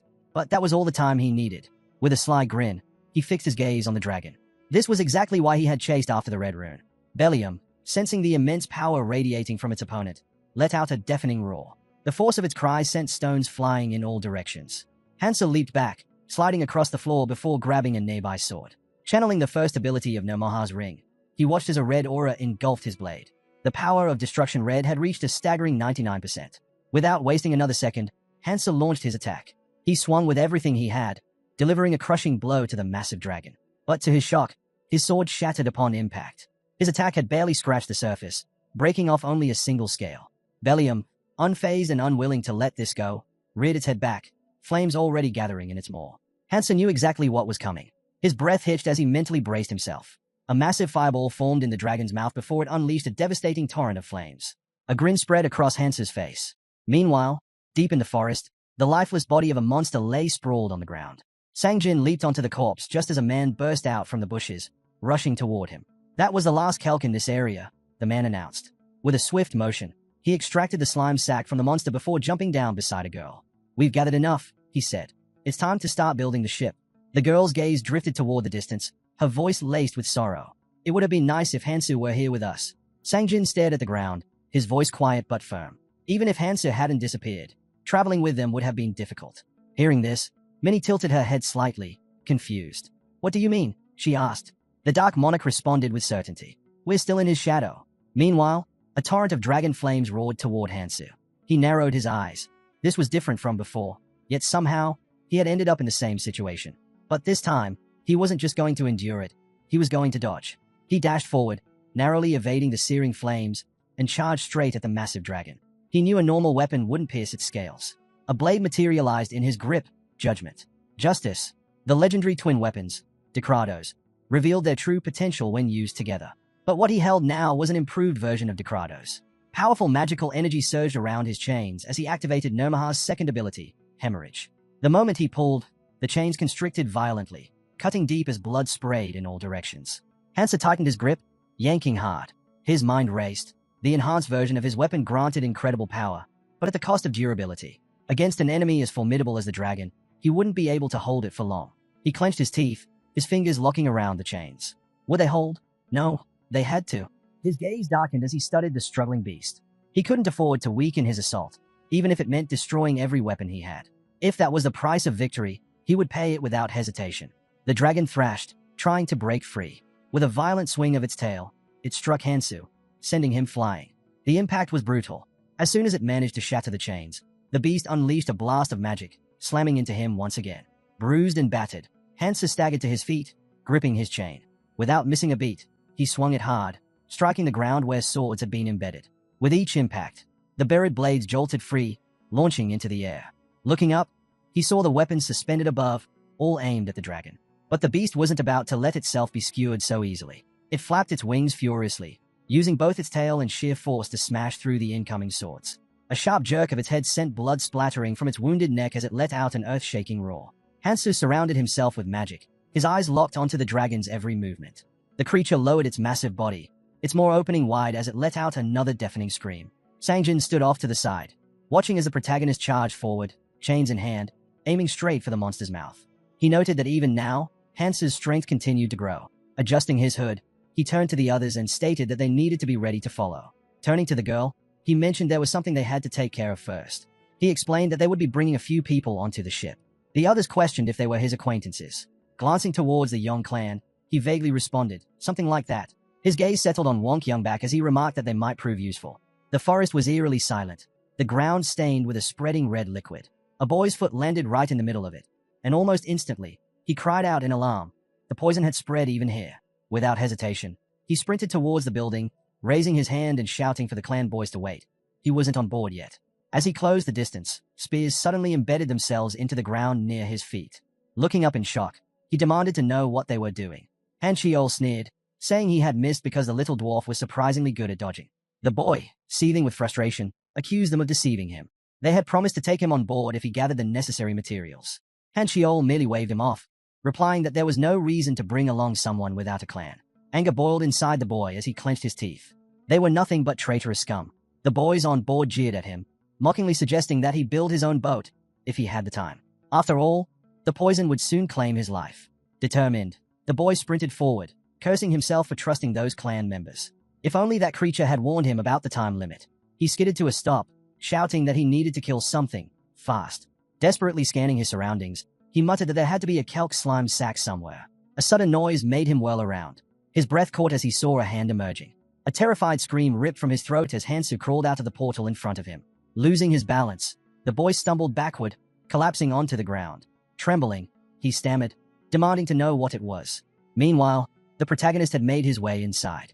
The boy, still in shock, shouted again, demanding to know who he was. Ignoring him, the protagonist grabbed hold of the broken barrier and climbed back up to the third floor. He assessed the situation. So far, the ground hadn't been fully contaminated by poison, meaning there was still time. He brushed himself off and steadied himself. The boy beside him, unable to contain his fear, screamed once more, demanding answers. He stared at the barrier, watching as it sealed itself back up. Eyeing the crack, he asked how the protagonist had managed to break through. He had attacked it before and hadn't even left a scratch.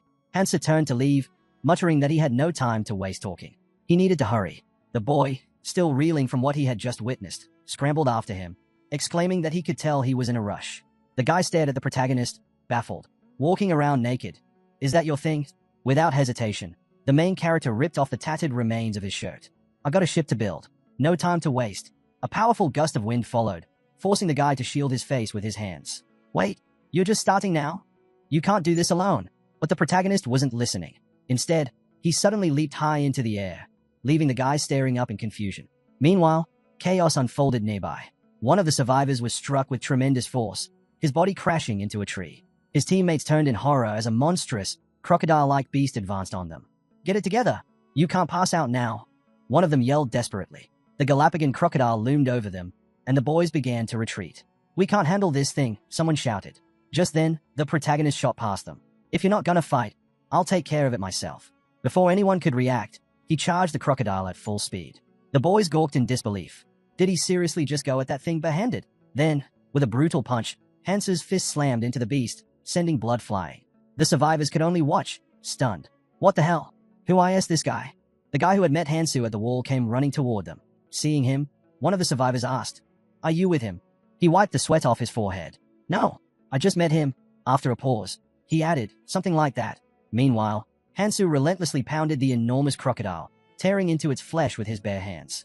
When he was done, he stood up and examined the materials he had ripped from the monster's body. Catching this thing was just a coincidence, he thought. I don't even need the Galapagos. Just then, one of the Earth survivors called out, "Hey, why don't we pool our resources and build a ship together?" The guy who had been chasing after Hansu clutched his chest.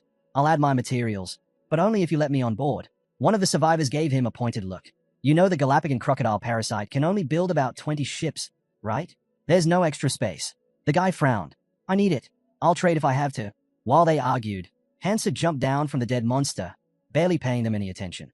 Then, without warning, he tossed the parasite toward them. "I don't need it," he said casually. The others froze as he glanced at them from the corner of his eye. "I'm making a 500-seat ship. Do whatever you want with that thing. The key material for that? The heart of a knock rockstone lizard. And the difficulty of gathering materials for larger ships only increased exponentially from here." The guy chasing after Hansu knew things were only going to get harder. Hansu gritted his teeth. The fourth floor was filling with poison at an alarming rate, and there was no telling how much time they had left. Was he really going to build a 500-seat ship while hunting down an elusive monster alone? Before he could dwell on it, the protagonist pointed to the side. "Tell everyone left here. If they bring materials as payment, I'll let them board." The guy hesitated before stepping forward. "Wait, seriously? We can really get on." Then, as if trying to confirm, he asked again, "You'll take us with just the materials we have." A short while later, the fourth floor preparation area was packed. Fighters lined the riverbank, each carrying the materials they had gathered. The guy who had followed Hansu glanced down at his own supplies. "I brought everything he asked for.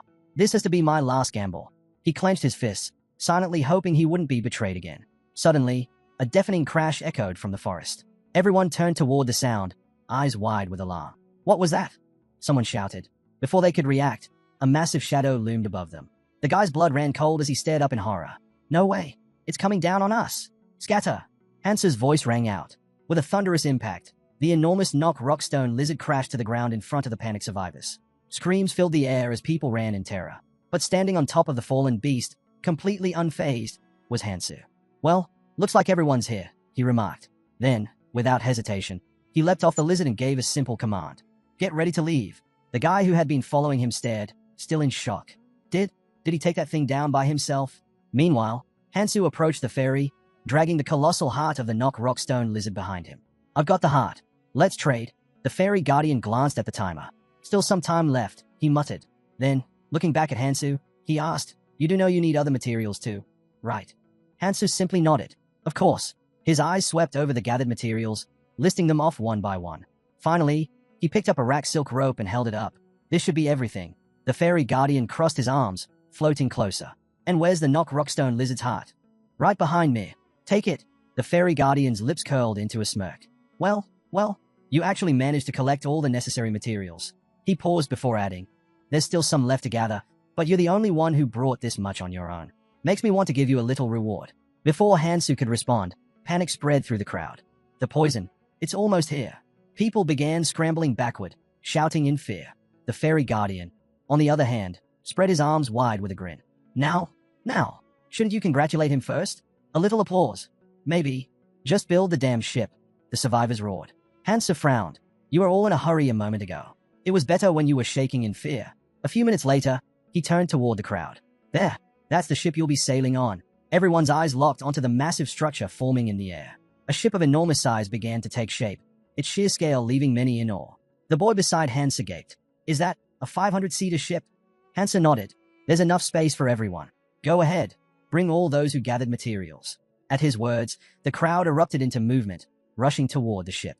Voices rose in excitement as people eagerly climbed aboard, some shouting that they would gratefully follow Hansu wherever he led them. Once everyone was settled, the boy reassured the passengers. Don't worry about steering. As a reward for taking us, we'll handle the journey. Hansu made his way to the helm. Meanwhile, the ferry guardian addressed the crowd. Everyone, take a seat and rest. Estimated travel time, 3 days. Stepping back, the guardian flashed a grin. Well, my job's done. I won't interfere anymore. His smirk deepened as he added, I'm glad I sent you all to the red zone. At least my efforts won't go to waste. As the ship entered the portal, the ferry guardian's voice echoed one last time. Try to survive as long as you can. The vessel emerged into open waters, officially leaving the training area. One of the guys on deck peered ahead. Is that the entrance to the red zone? His eyes scanned the horizon, taking in the countless other ships in the distance. Then, looking down at the sea, his expression darkened. Wait, this isn't just ocean. The water wasn't blue, it was dyed red. That's not water, another survivor muttered. It's poison. A heavy silence settled over them. One of them let out a breath. Honestly, we should be grateful. If we weren't taken aboard, we wouldn't be seeing this. They turned to Hansu. You let us on without making things difficult for us. You're a good person. Another spoke up. By the way, what's your name? Hansu didn't answer right away. Instead, he opened his status panel. His stats had plummeted, all down to 0.1%. He sighed. Good thing I accounted for the effect of consuming the demon jade essence. His eyes drifted to his bandaged hand. He hadn't expected to obtain something like this here. Mana flickered around his fingers, and realization struck. This was the first skill he had acquired in this life. The art of dragon energy. Memories of his past surfaced. Back then, people looked down on this skill. But now, given that he could only learn 7 skills in total, this wasn't a bad one to start with. Without hesitation, he activated it. Suddenly, a panicked scream rang out. The boy beside him pointed forward, eyes wide with terror. What the hell is that? Ahead of them, the sea was littered with wreckage. Every ship in their path had been shattered. And in the water, a desperate voice cried out. A man clung to a piece of floating wood, his face twisted in fear. Help, please. I don't want to die in the poison. The moment he saw them, recognition hit him like a bolt of lightning. Those same traitors who had abandoned him before. Panic surged through him as he shouted about more people being trapped in the liquid. He had to get out. Before he could make another move, a sharp pain tore through his chest. A trident, held firmly by a man, had impaled him clean through. Scarlet blood dripped from the weapon's tip as the man lifted him into the air, his body convulsing as he choked on his own blood. Chaos erupted on the ship. People screamed in terror, shouting that there were monsters in the water. Fear took over, and the crew scattered in all directions. Amid the panic, someone demanded to know who had changed the ship's course. His gaze locked onto the wheel, and his mind raced. It had to be him. He turned to Hansu, suspicion burning in his eyes. What was he planning this time? As the ship slowly veered off course, someone on board finally snapped. Why are we changing direction? He shouted, his face twisted with fear. His eyes darted to the protagonist in horror. What the hell are you doing? Stop. Do you even see all those wrecked ships out there? If we get attacked in this poisoned sea, we're finished. Desperation seeped into his voice. You really think you can save everyone if we're ambushed? That's impossible. We'll all die here. The protagonist met his panicked gaze with a steady, unreadable expression. The man clenched his fists, his frustration boiling over. Why do you care so much about saving everyone around you? At that moment, Hansu's mind drifted to the words of his old friends, reminders of his true goal. He let the memories fade, remaining silent. Meanwhile, the man on deck kept shouting, insisting they needed to stay on their original course. But the protagonist turned away, as if he had heard enough. We'll make it now, he said calmly. For a brief moment, relief flashed across the man's face. He let out a shaky breath. You made the right call. You're a good man. But then, something felt off. His expression shifted as he realized this wasn't the answer he wanted. A hand suddenly latched onto the deck, followed by another. Survivors began climbing aboard, struggling to pull themselves up. The boy's eyes widened in pure horror. When did they get here? He screamed. One of the survivors, now on his feet, raised a clenched fist and bellowed. I heard everything. His voice dripped with accusation. Were you really planning to leave us behind? He took a threatening step forward, fury blazing in his eyes. We survived because we swam toward you the moment we saw your ship. In one swift motion, he grabbed the boy's cloak and yanked him close. I'd love to see how you'd handle being thrown before another word could be said. something sliced through the air at blinding speed. A sword embedded itself deep into the ship's side. The bully recoiled in shock, his voice cracking as he screamed. What the hell was that? What just hit me? The protagonist stepped forward, his gaze fixed on the deck. Enough talking, he said firmly. They are here. The bully spun around, rage still burning in his eyes. But before he could finish, the ship lurched violently. A sinking realization hit they had already arrived. From the depths of the poisonous sea, monstrous figures wielding tridents emerged, closing in on the ship. Their glowing eyes pierced through the darkness. These were the Red Zone's gatekeepers, the damned survivors. Without hesitation, they began their attack. Their method was simple but devastating, smashing holes into the ship's hull from below. The entire vessel trembled under their relentless assault. Panic erupted among the crew.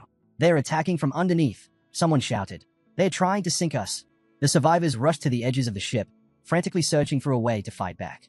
We need to stop them before they get too close, one of them yelled. Use long-range weapons. We can't let them near the ship. But the creatures deflected every attack. They needed more firepower. At that moment, the protagonist approached the ship's railing, his expression unwavering. If they won't come to us, he murmured, gripping the edge. Then I'll go to them. Without another word, he leaped overboard. Gasps and shouts filled the air as the crew watched in horror. As he lost his mind, Hansa plunged into the sea with a loud splash. The toxic waters swirled around him. From the deck, someone stammered. He jumped in, without any equipment. He's as good as dead. But deep beneath the surface, Hansa remained calm. The monstrous sea creatures immediately took notice, their glowing eyes locking onto him. The poisonous waters? He mused, easily repelled by the art of dragon energy. Raising his hand, he summoned the ancient power within him. Dragon energy surged through his veins, wrapping around his arm like a living force. His body pulsed with raw magic. With my magic stat at red, I can handle this. Clenching his fist, he prepared for battle. The creatures lunged at him, their tridents poised to strike. But in that instant, Hansa's body transformed. Scales formed over his skin, his limbs strengthened. His presence radiated something beyond human. This was the power of the art of dragon energy, an ability that didn't just grant its user immense strength, but gradually reshaped their very body into something draconic. Such legendary techniques and artifacts were known as zero numbering. Feeling the surge of power, Hansa smirked to himself. This ability definitely lives up to its name. He clenched his transformed fist tightly. Still, I can't unleash my full strength just yet. Even so, his next attack was overwhelming. With a single devastating punch, he drove his fist straight into a sea monster's chest. The impact tore through its body, leaving a gaping hole as blood spilled into the water. The other monsters froze, stunned by the display of raw power. Hansa studied his work, satisfied. Even like this, my piercing strength is more than enough. The battle had only just begun. The moment the monsters realized they were outmatched, they turned tail and fled. But Hansa saw through their intentions instantly. If he let them escape, they'd just wait for another chance to strike. He raised a hand behind his head, magic surging through his body. There was no time to play games. With that thought, he vanished, his speed overwhelming. In the blink of an eye, he caught up with the fleeing creatures, tearing through them with ruthless efficiency. The remaining monsters regrouped, forming a circle around him with their tridents aimed directly at his chest. Hansa barely spared them a glance. Instead, he grabbed hold of one and sensed another attacking from behind. Without hesitation, he reached out and caught the incoming trident mid-strike. Power crackled around him as he redirected the weapon's momentum, swinging it with lethal precision. The sea turned red as blood spilled from the monster's severed head, bubbles rising from its gaping mouth before it went still. Hansa took a quick look around. Corpses drifted in every direction. His job here was done, but something was happening on the ship. Turning toward it, he sensed trouble brewing above and decided to head back immediately. As soon as he surfaced, chaos greeted him. Shouts echoed across the deck. A massive hole had been torn in the ship's hull, and water was rushing in fast. One of the men spotted a nearby monster and roared, raising his weapon. "Everyone, over here," he yelled, swinging his sword with all his strength. Before the blade could land, Hansa moved. He threw himself against the breach, using his own body to block the flow of water. "Watch where you're swinging that thing," he said sharply. The man's jaw dropped. "How the hell did you get back here?"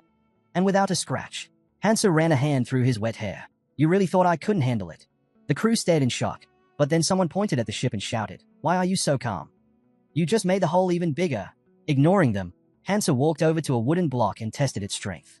The others watched in disbelief. "What are you even doing? This is not the time." Meanwhile, another man yelled, "Stop standing around. We need to fight off the rest of those things." "Forget that for a second," someone else cut in. "Look at what he's doing." Hansa had already begun breaking logs into planks. The realization hit them. They needed to patch up the ship. "Follow his lead," someone shouted. "Gather as many Arun wood planks as possible." Hansa let out a breath, adding, We'll also need kelp slime to seal the gaps. The crew scrambled into action, patching up the breach as best as they could. Someone raised another concern. What about all the poisonous water inside? It'll evaporate on its own, Hansu replied. Just don't sleep down here. The fumes are deadly. Stay topside. One by one, the crew left the lower deck, exhausted but relieved. Hansu exhaled heavily. He had pushed himself to the limit, but everything had worked out in the end. More importantly, he had found a solid replacement for his broken weapon. He examined the trident, noting its durability. If it can withstand the poisoned sea, it'll do just fine. Suddenly, Hansu spoke up. If you all look ahead, you'll see something interesting. One of the men scoffed. What could there possibly be to? He stopped mid-sentence, eyes widening. Wait, what is that? Gasps spread across the deck. Land. A chorus of cheers erupted. They had made it to the red zone far faster than expected. Excitement buzzed through the crew as they neared the island. But then, confusion set in. Why aren't we stopping? Someone asked. The ship should be slowing down automatically, shouldn't it? Something was wrong. A figure suddenly appeared behind them, his voice cutting through the air. The voyage will take 3 days. It's not time yet. Before anyone could respond, the protagonist stepped forward. This isn't land, he said, his voice steady. We're standing on the root of the world tree. The others exchanged glances, eyes widening as they took in the massive structure beneath them. One of them finally asked, what kind of tree has roots this huge? The mysterious man smirked. Is this the same tree you were talking about earlier? He asked. Hansa didn't answer directly. Instead, he gestured ahead. Just keep watching. The real show is about to begin. As if on cue, the entire route trembled violently. The ship lurched forward, crashing into it, sending everyone stumbling. A murmur of confusion rippled through the crew, until they looked ahead. Their breath hitched.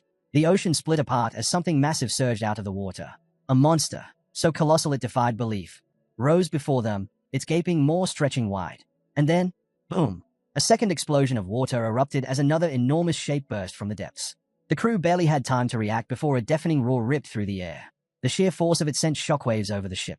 Waves crashed against the deck, knocking people off their feet. As the ship steadied, a man in the poisoned water stood up, coughing. His eyes darted toward the beast. It's not after us, he shouted. He pointed at the massive, half-bitten root. It ate that whole thing. Meanwhile, the protagonist strode toward the wheel, unshaken. The man turned to him, disbelief in his voice. That thing was just a root, and it's the size of a small island. Hansa kept moving forward, his thoughts racing. This ship, leaving the training area, was bound to encounter one of the countless routes, depending on the route set by the ferry. And here it was, the Fish of Disaster. One of the 5 disasters that had drained the world tree dry.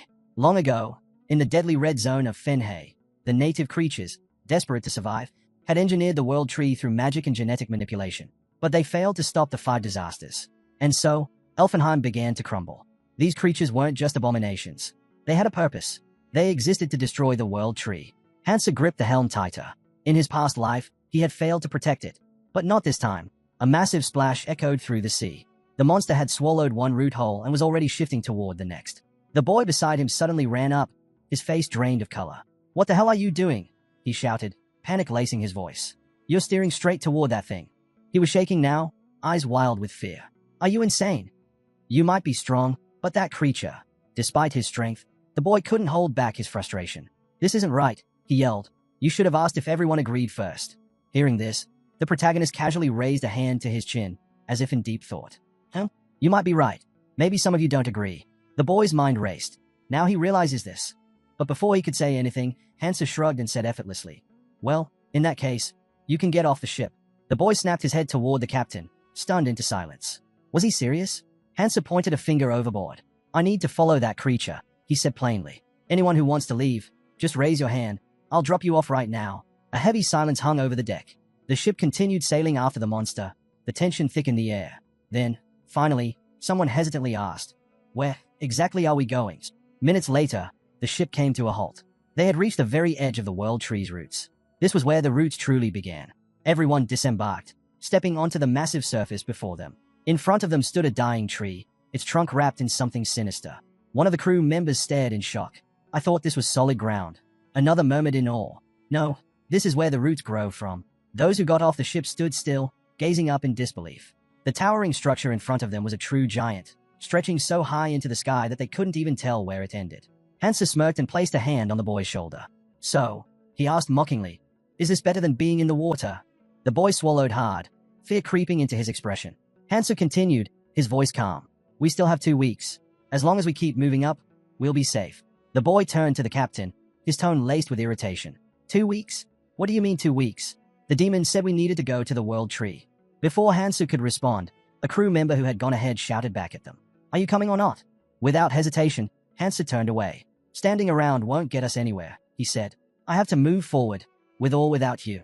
The boy hesitated for only a moment before rushing to follow. I'm coming too, he called out.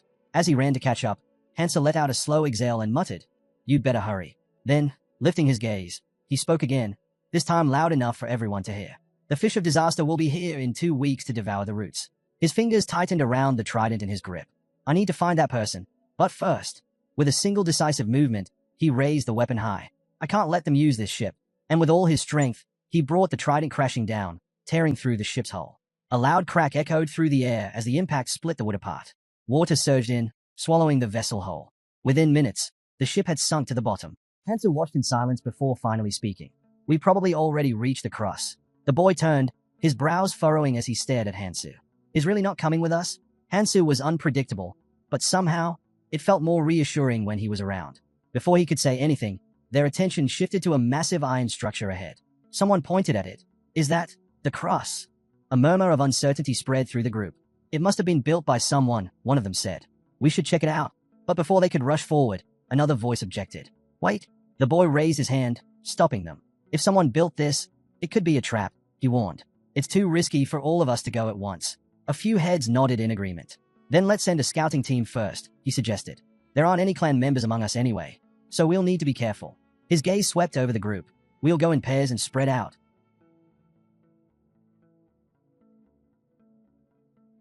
Breath caught. Someone was up there. A man sat perched on a tree branch, looking down at them with a smirk. Maybe being cautious helps with survival, he said, but it sure makes things more complicated for us. The group tensed. A few raised their weapons. Who's there? Someone shouted. The man ignored them and leapt down from the tree, landing gracefully in front of them. His sharp eyes scanned the group, counting their numbers. 148 people? I'm impressed. Didn't expect so many clanless to make it this far. He squatted down, resting his elbows on his knees, and grinned. I'm from the Valkyrie clan, a member of the Helper group. His voice was casual, almost amused. Name's Aaron. And we're your saviors. A murmur rippled through the crowd. Someone finally spoke up. What do you mean by that? Aaron rolled his eyes. You really don't know anything. He scratched the back of his head and sighed. After training, those weird-bodied fairies don't give you any guidance, right? They just sit back and watch. The crowd exchanged glances, uneasy. Aaron smirked. Yeah, they're watching you right now. But they're not gonna help. He straightened up.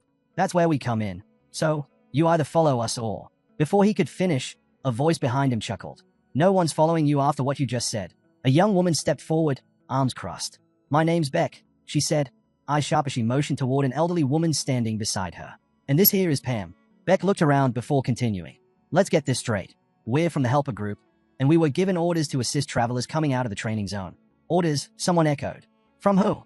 Pam tapped her cane against the ground, her expression unreadable. From S, she said, the monarch of our Valkyrie clan. That name sent a ripple of disbelief through the group. Beck continued. S left us here 20 years ago when she went to the Orange Zone. Since then, our job has been to help newcomers like you survive the Red Zone. The murmurs grew louder as people tried to process what they were hearing. One of the other helpers spoke up. This is the end of the roots. You're still a long way from the World Tree. Without guidance, you won't make it. The travelers exchanged glances. The helpers didn't seem hostile, and if anything went wrong, they had the numbers. Aaron smirked again and stretched out his hand. You newbies sure don't know how to listen. Just follow us and you'll be fine. Beck clicked her tongue in annoyance. No, you don't know how to listen. She crossed her arms. Didn't you hear me? Everything needs to be done properly. Aaron sighed. Yeah, I got it. But his smirk didn't fade. The group stood at a crossroads, the path forward uncertain.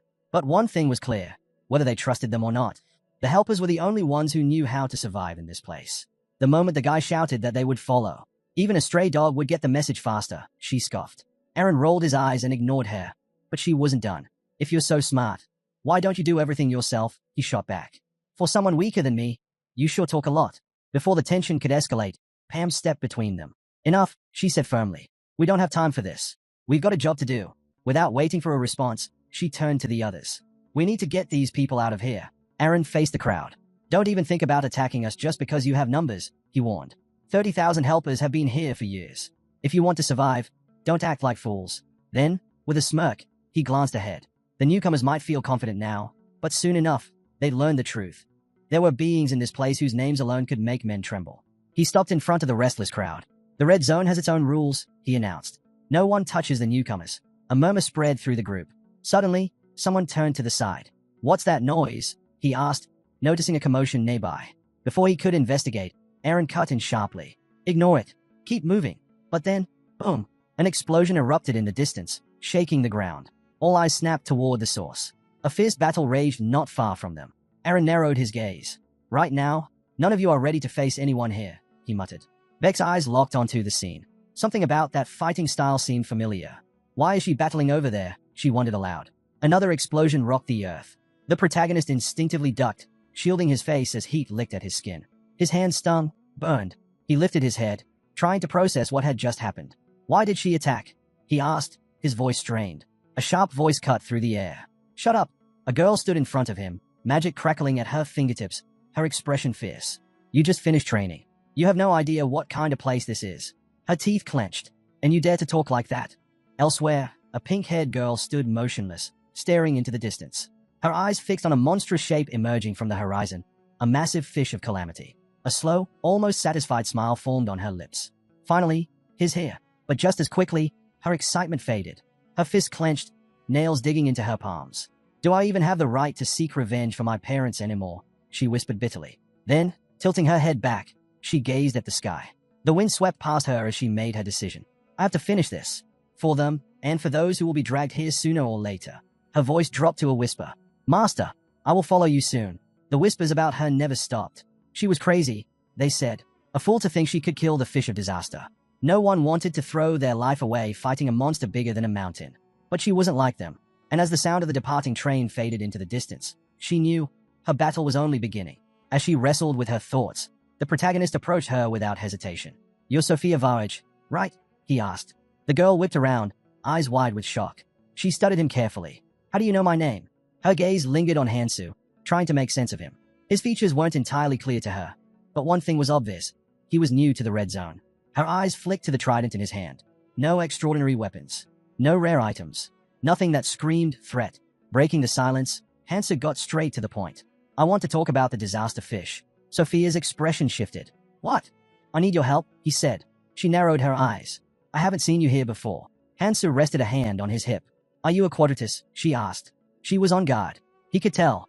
Taking Kangtai's advice, he extended his hand toward her and smiled. This could benefit you too, he said. Then, his voice lowered, hitting her where it hurt. Or do you want to keep living in fear, wondering when your family will end up here? Sophia's breath caught. Her body stiffened. Hansu pressed on. If we kill the disaster fish, their chances of survival go up. A sudden fury ignited in her eyes. How do you know about them? She shouted. Before he could answer, she launched forward, slamming her fist into the ground. A shockwave cracked through the earth, sending dust and debris flying. But she had missed. Hansu tensed, watching her closely. What was wrong with her? Sophia gritted her teeth, already swinging again. This time, she wasn't holding back. Hansu barely managed to react, leaping into the air to dodge her strike. Just talk to me, he called out. As soon as he landed, he reached out, placing a hand on her shoulder in an attempt to calm her down. Big mistake. Sophia recoiled violently, shoving him off. Flames erupted from her hand, her eyes blazing with magic. How dare you interfere in my life? She seethed. Then, with a surge of power, she summoned an enormous magic seal overhead. The air crackled with energy, the spell aimed straight at Hansu. His eyes widened. She's already mastered this technique, he muttered. He had seriously pissed her off. 3 massive spheres of ice and light formed above her. The skill, tri-jade balls of frost light orbs. They shot toward him with deadly precision. Hansu clenched his jaw. He knew one thing. His mastery of dragon energy wasn't strong enough yet. But he had no choice. He had to fight. A small orb of magic formed in Hansu's palm, flickering like the energy inside a dragon's maw. He exhaled sharply. This is going to cost me later, but it's worth the risk. Power surged through him. Pure, untamed dragon energy. His body shifted, scales emerging along his face, his eyes glowing with raw intensity. The transformation had begun. Boom! A powerful magical explosion erupted, sending spikes of energy in all directions. Sophia narrowed her eyes, watching as her technique took effect. 3 jade balls of ice light, a skill designed to freeze everything it touched, even the air itself. Escape was impossible. As the ice encased Hansu, she let out a sharp breath. I didn't intend to kill you, she muttered. Not yet. I still need to know where you got your information.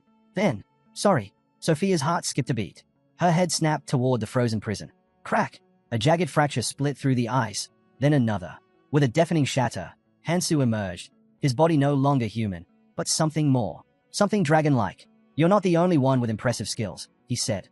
Without wasting a second, he activated Namoha's ring, First Authority. The ring pulsed, radiating overwhelming energy.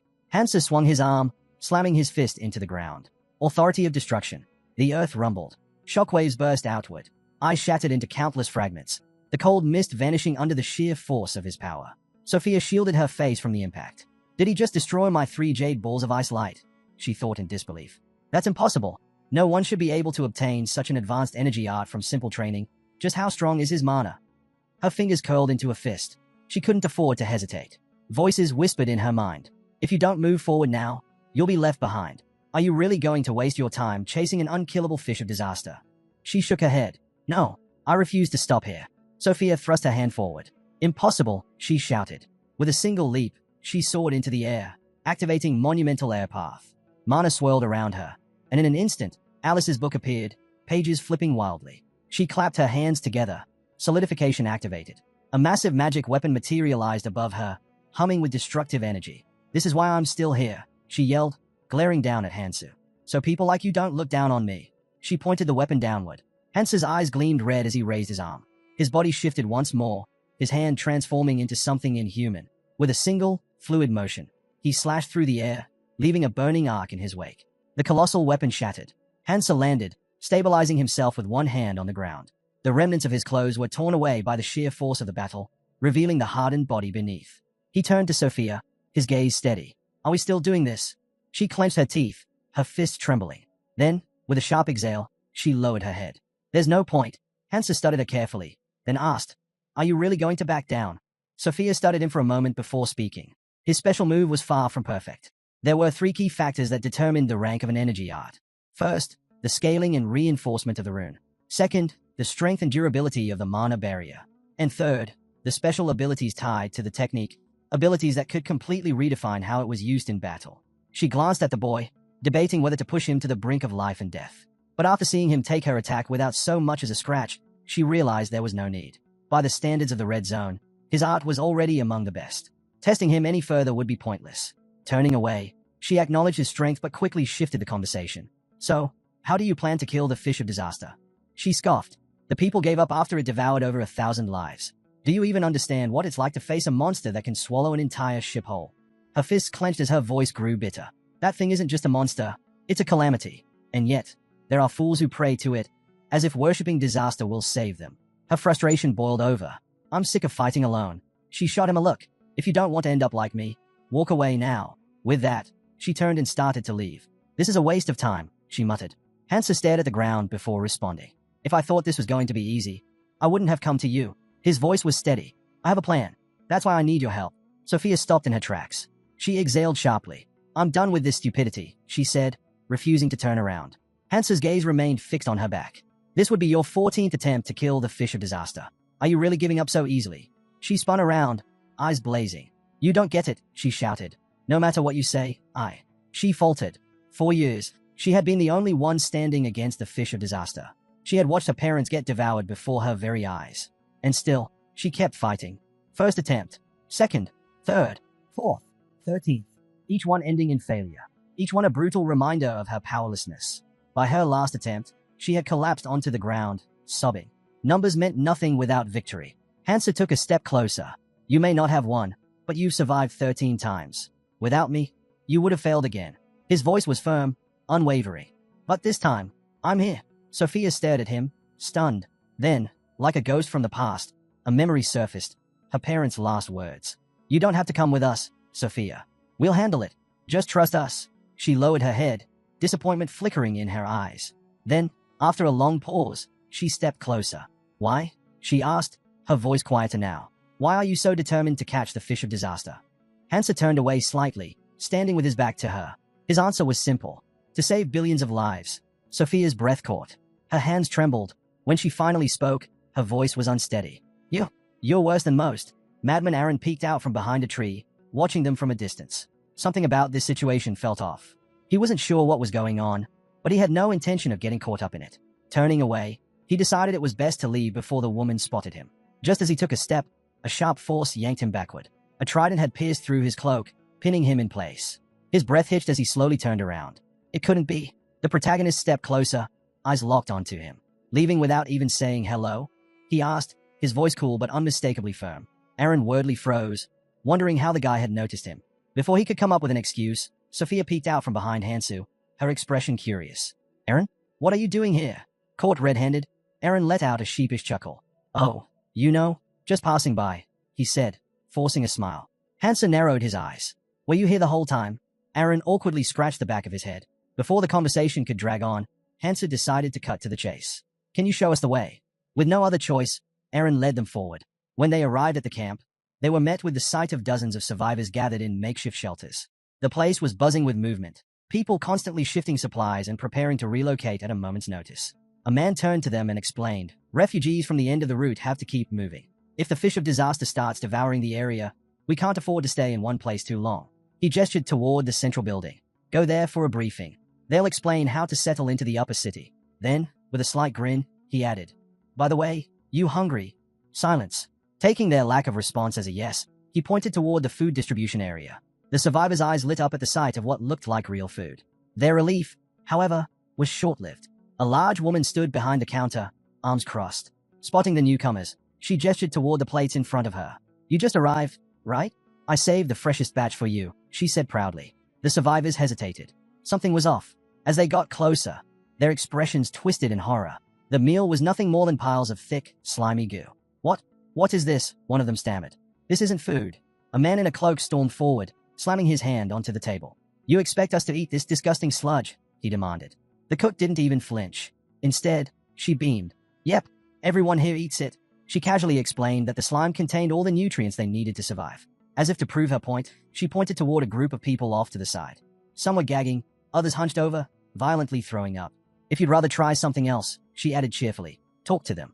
But I'll warn you, monsters in the red zone? Pretty poisonous. A heavy silence fell over the survivors. They exchanged glances, their faces filled with both disgust and reluctant understanding. Slowly, they looked down, shame washing over them. Then, one person stepped forward. Without hesitation, Hansa picked up a plate and took a bite of the slime. The cook's grin widened. Folding her arms, she nodded in satisfaction. Good, finish that up, and I'll give you utensils. She smirked. You'll need them to collect more slime for yourselves. Beck waved to the cook as he left.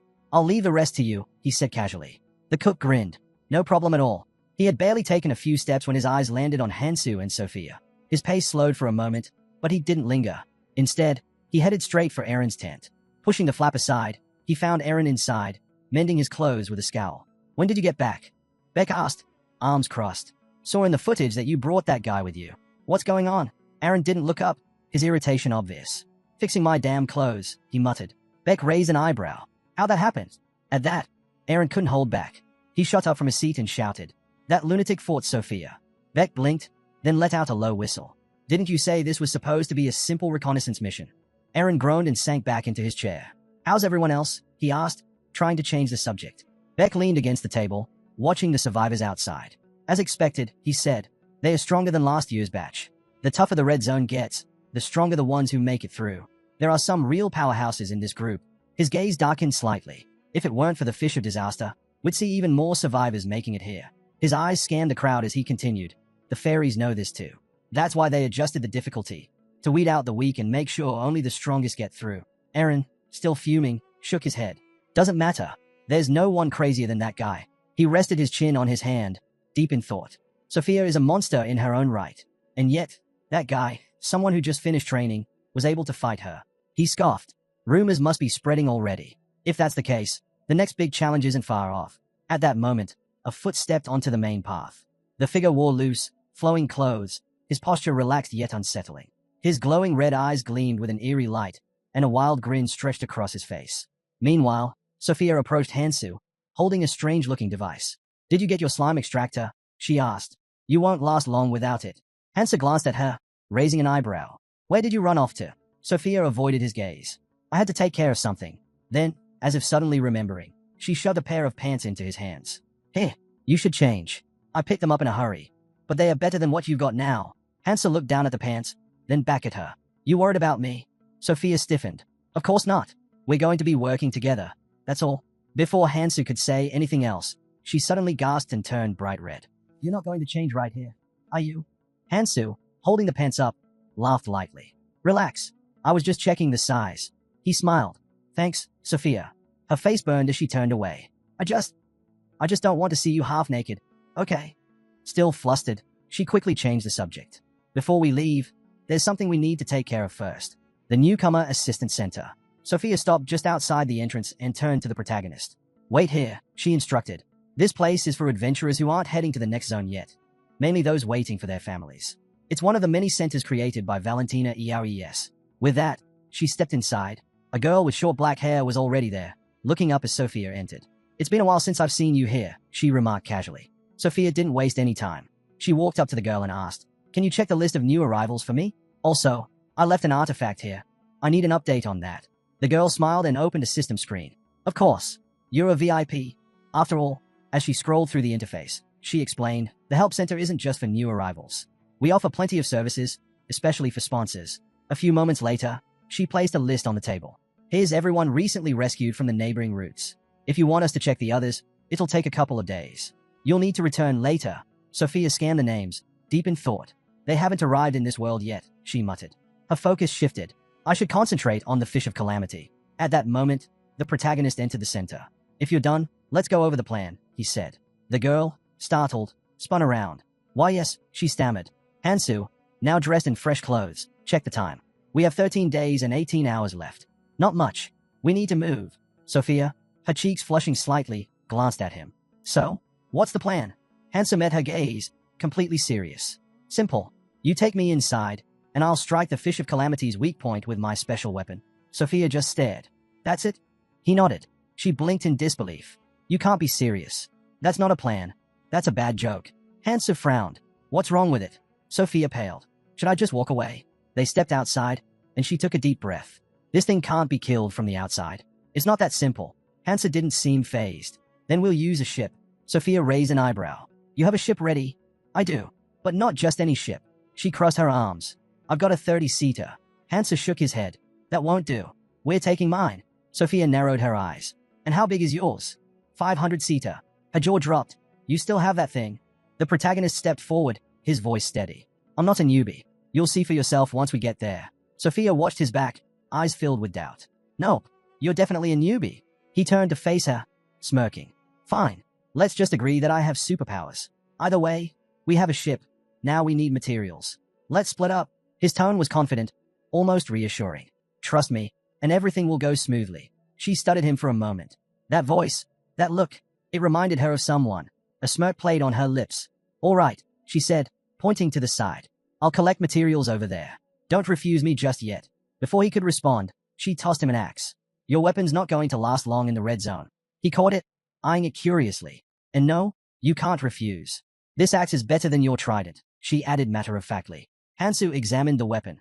The weight, the grip, it felt familiar. Just like before, a memory surfaced of Sophia handing him an axe, years ago. This is your first weapon, she had said.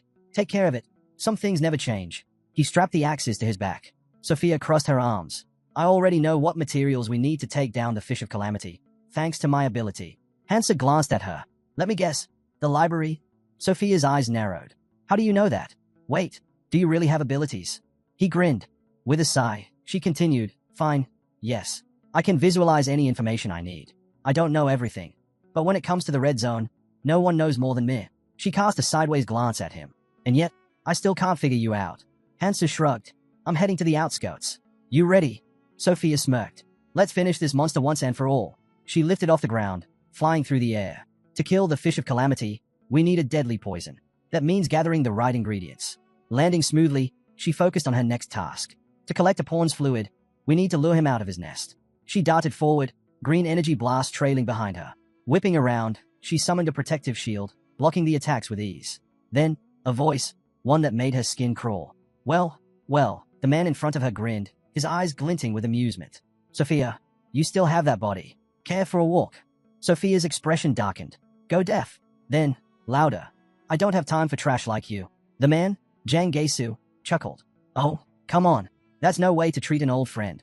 He smirked. You're too close to me for that kind of talk. Sophia gritted her teeth. Jang Gesu raised his hand, green magic crackling at his fingertips. My partner and I just got back, fresh from the belly of the Fish of Calamity. His smirk widened. Then, without warning, he launched an attack straight at her. And you shouldn't talk about her like that. Sophia stood still, unfazed. Her gaze locked onto Jang Gesu, unreadable. Then, with a sharp motion, she thrust her hand to the side. A massive manifestation panel appeared above her, glowing with raw energy. In an instant, powerful projectiles shot out, crashing into the ground around Jang Gesu. His expression twisted as he dodged, barely avoiding the impact. Sophia's eyes narrowed. I hate people who fight without knowing their place. Jang Gesu's manic grin only widened. Inevitable, a massive arrow hurtled toward him. Without hesitation, he reached for the bandage on his forehead and ripped it away. A bright red eye gleamed in the open air. Sophia's gaze flicked downward, her hand already moving forward. Her arrow adjusted mid-flight, streaking straight toward the exposed eye. Jang Gesu chuckled. Quick thinking, his fingers pressed against his temple. Do you know what kind of eye this is? He didn't wait for an answer. The Zerit beacon. He motioned toward her. Did you really think I'd come here without a backup plan? His voice dripped with amusement. There's an entire organization behind me. And I don't just have the beacon. His grin sharpened. I have something connected to you. Sophia's breath hitched. She clenched her fists, her teeth grinding together. Annoying. This skill of his is downright infuriating. Jang Gesu placed a hand over his chest. As expected. You get it? His voice was almost mocking. You know I mean no harm. He tilted his head. Just wanted to test you. Thought maybe all those losses made you rusty. His gaze flickered. But your skills are just as sharp as ever. Guess the rumors were exaggerated. Sophia turned away. That's none of your business. Her patience was wearing thin. And frankly, I'm tired of your pointless chatter. Back off. Jang Gesu exhaled dramatically, closing the eye on his forehead. Relax. I'll back off once I figure out one last thing. He leaned forward slightly. That newbie, Hansu. Where is he? Sophia spun around, fury flashing in her eyes. As if I'd ever tell you. Jang Gesu's hand shot out. Gotcha. Before she could react, his grip tightened around her wrist. A knowing smirk played on his lips. I knew it. His hold remained firm as he spoke. That's why I used my investigation skill. He leaned in mockingly. Thanks for your cooperation. Sophia wrenched herself free, eyes burning with confusion and rage. Since when did you? Jang Gesu chuckled darkly. You could have blocked me, but you hesitated. His grin stretched wider. You're too soft. Sophia's gaze turned ice cold. He should have stayed in the belly of that damn Fish of Calamity. Her voice dropped, deadly and final. It would have been better for you to die there. That day, Jang Gesu abruptly jumped away from her, shuddering. You're freezing, he exclaimed. But she wasn't the one trembling, he was. Raising his hand, his eyes burned with intensity. You should have joined Quadratus when I gave you the chance, he spat. But no, you had to be stubborn. Quadratus had twisted fear into worship, turning themselves into the servants of the four disasters. They didn't care that these calamities could wipe out humanity. They embraced them. Sophia's patience snapped. Enough of this nonsense, she shot back. Did you seriously think I'd ever join an organization like that? Then, unable to contain her fury, she shouted. You sacrifice people under the excuse of displaying the disaster fish's power, then sell off the relics of the dead like they are mere trinkets. How can you even call yourself human? Her voice trembled with rage. Do you have any idea how many travelers you deceived? You lure them in with promises of a safe passage along the upper route, only to let them be swallowed whole by that monstrosity. Jang Gesu's eyes glowed with eerie amusement. So what? He sneered. Spreading his arms, he continued. I make money using my talents. I take part in sacred rituals. If people are foolish enough to believe my words, that's on them. Then, with a twisted grin, he laughed. They wouldn't have lasted long here anyway. If anything, they should be grateful. At least they got to spend their final moments in the belly of the Fish of Calamity. Sophia's body trembled with rage and disgust as Jang Gesu continued. You, of all people, should understand, he taunted. You were given the chance to experience that luxury yourself. Maybe you just need a few more tries to really appreciate it. Tilting his head, he smirked. I'm sure you'll figure it out soon enough. Until then, we'll meet again. And just like that, he vanished. Sophia clenched her fists, glaring at the empty space he left behind. He always was good at running away, she muttered. Memories of the past flooded her mind, of who Jang Gesu used to be, of the man she once knew. If only she had seen this coming. He had changed beyond recognition, shaped by the horrors he barely survived. A chill ran down her spine. If she went after him now, before she could finish the thought, she recalled the protagonist's words. Forget him. Focus on gathering materials. Snapping back to reality, she exhaled sharply. You're right, she murmured. I'll leave this to you. And with that, she turned away. The protagonist sprinted toward his destination, his movements swift and relentless. There was no hesitation, no trace of fear. only unwavering focus. In his mind, the path was clear. The key to killing the disaster fish is the sclerosing solution. Suddenly, his eyes locked onto exactly what he needed. The sclerosing solution, an intricate creation born from the knowledge of magicians. It was the perfect poison against the disaster fish. But before he could use it, he had to secure the main ingredient. With that in mind, he landed in front of a pool of poisonous water. Straightening to his full height, he declared, "I need the heart of the Kukulza." To find the Kukulza, he had to locate the valley, most likely hidden between the middle and outer roots. That was where the Kukulza made their nests, burrowing deep into the roots to escape the disaster fish. His sharp gaze swept the area. There, he had found it. Without hesitation, he stepped into the poisonous water. In his head, he reassured himself. Once he obtained the Kukulza's heart, the rest of the ingredients would be much easier to collect. But this wouldn't be easy. Finding Kukulza on the outermost roots was rare. Luckily, he had stumbled upon their nest. With each step, he felt it. He was getting closer. Tightening his grip, he drew the axes given to him. Then, with a deep breath, he unleashed his power. The dragon art of energy manipulation surged through his body. His axes glowed, wrapped in potent magical energy. Magic enhancement activated. The stillness shattered. The nest stirred. Suddenly, an explosion of movement. A herd of Kukulza erupted from the depths. Without wasting a second, the protagonist lunged forward. His axe came crashing down, slamming a monster into the ground with full force. Another creature shot up from beneath the poison, its jaws stretched wide. Instinct took over. He leaped away just in time. No hesitation. No wasted movement. His axe flashed, cutting down the monsters in a single blow. Landing from his jump, he barely paused before glancing at his weapon. He frowned. This axe won't last long if I keep using powerful chi arts. Adjusting his grip, he decided he would have to regulate his attacks until he secured a stronger weapon. Then, in an instant, he felt it. A massive presence loomed behind him. Hance's eyes darted to the side. Without missing a beat, he twisted sharply, spinning midair, before launching his axe straight at the monster's forehead. Hukul staggered backward from the force of the blow, losing his balance as he tumbled. But there was no time to breathe. Another monster lunged at the protagonist from behind, closing in fast. The axe lodged in the lion Kukul's skull suddenly flared with light, glowing intensely. Hansa flexed his fingers, now, and the weapon spun violently, ripping free and slamming into the oncoming monster's back. He caught the axe mid-air, its blade dripping with fresh blood. Standing shin-deep in the poisonous water, Hansa found himself surrounded. Kukulza after Kukulza slithered closer, their bodies cutting through the murky depths. Then, attack. One launched itself forward, slamming its tail against the water, sending a spray of venomous mist into the air. 3 more leaped high, soaring above Hansa's head. Without hesitation, he moved. His gaze snapped upward. Now! He jumped, colliding mid-air with one of the creatures. Twisting his body, he swung his axe relentlessly. Blow after blow. And with one final strike, slash, he cleaved the monster clean in half. Landing on the water's surface, he didn't pause. Hansa sprinted, darting away as massive chunks of the dead monsters rained down from above. Climbing up to higher ground, he scanned the corpses. His eyes narrowed. These were just juveniles. The real threat must be somewhere else. That meant only one thing. He could still hunt the adult. His fingers brushed against something. A red rune. He picked it up, exhaling sharply. I'm burning through stamina and mana too fast. Still, he had no choice but to keep collecting. Lifting his hand, 3 glowing runes of different colors flickered into existence. But just as he stood there, surrounded by poison-drenched trees, crack! The trees around him split apart, shattering into fragments. Instinct kicked in. Hansa raised his axes, crossing them over his face to shield himself from the debris. Then, he felt it, a crushing force, barreling toward him. Eyes widening, he barely managed to block in time, his axe groaning under the impact. A deep crack formed along the weapon's blade. Too reckless, he realized. I pushed these weapons too far. A slow, deliberate set of footsteps echoed through the chaos. Zhang Geisu emerged, eyes flickering with intrigue. You actually blocked that, he mused, a note of amusement in his voice. Then, with a twisted grin, he stretched out his hand. You're better than I thought. I wasn't even trying to kill you. I was just testing you. Hansa's grip on his axe tightened. Zhang Geisu took another step forward, lowering his voice. Listen, I have an offer for you. His fingers twitched slightly, gesturing. Join our clan. Someone's taken an interest in you. Then, raising a single finger, he smirked. It's a good deal. You should take it. His gaze locked onto Hansa's, his eyes widening in anticipation. Hansa didn't hesitate. With a sharp motion, he hurled his axe, straight at Zhang Geisu's face, his voice raw with disbelief. Do you really want me dead? Hansa shot him a cold, piercing glare. You're insane, he bellowed. His grip tightened as his voice dropped to a snare. How does a newbie like you? His lips curled into a wicked grin.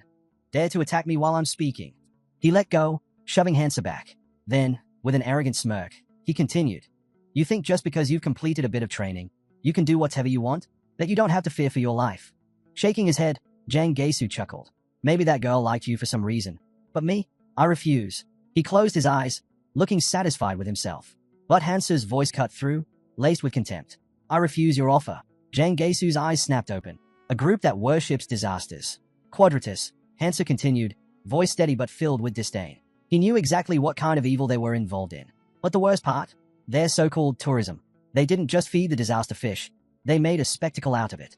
Ever since Quadratus began operating, the number of red zone travelers had plummeted. People paid to watch the fish devour humans, and the more gruesome the show, the higher the profit. An entire industry built on suffering. Hansu clenched his fists. This organization needed to be wiped out. And he would do it. Jang Gaesu stepped forward, smirking. Meanwhile, Hansu was already calculating. I'll take them out. One by one. Exhaling sharply, he looked away for a brief moment. Then, turning back, he scoffed. Why would I waste time listening to someone weaker than me? That struck a nerve. Jang's face twisted in fury. Pressing a hand to his forehead, he growled. You're really pissing me off now. His voice dropped lower. If I don't bring you in, they'll be furious. But that doesn't mean I have to bring you in unharmed. With a cruel grin, he yanked off his gold chain and dangled it mockingly. They won't mind if you lose a few limbs.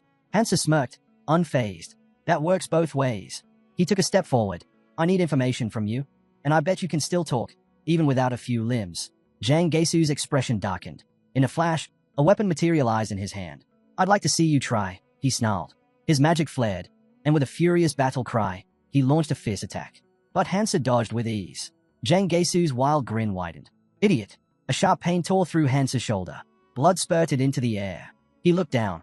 His opponent's weapon had stabbed clean through. He grabbed his shoulder, lowering his head as pain surged through him. Jang smirked, his voice dripping with mockery. So, do you feel like talking now? With a flick of his wrist, he returned the weapon to his hand, his thoughts racing. I was aiming for his arm, but it barely grazed him. Did I hold back too much? After a brief pause, he shook his head. Breaking it completely wouldn't be any use anyway. Without hesitation, he slammed his weapon into the water, sending ripples across the surface. No need to be afraid, he said, his voice eerily calm. It'll be over soon. The protagonist slowly raised his head, his gaze sharp. You're getting ahead of yourself, he muttered. Blood dripped from his wound as he moved his hand away. Besides, we didn't even fight last time. Jang's expression darkened. He tightened his grip on his weapon. What did you just say? His tone carried a hint of disbelief. Did I smack you in the head too hard? He sneered. This is nothing for me. With a sudden burst of movement, he swung his weapon with full force. Just shut up and stand still, he roared. But before the strike could land, Hansu was already there. In the blink of an eye, he appeared right in front of Jang, delivering a brutal blow to his stomach. The sheer force sent Jang flying backward, crashing hard against a tree root. A sharp cry of pain escaped his lips. Gritting his teeth, he lifted his head just in time to see the protagonist calmly retrieving his axe, the weapon snapping back to his hand with ease. You need to catch up, Hansu remarked, leveling his weapon at him. So, why don't you cooperate? Jang clenched his jaw, raising a hand to his face as a string of curses ran through his mind. How did he move so fast? I didn't even see his attack. A chilling thought followed. Does this bastard have colorless stat runes? Shaking off the shock, he pushed himself up, eyes blazing with defiance. Don't get cocky, he spat. I'll let you hit me. But before he could say more, the protagonist silenced him with a raised hand. I'm just getting started. Suddenly, glowing runes flickered into existence around him. Jang's expression twisted with rage. You really think a slight boost in stats is going to make a difference? His voice echoed with disbelief. The protagonist met his gaze, raising his axe. Stats aren't everything in a fight. With a flick of his wrist, he launched his weapon straight at Jang. It tore through the air at terrifying speed. Jang barely managed to duck as the axe embedded itself into a nearby tree with a deafening thud. Stumbling, he hit the ground hard. Hansa smirked. What's wrong? His voice was laced with amusement. Scared? Jang's body trembled. He gritted his teeth, forcing himself up. This can't be. His face twisted in fury. I'm not scared, he roared. In an instant, his weapon pulsed with power as he activated the blade of the Forgotten. With a fierce grip, he seized the hilt of his sword, ready to strike. He lunged forward without hesitation, activating side cut. The protagonist calmly touched the ring on his finger, and Jang's mind raced. Was this guy really planning to fight bow-handed? His thoughts screamed at him. Side cut slices through everything within its range. It'll take his hands clean off. Jang's sword was just inches from the protagonist's neck when, suddenly, the rings of Manhwa activated. His eyes widened in shock. I've won, Jang shouted, convinced of his victory. But Hansa didn't flinch. Instead, he activated destruction, seized the blade with one hand, and crushed it like brittle glass. The sword shattered into tiny fragments as he hurled Zhang backward. Zhang's breath hitched as he stared in disbelief. His eyes darted to his ruined weapon. "I am possible," he whispered, his voice shaking. His hands trembled as he gripped the broken hilt.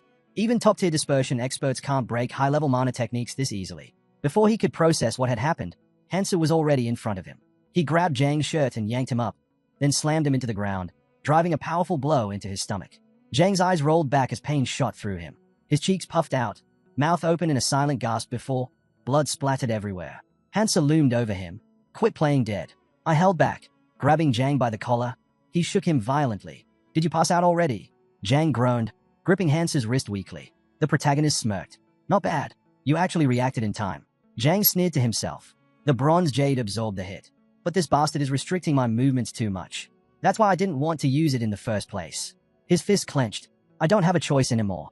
Hansa's eyes flickered. "That all you got?" Then, bam! A devastating punch smashed into Zhang's face, sending teeth flying. His eyes widened as he saw the next fist coming straight at him. How the hell is he breaking through my skills too? A brutal barrage followed. Zhang screamed as Hansu struck him over and over. Desperate, he threw his hands up. "Wait, I'll talk. I'll tell you everything." Hansu's fist hovered midair. "Go on." Zhang coughed, blood dripping from his lips. "I had no choice. You think there's money in tourism? People like me, we just follow orders. I swear, I wasn't trying to hurt anyone." His words tumbled out in a frantic rush. "Let me go, and I'll give you the runes. I'll even tell you who sent me to capture you." Hansu's gaze turned cold. Too much useless chatter. Zhang barely had time to react before another crushing blow sent him reeling. His vision blurred, and drool trickled from his mouth as he howled in frustration. "You were the one who told me to talk. Damn it." Hansu just stared down at him, unimpressed. Zhang lifted his head, fury in his eyes. "What the hell are you waiting for?" "I told you everything I know," he shouted. Hansu looked down at him with sheer contempt. Zhang clenched his fists, voice shaking with frustration. "You already beat me like a damn dog. What else do you want?" A heavy silence hung between them before Zhang finally lowered his gaze. His voice was quieter now, almost resigned. "That's all I know." He dropped to his knees before Hansu. Quadratus, they worship disaster. Besides running regular tours in this region, they also hired different clans. This time, their mission was to track you down, someone who had just completed their training. Hansu's expression didn't change. Zhang took a deep breath before continuing. The request came from Morin, a member of Beacon. Beacon. The name echoed in Hansu's mind. The union of 6 clans that control the highest roots of the world tree. They're at the very peak of power itself. Hansu rubbed his chin, thoughts racing. If I remember correctly, Beacon operates under Miyamoto. Could there be more clans involved in this? His gaze snapped back to Zhang. Right now, these guys are preparing for another tour. The one who gave you this information. Was he an assistant?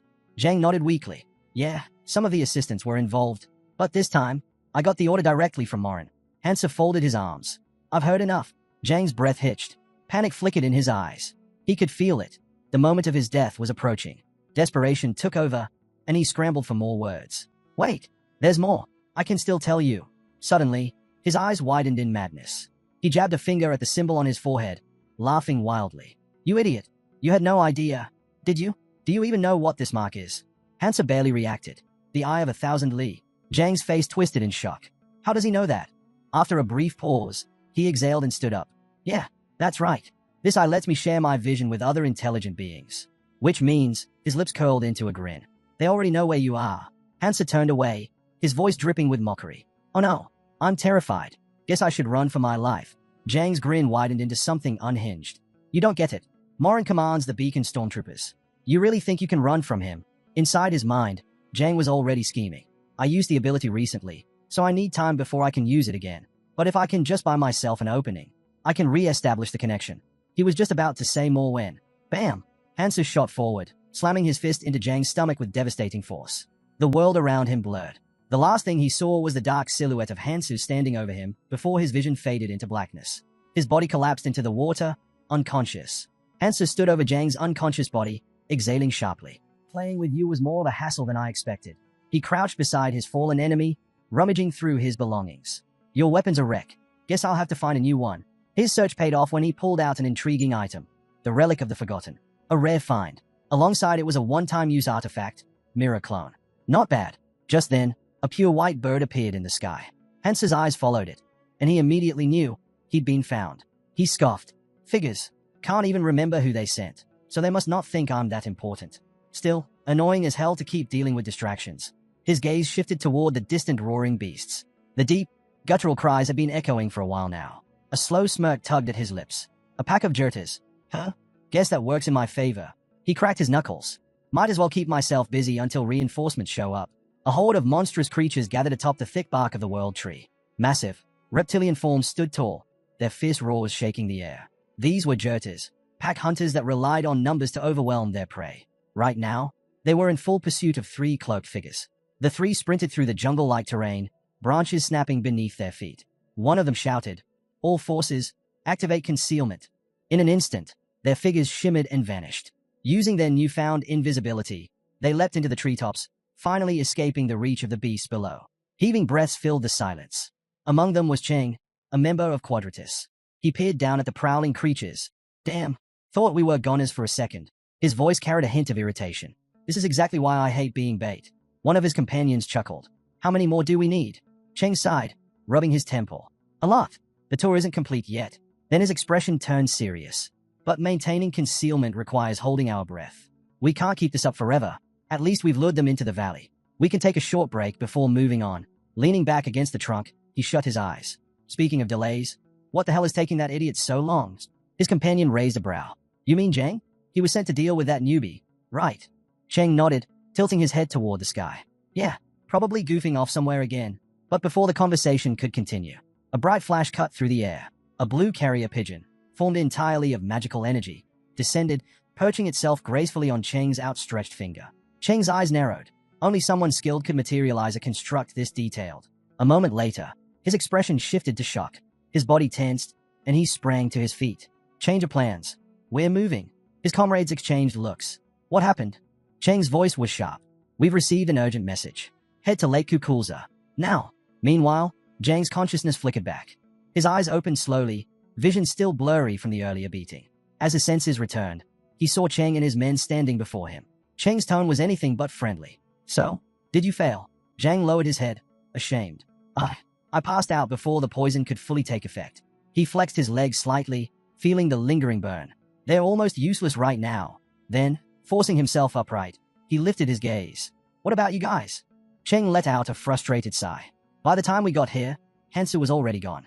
Knocked the guy out and vanished." His gaze darkened as he looked at Zhang. "Are you seriously telling me that someone who survived inside the belly of the Fish of Calamity couldn't handle a damn newbie? And now we have to clean up your mess?"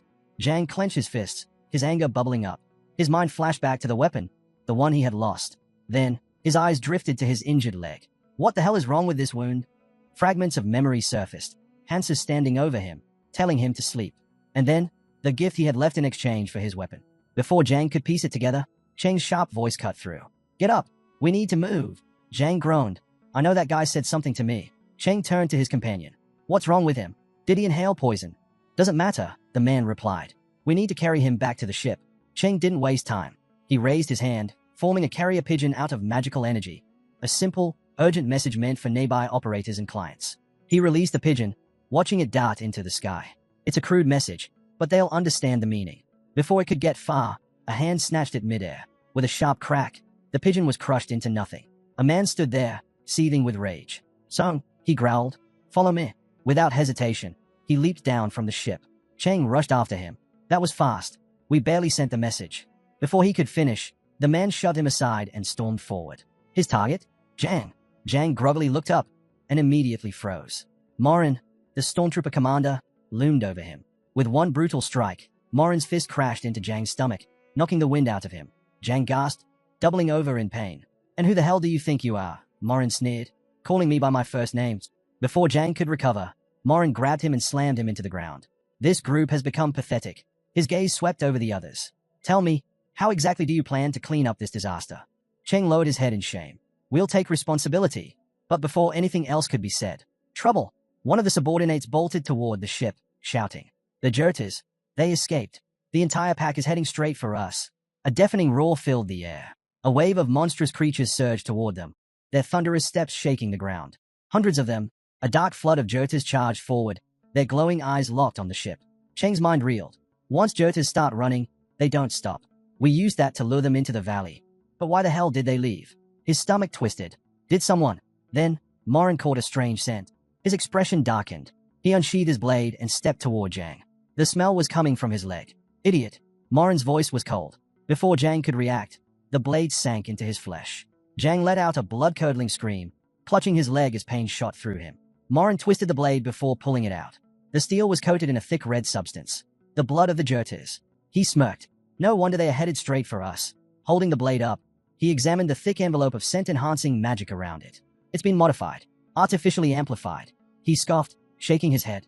If I hadn't used a Ronin's tracking, no one would have figured this out in time. Then, a realization dawned on him. His grip on the blade tightened. A newbie, someone who just set foot in the red zone, is already using the natural behaviors of the Charactes to lure us in. Suddenly, his laughter erupted through the air. His arms spread wide as his chuckles turned into wild, manic laughter. As the echoes of his madness faded, he turned to Cheng. His eyes burned with cold fury. Bring me Hansu. His voice was calm, but the weight of his command was undeniable. I want to see the bastard's face myself. Cheng glanced at the shore, his eyes narrowing. With so many Charactes swarming around, there was no way the ship would hold out for long. Hearing this, Morin clenched his teeth, frustration flashing across his face. Looks like I'll have to handle this myself, he muttered. With his hand igniting in flames, he strode toward the trembling servant. His voice was sharp, leaving no room for argument. I don't like repeating myself. He grabbed the boy by the chest, his grip firm, as fire slowly began to spread. The heat made Cheng's breath hitch. He could feel the danger radiating from Morin. Morin's burning gaze locked onto him. Hurry up and bring him here, or I'll feed you all to the Charactes, he ordered, his tone as merciless as a fire in his palm. A sinister smile tugged at his lips. I'll settle things here. Cheng, you'd better make up your mind, fast. With that, he released his grip, sending Cheng crashing onto the deck. The captain, now surrounded by a surge of energy, let out a dark chuckle. If Hansa thinks this is enough to stop me, he's made a fatal mistake. His hands pulsed with shadowy flames as he conjured a swirling orb of dark magic. His eyes gleamed with dangerous intent. I'll make him regret it. The moment his hands stretched forward, the flames erupted. An explosion shook the air, sending monsters flying in all directions. Deep in the forest, the protagonist snapped his head up at the sound. His lips curled into a knowing smirk. Looks like my trap worked, he mused, his voice laced with satisfaction. But his moment of victory was brief. Still, I need to hurry. Pulling out a sap extraction device, he inspected his latest collection, his expression darkening. Useless, he muttered. No nutrients at all. His stomach clenched, a harsh reminder that he hadn't eaten in 2 days. His strength was draining fast. The roots of the world tree once carried life, purifying water and channeling energy. But since its death, the number of nutrient-rich roots had dwindled. If he didn't find the right one soon, he'd be in serious trouble. With a sigh, he reached into his bag, pulling out supplies he had taken from a greedy, self-absorbed noble. At least I have most of what I need, he muttered. His gaze shifted toward the submerged roots. I should get moving, he decided. The deep lake is my next stop. But that was where the real challenge awaited, the territory of the adult Kakulza. He peered into the depths ahead, the water growing darker the farther it stretched. Deeper than this place, he noted. If he wanted to survive, he'd have to build a bridge first. From behind, he pulled out a handful of kweki seeds, special seeds that absorbed poisonous water and grew into massive lotus flowers. Without hesitation, he tossed them into the water. As soon as they made contact, the seeds reacted instantly, sprouting at an incredible speed. Within seconds, sturdy stems pushed up from the surface, and moments later, large lotus flowers bloomed. Just as the flowers opened, hands suddenly landed atop them. Gripping the weapon he had taken from Zhang Geisu, he muttered that aiming upwards would be easier, but he would handle things himself. Before he could say more, massive creatures burst out of the water, their grotesque forms looming over him. His grip on the weapon tightened. It was time to hunt. Meanwhile, Morin stood amidst a sea of monster corpses, arms crossed. He turned slightly, addressing the girl behind him. Has the carrier pigeon arrived? Miller kept her hands behind her back and replied, not yet. It's still on its way. Morin strode past Zhang Geisu, who was bound and helpless. Glaring down at him, he remarked bitterly, a top-tier reconnaissance skill wasted. And all because of you. Snatching Zhang Geisu up by his clothes, Morin's frustration boiled over. If you weren't our guide, I would have left you to rot in the poisonous sea. You and Quadratus both. With that, he released Zhang Geisu with a sharp shove and turned to Miller.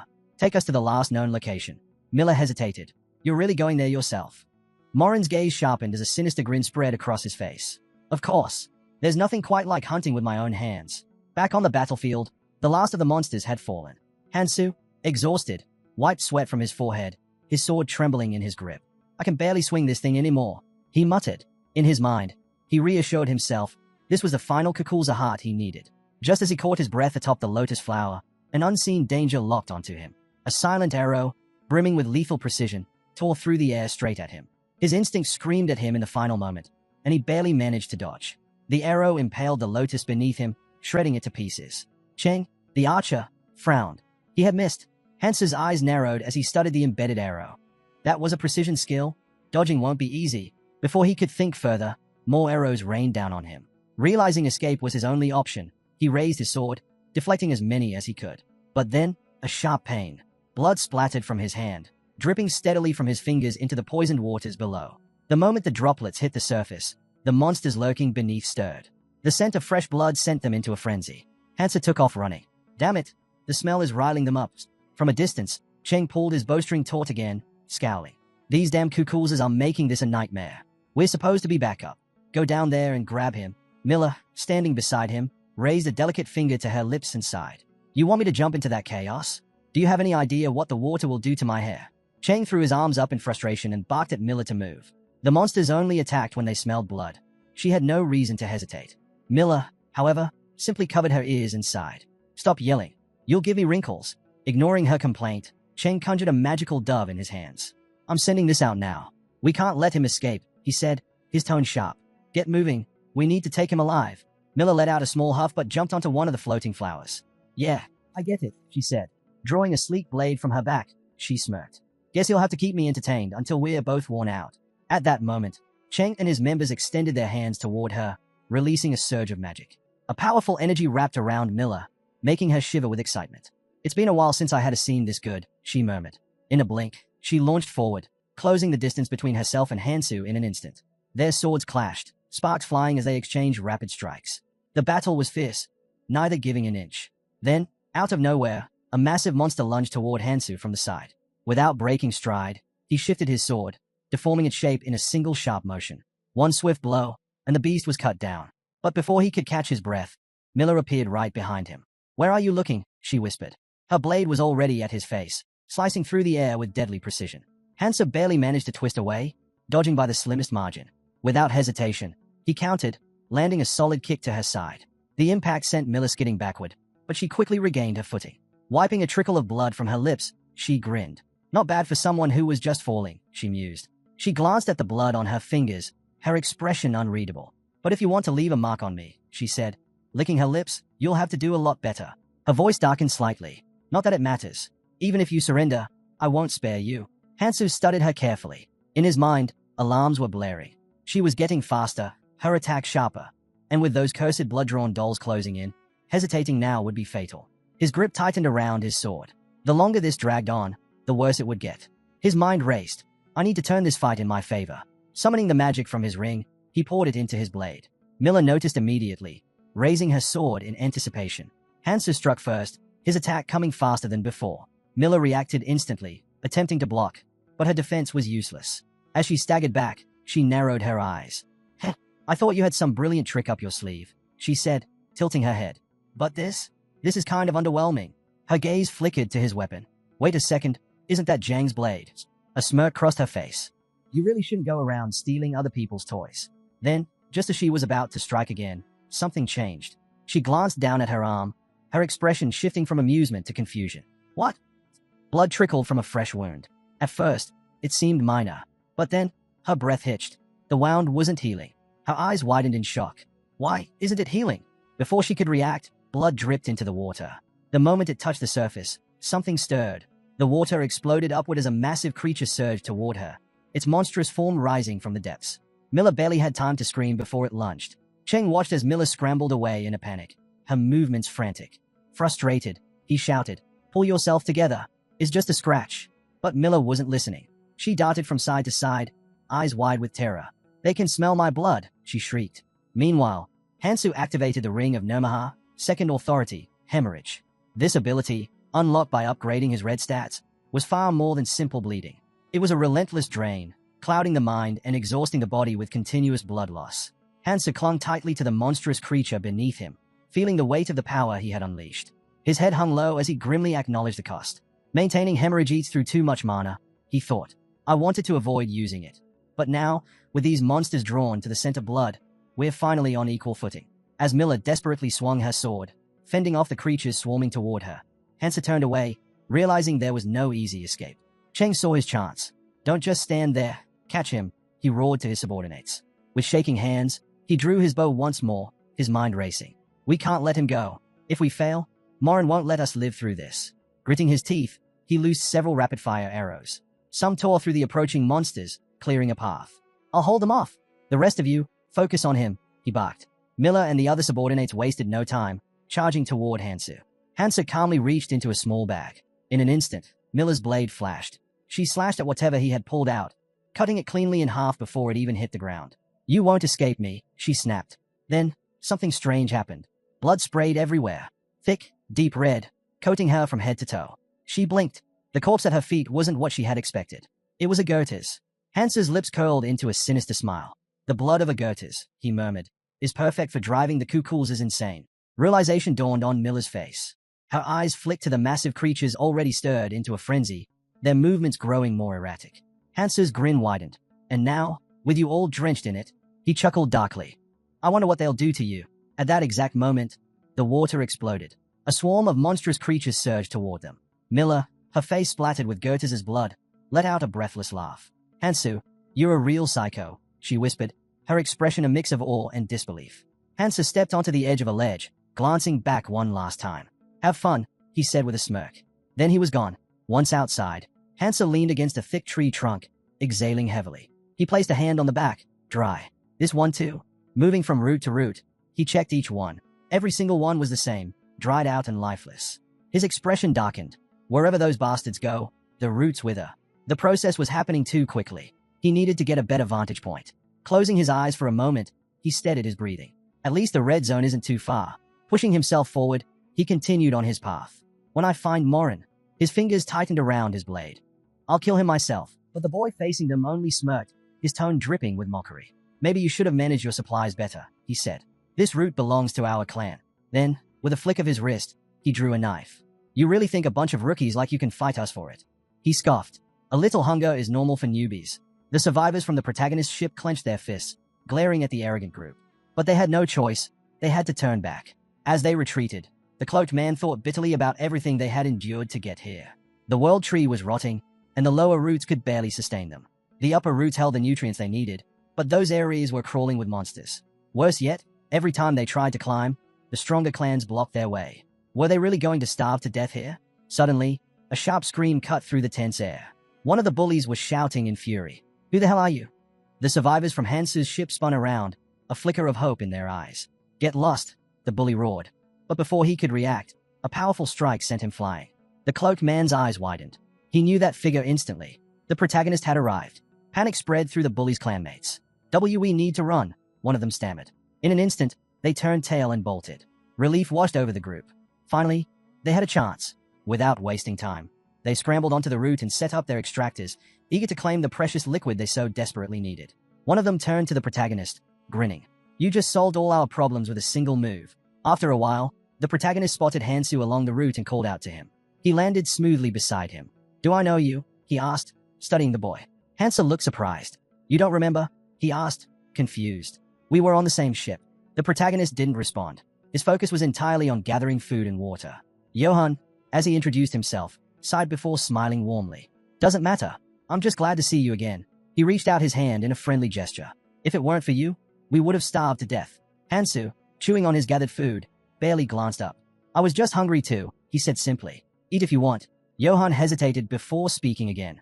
Hey, can I ask you something? The protagonist let out a heavy sigh, already expecting the request. Johann's expression turned serious as he spoke. We need the ship we sailed on. He raised his hands, trying to reason with Hansu. Every path upward is blocked. The only way forward is to use the ship.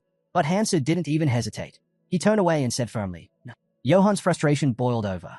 He threw his arms up, his voice rising. I'm not just asking for nothing. The nutrient liquid in these roots won't last forever, and the disaster fish is tearing apart the outer roots. If we don't act now, we'll be trapped. Wouldn't it be better to take the ship and climb up together? Hansu crouched down, cutting a small flower from the root with his knife. His movements were calm, deliberate.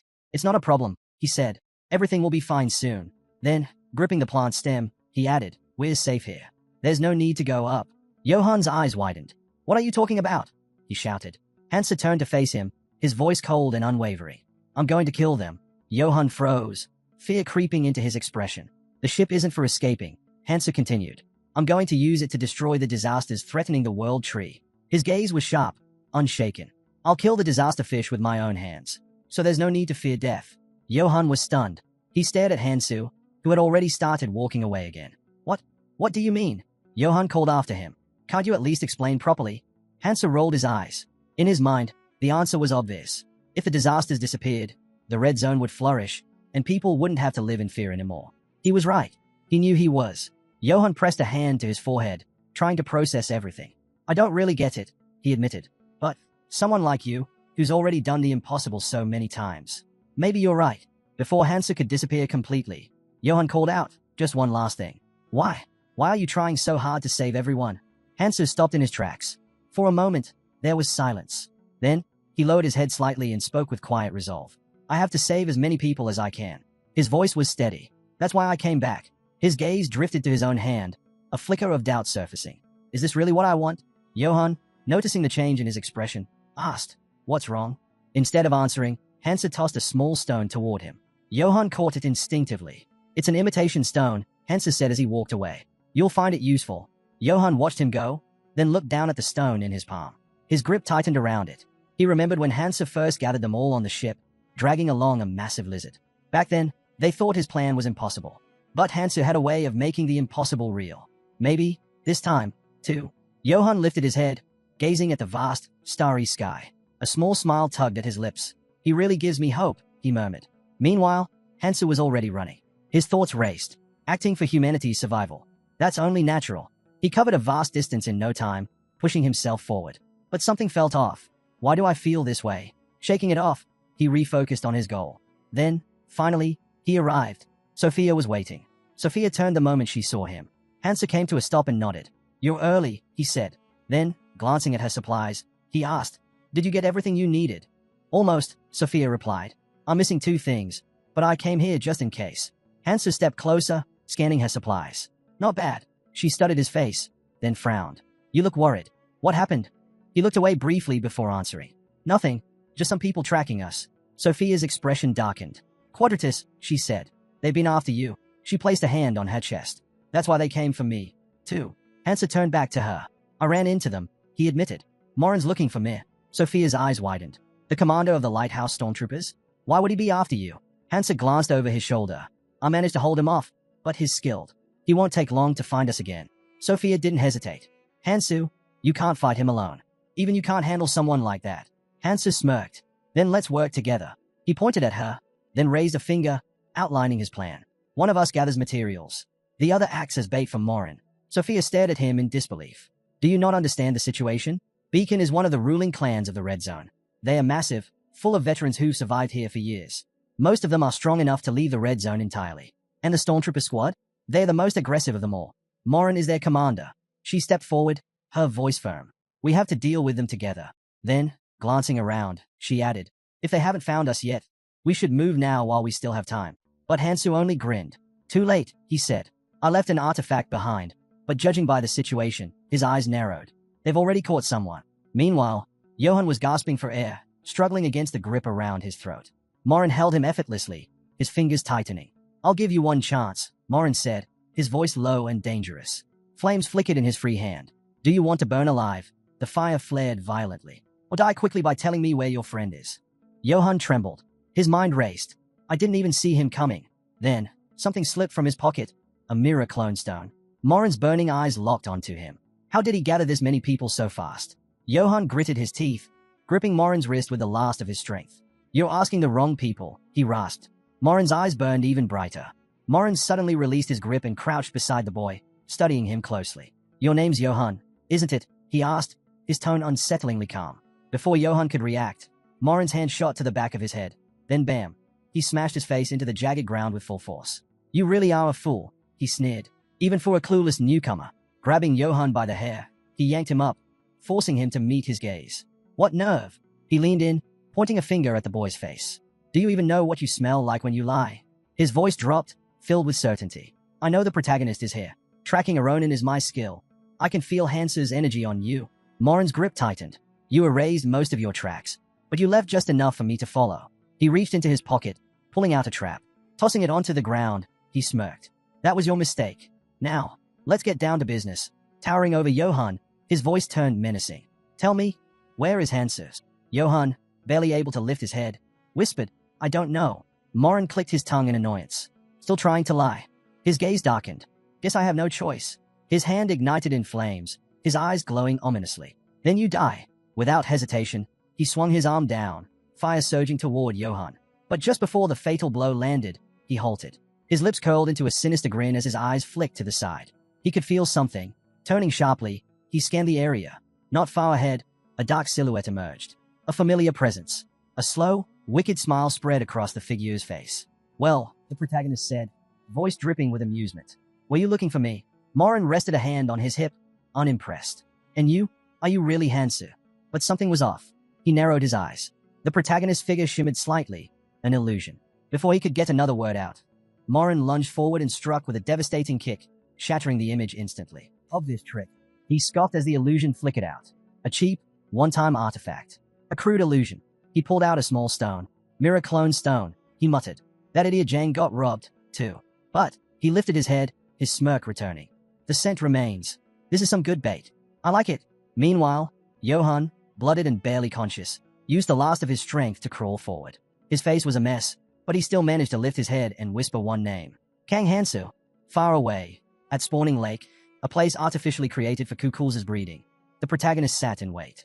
The lake had been formed by consuming the root of the world tree, its void filled with a potent nutrient solution. Though its upper waters were once laced with deadly toxins, most had since been neutralized, making it almost safe. And there, the next move in the game was about to begin. Hansu examined his hand, satisfied.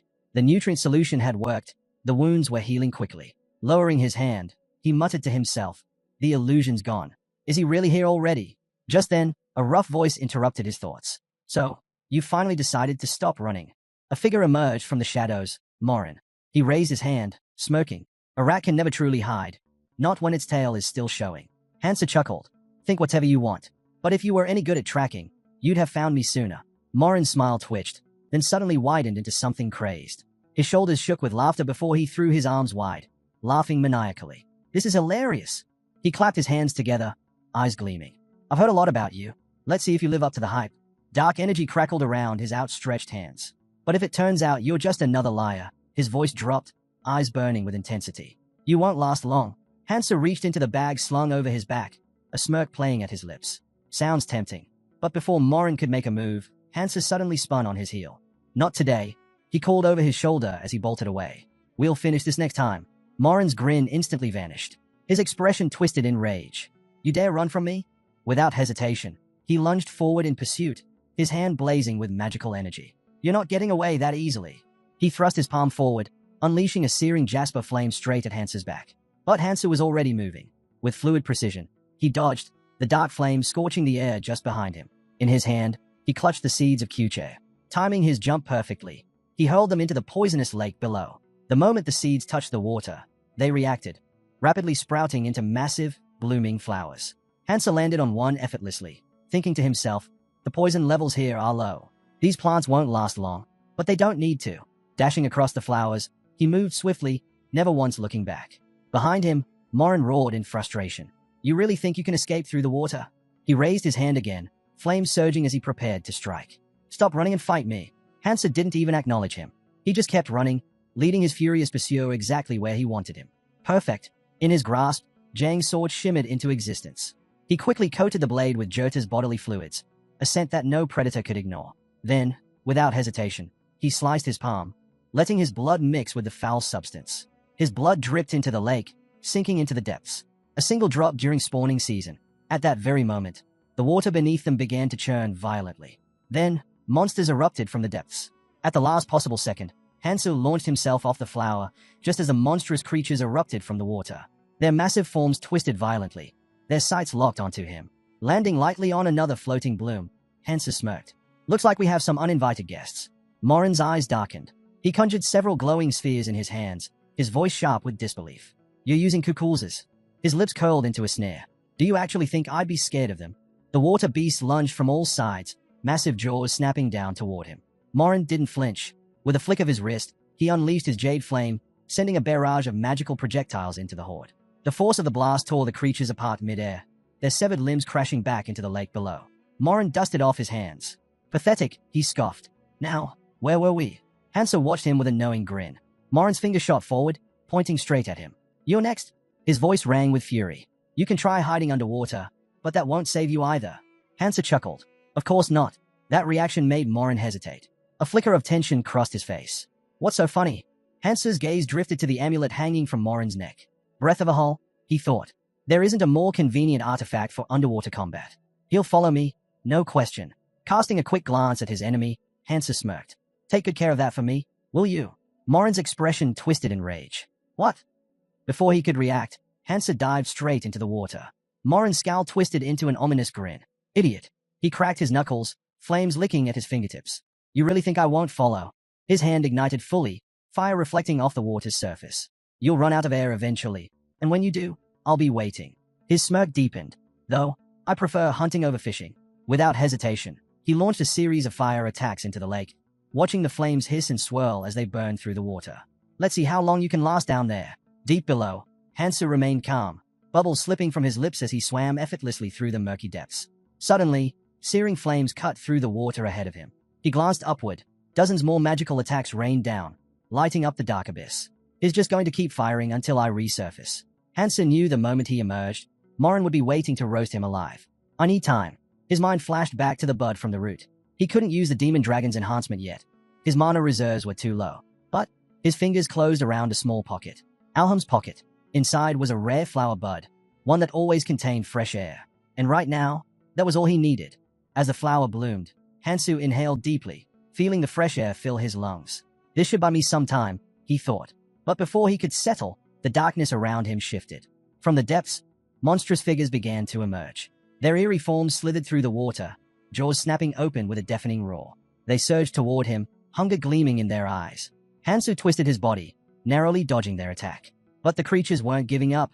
They kept coming, relentless. Reaching into his bag, he pulled out his next tool. Destruction fish aren't the only predators these kukulzes fear. There were certain monsters, filthy, reeking creatures, that even these beasts refused to go near. He retrieved Arwen's gallbladder, a monstrous organ that emitted a repulsive stench, one so strong it drove kukulzes away. The moment he squeezed it, the water filled with its unbearable odor. The effect was instant. The kukulzes recoiled in horror, panicked screeches echoing through the depths as they immediately turned tail and fled. Watching them disappear, Hansa smirked. That's taken care of. Before breeding, kukulzes would mix poisoned water with nutrient-rich water, creating the perfect environment for their nests. And all those nests are connected to the poison sea. Without hesitation, Hansa propelled himself downward. That's where I need to go. Meanwhile, Morin was closing in. With a sharp gesture, he unleashed a massive surge of fire into the water. Hansa spotted the incoming attack. Of course, he thought, fire-based magic is easy to predict underwater. But just as he moved, a sharp sting shot through his arm. Blood burst into the water. I got clipped, he realized. A small injury, but an opportunity. His fingers tightened around his sword. With a swift motion, the distorted blade shifted, morphing as it surged toward Morin. Morin's eyes narrowed. His teeth clenched. Zhang's artifact?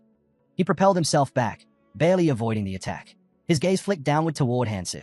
That idiot should never have been trusted with a weapon this strong. But then, suddenly, he felt it.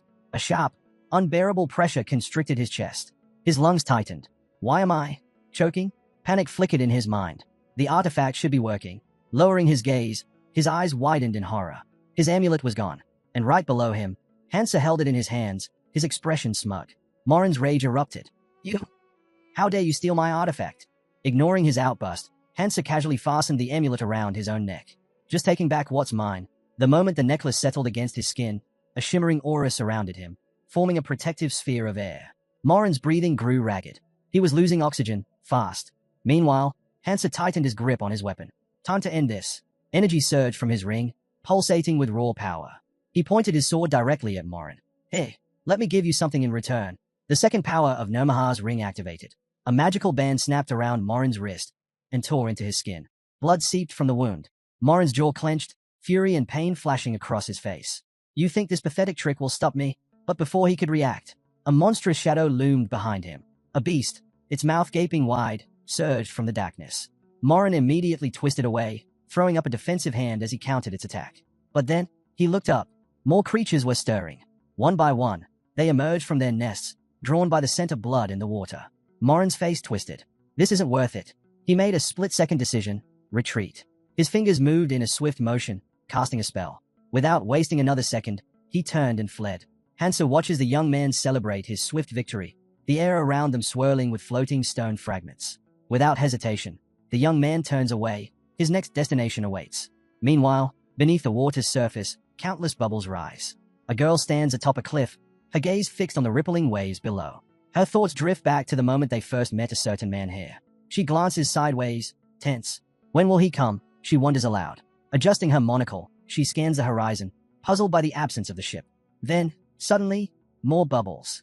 Her thoughts pause as the water stirs unnaturally. A wave crashes behind her, snapping her out of her daze. Instinctively, she spins around.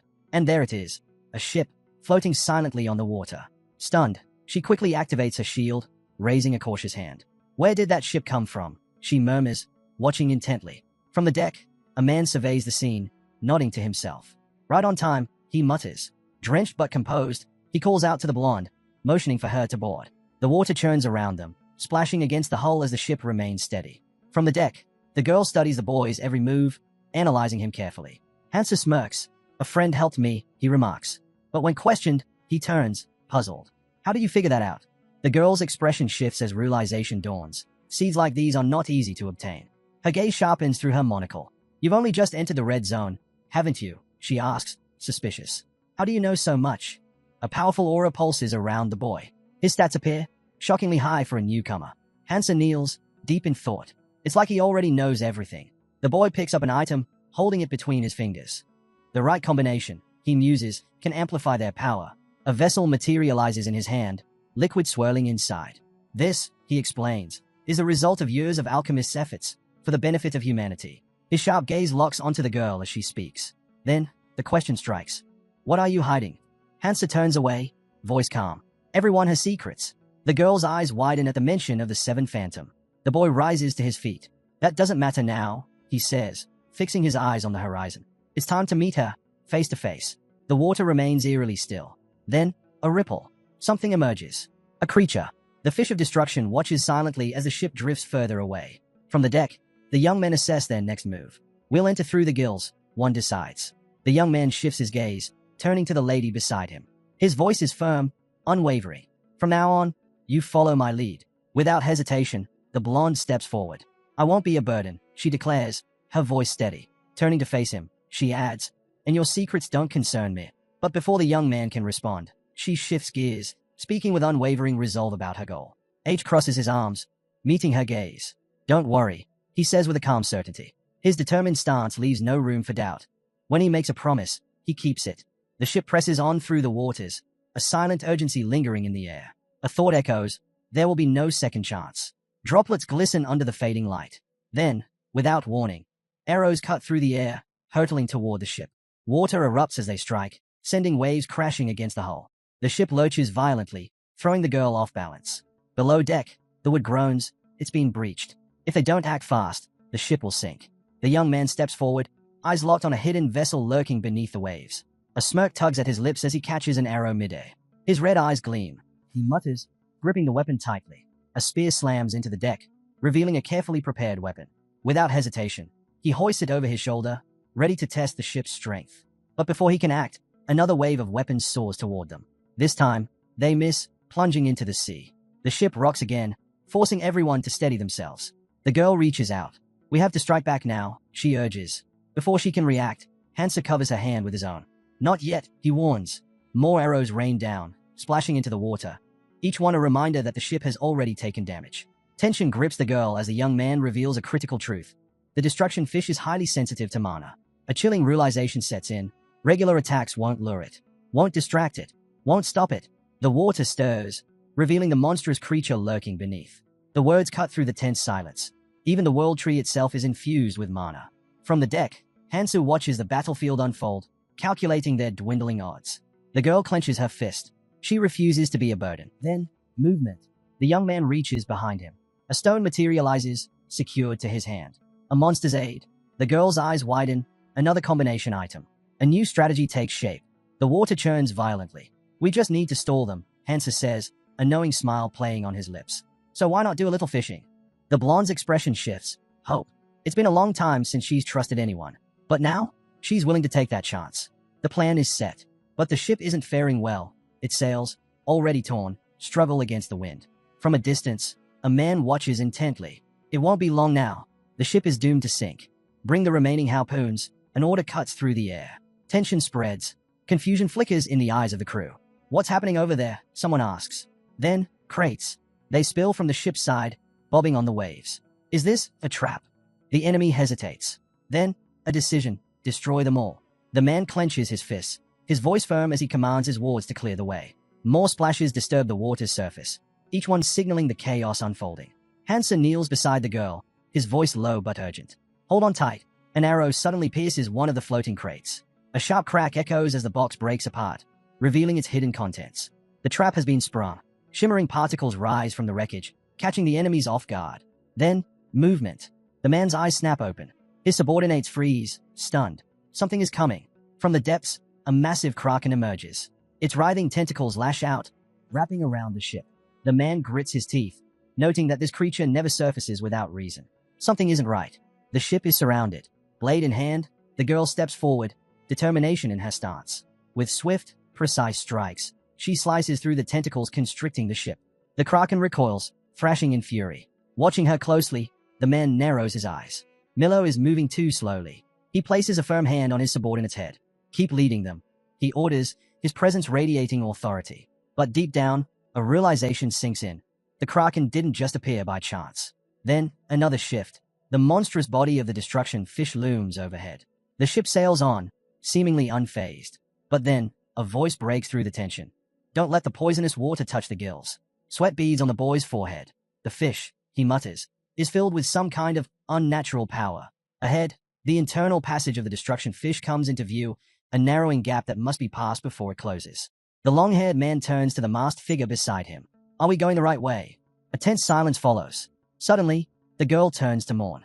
We have bigger priorities, she warns, glancing around warily. The young warriors scan their surroundings. A voice speaks. Valuable travelers should become part of Quadratus. The man grips the ship's railing, his fingers tightening with restrained fury. His eyes glint dangerously as a thought takes hold. He is far too lucky to still be alive. Deep within the creature's belly, the truth is revealed. Shipwrecks, countless of them. The sunken remains stretch endlessly, a graveyard of lost souls. A crowd stands on one of the wrecks, murmuring. This place, it feels like a dungeon. The air shifts. Mana flickers unnaturally, the flow distorted. The man's red eyes glow in the dim light. I don't like this place, he mutters. The stench of decay lingers. Only digested corpses remain among the wreckage. Then, laughter. The long-haired man spreads his arms wide, his grin stretching unnervingly. Magnificent, he declares, stepping forward.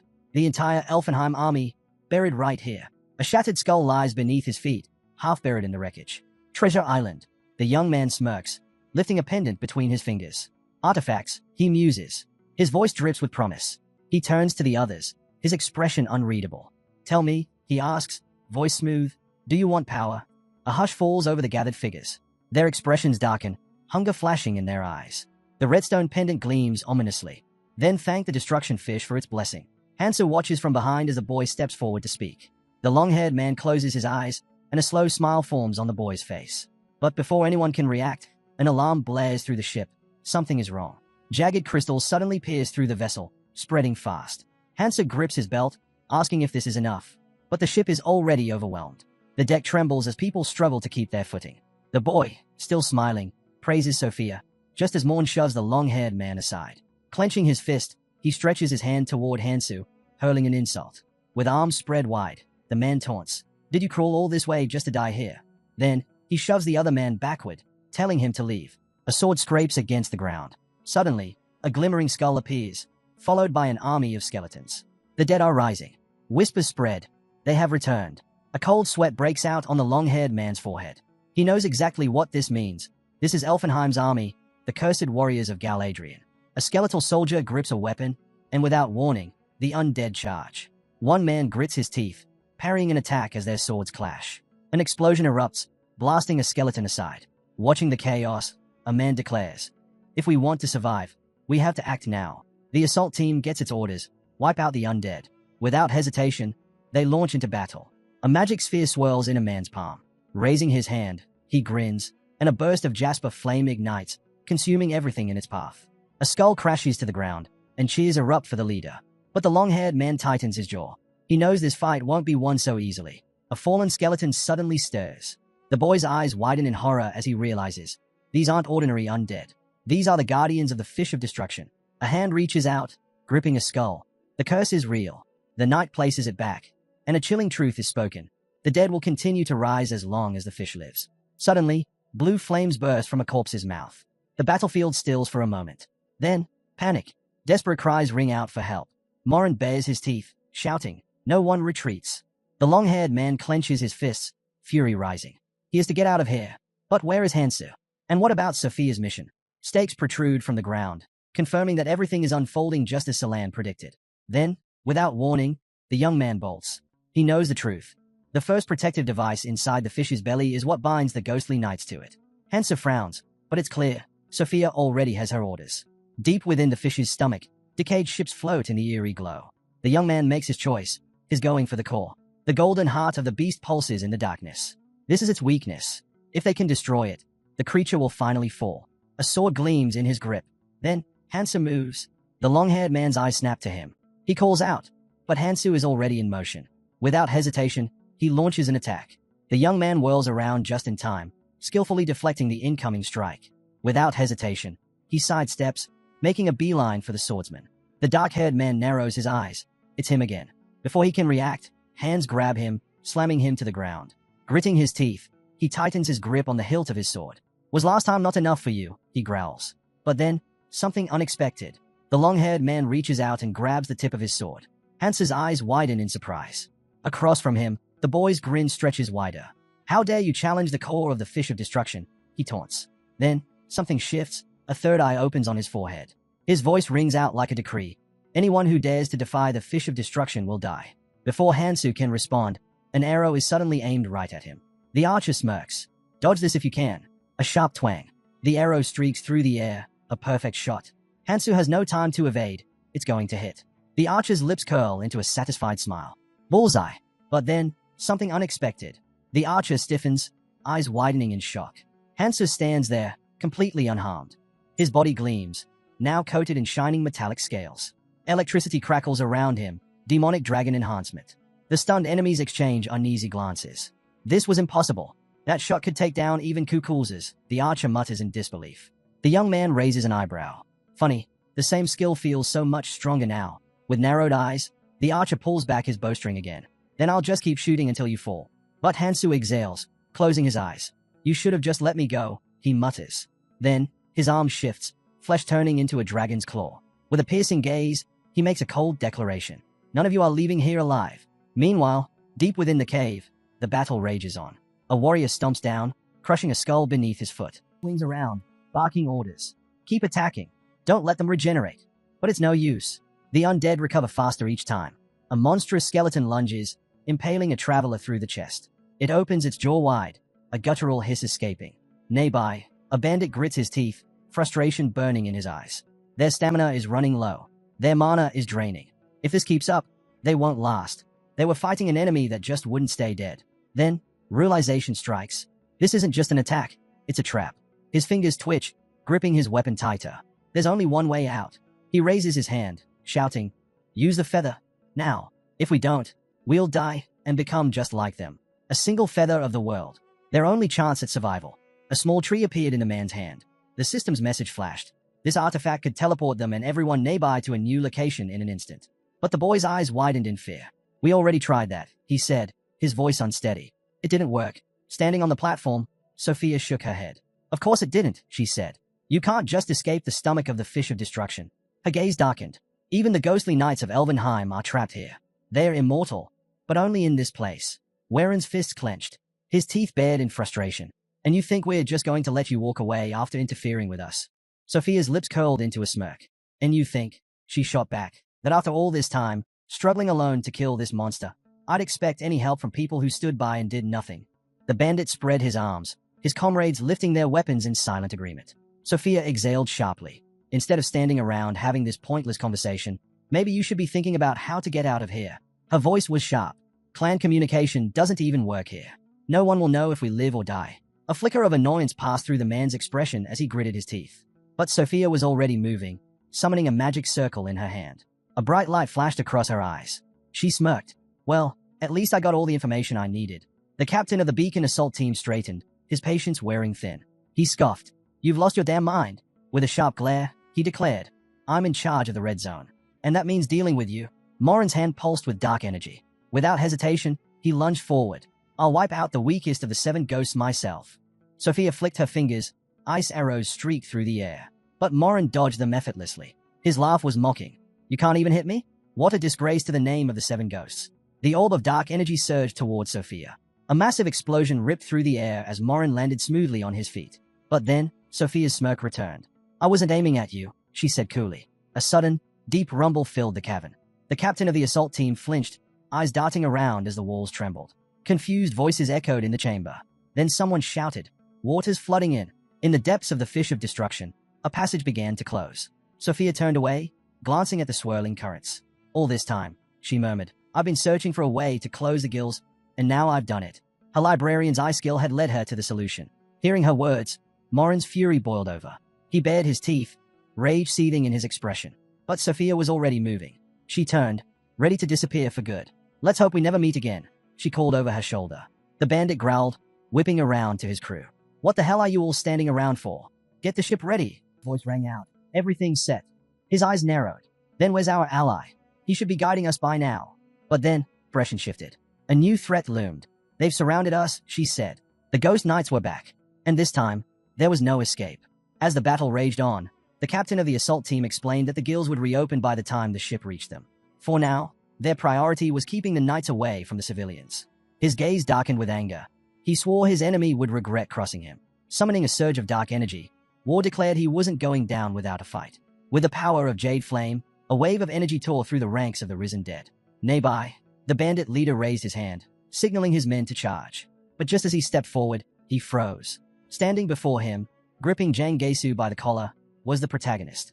Hansa knew he must have looked like a villain in that moment. Without hesitation, he hurled Jang Gesu to the ground, stating coldly that the captain wouldn't have listened to him anyway. The assault team captain sneered. Arrogant, he spat.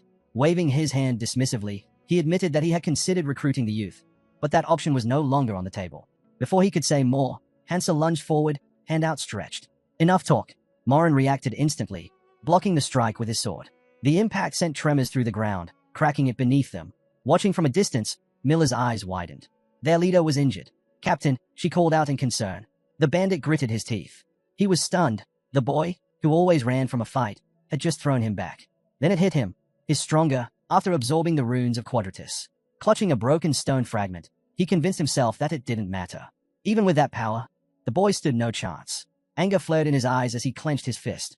Do you really think you can defeat me? His voice was thick with rage. I'll kill you and take back everything you stole.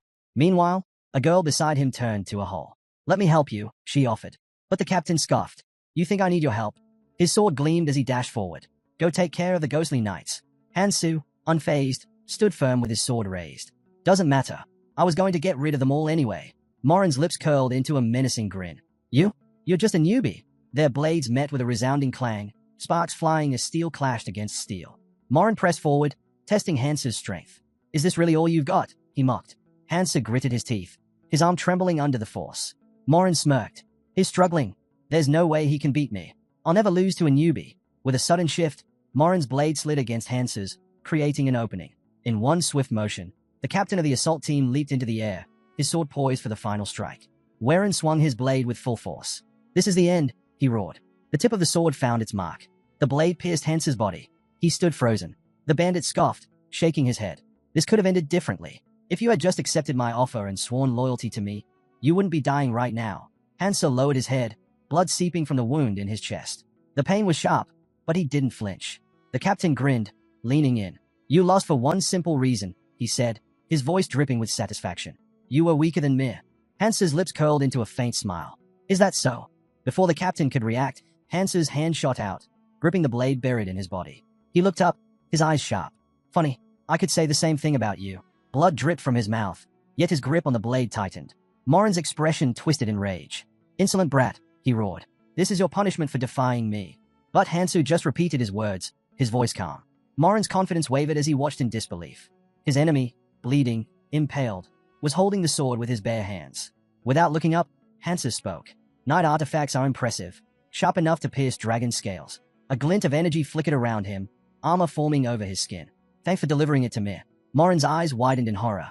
Impossible. I struck your heart. There's no way you're still standing. Then he saw it.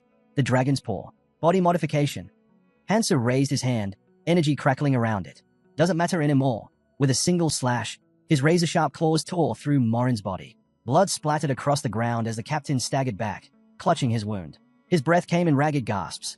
Even with that, your heart is still wounded. He glanced at the gaping hole in Hansa's chest and cursed. Your skill is broken. His body collapsed, lifeless.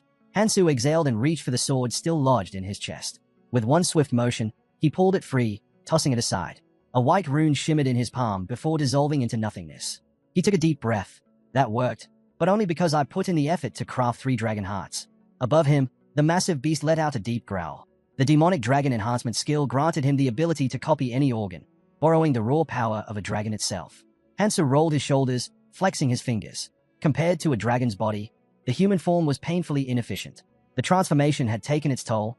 He could feel the strain already. He picked up his sword, glancing at his runes. 35% capacity. Not enough. Sheathing the weapon, he closed his eyes. He still lacked the skill to maintain this form for long. But that didn't matter. He clenched his burning fist, ready to keep fighting. Hansa's mind raced. Do I have enough time? His brows furrowed.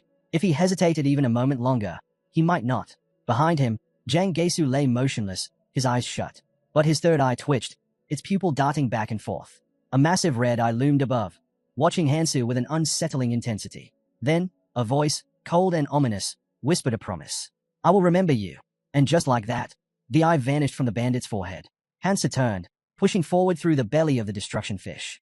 The path ahead was clear, for now. He still had a chance. Dashing through the rubble, he recalled the crucial information Sophia had given him about the creature's core. It was hidden deep beneath layers of thick skin, positioned high enough that reaching it alone would be nearly impossible. But soon, a platform would appear. That was his opening. Ahead, a giant sphere pulsed with light. The destruction fish had no external defenses, but its internal mechanisms were another story. Suddenly, long tentacles lashed out at him. Hansa weaved between them, dodging effortlessly. Standard physical attacks wouldn't be enough. He could cut them down. But with the creature's absurd regeneration speed, that would be a wasted effort. Severed limbs would simply regrow. Another tentacle lunged at him. He reacted instantly, reaching into his pocket and pulling out a vial. This should stop the regeneration. With a quick flick, he tossed the bottle into the air. It shattered, releasing a viscous liquid. The moment his sword sliced through the tentacle, the severed flesh solidified, turned to stone. The hardened limb crashed to the ground, motionless. Hansa straightened. Nothing less than expected from an alchemist's recipe. Another vial shattered at his feet, coating the tip of his sword in the same thick liquid. He took a fighting stance. Time to thin out these numbers. With a burst of speed, he charged the tentacles. From deep within, the destruction fish let out a deafening roar. On the shore, a group of onlookers watched the chaos unfold. One of them narrowed his eyes. What did Ferris say? Aaron frowned. The nearby assistant should be on standby. Beck, watching the massive creature writhe in the ocean, muttered, I've never seen a destruction fish act like this. The beast thrashed violently, absorbing flames, its body writhing in what looked like agony. Sophia leaped forward, narrowly dodging a wave that crashed down near her. A boy raised his hand to his forehead, scanning the horizon. Something's coming. The man beside him shook his head. Now's not the time for that. We need to check the area. Then, as he turned back, his breath caught. Sophia was falling. Aaron lay on the ground, a fresh cut on his forehead, while Sophia sat up in shock. If she had hesitated any longer, she might not have been able to make a choice at all. Before she could process everything, Beck rushed over. What happened? He asked. Sophia shuddered and snapped. We don't have time to talk. We need to leave, now. As they scrambled to their feet, they noticed something strange. The fish of destruction was writhing in agony. Sophia's eyes widened in disbelief. She had never seen anything like this before. For the first time, it became clear. The monster was actually in pain. But when she voiced her realization, people looked at her as if she had lost her mind. It was impossible. No one believed her. Clenching her fists, frustration bubbled inside her. She had wanted to end this beast with her own hands, to finally rid herself of this crushing guilt. But now, as tears welled in her eyes, she understood something else. Hansa had kept his word. The monster let out an ear-splitting roar, its massive body slamming into the water, sending waves crashing around them. Sophie didn't hesitate. She grabbed her friend by the collar and yanked Aaron up with her other hand. The boys gaped in shock as the monster thrashed violently. "We have to move," she shouted, dragging them away from the destruction. Suddenly, the fish of destruction began vomiting up everything it had devoured. Bet glanced back, his face tense. "What's happening?" Sophia's lips curled into a relieved smile, eyes glistening. "We did it," she whispered. Then, louder, with certainty. "Hansa did it." They kept running, no time to stop. "We have to get as far from here as possible," Sophia urged. Nearby, a man raised his head, his gaze sharpening as he noticed a trace of a familiar skill. His frown deepened. He knew exactly who it belonged to. Behind him, a girl's voice rang out. "If the fish of destruction doesn't calm down, this entire area could be wiped out." She quickly sent a message via bird, stating they would continue to monitor the creature. Michael, standing beside her, narrowed his eyes. "Send another," he ordered. The tide surged against the wrecked shore as the fish of destruction's glowing eyes snapped open. With a deafening roar, the beast reared its head, its insides collapsing. Bright liquid oozed from its golden core. Before it stood the Reincarnator, leaning on his sword. He stared up at the core, his thoughts racing. Everything was unfolding just as he had expected. But now, as he took in the sheer magnitude of what lay before him, one thing became clear. There was no way a human could handle this alone. The pressure on his body was relentless, the strain from dragon transformation only growing heavier. The fish of destruction's massive tentacles, now a deep shade of purple, pulsed with a cursed energy that weakened regeneration. Hansa gripped his sword tightly. There was only one way to end this.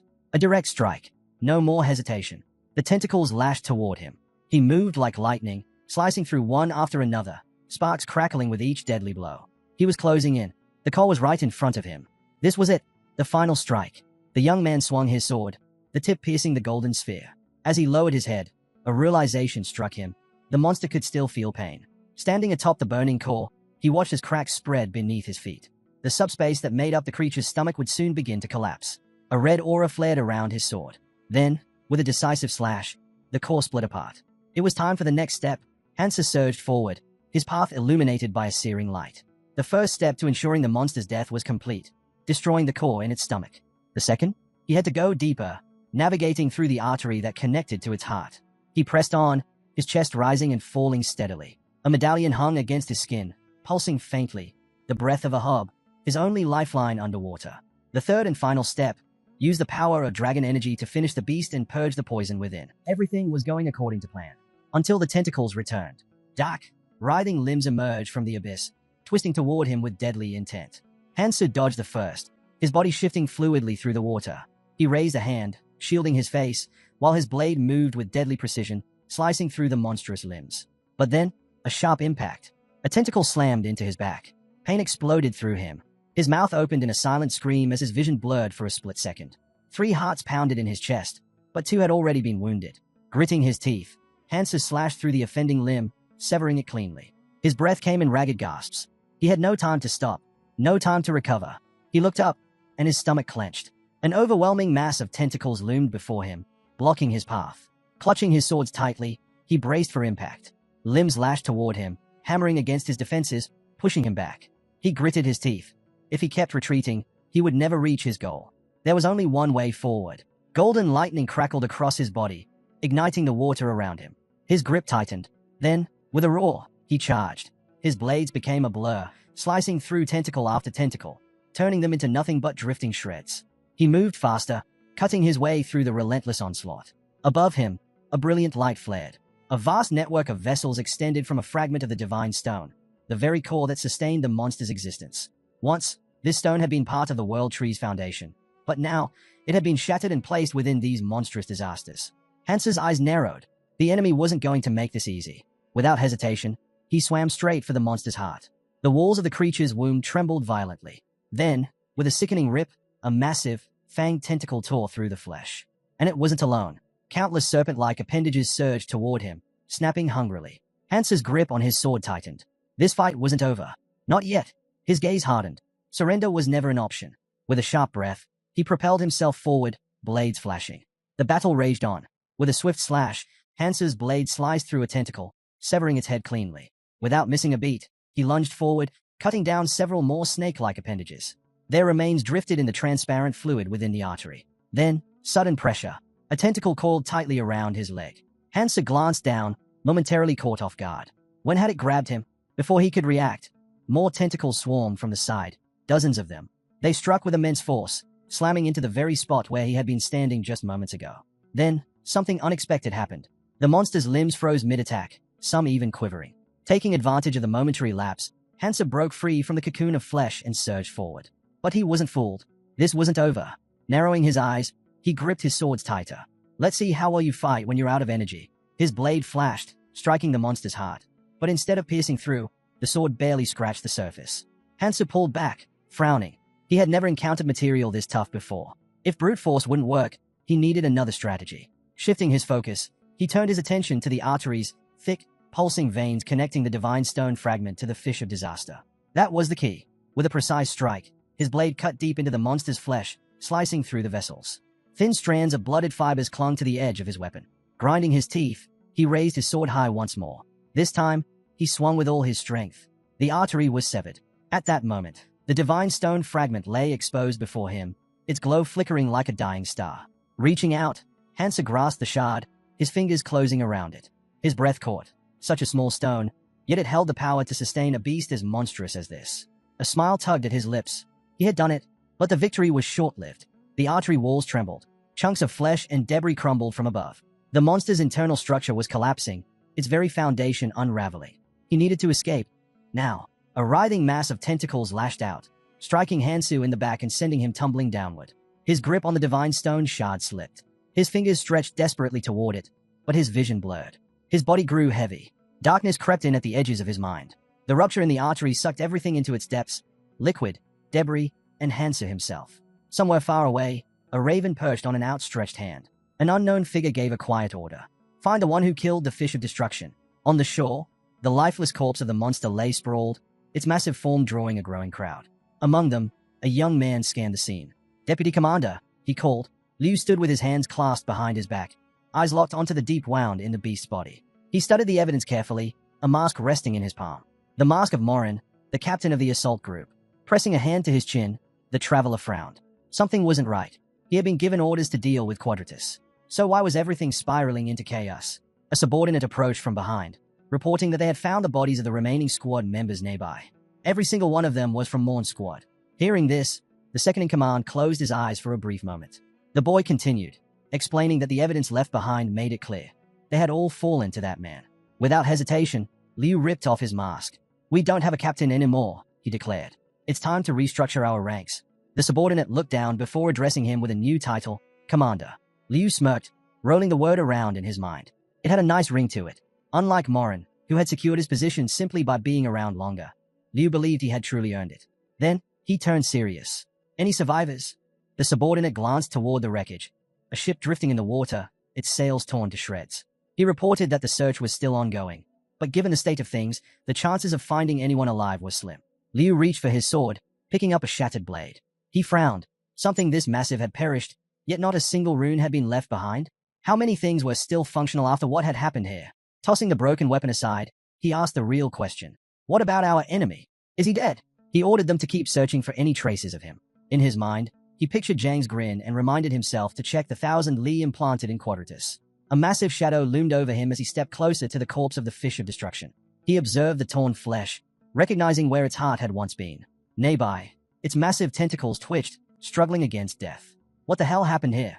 Liu muttered, squinting. Could their opponent have been this strong? Suddenly, footsteps pounded behind him. He turned. What is it? The boy was out of breath. A large group of travelers is approaching. Their expressions are tense. They don't look like they are here by accident. Liu narrowed his eyes. Why aren't you keeping them back? The fighter hesitated. There are too many of them. We can't hold them all off. Up on the cliffs, a crowd gathered, murmuring as they gazed at the fallen beast. Among them stood a hooded figure, lips curling into a smirk. Sang Jin. Inside that monster lies an unimaginable wealth of artifacts, he mused aloud. Then, with a dramatic sweep of his arm, he called out, And you seriously think they're just going to hoard all the treasure for themselves?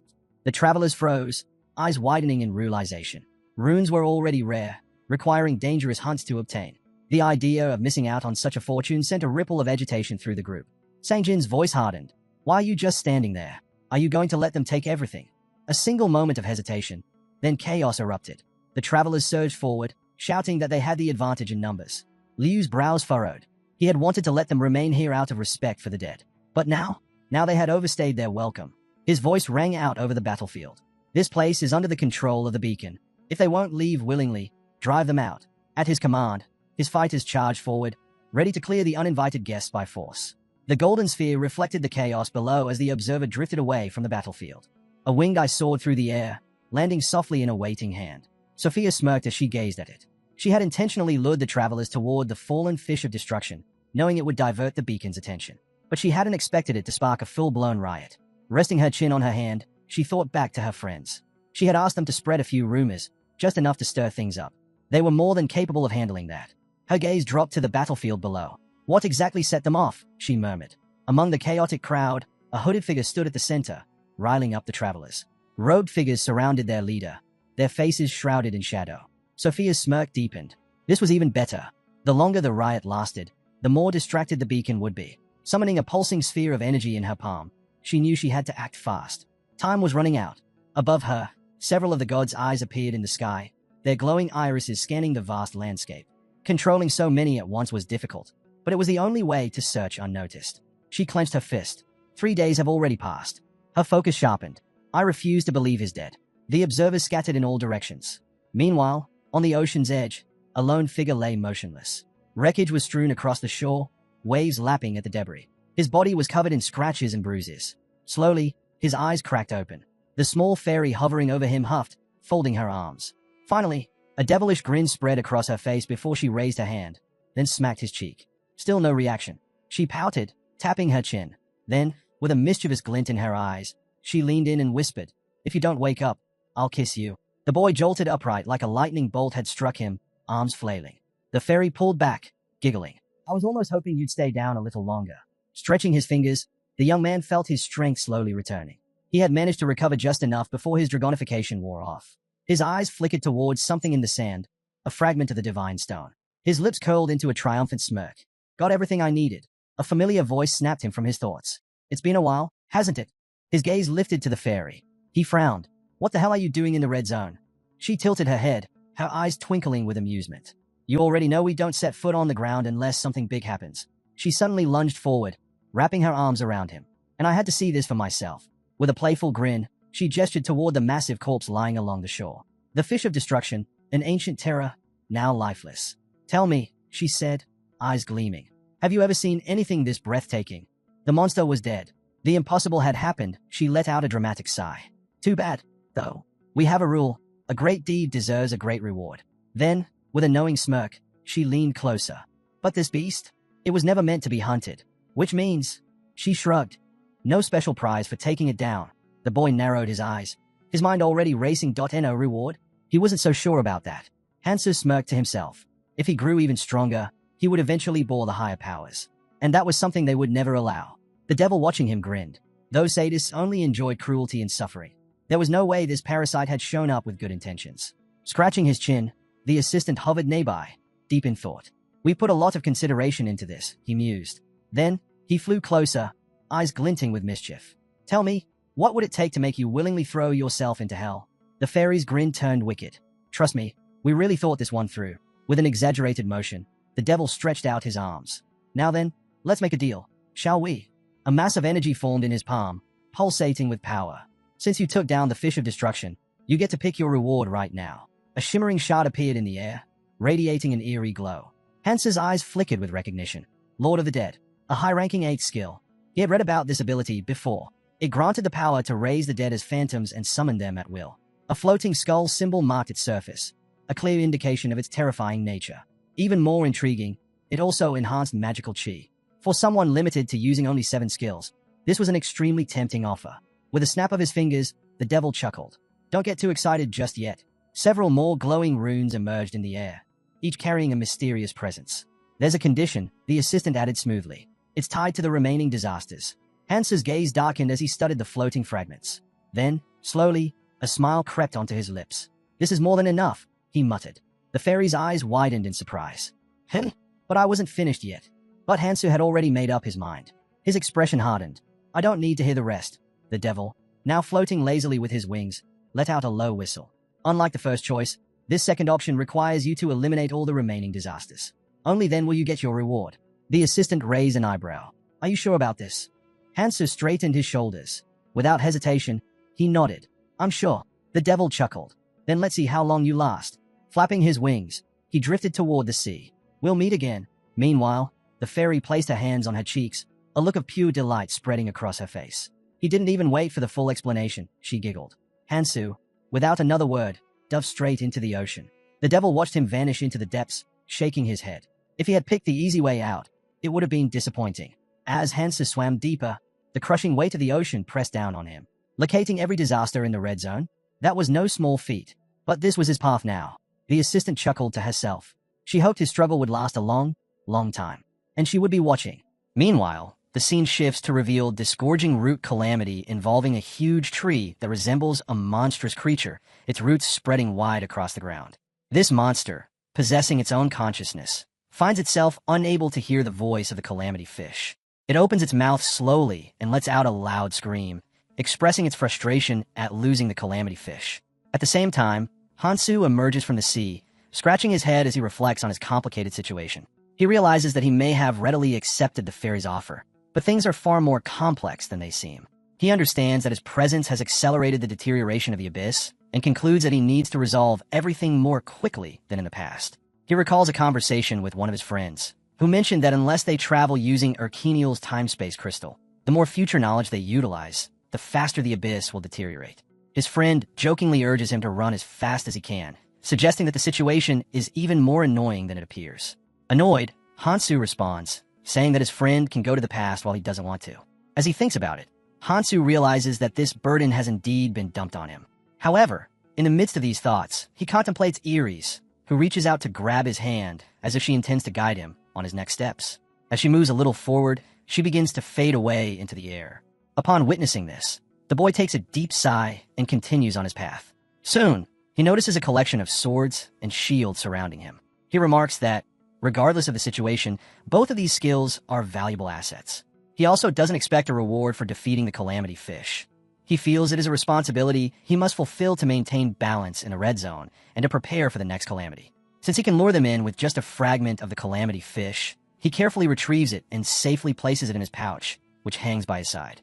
He thinks that before he took down the calamity fish, he got what he wanted and repaid his debt to Sophia. He remarks that he should meet up with Sophia, but he'll have to go somewhere else first. As he's figuring everything out, a group of cocky travelers suddenly appears, yelling at Hansu that there's still a small fry lurking around, and asking what he thinks he's doing. In no time, Hansu is surrounded on all sides by a bunch of cocky minions. Hansu grins, considering the timing perfect. There's something he wants to confirm. He gets ready for some action, starting with a little stretch of his arms, then quickly rushes toward the bastard who first yelled at him. Hansu says he's glad there are so many people here he can ask. That guy, seeing Hansu charging at him, becomes terrified. But Hansu tells him not to worry. He'll make sure he can at least still talk, as he braces himself for a strong punch. Sometime later, we see that Hansu has beaten up all the travelers in no time. As he looks around, he realizes that 3 days have already passed. As Hansu surveys the calamity around him, he realizes that the other calamities must have begun moving. The fish calamity is dying, and he considers it deeply troubling, thinking about how he can't believe he was unconscious for so long. In a rush, he speeds forward, aware that at this rate, he might miss the opportunity ahead of him. Just as he is moving quickly, he gets interrupted by someone casting a small magic sheet in front of him. When Hansu looks up, he sees Levnon Michael, the Valkyrie clan helper affiliate, calling out to him. Michael grins widely, but Hansu, pressed for time, asks what he wants, stating that he is busy and needs to be on his way. Before long, Michael's other minions arrive. One of them steps forward, mentioning that Sophia has been looking for Hansu and wonders if she hadn't found him yet. Michael turns to his minion and remarks that he will ensure they are held accountable for aiding the Seven Phantoms' orders. Despite being a helper of the Valkyrie clan, he warns them not to try anything here.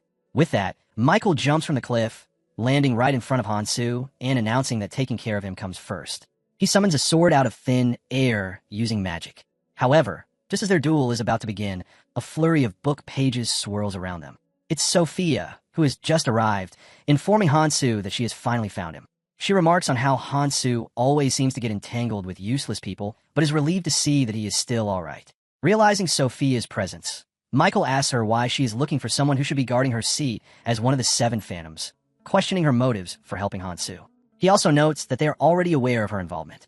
Sophia responds that she has resolved herself for that situation and asks Michael if he plans to stop Kong as well. Turning back to Hansu, she tells him that she will buy him time while gearing up for action.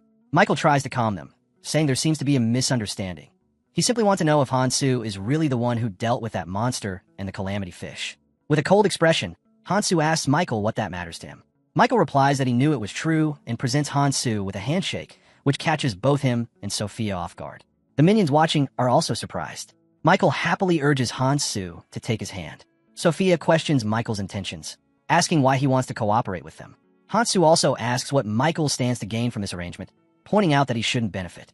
Michael explains that unlike Sophia, who stands next to him, he can ensure that Hansu receives direct support. He tells Hansu that this should not be a bad offer for him either. Michael expresses his desire to see change in this area, stating that it has remained stagnant since the day he arrived, but Hansu has managed to effect change. He explains that he needs someone like Hansu to create a gale that will shift the still tides.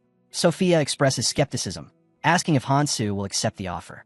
However, Hansu realizes there are still people who wish for change and responds, "All right, fine."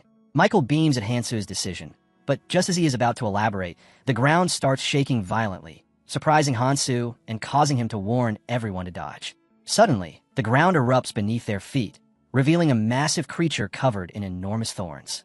It appears to be a gigantic caterpillar with a mouth at its center. Seeing this, Michael becomes very tense, wondering just where that came from. It turns out to be a demon's mouth, which makes Michael think it might be the stamp of the disgorging root, one of the calamities. It can suck in everything in its surroundings, and due to its durable body, even hazardous attacks won't faze it. On top of that, there's so many of them at once. All of Michael's minions start running for their lives. However, some of the fleeing minions get sucked in by the demon, which makes Michael question things further. Normally, it's not a monster that reaches up to the roots on the surface. So why is it here? As one of his minions gets sucked in, his arm becomes extremely skinny, as if there's no meat left on it at all, while the minion desperately waits for his commander to save him. Meanwhile, Hansu steps forward and cuts down one of the demons like he's slicing through pieces of cake. Michael felt nervous as Hansu insisted that they should go inside. Sweating slightly, he wondered why it seemed so easy to cut their way in. Just as he was about to ask what Hansu meant by go in, he was suddenly dragged forward by Hansu, catching him completely off guard. Michael screamed as he was pulled along, and before he knew it, Hansu landed on his feet. Looking around the demon's mouth, Hansu thought it looked just about as he expected.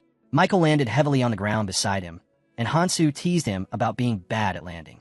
Annoyed, Michael yelled back, asking whose fault it was and who in their right mind would drag someone along like that. He demanded to know why he had to be dragged into this situation. Hansu responded, "Didn't you say you helped me earlier?" Michael then noticed that the liquid on the ground resembled nutrition fluid. Hansu asked him if he knew what all calamities had in common, but Michael appeared confused by the question. Suddenly, the surroundings began to tremble inside the demon's mouth. Realizing that it was moving, Michael's anxiety increased. Hansu told him to get ready, as he believed it was safe to say that something was on the move. As they looked ahead, a horde of monstrous creatures approached, looking fierce and ready to devour anything in their path. Michael tensed up, closing his eyes in fear, convinced that the monsters in the red zone were charging at them. Panicking, he turned around and attempted to flee, thinking it was too dangerous to confront so many monsters. Meanwhile, Hansu continued to explain that the one commonality among all calamities was that dragon energy arts invigorated. With that, Hansu gripped his sword tightly, preparing for action. Hansu continues, telling Michael that he must keep looking forward and keep fighting, as there is no path back. As he says this, he strikes all of the monsters with his sword, and with a single powerful attack, they are all devoured and sent flying in no time. Michael is stunned by what he sees and wonders how Hansu is doing it. He can't figure out how Hansu is able to push forward like that all on his own, and he acknowledges that Hansu is strong. Michael asks Hansu, "Aren't you scared?" At this, Sophia chimes in, telling Michael, "You don't get it." She explains that he's only just met Hansu, and she's also joining in to show off her own strength. Without wasting time, she quickly overpowers the remaining monsters and devours them in no time. Sophia then turns to Hansu, saying she couldn't just let him disappear without a word, and asks if he really thought it was a given that she'd follow after him. However, Hansu coldly tells Sophia that he is aware of her personality. In response, Sophia remarks that he hasn't known her for long. Michael, surprised, questions why they're speaking so calmly right now when they need to escape. Sophia explains that she came to help Kong and to fight alongside him. She tells Michael that if he is scared, he can run. Michael, sweating, worries that the place will endlessly generate monsters from the red zone. He thinks this situation cannot be resolved by just two people. Soon enough, more monsters appear, looking completely devastating. Sophia yells, "They're coming this way." Suddenly, Sophia feels a cold wind from behind her. It's actually a wind path attacking all the nearby monsters. Michael reveals that he has a special tool and states that he kept his promise to help Hansu. He expresses his intent to stand by Hansu for now and shares his desire to witness the true strength of the Seven Phantoms, as well as Hansu's true power. He believes Hansu has the ability to bring change to the Red Zone and expects even more improvement in the future. Sophia acknowledges this. Despite their brief conversation, she can tell that Hansu possesses the strength to change everyone and lead them forward. With this understanding, the three of them focus on defeating the monsters, and soon, they manage to wipe them all out. Michael, giving it his all, remarks that they are still holding out for now, but they're slowly being pushed back. He asks if they plan to keep defending. However, Hansu realizes that the number of monsters has definitely decreased, indicating that the first wave is almost over. He turns to Sophia and asks if she can see it. She confirms that she has been observing the situation with her library skills since Hansu arrived. She knows the approximate location of their next target and just needs to find it. With that, she activates her god Scara, and in no time, it starts hunting and spotting more creatures along their path. In a disgorging route, the next calamity has a structure similar to that of the calamity fish, making external attacks ineffective. The demon's mouth functions as a mouth-like organ of the disgorging root. The only place it can be harmed is from the inside. The true body of the disgorging root is located beneath the world tree, deeply hidden and equally difficult to damage. Sophia considers that if one were to enter through the demon's mouth, there would be an opening from which monsters pour out. As she examines the area with her staff, she realizes that the source of the monsters is its only weakness, the area connected to its interior. Soon enough, her god Scara, or whatever that might be, flying around, discovers something significant. Just as it spots a huge, frantic monster, her flying minion is destroyed. She remarks that she has identified the location, but monsters continuously emerge from it, severing her connection. Furthermore, she explains that getting past all these monsters seems impossible. However, Hansu interrupts her, clenches his fist, and assures her that it is not a problem. With that, he transforms into his top-notch form, declaring that it will only take a moment. Kong Hansu closes his fist, and in just a moment his arms transform into dragon energy arms. The power around him grows quickly as he says it's not a problem for him, as it will take only a moment. Sophia and Michael, who are standing beside him, look at him in shock as they watch the transformation happen. Sophia realizes that Kong Hansu's body transformation and energy powers have all become much stronger. Michael closes his eyes and quietly says that Kong Hansu has an energy art skill that allows him to transform his body. He then turns to Sophia and asks who Kong Hansu really is. The shock in his voice makes it clear that he still cannot believe what he is seeing. Sophia grips her book tightly and explains that the body transformation will not last for long. She says they need to finish everything in one shot before the power fades. At that moment, Sophia steps forward and tells Hansu that no matter how strong he is, he cannot take on the enemy forces alone. She says she will open a path for him and activates her skill called Clan Information. Hansu then speaks to Michael, who tells him that he has already asked the Surface Clan for help. Michael says he does not know how long they will take to arrive, but he believes they will come. He also admits that he cannot just stand by and watch Kong Hansu and Sophia fight alone, even if he is unsure whether they can hold out until support comes. As the battlefield grows more chaotic and monsters begin to flood in, three of them move straight toward the group. Hansu watches them and feels something familiar in the air. The moment reminds him of something from the past. He realizes he must act now, so he pulls out the fragment stone and decides to use what he has earned and gets ready to crush it. Sophia sees this and asks what he is doing. She wants to know what he hopes to achieve by crushing the fragment. Hansu looks at her and says he is not just breaking it, but unlocking a part of its power. Hansu channels the power of the divine stone fragment and lifts his sword high. A massive wave of mana bursts from the blade as he unleashes a devastating strike in a single motion. Hansu watches in awe and thinks to himself that Geisugai clearly knew the value of rare artifacts. As his eyes follow the glowing sword, he feels something shift. For the first time, the battle feels winnable. The screen flashes a message across the battlefield about Forgotten Blade, which is a Gladarian's relic. Hansu stares at the weapon and thinks that just one swing has created such overwhelming power. It is far beyond anything he remembers from Jang Geisu's old weapon. He looks towards Sophia and Michael and tells them to get ready and inform them it is time to raise their weapons and join the fight. Meanwhile, Sophia raises her weapon, but she cannot handle the power properly. Then Hansu distributes his mana on their weapons, and she activates the stone fragments on her book, and suddenly a magic resonance skill is triggered. It is an artifact skill called Inhaler, which allows her to transfer her magic power to a chosen target. Kong Hansu then realizes this is the true purpose of Galadarian's relic, which is one of the most sought-after artifacts among the forgotten relics in the Red Zone. As green mana begins to flow from his hand, he understands that the relic is useless unless it is awakened with a divine stone fragment. He tells himself that he cannot let Sophia die. Sophia begins cutting down monsters with her weapon. Hansu and Michael also join the fight, striking continuously and eliminating enemies one after another. Eren then shouts for everyone not to get pushed back, warning that more monsters are approaching. As he fights, he mutters that he has never faced this many monsters all at once before. Suddenly, he asks if reinforcements have arrived yet.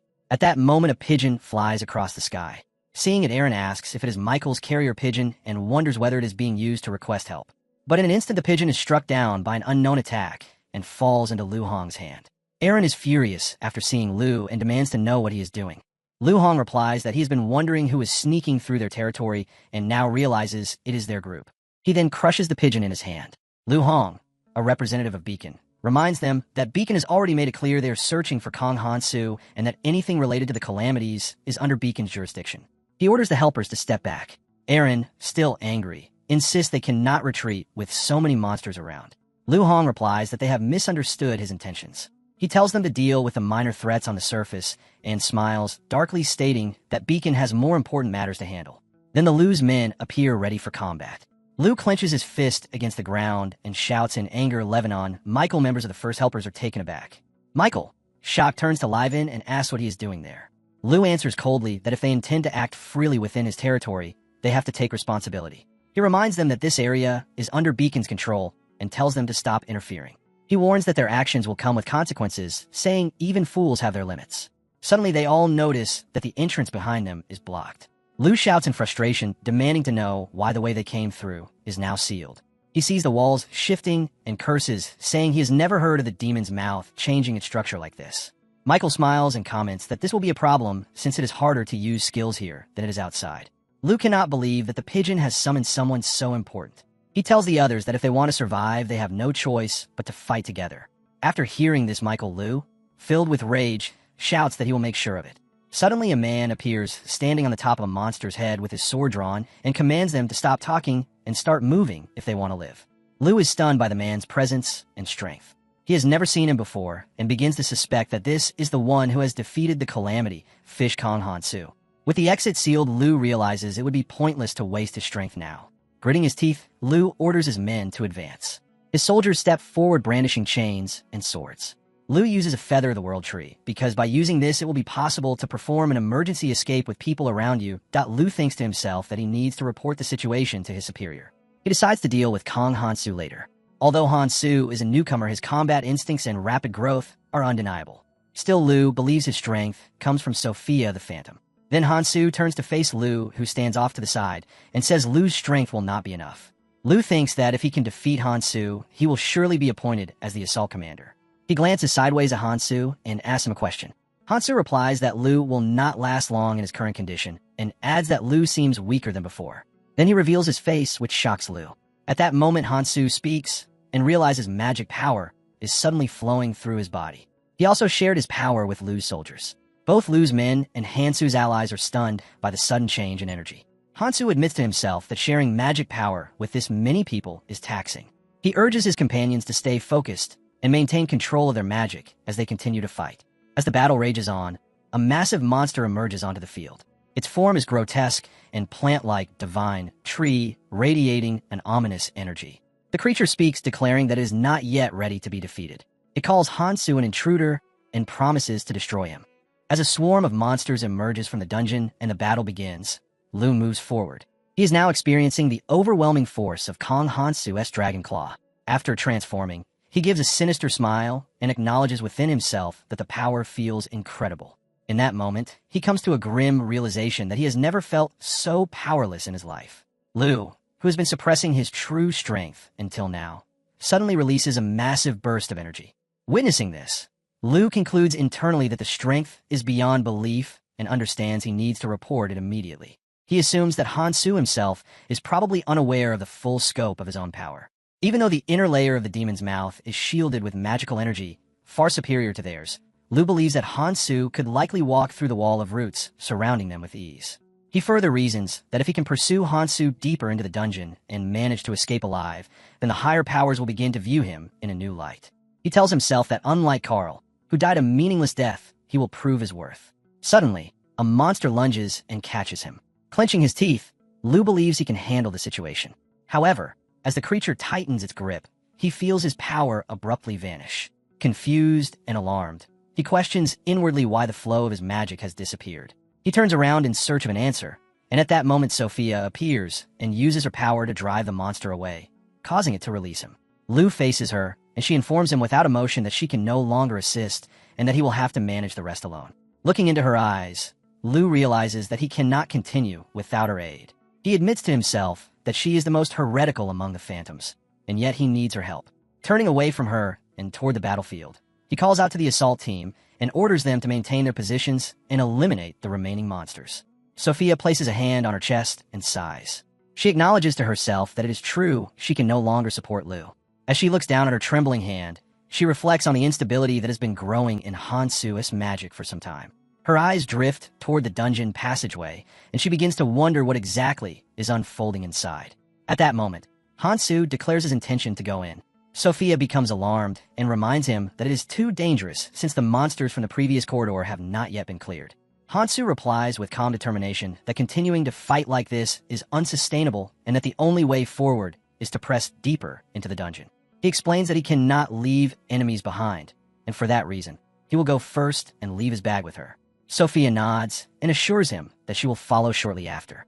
As Hansu disappears into the interior, a message appears in the central root chamber. From a massive plant, the central heart shines with a golden mana as the army of Elvenheim, led by Fabian, stands ready inside. As Hansu steps deeper into the chamber, his sword glows with green mana. He acknowledges silently that the moment he crosses the boundary, the enemy will appear. He deduces that this is the internal security system that protects the core of the roots. He tightens his grip on his sword and narrows his gaze. He recognizes the being before him as the final remnant of a vanished race and the last surviving warrior of Elvenheim. A towering figure with white hair, Fabian, stands in his path. Without hesitation, Hansu charges forward and unleashes a flurry of strikes. The figure retaliates by turning and smashing the stone around them into fragments. It then swings massive hands at Hansu, intending to crush him. Hansu meets the force with determination and blocks the blow with his sword and his will. From the ring on Hansu's hand, a strange surge of red mana erupts. Hansu notices that Fabian's movements are different and concludes that the body is still alive. Realizing this, he understands what he needs to do next. He decides to utilize the power of Nirmaha, amplified by the relic which has been awakened through a fragment of the Divine Stone. He calls upon the force of Nirmaha's ring, which grants him the authority of destruction. The red mana erupts violently, and the creature recoils, clearly affected by its intensity. Hansu reflects that the defensive barrier composed of ordinary magic will be shattered by this force. The attack connects, and the monster withdraws its hand in pain. Hansu observes that the opponent is more seriously wounded than he has anticipated. Even so, he tells himself that he needs to focus and gather even greater strength. Hansu and Fabian continue their fierce battle. Fabian channels his power and shatters the stone floor, then hurls the fragments toward Hansu. Suddenly, Echidrian appears, who is the 5 generals of Elvenheim. Seeing them, Hansu thinks to himself that this is exactly what he expected from the dead generals of Alfenheim. He realizes that his previous attack, empowered by the authority he had just used, should have inflicted serious damage. However, they blocked it by activating a relic, which is a protective mechanism originally created to defend the plant. Although Elfenheim has long since fallen, these ancient defenses are still functioning with surprising efficiency. Hansu understands grimly that standard attacks will not be enough to break through them. Blood trickles from his lips. He sighs and acknowledges that his right arm was shattered during the last clash.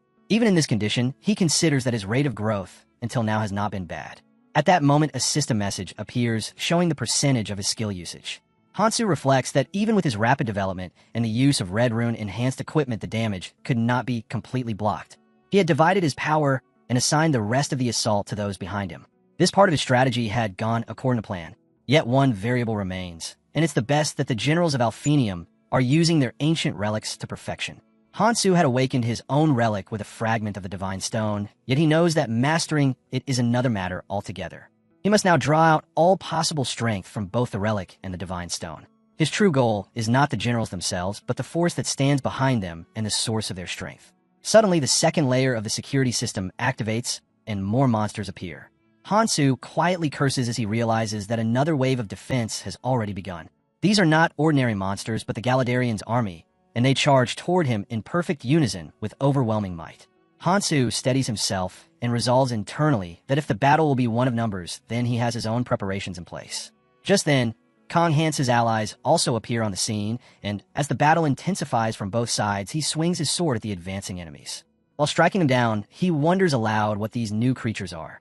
They had only just finished defeating insect-like monsters, and now they face an army of zombies. He groans as they are much stronger than expected. Suddenly, Sophia arrives with her mouth slightly open in shock. She realizes that the Galadarian's army, now under the control of the Calamity Fish, was once tasked with protecting this sacred location. Lu, who once opposed Hansu, now fights beside him. He reflects that he had sensed an ancient magical current earlier, yet he never imagined a conflict of this magnitude was erupting underground. Everything is spiraling beyond control. Watching Kong Hansu, he wonders how far Hansu is willing to carry this battle. In the next moment, Hansu strikes the stomach of one of the monstrous enemies with his sword. However, the wound heals instantly. He grows frustrated, realizing that although he is landing blows, the enemy regenerates too quickly. Suddenly, he senses an attack from behind. Hansu barely dodges and breathes heavily. He notes that fighting two enemies who attack together is pushing him to his limits. Both enemies now stand before him. Hansu is bleeding and completely exhausted, yet his will does not falter. He acknowledges that if the fight continues and he keeps relying on the dragon energy arms, his body will soon fail. He is using draconic strength to heal his injuries while simultaneously channeling magic, and the pressure is too much. His blood vessels feel like they are on the verge of rupture.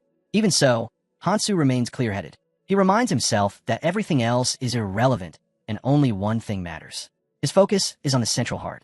The view shifts into the structure known as the Elvenheims. At its center stands a strange circular chamber. Surrounding it are massive ancient hands. Each hand represents one of the old rulers who once governed the Red Zone. Long ago, these rulers built a magical and biological ecosystem known as the World Tree. It is designed to bring stability to the Red Zone. At the root of this ecosystem, they create a sacred plant. This plant becomes the source of all life across the region. They bury it deep beneath the World Tree so that it remains hidden and secure. But something goes wrong.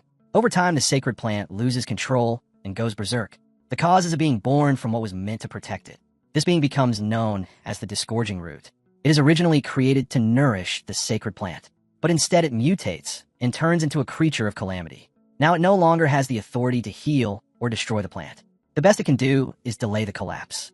Hansu realizes this is likely why the ancient security systems have been activated. Their true purpose is only to buy time. Thinking deeper, Hansu begins to understand the bigger picture. The army of Alvenheim still exists. These warriors once vow to protect the sacred plant. The 5 generals of Alvenheim preserve the last soldiers of their people through ancient spells. They create an immortal army. Each soldier retains the strength they held in their prime. Their bodies are stronger than those of any human. Their regenerative abilities make them nearly unstoppable. Hansu considers his options. He thinks of using dragonification through dragon energy arts. This could open a brief window of opportunity. But the real danger is their regeneration.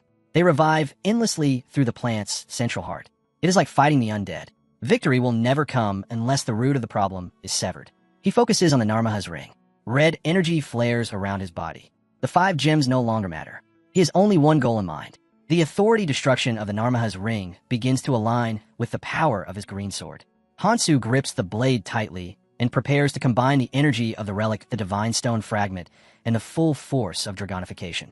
He will unleash everything in one final attack. He surges forward with unwavering focus. His blade moves faster than the eye can follow. Fabian takes the full brunt of the strikes. Hansu presses forward without mercy, and Fabian's armor is forged from the finest relics of Galadarians. Yet Hansu believes it cannot withstand the power of authority destruction channeled through the Narma's ring. He demands Fabian to remain still and regenerate if he is able. Fabian cannot respond because the attack is relentless and he has no time to think. Then something shifts and the Echidrian joins the battle. He launches his beads toward Hansu, and these living weapons strike like spears. Hansu dodges without hesitation and analyzes the attack mid-motion. Each bead has toughness equal to Fabian's armor. That means they can be broken. He has not even used full strength yet. Hansu strikes back, and one of the beard splits in half, but he pauses for a moment. He realizes something unexpected and asks himself if it's split on its own. Hansu thinks to himself whether that cunning bastard has released the strong magic chi around the relic on purpose to lure in an attack. He reasons that as long as the main body remains unharmed, the relic will stay intact. Echidrian keeps launching beads at him, but Hansu dodges every one. Suddenly, though, one of the beads strikes him in the back. He is clearly in pain, but stays focused. He tells himself that even if the relic's form is damaged, its true power will still remain. Echidrian then rises into the air. Hansu winces and mutters through the pain that it hurts badly. The scene shifts where Hansu's allies are still locked in battle against Galadarian's army, a swarm of zombie-like monsters. One exhausted soldier wonders aloud how many more times they will have to endure this. He explains that the magic energy is so unstable he can barely move. Without it, he would have collapsed already. As he speaks, a monster begins to rise behind him, but Michael strikes it down before it can attack. The soldier turns to Michael and asks how much longer they are expected to keep fighting. He says they keep attacking, but the enemy numbers never drop. More monsters approach, but Michael quickly cuts them down and warns the others to stay alert because the creatures will return to life. The soldier looks at Michael, who is holding his sword over a monster's body, and says the whole situation is the fault of his group. Sophia steps in and responds that complaining won't help. She uses her power to launch an attack at the monsters. The soldier's eyes widen and his mouth drops open. In disbelief, he asks where Sophia is. Sophia replies calmly that he should forget everything else and stay focused on fighting Galadarian's army. She rests her hand on his shoulder and says that if he doesn't, they will all die there. Meanwhile, Leo is fighting two monsters from a distance. As he watches Sophia, he realizes he has misjudged her. He used to think Sophia Virge was just someone who could sense danger. Now he sees she truly understands the situation and takes action. He also recognizes that Hansu is far stronger than he had imagined. He knows he has to report this accurately. Everything else can wait until they escape. The view changes where Fabian lies wounded on the opposite side of the battlefield while Hansu and Echidrian continue their fight. Though in deep pain, Hansu dodges Echidrian's attacks. Blood drips from his mouth as he thinks about how every time he blocks one attack, two more follow. He realizes he can no longer rely on dodging. Hansu wants to launch a full-on counterattack, but Echidrian's beads keep hurting him. He thinks it feels like his leg is being torn apart. Even so, he decides to use that pain as momentum to push forward. He strikes back at Echidrian while continuing to avoid the beards. He tells himself that if he can land one solid hit, it will be worth taking damage in the process. When Echidrian charges at him with a large beard, Hansu acknowledges to himself that it is too late to block. He slashes through the beard and launches an attack straight at Echidrian. With focused determination, Hansu dashes down the central path and strikes the core of a massive plant. A central heart emerges. He looks at Echidrian and tells him that he isn't the real target. Then he pulls the heart out of the plant with his sword. Clutching it tightly, Hansu turns toward Echidrian and the rest of Galadarian's army. He says he has spent enough time there and that it is time to end the fight. He then unleashes a final, powerful strike against the monsters. Watching everything unfold, Sophia shuts her eyes and opens her mouth in shock. She asks Hansu if it is finally over. The knights stop moving and aren't regenerating anymore. Everyone around looks completely drained from the long battle. Hansu replies that their energy source is gone and that they are finally safe.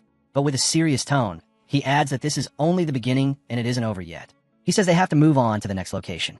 Lu responds by saying that if Hansu is planning to go even deeper, then the people of Beacon will pull out. He says they aren't foolish enough to walk into that kind of danger willingly. They have followed Hansu because of the emergency, but they don't take orders from him and aren't bound to go any further. He asks if Hansu agrees. Hansu swings his sword and confirms that he does. Lu says it is best if they go their separate ways. Lu, who has been keeping his eyes closed, opens them and says he can't believe he hasn't recognized Hansu's swing earlier. Then, filled with rage, he shouts and asks how Hansu dares to try and attack him. Hansu answers in a steady and serious tone that Lu has misunderstood. He isn't attacking him. He is simply clearing the path he intends to follow. Then he asks if everyone is ready to hold their breath. Suddenly, pink mana appears behind them. Leo's group freezes in fear, and when Leo turns around and sees the mana surging through the passage, he shouts for it to stop. The pink mana surges toward everyone. Leo yells again, calling the attacker a madman. When the pink mana flows in a huge amount over the people, Lu wipes it from his face and says he realizes the madness of the boss who seems to be trying to drown everyone there.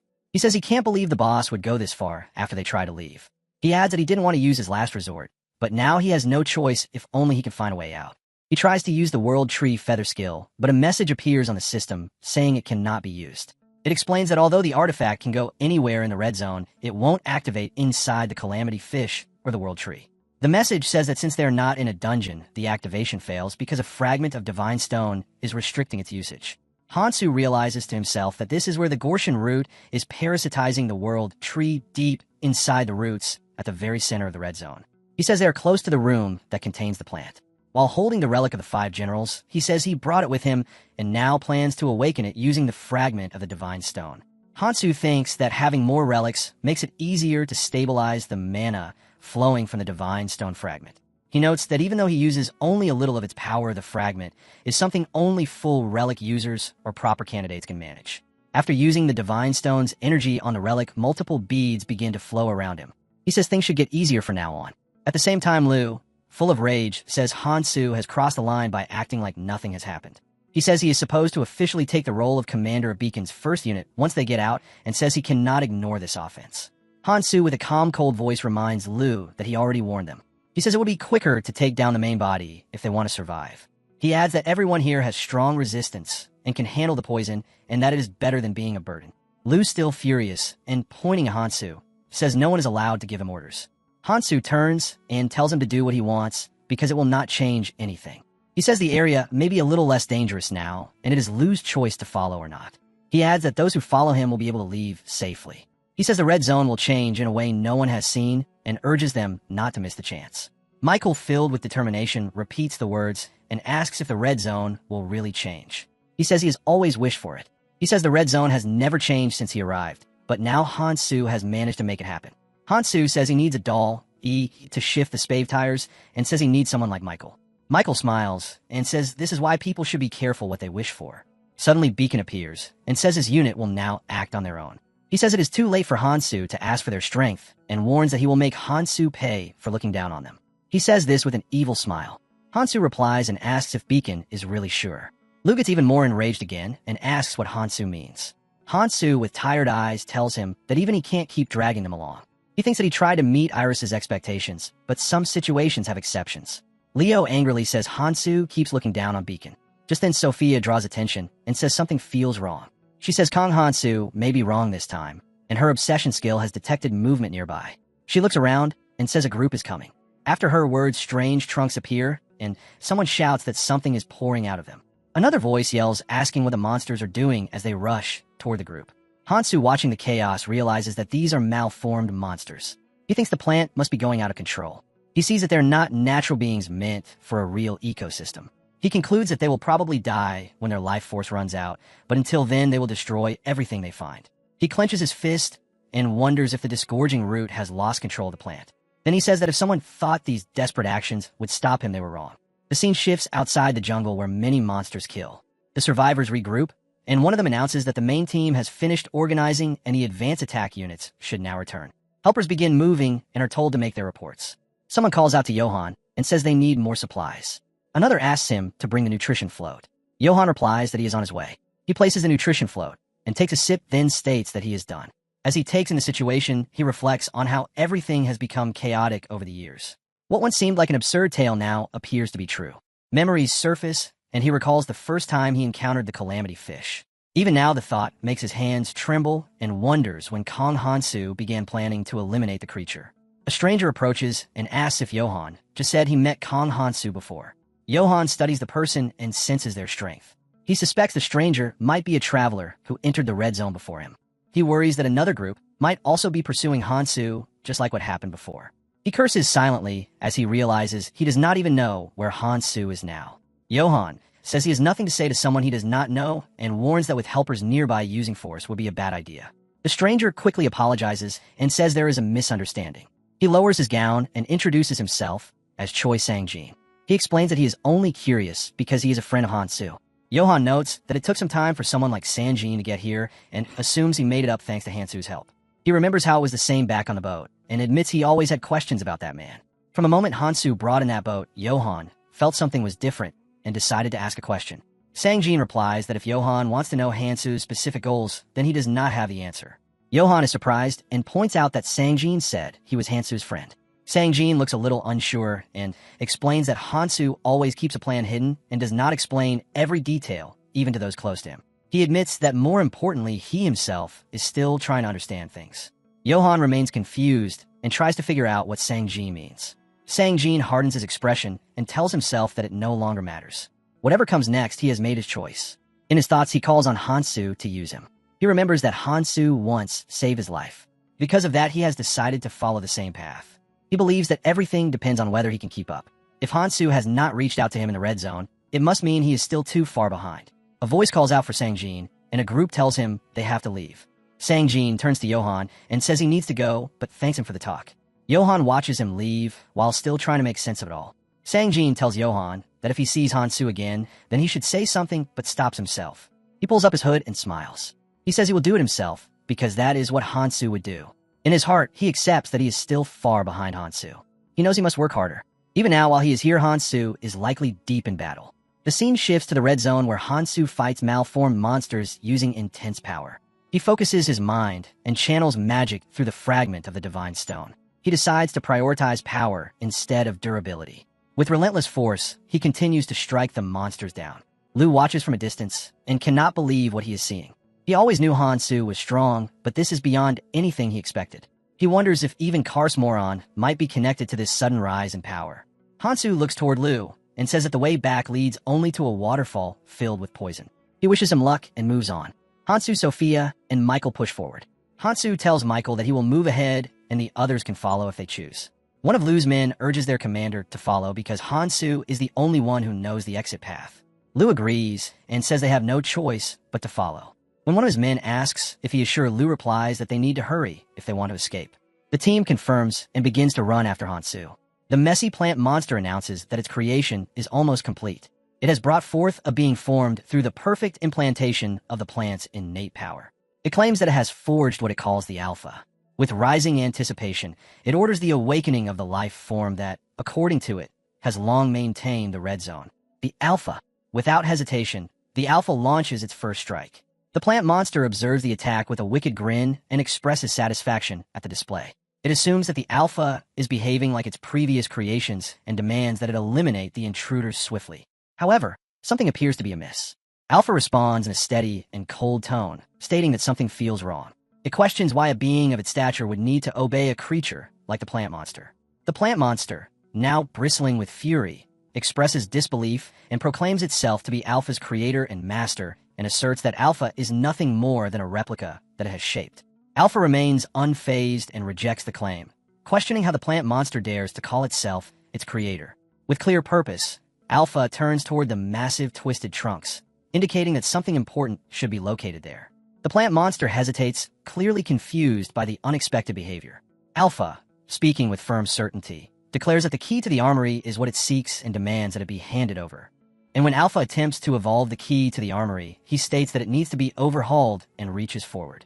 In response, the world tree expresses its fury and questions whether Alpha truly intends to attack it. Alpha responds by questioning how the world tree dares to accuse him and urges it to consider the present situation. He calls it a fool and explains that it is endlessly producing monsters in self-defense, but as a result, it is failing to restore the plant. Therefore, Alpha insists that the key must be handed over and assures that he will shift the direction of the battle. He reflects inwardly that the sudden attack had startled him, but it appears that the Alpha still acts in accordance with his instructions. The plant monster, after some hesitation, agrees and permits Alpha to take the key to the armory. Once Alpha places his hand inside the tree, he remarks to himself with satisfaction that this is the correct location and inserts the fragment stone. With a radiant expression, he quickly retrieves it. The plant monster, filled with rage, questions what Alpha is doing and declares that the object is the divine stone. It demands that Alpha stop at once. But Alpha continues to smile brightly and proceeds to take the stone. The plant monster finds itself powerless. Alpha now stands without fear. He affirms to himself that he will uphold his promise and bring resolution to the conflict while holding the fragment in his glowing grasp. Meanwhile, in the red zone, the group continues to fight off the monsters. They eliminate wave after wave as Sophia uses his abilities and Michael contributes to the effort by cutting down enemies. Michael encourages the others to hold on a little longer as he believes they are close to reaching the end of the monstrous horde. Suddenly, a small roach appears as the group watches it in confusion and questions its presence. The roots charge forward and attack. Meanwhile, the members shout a warning, urging everyone to stay alert. Hansu maneuvers around the roots with precise swordplay, striking without pause. He successfully evades the creature's attacks. While battling, he comes to realize that the internal defense system is clearly less powerful than that of the Calamity Fish, and even the monsters themselves are weaker. Yet he notes that they continue to grow weaker over time. He wonders if this is due to the absence of the Cornered. At the same time, Lu channels red mana and joins the battle and begins to consider whether he should proceed directly toward his intended destination. Other members start to suspect that the shift in battle may be tied to a specific cause. They point out that the smaller roots seems to have paused. This observation causes Hansu to realize something. He determines that it cannot be coincidence and rushes into the body of the roots and deeper into the monster's core. Sophia calls out his name in alarm as he disappears inside. As Hansu reaches the world tree, he experiences a strange sensation. He notes that the plant appears sealed or covered and begins to wonder what it signifies. At that moment, an unfamiliar voice instructs someone to come down. Hansu questions where the voice originated from and notices a figure standing above. Suddenly, the figure appears, and Hansu identifies this person as the likely individual who took the fragment of the Divine Stone. He questions who this figure could be and thinks that no one else should have made it to the center of the monstrous roots apart from their group. Alpha then appears behind Hansu and comments that Hansu is unlike the other creatures and shows greater intelligence. Hansu turns and glances at him cautiously. Alpha observes that Hansu appears to be using the key effectively despite not being of their kind. He then suggests that they engage in a conversation about the key that Hansu now holds. Hanso listens intently to Alpha's words as his thoughts race. The 5 relics, now revealed to be keys, hold a power beyond comprehension. Alpha claims that when united they grant absolute control over the world tree. As Alpha speaks, Hanso cannot help but fixate on the strange way he refers to the relics as keys. Only a select few from Elvenheim, the ones he encountered in the Abyss, have ever used that term. A spark of suspicion ignites in his mind. His grip tightens around his sword. Could the one he is thinking of really be here? No, he tells himself that is impossible. And yet the doubt lingers. His senses sharpen. He narrows his eyes and asks Alpha if he is a replica. Alpha calmly denies it. Instead, he remarks that Hanso is not just wielding a key, he also knows of the original. There's a deeper meaning behind his words, a deeper connection. Hanso, already aware of that truth, presses him further, demanding to know what he is getting at. Alpha's expression hardens as he points toward Hanso. He says the key in Hanso's possession rightfully belongs to him, and that Hanso should hand it over and leave. Hanso's eyes flare with defiance. A creature like you does not deserve it, he says coldly. If that is your offer, then here is mine. He holds out the fragment of the Divine Stone, gripping his sword tight, then tosses it toward Alpha. You are a fake, Hanso mutters. You do not deserve this. Alpha catches the fragment, his surprise quickly melting into an unsettling grin. He raises the stone in one hand, the other pressing against his head as he lets out an eerie, echoing laugh. Then his eyes lock on a Hanso's. You do not even know your place, Alpha says. With contempt, you think you can kill me. The reality is you are just a bug. He raises his hand, and the magical fragments around them begin to rise, pulsing with energy. I have no choice but to fight, Alpha declares. The fragments merge, forming a weapon, an extraordinary sword infused with swirling magic. Hanso's breath catches as he beholds the blade. Above them, the sky splits open. A massive black void forms at the tip of Alpha's sword, a gateway to something ancient and terrifying. Hanso recognizes it, the armory. It is said to hold enough weapons to arm hundreds of thousands of soldiers. Alpha lets out another loud, menacing laugh. I will show you your place, he growls, his smile wide and threatening. From the dark void, glowing green, orbs begin to appear, shimmering with strange magical energy. Bubbles float out alongside them, pulsating with unstable power. You'll have to struggle with everything you have got, Alpha mocks. But it will not matter, you are just a lone fool standing against me. Hanso's eyes never leave the orbs as he grips his sword tighter. The green balls shoot toward him, and in response, he conjures a swirling blue magical sphere. The two forces collide with immense force, shaking the battlefield. Alpha watches, surprised by the strength of Hanso's attack. Even with the 7 sacred odds on his side, he mutters that his power worthy of a general. But then Alpha wonders what would happen if he unleashes even more power from his own weapon. The green energy flares to life again, surrounding Hanso from all directions. The orbs hover in the air, closing in. Hanso's eyes follow every motion, his muscles coiled. He swings his sword, swiftly fending off the assault. He realizes each orb is hard to destroy. They have the same resilience as the worn-out armor used by ordinary soldiers. Yet there are so many. The air feels heavy with magic as they fly in from every direction. Hanso leaps over a tree, noting just how vast the swarm is. If the armory can equip an entire army, then the number of orbs makes sense. As the orbs rain down, he tries to fly clear, but they relentlessly follow. Forced to turn and fight, Hanso slashes with his blade, catching one of the green orbs mid-flight. He recognizes the weapon Alpha is using. A thought flashes through his mind. Use the same strategy. Holding the sword in one hand and the orb in the other, Hanso stands still. Sensing his stillness, the green balls slow and float around him, forming a circle. A barrier. Now face to face, the two stand in silence, surrounded by the hovering orbs. Alpha looks puzzled and thinks something is wrong. His lips twist in confusion, and he questions why are they not attacking. He stares at the green spheres and then shouts furiously that this is impossible. I cannot lose control of the sacred orbs. Panic flickers in his eyes. The armory should be functioning, that magic power. It is dispersing on its own. You cannot be controlling them. But then Alpha's voice falters. He squints at Hanso. That how does he know the magic code of the 7 sacred orbs? Hanso raises one of the green balls calmly and takes a step forward.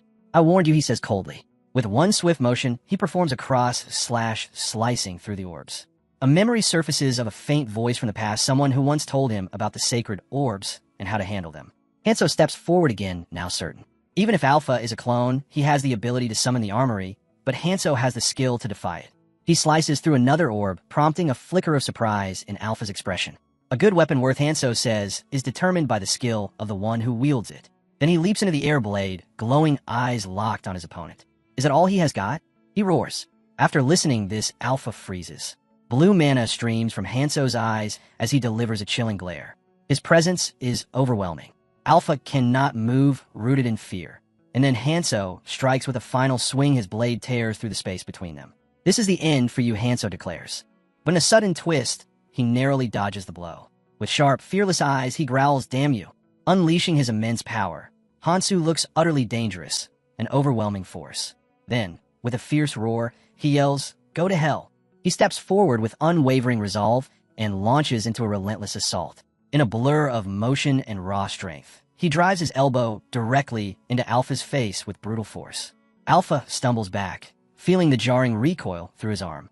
Hansu charges once more, his green sword flashing as it slices across Alpha's neck. Alpha reels, clearly wounded and drained of energy. Fixing him with a piercing gaze, Hansu says coldly, too shallow. The two warriors face off. Hansu's hand surges forward, crackling with immense energy. I won't let you go, he declares, unleashing a rapid barrage of divine stones. Swirling energy explodes outward, forcing Alpha to scramble desperately to evade. One of the divine stones clips Alpha's foot mid-sprint, causing the divine fragment stony in his hand to slip away. Gritting his teeth in frustration, he curses, damn it. He's impossibly skilled at magic control. Alpha thinks, stunned. How can he wield that key so flawlessly without any risk? Even if he's using just a fragment of the divine stone, it's insane. It's like he has decades of experience manipulating magic powered. If we're only talking magic control, he's on my level. No, he's overwhelmingly better. Hansu charges again, his assault unrelenting. As the storm of attacks rains down, a mix of awe and fear washes over Alpha. At this rate, he thinks he might actually kill me. Alpha stands tense, worry carved into every line of his face as he tries to make sense of the unfolding events. A single, fearful thought echoes in his mind. Are they really going to kill me? Just like this? In the depths of his red eye, a faint reflection of Hansu flickers. A storm brews within Alpha as he wrestles with the bitter truth. He has achieved nothing yet. Desperation claws at him, but he refuses to yield. He cannot afford to fail again. Survival is not a choice.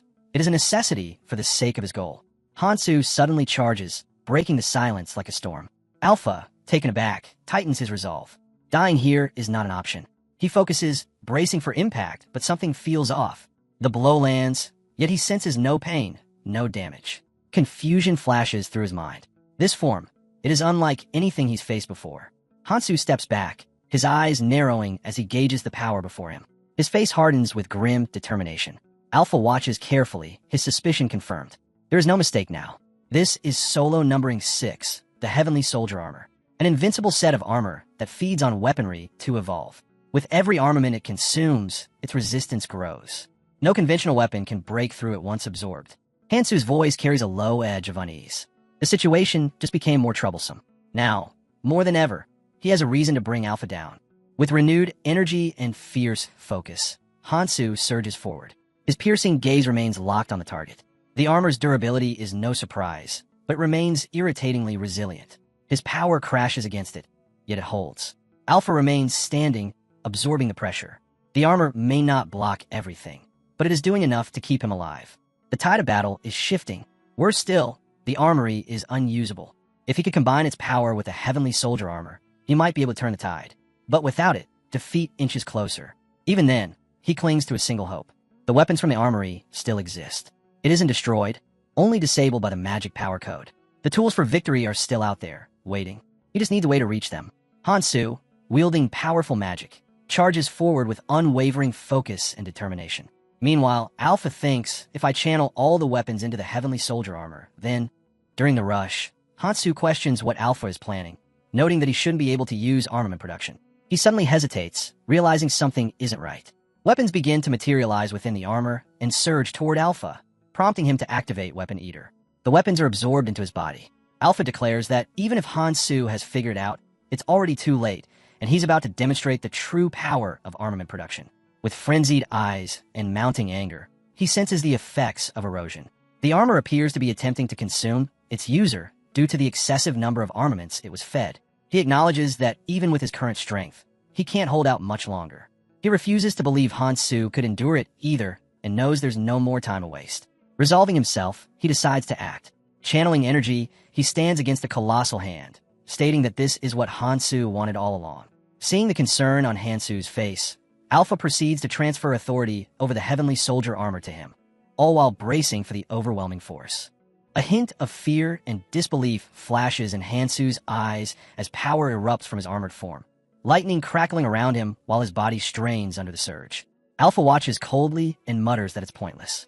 He explains that the odds of surviving the transfer of authority over the heavenly soldier armor are 9-1. With a grim tone, he adds that it's usually impossible to begin with. But after feeding the armor all the weapons from the armory, the current succession trial has become even more brutal. Internally, Alpha reflects on the situation. He expected Hansu to be consumed by the armor instantly, yet he's holding on better than anticipated. Still, Alpha knows he won't be able to use the heavenly soldier armor immediately after Hansu's death anyway. He decides to leave Hansu behind and head for the world tree first. With a dark lair, he warns that he'll return once Hansu is dead to die. Hansu's eyes narrow with tension, sweat glistening on his skin. Alpha suddenly feels an immense pressure and questions whether the transfer of authority triggered it.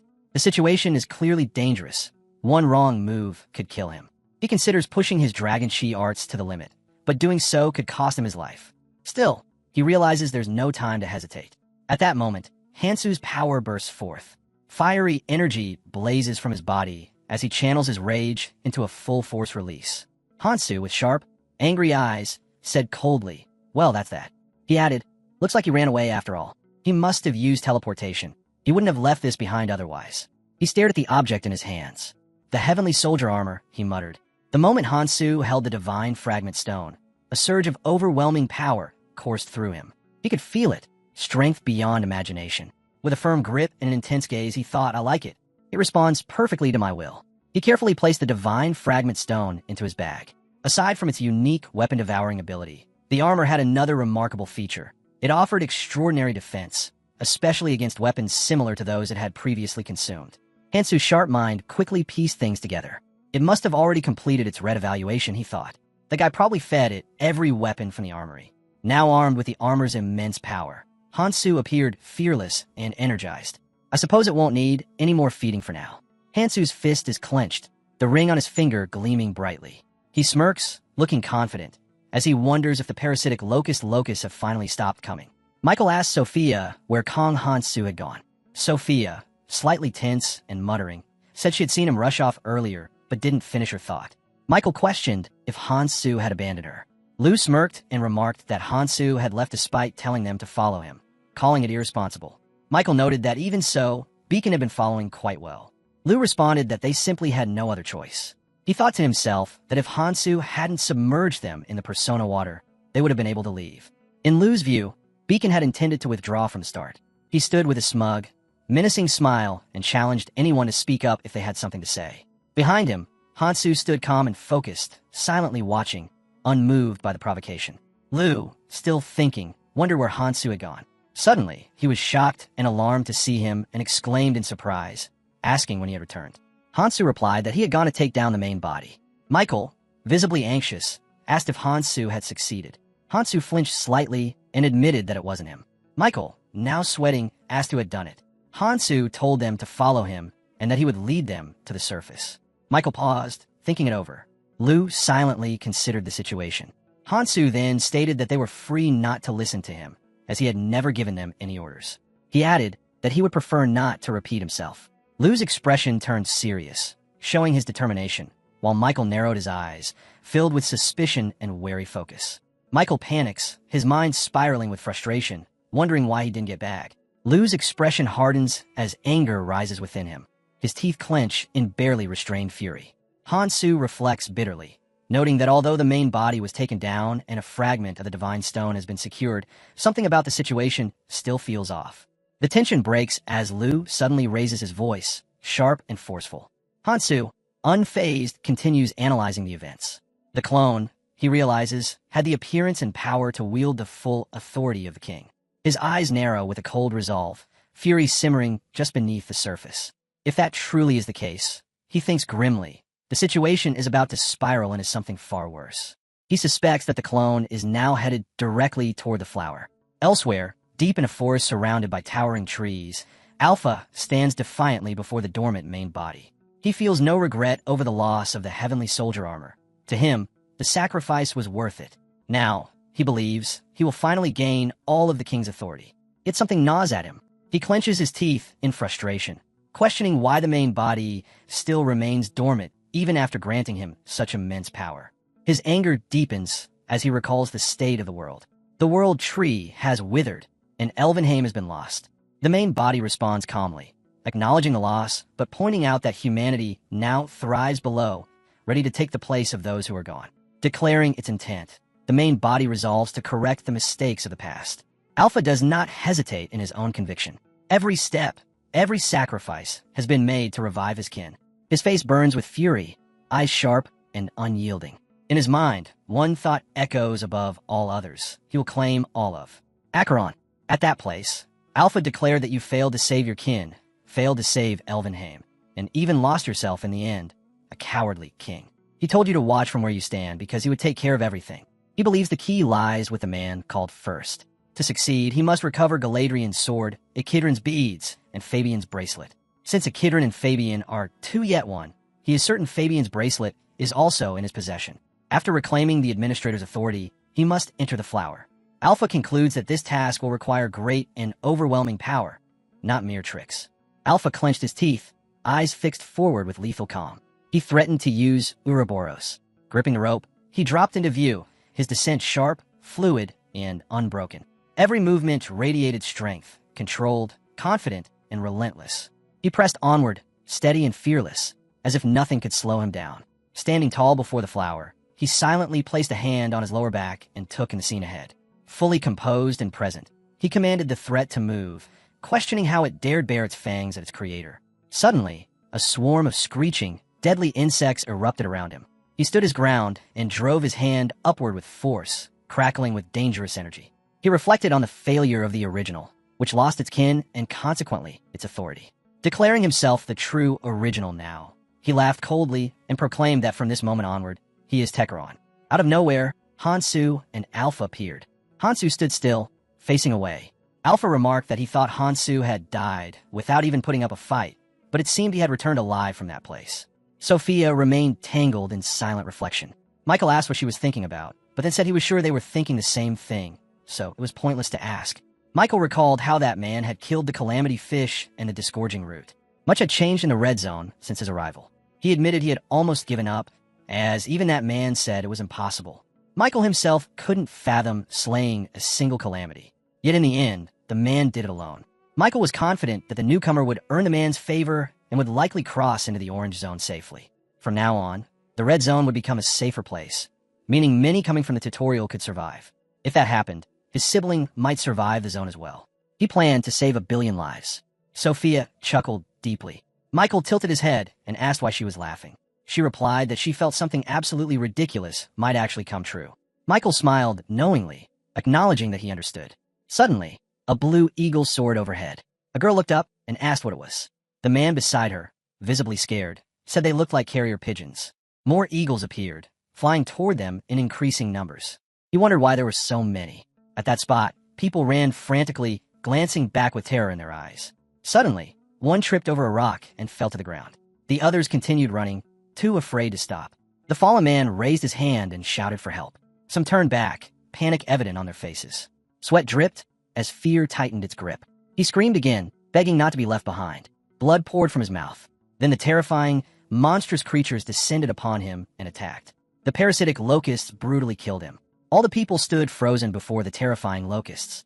Hansu stood fearless, while Sophia met his gaze with a brave smile. The parasitic locust leader ordered the swarm to stop the humans.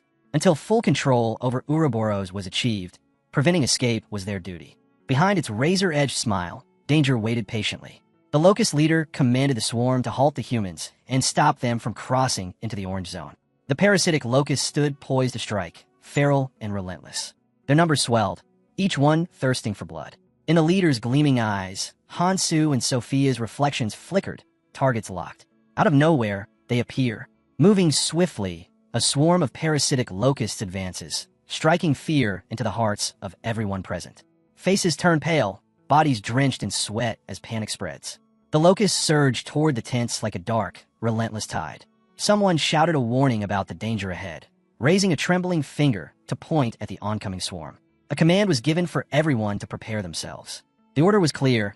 They must hold this ground because if the defenses were breached, it would mean the end of the red zone. Worry tightened every face, eyes flickering anxiously in every direction. The group understood they had to protect the place and hold out until reinforcements arrived from the other clans. Sweat beaded on brows and eyes widened with terror as the threat closed in. A man's voice rose, burning with disbelief, questioning whether they had to stop the swarm all by themselves. The massive swarm of parasitic locusts poured in, a flood of crimson shadows sweeping across the land. The very air trembled under the weight of this looming catastrophe. The calamity was upon them. A blue eagle swoops toward Michael's outstretched hand. He watches it with suspicion and curiosity. He notes that the report says all the parasitic locusts in their Ouroboros have emerged, numbering more than 100 million. Even if all the clans were to unite, they would be unable to withstand such a force. This situation feels utterly absurd.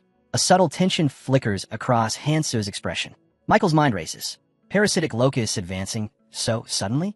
These creatures serve as guardians of Ouroboros' interior, acting as gatekeepers to protect whatever tries to breach its scales. They never move without reason. Ouroboros, the only one capable of commanding them, is currently occupied with drinking poison water. There is no reason for it to issue such an order now, not in the past 500 years, nor in any of Michael's past incarnations. Then it must be him, Alpha, fearless and ruthless. Michael thinks that although he anticipated Alpha would become a wild card, this situation has become quite a hassle. Suddenly, Lu shouts Hansu's name, causing Hansu to look back. Lu's tone is angry as he accuses Hansu, saying that Ouroboros' parasitic locusts are going wild because of him. Hansu responds in disbelief, asking what Lu means. Lu points a finger and accuses Hansu of playing dumb, claiming that if Hansu had not started killing the calamities, this would never have happened. Lu demands to know how Hansu will take responsibility for the chaos. Michael intervenes, warning Lu not to speak recklessly since there is no causal relationship between the two events. Turning to Sophia, Michael asks her to use her librarian skill to determine how long it would take for all the parasitic locusts to descend, and tells her not to ignore the request. Sophia clarifies by asking if he means the time for all the parasitic locusts to come down, not just some of them.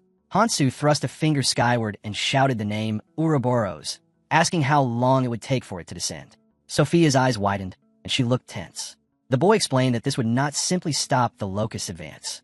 Since he was a clone, he possessed the king's authority to some degree, meaning he could command the locusts and would surely try to control Ouroboros as well. It would take a long time to actually take control of Ouroboros, as it was one of the 4 great calamities. But once he successfully grabbed Ouroboros' reins, he would send it down to the surface. Therefore, knowing exactly how long this would take was of utmost importance. Hansu urged Sophia to hurry, thinking that the longer Ouroboros took to descend, the more time they would have to prepare. Sophia's eyes were wide as she revealed that it would take about 2 weeks. Lu looked worried and clenched his teeth, realizing that it was over and that the order to bring Kong Hansu no longer mattered because the entire red zone was in danger. He commanded the 1st and 2nd squads to report to Sir Miyamoto and told the rest to follow him. Sophia asked where he planned to go and insisted that they must work together to stop the threat. Lu raised an eyebrow and smirked, questioning why they should bother since the mirror would open soon and all they needed to do was escape then. Sophia grew more tense, thinking the time for the mirror to open might have already arrived. The mirror was a great lake surrounded by 6 grand columns, serving as the path to the next area, but opening only once a month. When its surface appeared like a mirror, those who were worthy could step inside, while the unqualified could not. Sophia remained anxious, but reflected that the clan members were bound to successfully enter the mirror. Lu concluded by asking if all the clan members planned to escape through the mirror when it opened, to which Sophia silently agreed. Lu smirked and said, "Bingo. We have no reason to die here in vain, do we?" Sophia, clearly angry, demanded what about Sir Erie's and Sir Miyamoto's orders. What would happen to the people who would come in as well? Lu replied, "Isn't that obvious? They'd either die at the hands of the parasitic locusts or be killed by Ouroboros." Laughing, Lu added, "Why should he care about an order from 20 years ago?" Teeth clenched, Sophia growled in frustration. Lu warned her not to glare at him like that. It wasn't just them. Other clan members were probably thinking the same way. He smirked, saying things would be entirely different if the order was still in place and the situation secure. People talk about justice in heaven, but not in hell. Tension flickered in Sophia's eyes as she ran toward him. Hansu and Michael stood firm nearby. Lu thought to himself that at this rate, all the remaining travelers were doomed to be massacred. And if they weren't careful, the seal might come undone as well. Hansu told her not to worry. 2 weeks was plenty of time. With fearless poise and sharp intellect, Hansu explained that if they met certain conditions, taking down Ouroboros wouldn't be just a pipe dream. Sophia responded in disbelief, asking if he meant like what happened with the calamity fish and the disgorging route. Michael says it's impossible. All the parasitic locusts responsible for protecting our alpha's interior are already descending. He adds that the gatekeepers aren't fulfilling their duty, which means the alpha has completely shielded itself from anything entering. Using the same method as before is out of the question. Raising 2 fingers, Hansu speaks up. "That's why I said we must meet certain conditions." He explains that one condition is to gather all the clans to confront the descending locusts. The other is to enlist the help of the strongest figures from the red zone, the 7 phantoms. Sophia's face flickers with shock, disbelief, and frustration. Our boy smirks and replies that it might just be plausible. Power crackles as a demonic Ouroboros coils around the tree. Hansu adds, "This is how we will take down Ouroboros." Hansu stood calm and fearless as Sophia and Michael looked at him. Michael, sweating nervously, questioned whether Hansu really intended to unite all the different clans to stop the parasitic locusts, despite the fact that the Ouroboros was about to descend and destroy everything around them. He believed it was impossible and that the clans would not move as Hansu wished. Sophia, slightly tense, explained that up until now she had followed Hansu's ideas and witnessed him accomplish things she once thought impossible. She still trusted him just the same, but she was sure he was aware of why the phantoms could not leave their posts. Even if they wanted to come, they could not. Hansu, still fearless and determined, boldly affirmed that he was aware of this and that he planned to resolve the issue by eradicating the very reason the 7 phantoms were tied down. Sophia trembled as she extended her hand toward him, expressing disbelief and asking what he truly was. Hansu replied that before revealing that, uniting the clans and stopping the parasitic locusts had to come first because there was no time to waste. The Ouroboros appeared dangerously powerful, with piercing green, wide eyes, representing its central nervous system. At the same time, Alpha absorbed data while surrounded by floating holograms of Hansu, Sophia, Michael, and others. People were facing an attack from parasitic locusts. Alpha thought that they had to hold out and maintain formation, wondering when reinforcements would arrive. Calmly, Alpha's mind drifted in quiet contemplation, acknowledging that the resistance was stronger than expected, but ultimately meaningless since the parasitic locusts held the numerical advantage. Suppressing them was only a matter of time. He also considered that he could not afford to let too many humans be killed, as each one was a valuable resource and a sizable population still needed to remain. With sharp focus, Alpha realized that some were trying to escape, identifying a large group attempting to move to the next zone. Alpha spoke truly revolting words, attempting to kill their own kin just to survive alone. With a menacing, wide grin revealing sharp teeth and an intense gaze, he declared they were no good at all and that this was divine punishment for those insects. Lu remained silent and thoughtful for a moment before commenting on the gathering, noting the presence of folk from the Celestial Association, 6 unaffiliated clans, and even the monarch of the Chimera clan. He wondered if everyone except the Valkyrie clan, which was holding back the parasitic locusts, had gathered here. Considering that even the strongest had come to escape, Lu felt that his judgment was correct after all. He ordered his group to secure a spot nearby, so they could depart as soon as the mirror opened, and a man behind him replied affirmatively. Giacomo observed with steady eyes and recognized Lu. mentioning boldly that he was the man who had taken the late Karlsmorn's seat, identifying him as the leader of the Hecarim clan. Giacomo questioned whether Lu had already received permission from that person to leave. Lu responded coldly that he had no reason to inform Giacomo. Giacomo found it a shame, given the situation, that he had hoped to see them at least once, as they had been so busy he could hardly remember what they looked like. Sweating, Lu snapped angrily, insisting that unlike other clan leaders, that person was performing a great duty, so it was only natural. Suddenly, Lu's eyes widened with fear, and Giacomo also looked up, both visibly shaken. Hansu approached, radiating energy and power, and remarked on how quickly the 6 great clans had arrived. Lu, tense and sweating, gritted his teeth and questioned what Hansu was doing there. Fearless and confident, Kong Hansu led with his companions full of energy. Lu angrily called him a crazy son of a bitch and accused him of coming to get in their way again. Hansu calmly explained that he was not there to cause trouble, but to share his plan. He outlined the plan simply. The 6 great clans would stop the parasitic locusts, while he would take down Ouroboros. Giacomo listened, and a look of realization settled on him. People began discussing among themselves, wondering if Hansu was really telling them to stop the parasitic locusts and take down Ouroboros, questioning whether he had gone crazy. Michael placed a hand on Hansu's shoulder and reminded him that nobody would follow his plan. Sophia questioned why everyone was so irresponsible and reminded them that the Root and the 7 Phantoms were meant to protect the Red Zone by following the will of Lord Ares and Lord Miyamoto. It was clear they were referring to Miyamoto, after all. Although he had already died in the Abyss, until then, he had helped the people here. The question was whether he had always been doing so. Lu warned not to cross the line, his eyes blazing with fury as he added that even being one of the 7 Phantoms did not give the right to use that person's name in vain. Hansu responded by pointing out that Lu himself had ignored Miyamoto's words and fled at the start. Michael whispered softly in response.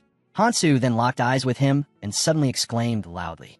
Giacomo laughed and said Hansu was far crazier than he had thought. He asked if he was really Kong Hansu and offered one piece of advice. He acknowledged that Hansu had slain calamities but regretted that he was not fighting. He added that a clan should act in its own interest. If they could just hold out for 2 days, they could reach the Orange Zone. There was no point in fighting and losing. It was every man for himself, and they should avoid getting in each other's way. Hansu's eyes darted around fearlessly. He said he'd already figured he could get through Giacomo and warned that they were coming. It would be better for everyone to experience firsthand how harsh the world really was. Suddenly, the ground shook, causing everyone to tremble. Giacomo loudly reassured everyone not to panic, insisting that it was only 2 days and that they could hold back the parasitic locusts during that time. Hansu growled that this was something far stronger, his anger rising. There was only one thing that could cause such strong vibrations in the Red Zone. All eyes turned toward the dragon as it became clear that the Ouroboros had appeared and was on the move. As the dragon moves forward, it instills terror in everyone around. Lu begins to yell, questioning why this is happening and whether Ouroboros was supposed to arrive in 2 weeks. Amidst the chaos, Sophia glances up and starts to wonder if this might actually be Ouroboros descending. But then she notices that it is merely swaying its tail. The crowd is filled with fear, sweating profusely as they wonder why the ground is shaking so violently from just the tail alone, or if the dragon will indeed come down. During this turmoil, Hansu chimes in, stating, "I knew it. It's trying to block the mirror." Panic spreads as people begin to realize that the dragon is descending. The dragon lunges forward, and the crowd starts running for their lives, desperately trying to dodge the impending attack. Sophia casts a protective magic spell, and Han says to her, "I have another request." She replies, "Okay." The protective barrier shields them from the dragon's attacks, while outside the barrier, chaos reigns. The dragon is so massive that it obscures the entirety of Ouroboros. Lu, observing the destruction from a distance, considers the situation dire. Seeing the dragon wreaking havoc, he thinks he cannot approach the Orange Zone. One of his minions, terrified, calls out to him, urging him to look above. A huge swarm of parasitic locusts is approaching from above. As they witness this, all the minions begin to tremble, flustered and sweating, bewildered by the scene, questioning how there could possibly be so many. Lu quickly ordered everyone to retreat, shouting that they needed to run as far away as possible. One of the bald minions clenched his teeth nervously and informed his fellow goons that they had to move quickly. He began urging all of them to hurry. Meanwhile, one of Giacomo's minions asked for orders, but he seemed at a loss for words as he took in the chaotic sights around him. She pressed him again, asking what they should do. Giacomo was thinking about how Ouroboros' tail had blocked off the mirror, and that an endless wave of parasitic locusts was descending upon them. To reach the next zone, they all needed to stay together, but he believed it was nearly impossible given the sheer number of locusts, which were immensely large. He grinned, sweating, realizing there was really nothing they could do. Amidst the chaos, Lu shouted, "What are you doing?" This caught Giacoma's attention. Lu continued, "Are you trying to get us all killed?" He pointed towards Sophia, calling out to her. Nervously, Sophia replied, "You know just as well as I do that there's no point in running away. We're gonna die when Ouroboros descends in 2 weeks anyway." Hearing this, Lu clenched his teeth in anger and frustration. Just then, one of the minions called out that they had an emergency. The locust parasites were right behind them, quickly advancing to attack. Chaos erupted around them as the locusts moved forward, and in no time, they were ready to launch their assault. Witnessing this, the minions panicked, screaming for help. In no time, Hansu comes right behind the locust parasite and devours it in an instant, slashing off the locust in multiple pieces. Meanwhile, the minions are in awe as they witness Hansu perform an incredible move. Wiping the blood from his face, Hansu tells Lu, "If you do this, we will all survive." Lu, clearly panicked, responds, "Hansu, you are absolutely insane. I can't believe you're still spouting that nonsense." He yells at Hansu, questioning if he thinks he's some sort of hero for talking about taking down Ouroboros. Lu points out that Ouroboros is on a completely different level compared to the other calamities. Calmly and confidently, Hansu asks Lu, "So, do you plan to run away with your tail tucked between your legs? Doing that would mean forfeiting our only potential chance at survival." Meanwhile, a huge swarm of locusts was approaching quickly from behind Hansu. He informed everyone that the mirror would open in 2 days. However, Giacomo was also listening to this conversation. Hansu explained that as long as the Ouroboros' tail completely covered the lake, Lu would have no choice but to wait for 2 weeks. Frustrated, Lu clenched his teeth. Hansu then posed a choice to the group, making everyone sweat with anxiety. He asked whether they would unite to confront the calamity and survive, or if they would give in to their own selfish desires and remain together in the red zone, ultimately buried underground. As he spoke, more of the parasitic locusts began to march forward from behind. Despite the increasing chaos, Giacomo remained calm. His minions, however, started to panic, urging him to flee. Just as a parasitic locust was about to attack Giacomo from behind, his minions called out to him in alarm. Giacomo grinned and declared, "I have taken a liking to you, Kong Hansu." With that, he summoned a massive and powerful hammer out of thin air, gripped it firmly, and swung down with incredible force, striking the parasitic locust and sending it flying away from them. Then he calls out to everyone, telling them that from now on, they're making sure the parasitic locust that overran the lake will not be able to move anywhere else. With a smile spreading across his face, he tells all of them to take up their weapons, as they will fight and claim their spoils of war. One of the minions asks Giacomo if they will be fighting the parasitic locusts until Ouroboros is slain, and Giacomo counter-questions if she really thinks he has to do that. He continues that although they will fight, they will also prepare to retreat at a moment's notice. It would be more beneficial for the 6 great clans to fight together while they are all gathered here. If he cannot stop Ouroboros, they will be unable to head into the Orange Zone. Even the 6 great clans should be aware of that. Happily, he continues that if anything goes wrong, then he will hold Hansu accountable. He said he would take down Ouroboros alongside the 7 phantoms. After all, there's nothing to lose.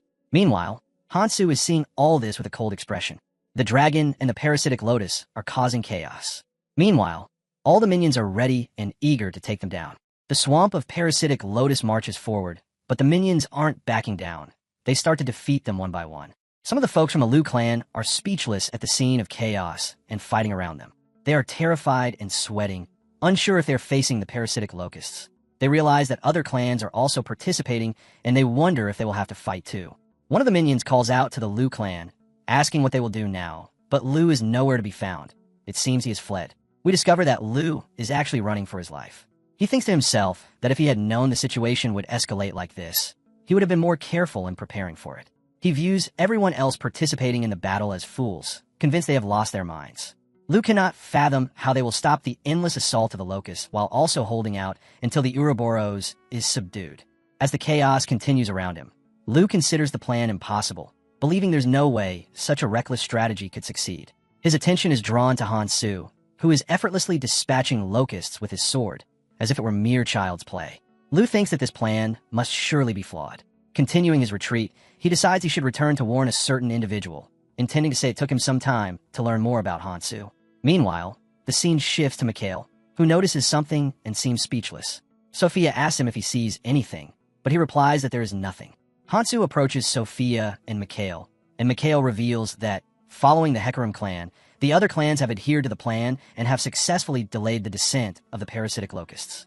Hansu then tells Mikhail, "I'll leave the rear to you." Mikhail appears confused, prompting Hansu to clarify, "I've finished everything I needed to do here, and I need to go and confront the 7 phantoms."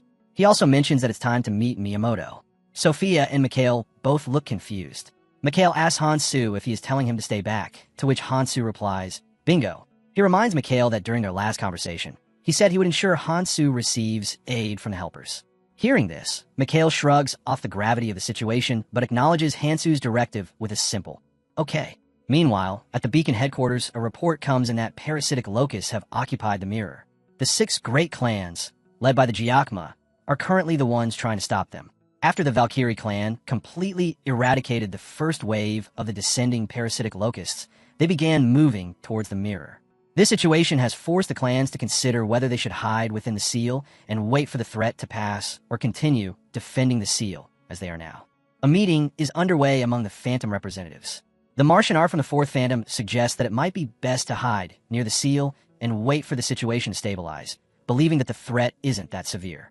Meanwhile, Johnsang from the 3rd Phantom argues that they should support the fight against the locusts, as neither the locusts nor Ouroboros would be able to breach the seal, and they have no way to deal with Ouroboros' descent in 2 weeks regardless. Charlize from the 6th Phantom mentions travelers, while Cooper from the 2nd Phantom opposes hiding, stating that they have a duty to protect the seal for the sake of saving lives. An argument ensues, with some insisting that survival is paramount, while others oppose that notion. Amidst the chaos, Miyamoto, the leader of the 1st Phantom and the Beacon clan, listens silently. After a deep sigh, he decides to speak up, reminding everyone that they must not fight among themselves. He emphasizes the importance of discussing their opinions. The others in the room feel humbled and ashamed upon hearing his words. Miyamoto continues, stressing that they must avoid creating discord. One of the minions apologizes, but he reassures them that there's no need for apologies. He expresses understanding of their feelings, especially given the current situation, but urges them to remain calm, as they are all phantoms. He insists that their first priority is to find the cause of the current circumstances in the red zone. Suddenly, someone interrupts him. It's Liu, who arrives sweating and out of breath. He calls out to Miyamoto, stating that he has an urgent report. One of the Phantom representatives tells Liu that they are in the middle of a meeting, but Miyamoto interrupts, saying it's okay to hear him out. Miyamoto gets up from his seat and tells Liu that he has worked hard to fill the vacancy left by Carl's Morin as assault commander. Liu bows his head in gratitude. Miyamoto places a hand on Liu's shoulder, asking what he wanted to say. Liu quickly reveals that the 6 great clans blocking the parasitic locusts at the mirror are facing this crisis because of Kong Hansu's actions, and he has proposed an outrageous plan involving the subjugation of Ouroboros. Liu came to inform Miyamoto about all of this. Miyamoto responds with an understanding, saying, I see. Meanwhile, Liu appears nervous but relieved, confirming Miyamoto's understanding. Miyamoto then asks, "Why did you go to the mirror?" Liu begins to explain himself, saying, "Well, you see," but is interrupted by Miyamoto, who tells him there is no need for an explanation. The fact that Liu went to the mirror is evidence that he attempted to escape to the orange zone. For those present, the Phantoms have been determining the future reaction of the red zone, and Liu's actions have disrespected their efforts. Liu quickly states that he was simply following Miyamoto's orders. Hearing this, Miyamoto stares at Liu with sharp eyes and asks, "My orders?" Liu starts to sweat and becomes nervous. He quickly bows his head and apologizes to Miyamoto. In response, Miyamoto kindly tells him to wait for now, as they will continue this discussion at a later time. As Liu exits, Charlize considers his attempt to flee a total disappointment. Miyamoto turns to her and says that, given the massive Ouroboros descending, even Liu's actions can be understood. Mariant scratches her head in confusion and mentions that the man named Hansu should be causing a fuss. She wishes to meet him at least once. However, Miyamoto interjects, saying, "You never know, he could be a sensible man and could greatly help the red zone." Meanwhile, one of the soldiers approaches the Phantom Goon and whispers something to him. He quickly calls out to Miyamoto, who turns around. The soldier reveals that Hansu himself is here. At that moment, Hansu and Sophia arrive on the scene. Miyamoto turns and asks, "Kong Hansu, you say?" Miyamoto begins by mentioning that although Hansu may not have heard of him from Sophia, it would be appropriate for him to introduce himself first. He states, "I am one of the 7 Phantoms who protect this red zone and the current clan leader of Beacon." Hansu responds by saying it is nice to meet him. Given the urgency of the situation, Hansu then cuts to the chase. He reveals that he intends to take down Ouroboros and asks Miyamoto for his assistance. Upon hearing this, the people around them fall silent for a moment. Cooper considers Hansu's request to be quite audacious, feeling that Hansu doesn't even deserve to speak to them. However, Miyamoto looks at Hansu and says, "You are indeed a very honest man." With a sharp gaze, he informs Hansu that, despite his claims, they cannot help him. There is a reason they cannot leave this place, even if he believes he can defeat Ouroboros. With a grin on his face, Hansu acknowledges this and mentions Akuma, causing the members of the Phantom to gasp in surprise. Meanwhile, Sophia sweats nervously. Hansu continues, stating that, as he has always done, he will take Miyamoto's place and strike down Akuma, urging him to release the seal. As he surges forward, he is suddenly intercepted by swords poised at his neck, held by all the Phantom's minions. Miyamoto scratches his chin, taken aback. He asks Hansu, "How do you know about Akuma?" There are 4 calamities in the red zone that travelers are aware of. The first is the disgorging root. The second is Ouroboros. The third is the king bee. And the fourth is the calamity fish. However, deep within the trunk of the world tree lies another calamity that is kept hidden from travelers. He explains that Akuma is the 5th sealed calamity. The moment he was discovered, people realized he needed to be kept sealed away, as he was far more dangerous than any other calamity. It was clear he could bring ruin to the red zone. Consequently, Akuma's existence was kept secret, known only to Miyamoto and the other members of the 7 Phantoms who share his resolve. Miyamoto then asks Hansu, "Even knowing the potential consequences of releasing Akuma's seal, you still insist it should be undone?" Hansu replies, "That is correct. It is because of the relics he possesses, the chains of Ekim and Karghorn's spear. I need those 2 relics to subjugate Ouroboros." Miyamoto, upon hearing this, calls out to Sophia, asking her if she told Hansu everything. However, Sophia, feeling completely nervous, denies it, revealing that Hansu already knew about these matters.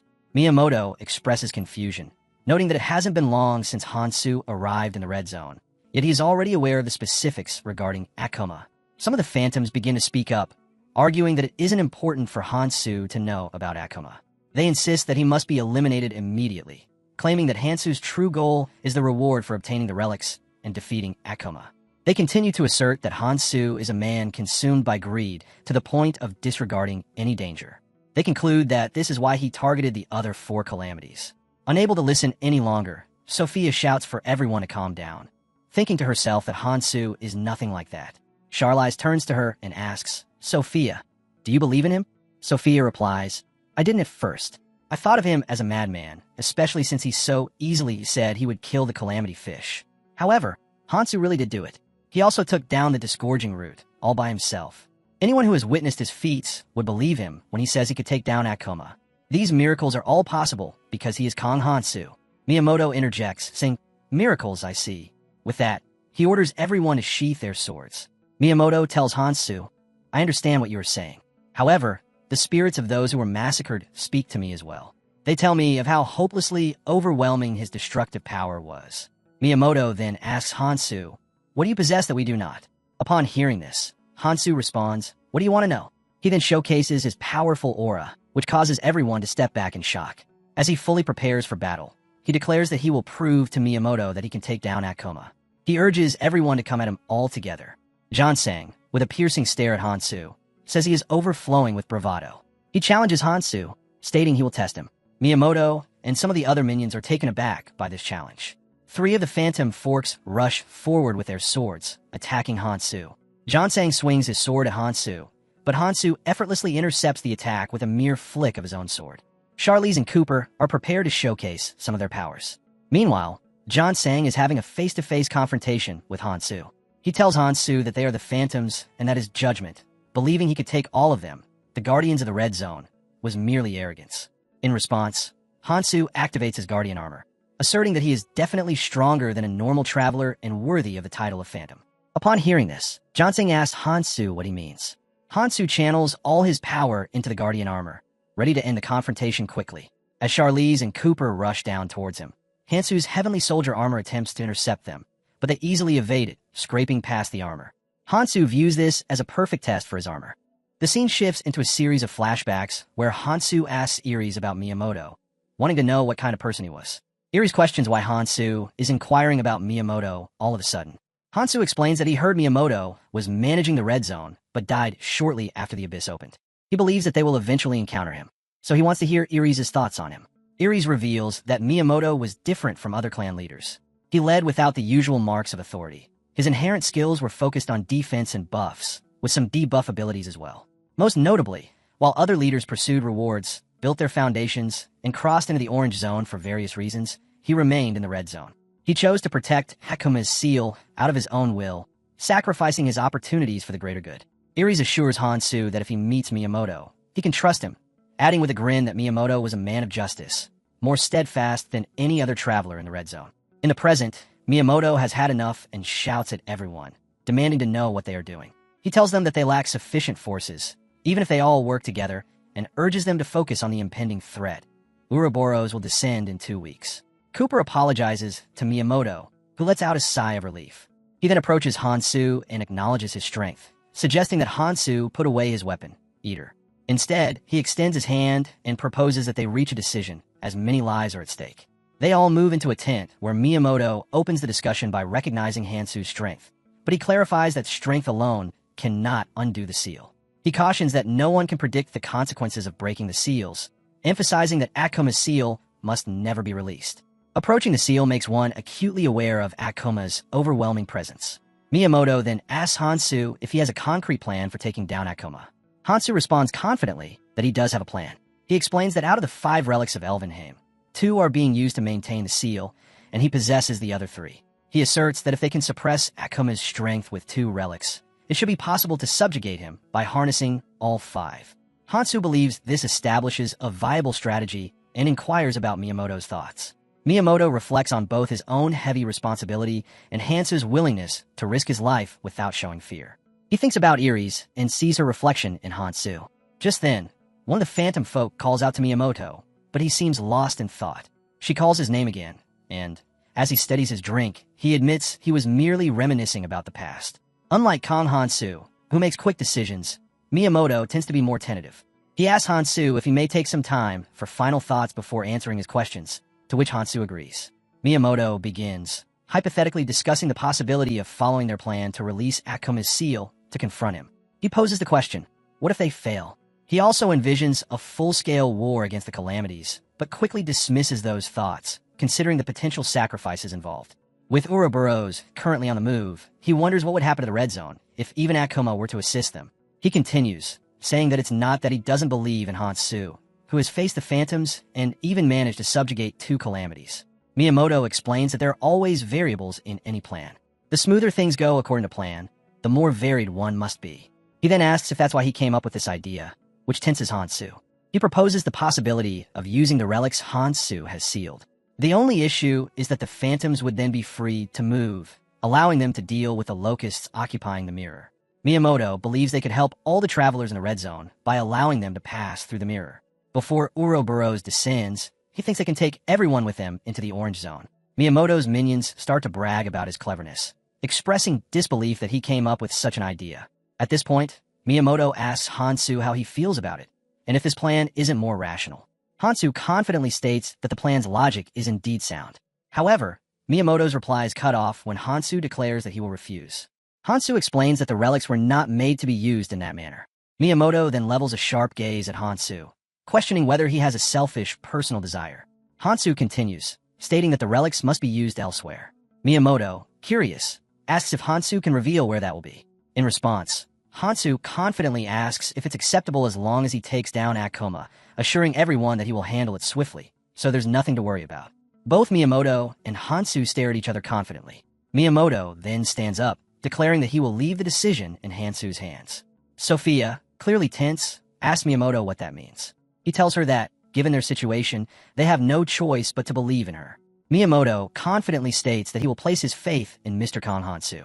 He turns to Hansu, instructing him to follow as he will guide him to where Akuma is shielded. Suddenly, he remembers one more thing and tells Hansu to change into new clothes, as his fighting style is agility-based. He is sure these new clothes will suit him well, especially since they are headed to confront the calamity of Akuma. We then see Hansu dressed in a new outfit, and he thinks about how nice the clothes are. It is actually Gerda's leather armor, which is light and reduces air resistance. Sophia also feels relief for Hansu and is glad that Miyamoto decided to trust him and is leading the way. With this, they are left with only the task of subjugating Akuma, according to plan. Hansu is also contemplating the same. He remembers Miyamoto mentioning that he was simply reminiscing about the past. Unlike Hansu, who makes decisions quickly, Miyamoto is more tentative, which adds to Hansu's tension. As Hansu ponders this, he asks Sophia if he can say something, leaving her confused about what it could be. When they reach Akuma's seal, they see something resembling an egg, sealed with chains and a spear. Inside this shell is Akuma, ready to break free and looking menacingly formidable, like a completely hellish being. 20 years ago, when Miyamoto, Iris, and his fellow minions discovered the calamity of Akuma, they were shocked by their surroundings. They encountered numerous statues of humans and wondered what had happened. Seeing the stone figures, they believed the statues had fallen victim to the attack of a great power.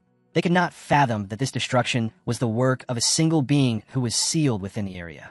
They considered this being to be a dangerous entity that must never awaken. One of them speculated that remnants of the unknown energy emanating from this being still lingered in the vicinity. Another remarked that since the being was currently sealed, as long as they left it undisturbed, they would be safe. However, this was not the case, as the seal was growing weaker. Though it was still holding because of the restraints tying it down, it was evident that the seal would eventually give out on its own. Iris pointed out that it was like a ticking time bomb, an apt description of their situation. As Miyamoto approached the seal, they realized they needed to devise a plan to deal with it. They considered returning for now to discuss their next steps. However, Miyamoto suddenly had an idea that caught the attention of his minions. One of them called out to him in surprise. Miyamoto began to ponder whether he would have to risk his life to ascend once again.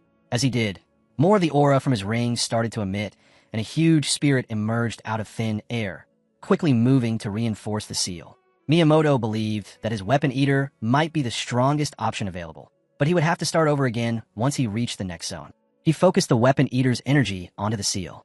One of his companions, in disbelief, asked Miyamoto if he was indeed pressing down on the seal with a weapon eater. Miyamoto wondered how long he would need to maintain this effort, and whether there would ever be an end to it. He believed that his weapon eater could strengthen the existing seal, preventing the being from breaking free. Iris chimed in, reminding him that he would have to remain in the red zone to maintain the weapon eater. Miyamoto responded that he had committed himself to this task, and that if it were for a great cause for humanity, he would endure. He reassured them not to worry, stating that he would remain in the red zone, even as he focused on protecting the seal. At present, Miyamoto stands before the seal, which is surrounded by numerous human statues. Cooper calls out to him, noticing that he seems lost in thought. Miyamoto explains that he was momentarily reminded of the past. Hansu urges him to begin, reminding him that they are running out of time, prompting Sophia to give Hansu a side-eye for addressing Miyamoto so casually. Turning to Hansu, Miyamoto agrees, saying that they must proceed. He announces that he will now begin releasing the seal. Extending his hand toward the seal, his ring glows bright green. Meanwhile, he exerts all his power to hold the seal tightly.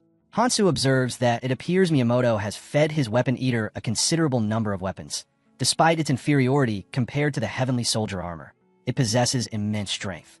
This suggests that the Phantom's role was primarily to procure weapons. Since Miyamoto had to maintain the weapon eater, he had been greatly restricted in what he could and could not do. Therefore, the Phantoms must gather the weapons that the weapon eater requires in his stead. However, Hansu senses something suspicious. There's an aspect he cannot understand. As he contemplates these thoughts, Miyamoto steps back from the seal, causing the chains holding Kuma to start falling away. The spear also falls to the ground, and the ground begins to shake violently.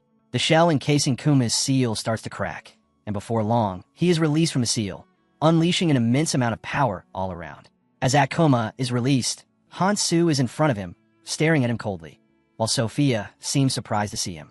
He is standing in front of Akuma with his long tongue and completely monstrous appearance, as if he has escaped straight from hell. Charlize thinks that her body won't move. It's only the release of his killing intent, yet that alone feels incredibly dangerous. She thinks there's no doubt that Akuma is a total monster. Suddenly, Akuma stands in front of her in the blink of an eye.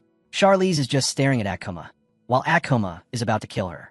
Seeing this, Hansu quickly summons his sword, grips it tightly, and just as Akuma attacks Charlize, he intercepts it, blocking the strike.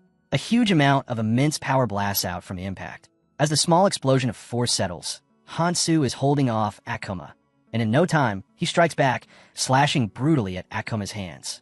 Hansu doesn't even get a scratch and immediately jumps into action, kicking Akuma brutally in the face, sending him flying far away. After this, he calls out to everyone, telling them to listen carefully. As Akuma gets up, wraps his head, and gathers himself, Hansu tells everyone to ensure their own protection because he will fulfill his end of the deal.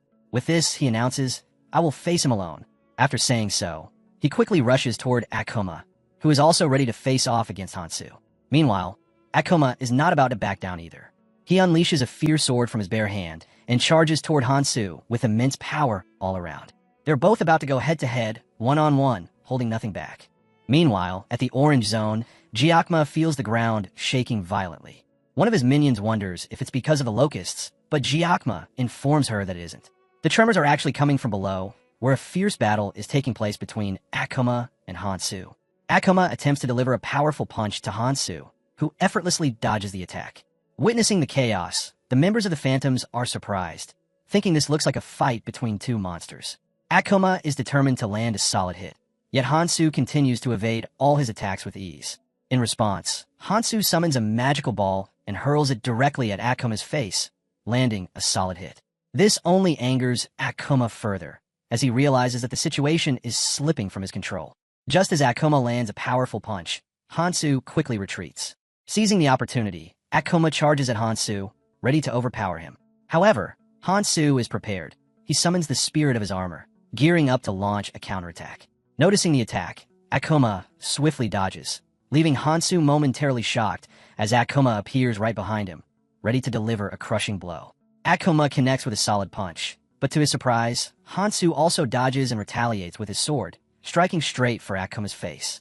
The Phantoms watch in disbelief as Hansu successfully evades Akuma's attack, leaving Akuma equally stunned. Cooper grows tense, realizing that this is a fight they cannot interfere in.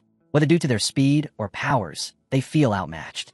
Cooper remarks that, as Hansu said, they have no choice but to leave everything to him. Hansu contemplates that Akuma is faster than he expected. Although he has partially summoned the heavenly soldier armor in preparation, it cannot keep up with Akuma's speed. He concludes that it's pointless to unleash attacks that will miss, so he decides to reserve the armor for when he's certain he can land a hit. He considers using his special weapons after all, the chain of Ekim and Karghorn spear. Just as he was thinking about all this, Akuma starts to speak after growling something to Hansu. He pleads, asking him to please kill him. Hansu stares at him and replies, saying, "All right, as that was what he came here for." With this, Akuma rushes toward our boy and tries to land a solid hit. However, it goes completely in vain, and he quickly gets punished by our boy as he counterattacks. Hansu quickly follows up with more attacks using his magic balls. Right after that, Akuma attempts to counterattack, but it proves futile as Hansu has both hands on the chains and spear.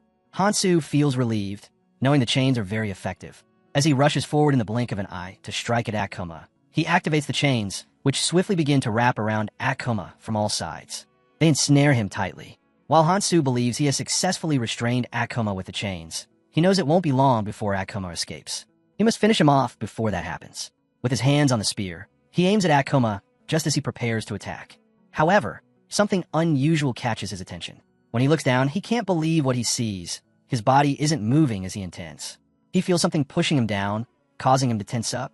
He starts to wonder if this is a skill of Akuma's. However, he quickly realizes that what he is experiencing isn't possible. As far as he knows, Akuma doesn't possess any skill that can restrict an opponent's movements. This leads him to wonder if someone else is behind this situation, prompting him to look around for possible culprits. Just as he glances behind him, he realizes that it is actually Miyamoto standing behind the Phantom group, watching Hansu with a fierce glare. Hansu can hardly believe that Miyamoto is capable of something like this. It dawns on him that this is indeed the real Miyamoto. Just as he is processing this information, he notices that Akuma, still bound in chains, is approaching him and preparing to strike with tremendous force. Finally, Akuma manages to hit Hansu after several attempts. Using his immense power, he breaks free from the chains binding him. As the dust settles, Hansu appears to be fine after the hit, and he begins to understand why he had been so wary of Miyamoto earlier. He reflects on Miyamoto's attitude toward maintaining Akuma's skill field, the weapon eater that has consumed many weapons, and the debuff skill targeted at him. Hansu realizes that Miyamoto is actually trying to protect Akuma. Thinking about Iris, he recalls that she described Miyamoto as a righteous man, but Hansu doubts that Miyamoto will be of any help. Just as he contemplates this, Akuma makes another move and quickly strikes Hansu, landing a clear hit. Hansu backs away and notices that Akuma seems to be getting faster. However, as Akuma charges again, Hansu barely dodges the attack and realizes that it is not Akuma getting faster. He is simply becoming slower himself. This leads to an epic duel between Akuma and Hansu, both trying to land a solid strike. Despite their efforts, neither is successful. From a distance, Miyamoto watches with a grin, clearly enjoying the chaos unfolding before him. He applies his debuff skill on Hansu once again, which seems to have a significant effect. Realizing what Miyamoto is doing, Hansu becomes frustrated. As he is thinking about the situation, Akuma strikes again, sending Hansu flying and slamming him hard onto the ground. Hansu finds it bothersome that the longer this confrontation lasts, the stronger Miyamoto's debuff skill seems to become. He thinks about Sophia and hopes she will make a decision quickly. Meanwhile, Sophia watches anxiously as Hansu is pushed back by Akuma. She's confused about why Hansu, who was previously able to handle Akuma, is now struggling. Suddenly, she realizes that something is wrong. Earlier, Hansu had warned her that if he couldn't land a single proper attack against Akuma and ended up being pushed back, he wanted her to draw Akuma's attention, even if it was just a little. In a moment of urgency, she calls out to Miyamoto, yelling that Hansu needs help right now. Miyamoto calmly replies, asking if she means to suggest that they all help him. He explains that, unlike Hansu, they have no means to combat Akuma effectively. He continues, saying that if they choose to help Hansu and attack Akuma indiscriminately, it would be like entering a lion's den with nothing more than their bare hands. He believes they would only hinder Hansu. Instead, Miyamoto insists that they should trust Hansu and watch as he faces Akuma on his own. Sophia tries to argue that leaving things as they would be dangerous. If Hansu falls, then everyone else would suffer the same fate, including all the travelers in the red zone. She calls out to Miyamoto, asking if he plans to let Hansu die. Marianne Art places a hand on Sophia's shoulder, warning her to watch her words as she has crossed the line. Miyamoto insists that he believes in Hansu, recalling that Hansu stated he could subjugate Akuma on his own. Sophia shouts in frustration, trying to reason with him, but is interrupted. Miyamoto acknowledges her concerns, but points out that the situation does not seem to be developing favorably. He concludes that the best course of action is not to help Hansu. He emphasizes that everyone must be prepared for the worst. If Hansu is about to fall to Akuma, they will need to seal Akuma once again using his powers and the relics. He then asks Sophia if she has a better alternative. Sophia pauses for a moment, recalling Hansu's warning to be cautious of Miyamoto. He had told her that Miyamoto might interfere with his effort to take down Akuma. Initially skeptical of Hansu's words, Sophia now reflects on them, especially since he believes Miyamoto will insist on sealing Akuma again. Sophia asks Hansu if he is certain about that. However, Hansu admits he is not entirely sure. Still, he feels that if it is Miyamoto they are dealing with, he would be inclined to betray them.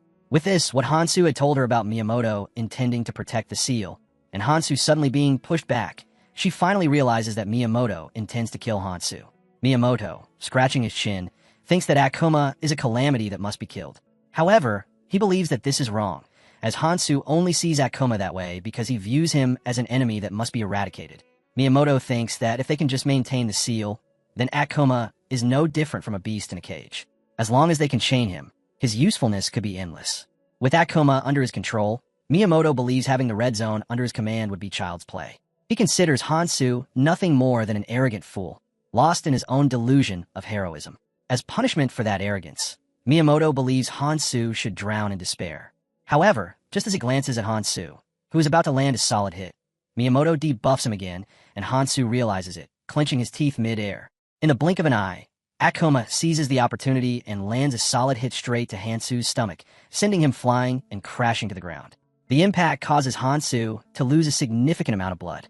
Hansu believes he put everything he had into that debuff skill, and he assumes there's no way he could be unaffected by it. However, when he sees Hansu standing after Akuma's massive attack, he quickly grits his teeth. The sight before him fills him with tension and disbelief at how Hansu managed to endure such a powerful blow.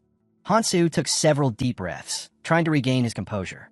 However, Kuma, seemingly enraged, rushed toward Hansu to strike again.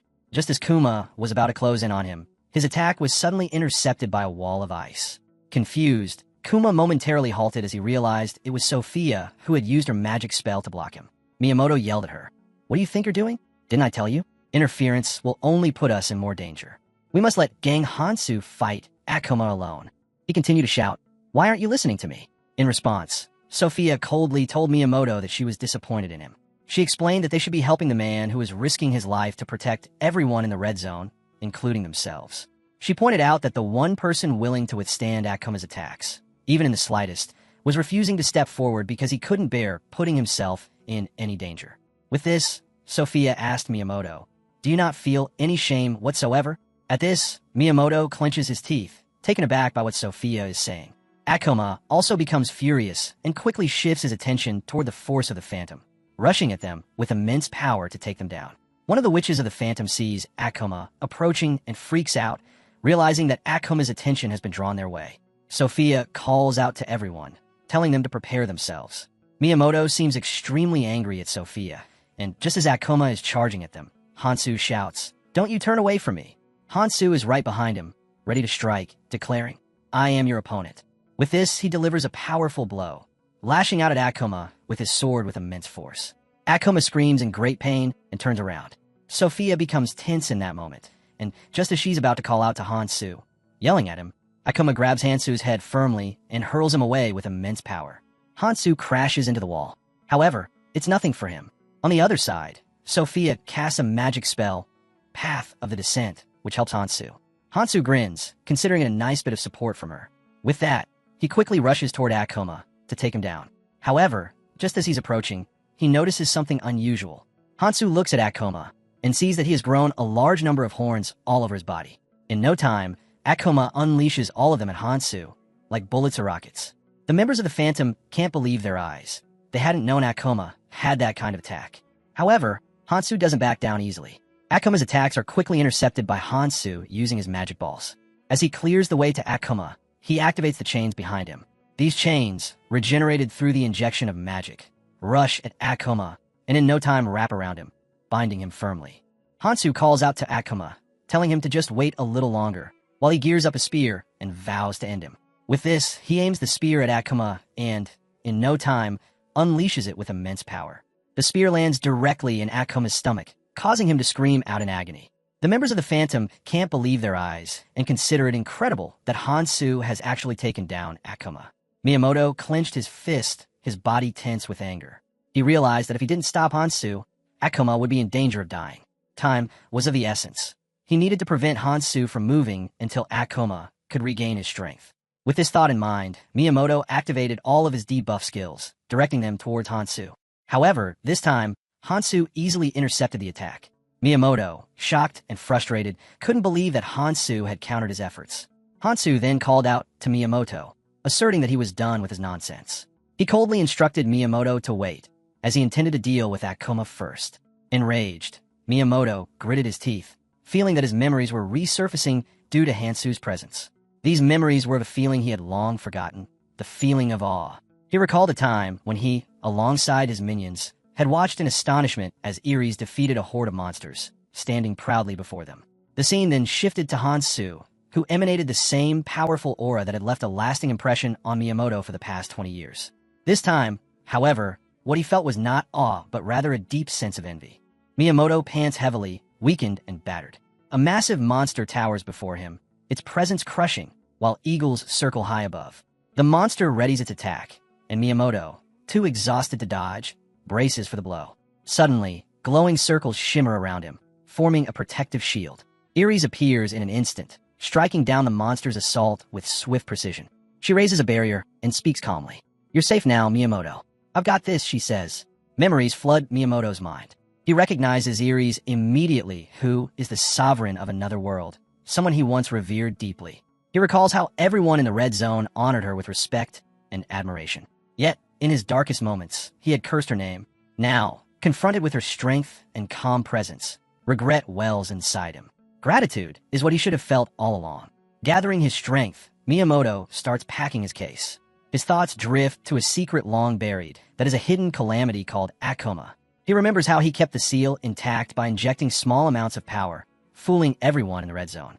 It was a selfish act, driven by pride and fear, meant only to protect himself. But now those motives seem empty, especially as another memory rises, the name Hanso. Miyamoto clenches his fist, frustration practically steaming off him. He can't wrap his head around it. How did someone like Hanso, of all people, manage to outplay him like that? The guy had made it look easy. He flashes back to that one moment, as when he tried to catch Hanso off guard. A full-blown wave of blue energy launched right at his back. But Hanso? Yeah, he didn't even flinch. Just stepped aside like he'd been expecting it the whole time. Turns out, there were these protective circles glowing under his feet like some next-level cheat code. Now Miyamoto's staring at his own hand, burnt and half-ruined by the backlash of Hanso's magic. Smoke is still curling up from the wound, and honestly, it stings like hell. Around him, people are watching, eyes wide, faces frozen somewhere between shocked and sorry. And that somehow makes it worse. The pity? Yeah, he really didn't need that right now. He's still trying to figure out how Hanso shut him down so completely. Like, was he holding back this whole time? Is this just how strong he's always been? Before he can spiral too deep, the smoke parts, and there's Hanso, calm as ever, sword slung over his shoulder like he's just walking out of training and not, halfway through wrecking someone. Miyamoto's instincts go wild. Every part of him screams danger. He knows he took a hit, and Hanso's not the type to miss twice. And now, with that sword lifting again, as this might be it, then something weird happens. There's this sharp clarity, like a switch flipping in his head. Uninvited thoughts start crashing in, messy and fast. First, he hears the voice of the blonde guy as the one always preaching about the bigger picture. Finish it, the voice says, cool and unforgiving. Anyone who threatens the plan doesn't get second chances. No mercy. Brutal. But weirdly it makes sense. Then another voice chimes in lower, rougher. The blinded man. Same vibe, same message. No room for weakness. Mercy just opens the door for more chaos. And now Miyamoto's holding his sword a little tighter, starting to wonder if maybe they're right. Maybe those cold-blooded ideals aren't just paranoia. Maybe Hanso isn't his enemy. Or maybe he is, but only because neither of them really understands the whole picture yet. Even Hanso, standing there with all that power radiating off him, seems caught in his own inner mess. Like he's asking himself the same question. Should he end it now? Just finish Miyamoto off and avoid all the what-ifs? Or was there still something here worth holding back for? Neither of them moves. Not yet. And in that moment, it's not just about power anymore. It's about choices and what comes after. Then, Hanso's expression changes. His mind clears as he finds inner resolve.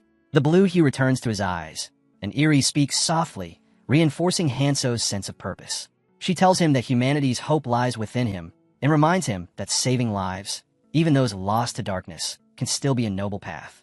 However, she leaves the ultimate decision in his hands. Suddenly, Eri's is interrupted by the blonde man, who again insists that evil must be destroyed outright. He argues that sparing such beings only puts others at risk, and that death is the only true guarantee they will never harm again. Eri's counters his claim, proposing that even the wicked deserve a chance to change. With the right guidance and opportunity, she believes transformation is possible. The two ideologies clash powerfully, one advocating ruthless extermination, the other offering redemption through mercy. Hanso furrows his brows, caught between their philosophies, needing a moment to gather his thoughts. Then, without warning, he makes a decisive move. In a flash, he slices off one of Miyamoto's arms. Shock overtakes Miyamoto as he stares at his severed limb lying on the ground. He screams in agony, clutching his shoulder as blood pours out. Hanso's squad stands behind him, stained in battle and blood. Hanso steps forward and tells Miyamoto this will be his final chance. He offers him a choice, whether to continue down this path of destruction or stop now. It is a gesture of mercy amidst the chaos. But Miyamoto, writhing in pain, spits curses at Hanso, calling him a monster. His eyes burn with rage as he shouts about what Hanso has done to him. In desperation, Miyamoto calls out to his comrades, commanding them to stand between him and Hanso, to protect him so he can strike back. Hanso watches them silently, his gaze unreadable. But then, Sophia steps forward, silencing Miyamoto with a cold glare. She smirks and tells him to shut up. She makes it clear that they're not his bodyguards. Miyamoto snaps back at her, furious that she dares defy him. But Sophia remains unshaken. She looks at Miyamoto with disdain and tells him that his delusions must end. The squad had acted for the sake of the Red Zone, not for him. She reminds him of the betrayal he committed and says he has forfeited any right to lead them. One by one, the other members step away from Miyamoto and join Sophia. Their loyalty clearly lies with her. One of them speaks up, declaring they're the Phantoms, sworn to protect the Red Zone, and that Miyamoto's actions no longer align with their cause. They're disappointed in him and can no longer follow his lead. Miyamoto clutches his bleeding shoulder, trying to suppress his pain. Then, to everyone's surprise, he begins laughing. His laughter grows louder, more unsettling. He tells them mockingly that if they wish to protect the Red Zone, they are welcome to try, but he warns them that they will inevitably fail. His laughter echoes ominously, leaving a tense silence behind. Hanso raises his hand toward Miyamoto, reminding him that he had already said there was no point in continuing. But something feels different now. Hanso senses that Miyamoto is channeling energy not to attack, but for something else. His eyes narrow as he sees Miyamoto's remaining hand glowing with a strange light. Suddenly, realization strikes. Miyamoto is buffing Akuma. Before anyone can react, the ground trembles. A moment later, Akuma, as dark and overwhelming, manifests before them, its power shaking the very air around them. Miyamoto's energy swirls violently as he pours it into Akuma, the monstrous creature towering before the Phantom team, growing more formidable by the second. Its muscles pulse, and the air around it thickens with raw power. Without warning, Akuma flings a weapon forward with brutal force, the object crashing and embedding itself into the ground several meters away. The team barely has a moment to react before the creature positions itself just beyond striking distance, eyes gleaming with malice. Slowly, Akuma lowers one grotesque, clawed hand to the dirt. The team's stomachs turn as the creature's tongue, a long, slimy appendage thick as a tree branch, snakes out from its gaping maw. The wet sound it makes is repulsive, and a few team members instinctively recoil, covering their noses. The monster's tongue lashes across the cracked earth with terrifying speed, smashing into the ground again and again, each impact sending violent shocks through the terrain. Suddenly, Akuma lunges forward, tearing into the soil with tremendous force. A violent explosion erupts, sending rocks and dirt flying in all directions. One of the girls, eyes wide with fear, raises her arms over her head to shield her face from the debris and the shockwave's power. The team braces for what seems like the end, but they quickly rally, drawing their weapons and preparing for the next attack. They shout warnings to one another, their voices sharp and urgent. It becomes clear that the monster's massive tongue is the deadliest threat, capable of delivering crushing blows from a distance, while causing earthquakes with each strike. The ground shudders beneath their feet, fracturing into deep fissures and shifting unpredictably. Their surprised glances reveal the raw brutality of Akuma's power, a force far beyond anything they have faced before. Amidst the chaos, Sophia's attention snaps toward Miyamoto. She sees him beginning to channel a teleportation spell, a faint shimmer of mana forming around him as he prepares to vanish from sight. Alarm floods her voice as she calls out to the others. Miyamoto is trying to escape, she shouts urgently. The team immediately responds, their focus splitting between the rampaging monster and the traitor's sudden movement. We need to catch him before he disappears, another teammate commands, sprinting toward the spot where Miyamoto plans to vanish. Nearby, a black-haired girl freezes, caught in a conflict of priorities. Her eyes dart between Akuma and Miyamoto.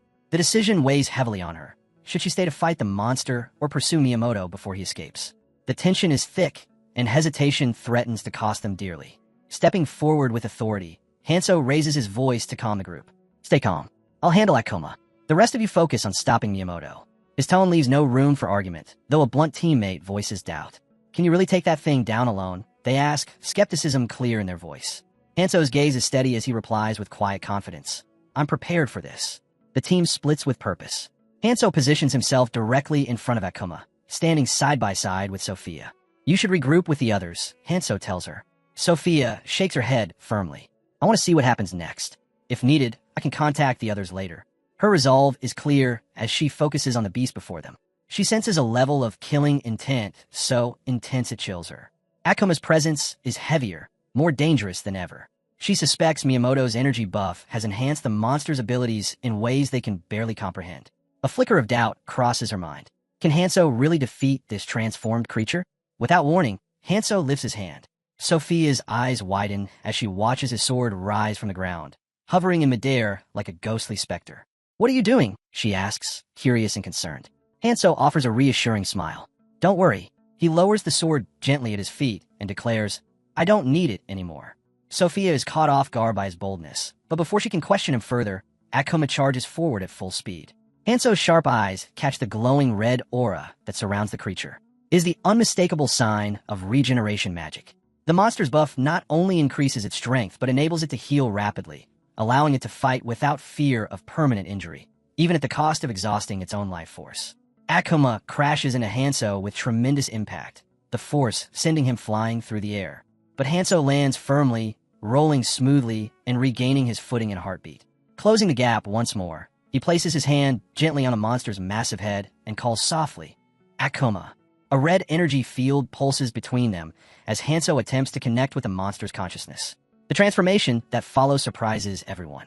Akuma's monstrous eyes begin to change, rolling back until they resemble human eyes filled with confusion and fear. The massive, terrifying beast slowly shifts, morphing into the form of a young boy. The boy stares at Hanzo with wide eyes. Are you really Hanzo? He asks in a trembling voice. At that moment, Hanso's suspicions are confirmed. Akuma is not simply a mindless creature of rage and destruction. Deep within, a human identity survives, buried beneath the regenerative curse and the power Miyamoto unwittingly amplified. Hanso's hand remains steady on the boy's head as he softly asks, "Do you remember your father?" The boy repeats the word father with a shiver, beginning to recall scattered and fragmented memories. Soldiers, distant battlefields, a man who raised him with firm but complicated love. Suddenly, the boy's face twists in pain and he screams aloud. "Why did you punish me? What did I do wrong? Why did my life have to be full of pain?" His voice breaks, filled with anguish and confusion. The cries tear through the air, laden with sorrow. The boy begs for the suffering to end, pleading not to be left alone, not to die unloved. Hanso closes his eyes, overwhelmed by the weight of the child's trauma. The boy's fear takes hold again, and he lashes out violently, screaming, "Don't come near me! Leave me alone!" The attack sends Hanso crashing back through the dirt, his body bruised and battered. The boy's screams echo across the battlefield, desperate and pleading for solitude. As Hanso lies on the ground, a memory surfaces, words once spoken by the boy's father, Takeron. The man had confessed to killing his own son in pursuit of ideals, but also expressed deep regret in his final moments. Before Akuma can strike again, Sophia leaps in front of Hanso, creating a protective barrier shimmering with mana. "Hanso, watch out!" she calls, her voice thick with concern. Akuma screeches in frustration and lashes out, sending thread-like strings flying toward them in a furious ranged attack. Sophia shouts a warning. He's using ranged attacks now. Hanso stands, shaking off the pain, and approaches the boy once more. Sophia watches with anxiety in her eyes. "Are you sure you're all right?" she whispers. He nods firmly and places his hand once again on the boy's head. "Neither Akuma nor your father, Takeron, is to blame for what happened." The red energy field envelopes the boy again as he slowly returns to his human form. Now calmer, the child looks up at Hanso with fragile hope. Hanso's eyes soften as empathy fills his voice. "You have endured enough." Bathed in a warm, red glow of mana, Hanso closes his eyes and gently tells the boy, "Rest now. For now, your pain can finally end." Hanso crouches beside the small boy who was once the terrifying Akuma. His voice is gentle but firm as he speaks to the child. "Neither you nor your father are to blame for what has happened," he says softly, his hand resting lightly on the boy's trembling shoulder. The boy's eyes, filled with confusion and pain, search Hanso's face for understanding. Hanso continues, acknowledging the heavy burden the boy has carried alone for so long. He assures him that the time has come to let go of the suffering and finally find rest. Slowly, the boy's form begins to shift. The monstrous features return, twisting back into the fearsome visage of Akuma. His eyes grow wide with terror as he catches sight of himself in this dreadful shape once again. His body shakes uncontrollably, overwhelmed by the horror of his own reflection. He seems unable to reconcile the monstrous form with the fragile human inside. Seeing the boy's distress, Hanso remains calm and steady. His voice is soothing as he explains that the rage within has been calmed temporarily, as though it is merely sleeping and not gone forever. Sophia, standing a short distance away, watches the interaction with wide eyes, curiosity and surprise mingling on her face. She senses the deep connection forming between Hanso and the boy. Hanso looks back to the child and says quietly, "You should be able to move freely now." The boy's gaze lifts to Hanso's, and a flicker of hope shines in his tear-filled eyes. "Am I cured?" he asks, his voice small and uncertain. Hanso shakes his head gently, answering honestly, "This is not a cure. The rage will return, because it is a part of who you are. What I have done is only a temporary peace." Tears begin to spill down the boy's cheeks as he confesses his deepest fear. He does not want to become a monster again. He does not want to kill or be hated anymore. Hanso listens silently for a moment before extending his hand. His voice carries a new resolve. "My plans have changed," he says. "I need your help now. When the rage returns, I will help you control it. But you must trust me and follow my lead." The boy hesitates, torn between doubt and hope. Slowly, he reaches out and grasps Hanso's hand. His voice is steady as he agrees to the pact. A new sense of purpose glimmers in his eyes. Just then, a small creature suddenly appears between them. Its presence is unexpected, and its voice cuts sharply through the quiet moment. "This arrangement is no good," the creature declares, its tone oddly playful but firm. Both Hanso and the boy turn to face the newcomer, surprise etched across their faces. The creature continues, sounding almost disappointed. "My heart races every time I see you, Hanso," it says. "I looked forward to this meeting." Sophia instantly recognizes the tiny being and whispers, "That's the assistant fairy, my assistant." The fairy turns its gaze to Hanso, its voice softening to an almost emotional timbre. "Are you not glad to see me again?" Hanso responds without hesitation, his voice sharp and no nonsense. "Cut the drama. What do you want?" The fairy smirks and accuses Hanso of being cold and unfeeling. Then, with a sharp whistle from its tiny hands, the air around them shifts. Akuma suddenly collapses to the ground, completely stripped of his powers. Taken aback, Hanso watches in stunned silence as the fairy coldly commands, "Kill him now." The fairy's voice carries a casual yet sinister edge as it recounts the battle Hanso has fought. It talks about the desperation, the violence, and the intensity, admitting that it has been thoroughly entertained. Yet, despite the excitement, it calls the ending disappointing. "Why end it like this?" the fairy questions, staring directly at Hanso. Hanso turns his gaze to the creature and demands, "Why did you interfere?" The fairy's smirk widens as it replies, "Bingo. Everything you experienced was arranged for my amusement. Now I've made it easy for you. Akuma is helpless. You can kill him with a single blow." The fairy's voice grows cold and calculating. "Will you comply? If not, the situation returns to normal. Remember the reward I promised? Since you did not destroy the disgorging root, you are no longer eligible." To demonstrate its power, the fairy conjures shimmering crystals that dance in the air like fragile stars. Moments later, they vanish into nothingness. It then presents Hanso with a grim choice. Kill Akuma now and receive the reward linked to the root's destruction. Hanso stands quietly, clenching his fist as he weighs the weight of the decision before him. Akuma lies still on the ground, eyes wide with desperation. Tears stream down his cheeks as he crawls forward, clutching Hanso's leg like a lifeline. "Is it really that simple for you?" Akuma asks, voice cracking. "I understand what you must do. I'm used to being abandoned. Maybe no one truly cares if I live or die." Sophia watches the scene unfold, her eyes clouded with disappointment. The heavy silence stretches between them like a fragile thread about to snap. Slowly, Hanso steps forward and approaches the boy who remains motionless. Leaning close, Hanso whispers a name in the boy's ear, Shame. The true name of Takarone's son and the Prince of Elvenham. The boy's eyes widen at the sound of his real name. He looks up in confusion and asks softly, "How do you know that?" Hanso leans in further, whispering something else that visibly shocks the boy. The moment is tense and heavy with unspoken truths. Then, with a sudden and decisive motion, Hanso ends Akuma's life. Sophia's heart sinks as she watches the boy's body fall lifeless to the ground. The assistant fairy claps its tiny hands, its expression one of pure delight. It praises the ending, satisfied that things unfolded exactly as it wished. Hanso does not share the fairy's enthusiasm. Instead, he kneels and gently lifts the boy's soul, cradling it close to his chest. The boy's head rests against Hanso's shoulder, and in a voice soft as a breeze, Hanso tells him, "I will wait. I will wait until the end." Suddenly, brilliant red crystals begin to form all around them, shimmering with incredible density and radiance. The assistant fairy, now wide-eyed in wonder, marvels aloud at the spectacle. "Such a magnificent reward," it breathes. A fitting climax to our story. Hanso ignores the fairy's excitement and scans the glowing crystals carefully. His gaze stops on something hidden within the brilliant light, a small black stone. The fairy notices his focus and tilts its head, puzzled. "Is that all you want?" it asks. Without hesitation, Hanso reaches out and firmly grasps the black stone. The system immediately responds, alerting him to the item's nature. Fragment of memories.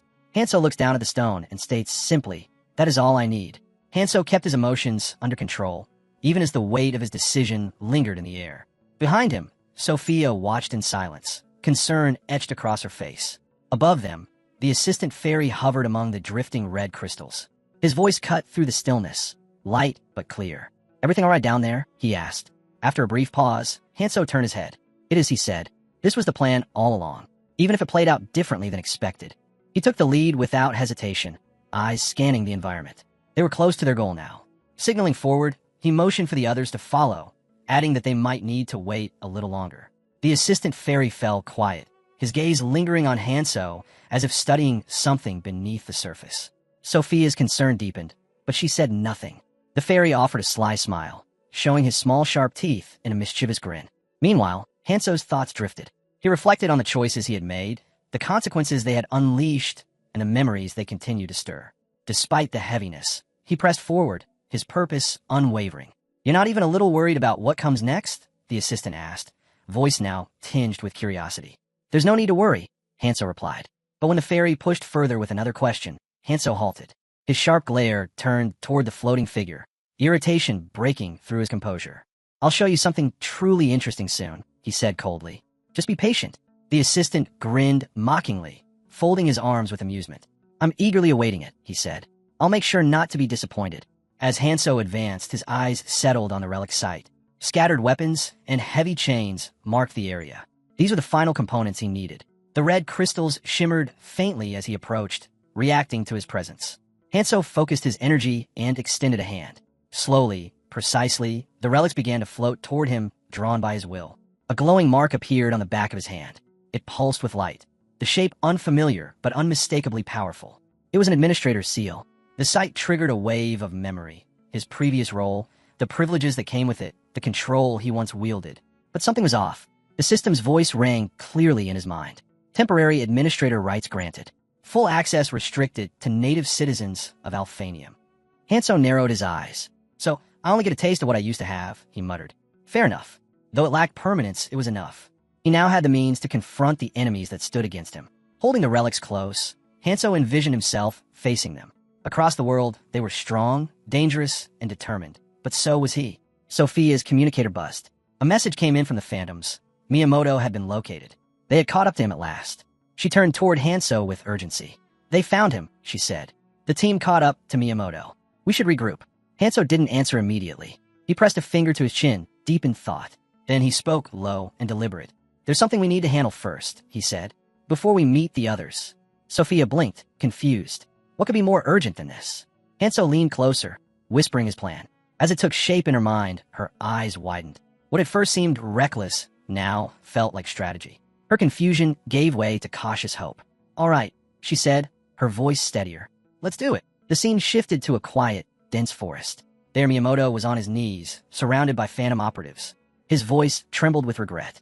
I wasn't in my right mind, he pleaded. I made a mistake, a terrible mistake. I'm not asking for mercy, just a chance to make it right. The sincerity in his tone stirred hesitation among the group. One black-haired girl seemed particularly affected. Her stance softened as she watched him, sympathy flickering in her eyes. Another phantom, however, stepped forward with suspicion.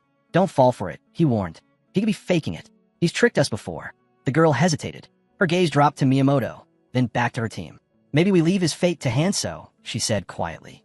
Before anyone could respond, she suddenly coughed, blood spraying from her lips. Her body jolted violently. Alarm swept through the group. Something's wrong, a phantom shouted. It was too late.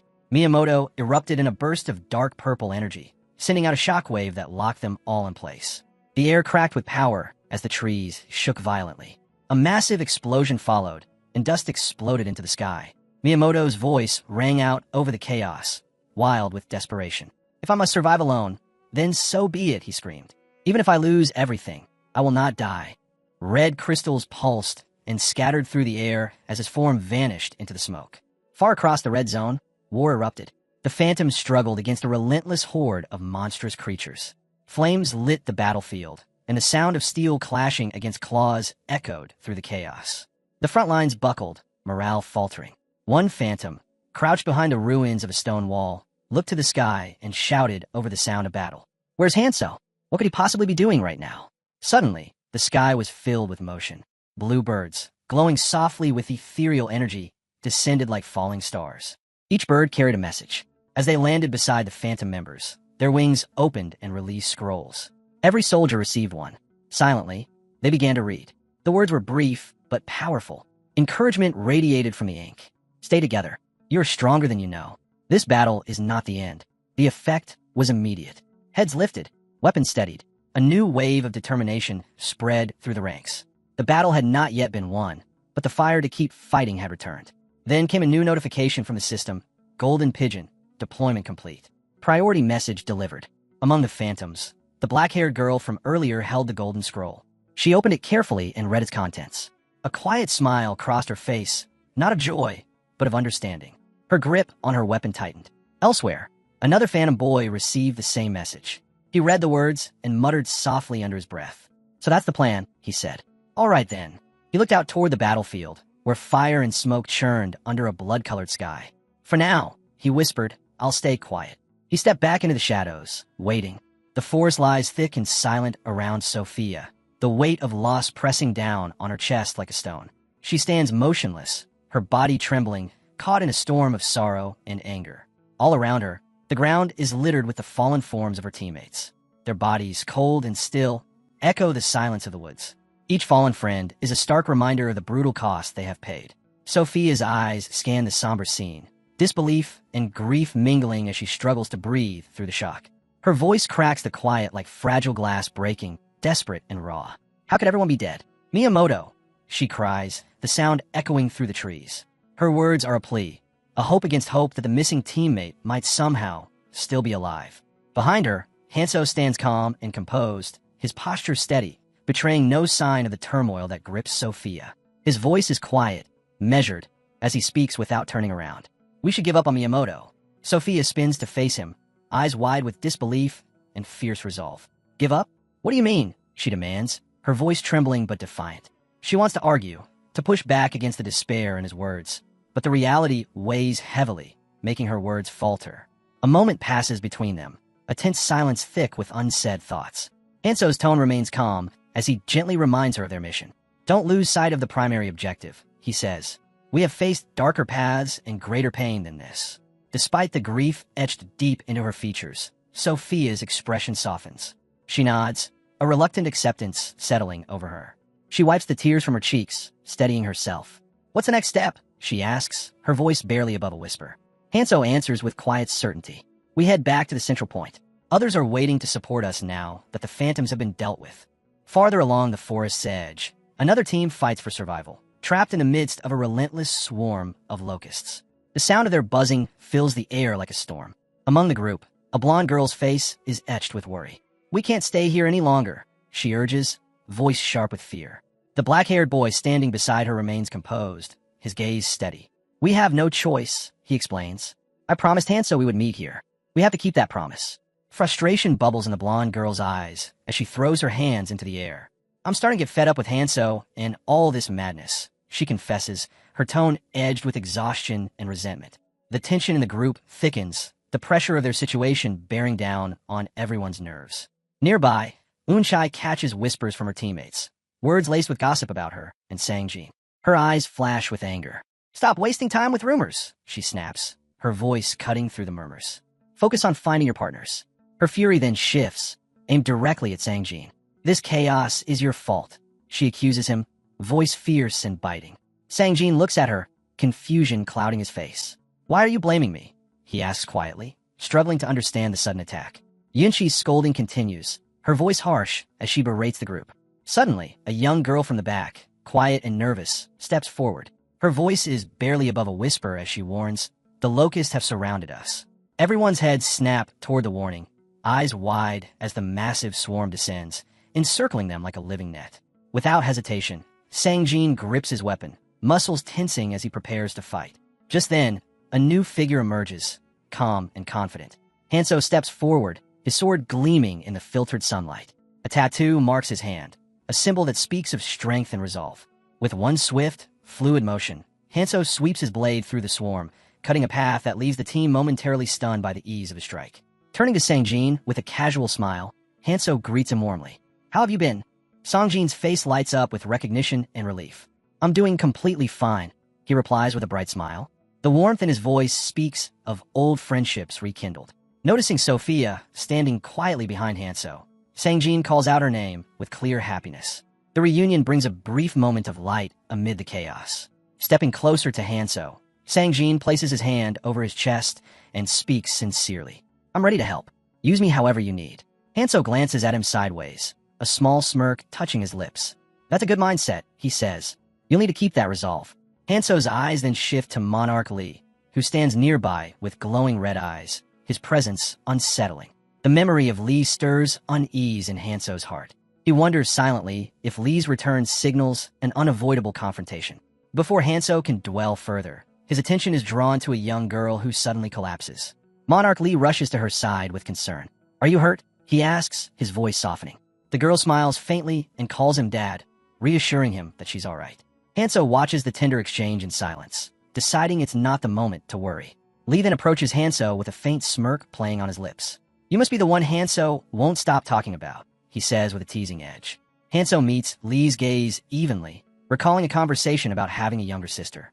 Instead of answering directly, he simply says in English, "No." As Hanso looks around the group, familiar faces emerge from the shadows of memory. He turns to Lee, asking with a steady voice, "What exactly do you want from me?" Lee offers no direct reply, leaving the question hanging in the air. Hanso decides to fill the silence himself. With a looming mountain behind them, covered in twisting, slithering snakes, he explains the plan. The others will join him in dedicating an Ouroboros. The group is stunned into silence, the weight of the announcement settling heavily. Then, suddenly, a furious shout breaks the stillness. A female team member steps forward, anger flashing in her eyes as she raises her middle finger toward Hanso. She calls him a buster and demands to know what secret plan he's hiding. She accuses him of silence while a friend lost his mind. Another team member tries to calm the storm, his voice reasoned and gentle. "The plan sounds perfect," he says. "We will do our best to live up to Hanso's expectations." But the angry woman is not pacified. She slams her fist on the ground and mutters bitterly about someone being a useless sack. Voices rise again in argument and accusation, one person crying out that the whole team must have lost their minds. Sophia stands quietly, watching the chaos unfold, her expression guarded. Someone nearby whispers bitterly about the group's audacity, making decisions without regard for others' feelings. Sophia finally finds her voice. "Hanso," she says, looking toward him with concern, "do you really think things will be all right with a team like this?" Hanso's eyes sweep across the group, memories flashing through his mind.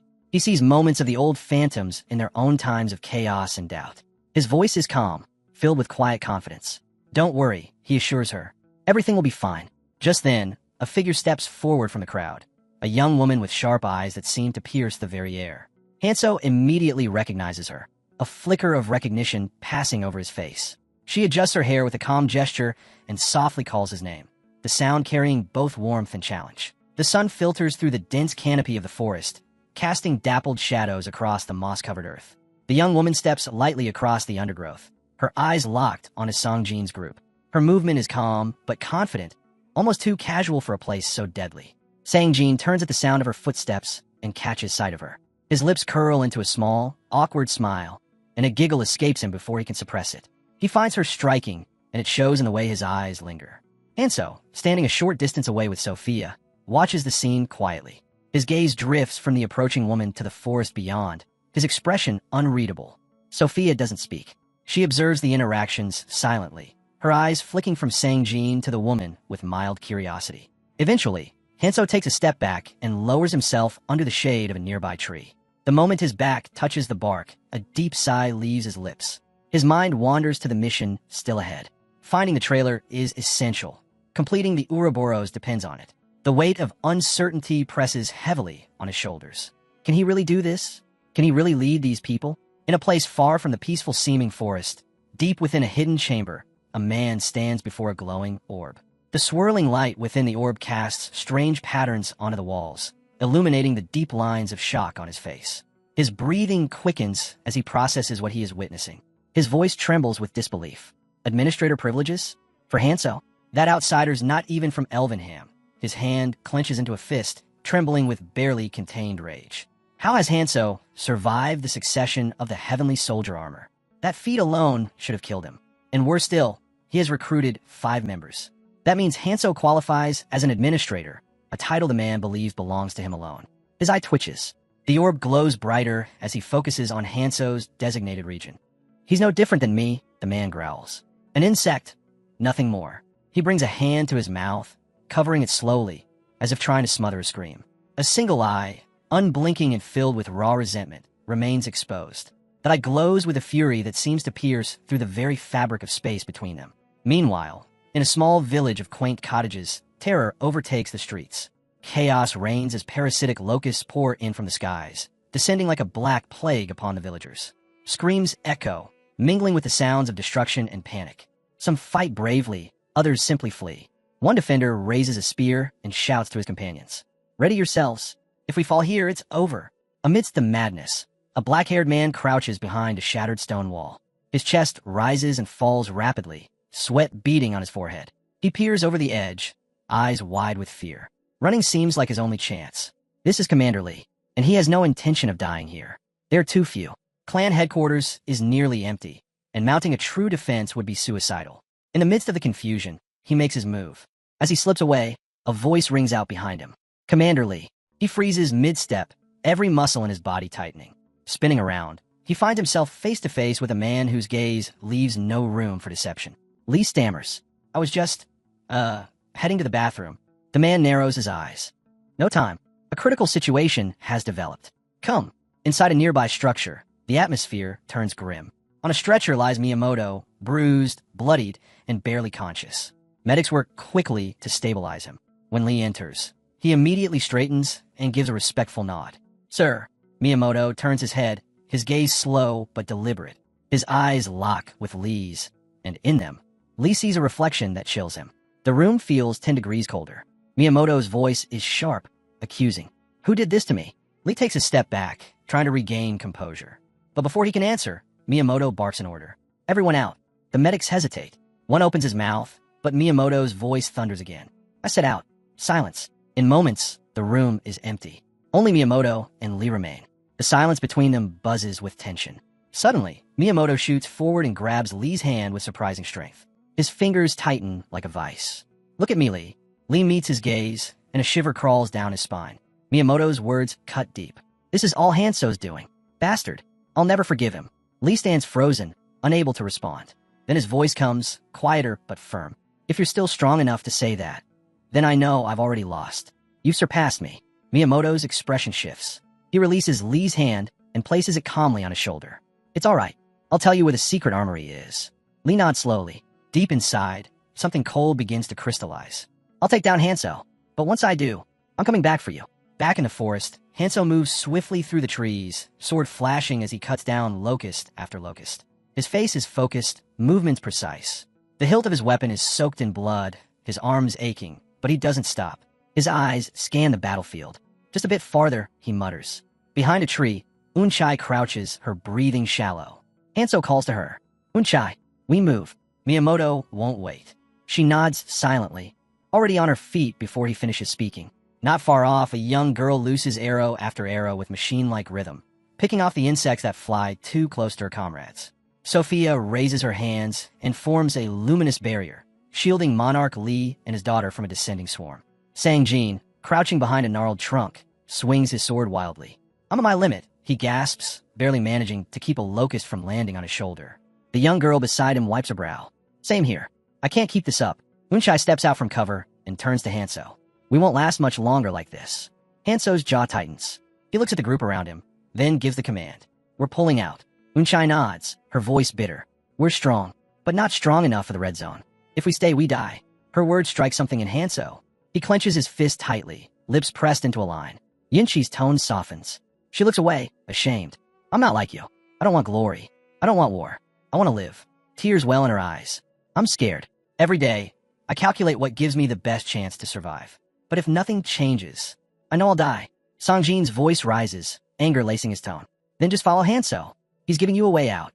Unchai spins around and punches him hard across the face. He stumbles backward, stunned.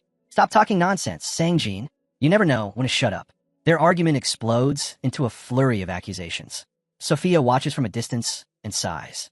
Sang-jin never learns unless someone knocks it into him. She mutters. As the group settles into a tense silence, Sophia turns to the young girl who fired the arrows. Something about the girl's stance catches her attention. There is a strength in the way she moves, a will to survive. The girl catches Hanso's eye and steps forward. "We move. Whoever wants to follow can." But Hanso shakes his head and faces them all. "No, we go together. I trust you, so trust me now." The forest holds its breath as the group slowly nods, falling in a step behind him.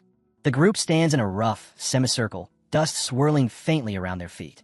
Hanso faces them with calm certainty, his posture relaxed yet unyielding. His eyes meet each of theirs, steady and unwavering. Though his voice isn't raised, his words carry weight, grounded in conviction rather than command or desperation. "You have every reason to doubt me," Hanso says, his tone even. "But if you want to survive, and if you want others to survive, I'm asking you to follow me." Unchai crosses her arms, her expression tight with skepticism. She exhales sharply, frustration brimming just beneath the surface. Her gaze locks onto Hanso's with a challenging intensity. "Why should we follow someone like you?" she asks, her voice edged with disbelief. "You're strong enough to survive on your own. What's the point of dragging weaker people behind you?" Hanso doesn't flinch. Instead, he lets the silence stretch for a breath. Then he speaks, slow and deliberate. Because saving lives is more important than surviving alone. The words sink into the air like anchors. He explains further, detailing the battles he has fought, the despair he has tasted, the moments that nearly broke him. Yet through every trial, he endured. And now, he says, it is no longer about just living. It's about bringing others through the fire with him. I've seen enough death, Hanso tells them. If I have the strength to pull others out of it, why wouldn't I? Unchai scoffs, folding her arms tighter across her chest. So we're your lifeguards now? Hanso places a hand on his waist and glances over the group. His expression remains unreadable, his voice calm. Yes, he says simply, that's exactly the point. If we move as one, we rescue dozens. Maybe even save ourselves in the process. Unchai is momentarily speechless, stunned by the sincerity in his eyes. The anger in her fades into confusion, then into reluctant curiosity.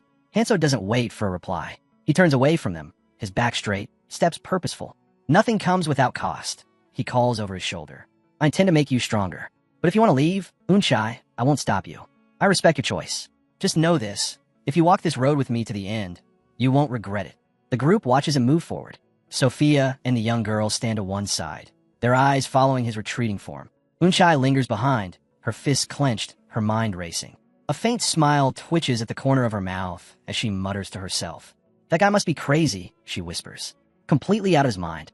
But it's kind of admirable. Sophia watches Hanso closely, her brows furrowed in thought. He's changed, she murmurs. The Hanso I knew before, he wouldn't have said those things. From the side, a voice cuts in, laced with suspicion. Maybe he's not the real Hanso, the man suggests. Sophia whirls toward him, her tone sharp and mocking. Calm down, stripping man. Her scolding draws a chuckle from Mahi, who stands nearby with Sangjin. Sophia turns to her, curious. Were you Hanso's comrades since the tutorial? Mahi considers the question thoughtfully. Not comrades in the truest sense, she replies. More like university friends. We crossed paths during the tutorial, but went separate ways afterward. Sophia's curiosity deepens. So now, after all this time traveling with him through the red zone, would you call yourself his comrade? Mahi pauses. Her eyes track Hanso's back again. It's more accurate to call it a working relationship, she admits.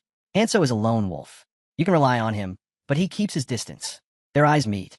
In that brief silence, Sophia and Mahi seem to reach a quiet understanding about the kind of man Hanso is. Miss Sophia, Mahi begins, her tone softer now. Can I tell you something about Hanso's past?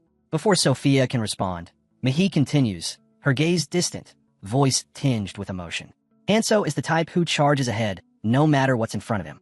It's not bravery, it's something stronger. Determination. He faces things most of us would run from.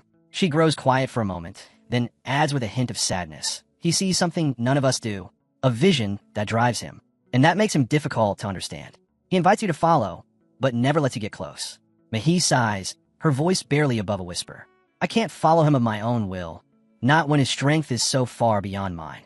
As she speaks, the memory of Hanso's recent words echoes in her mind. The idea of saving lives, of believing in him. That idea weighs heavily on both her and Sophia. The two women exchange a look, a mix of awe and shared sorrow. They see his will, but they also see the loneliness within it. Mahi glances at Hanso again, her eyes softening. She rests her chin lightly on her hand, almost shyly, her lips curling in a faint smile. Maybe I'm starting to understand him a little better now. Just then, Hanso stops. He raises a hand and gestures toward a particular patch of ground. The group gathers around him, their murmurs fading as he activates something on his ring, Narma's ring. A strange vibration hums beneath their feet. Suddenly, massive red monoliths rise from the earth around them. The ground trembles as the system announces, authority destruction, initiated. A colossal hole rips open in the earth's surface. The air shifts violently, winds surging from the abyss. The group stares in shock, some shielding their eyes as dust whips past them. Sophia narrows her eyes, sensing something deeper at play. What is this really about? She asks aloud. Hanso lowers his gaze to the yawning pit. Do you understand now? He says, turning to them. Why they call me the artifact holder. A flicker of memory passes through him.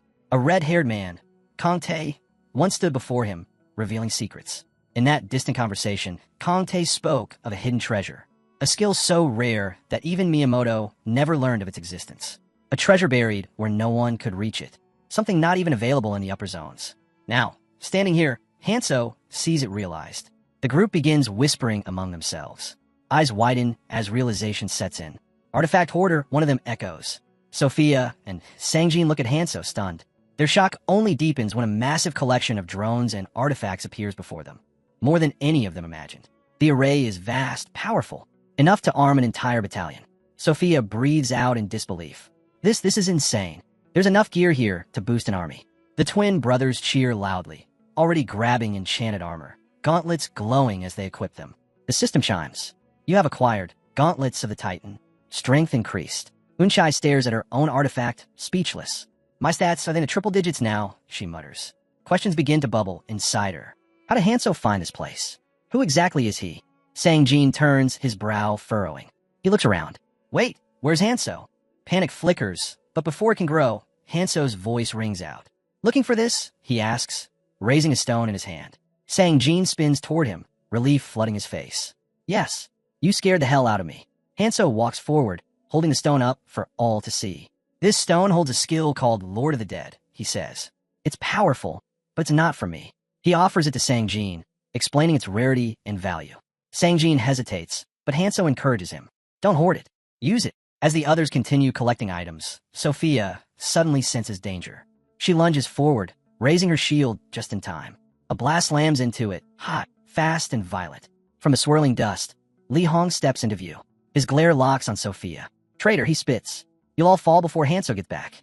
Unchai flinches. Fear flashes in her eyes, but she raises her hand, trembling but ready to fight. A storm is coming. The members of Hanso's team stand ready, preparing to fight against the members of Li Hong's team. Sophia and Mihi aim steadily at their target opponents, anticipation flashing in their eyes. The air crackles with tension as both sides launch into battle. The clash is fierce, each strike ringing out, while injuries begin to accumulate on both teams. Members of Li Hong's group mutter nervously that their opponents are incredibly strong. Despite this, Li Hong barks orders, calling his men fools for underestimating their enemies. He shouts sharply that they must focus their attacks on the rear. That's where they can break through. Sophia and Mihi are locked in combat with agile foes who leap into the air to strike them. Their movements are fluid, but the opponent's skill is undeniable. Li Hong barks instructions again, telling his team to take out the weak members first to thin the enemy ranks.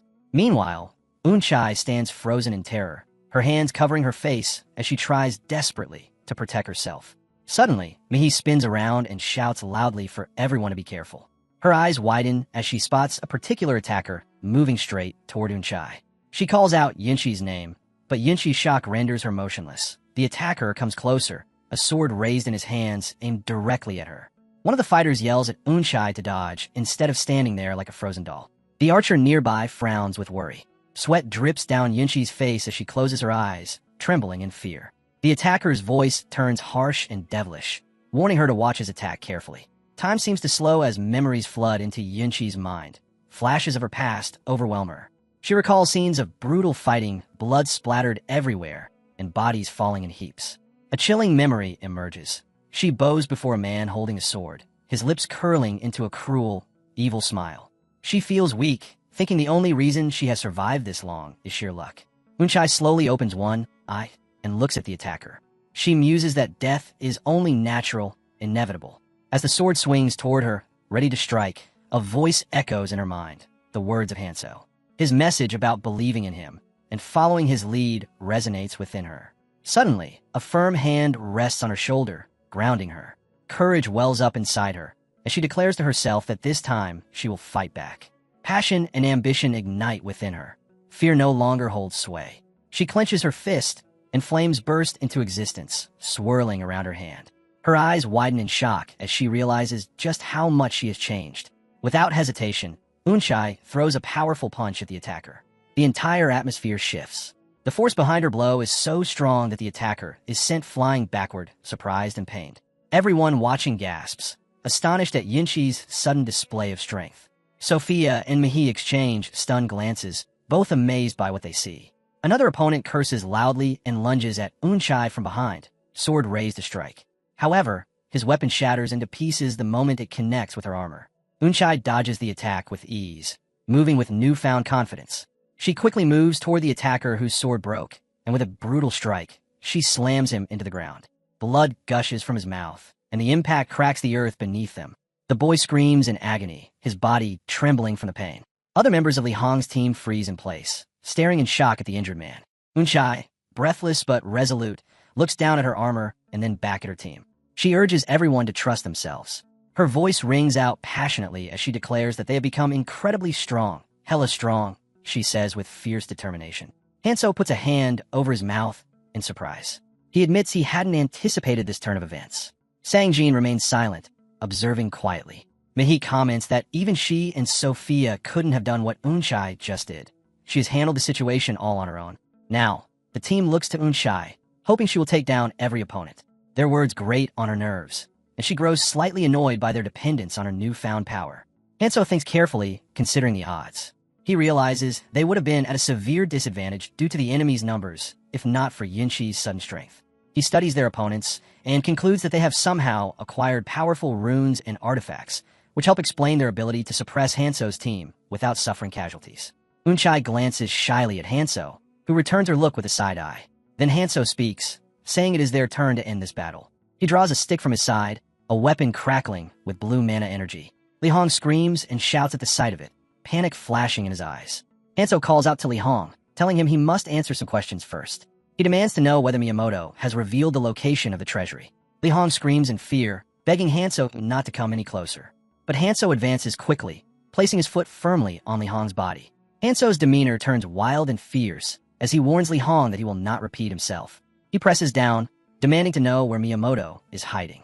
Sensing Hanso's seriousness, Li Hong immediately agrees to tell him everything. He reveals that Miyamoto is at the Beacon Clan's headquarters. Hanso presses his foot harder against Li Hong's chest, telling him that Miyamoto is likely still there because he was injured recently. At this revelation, everyone turns their attention sharply. They question if Miyamoto is truly the leader of the Beacon Clan. Sophia's anger flares, and she slams her hand to her head in frustration. She had been wondering where Miyamoto disappeared to, but now realizes he was already headed to the headquarters. Hanso furrows his brow, considering Miyamoto carefully, beginning to form a rough idea about him. He grips Li Hong's neck, warning that he is certain Li Hong aims to grow more powerful using the treasury's artifacts. As Hanso lifts Li Hong into the air, he comments that they have all the means necessary to stop him. But Li Hong protests, saying there is a misunderstanding. He claims Miyamoto is his rival too. Hanso looks surprised, and Sophia can barely believe the nonsense she hears. Li Hong explains that he defeated Miyamoto, so he no longer follows his orders or trusts him. He argues that strength isn't everything in this world. Li Hong promises that if they hand over the artifacts and runes to him, he will kill Miyamoto at the headquarters. Eunchai whispers that Li Hong is trying to escape by betraying them, and Sang-jin fully agrees. Sophia calls Li Hong pathetic, saying he can say whatever he wants until his last breath. Still, Li Hong insists he no longer has faith in Miyamoto and wants Hanso to believe him. Hanso closes his eyes thoughtfully and admits his words seem true. The team is shocked. Sophia asks Hanso if he really trusts Li Hong. Hanso explains that if Li Hong kills Miyamoto, they will eliminate an obstacle in their path. It doesn't seem like a bad idea strategically. Li Hong smiles, pleased by this reasonable suggestion. He hopes to be free so he can devise a solid plan against Miyamoto, confident that if he plays his cards right, he can make it work. However, Hanso suddenly presses his hand tightly against Li Hong's neck, causing him to scream painfully. Li Hong demands to know why Hanso is doing this. Hanso replies coldly that Li Hong must return to the headquarters and tell Miyamoto that the next challenge is his. Then Hanso drops Li Hong to the ground, his body going limp. He declares firmly that he does not trust traitors.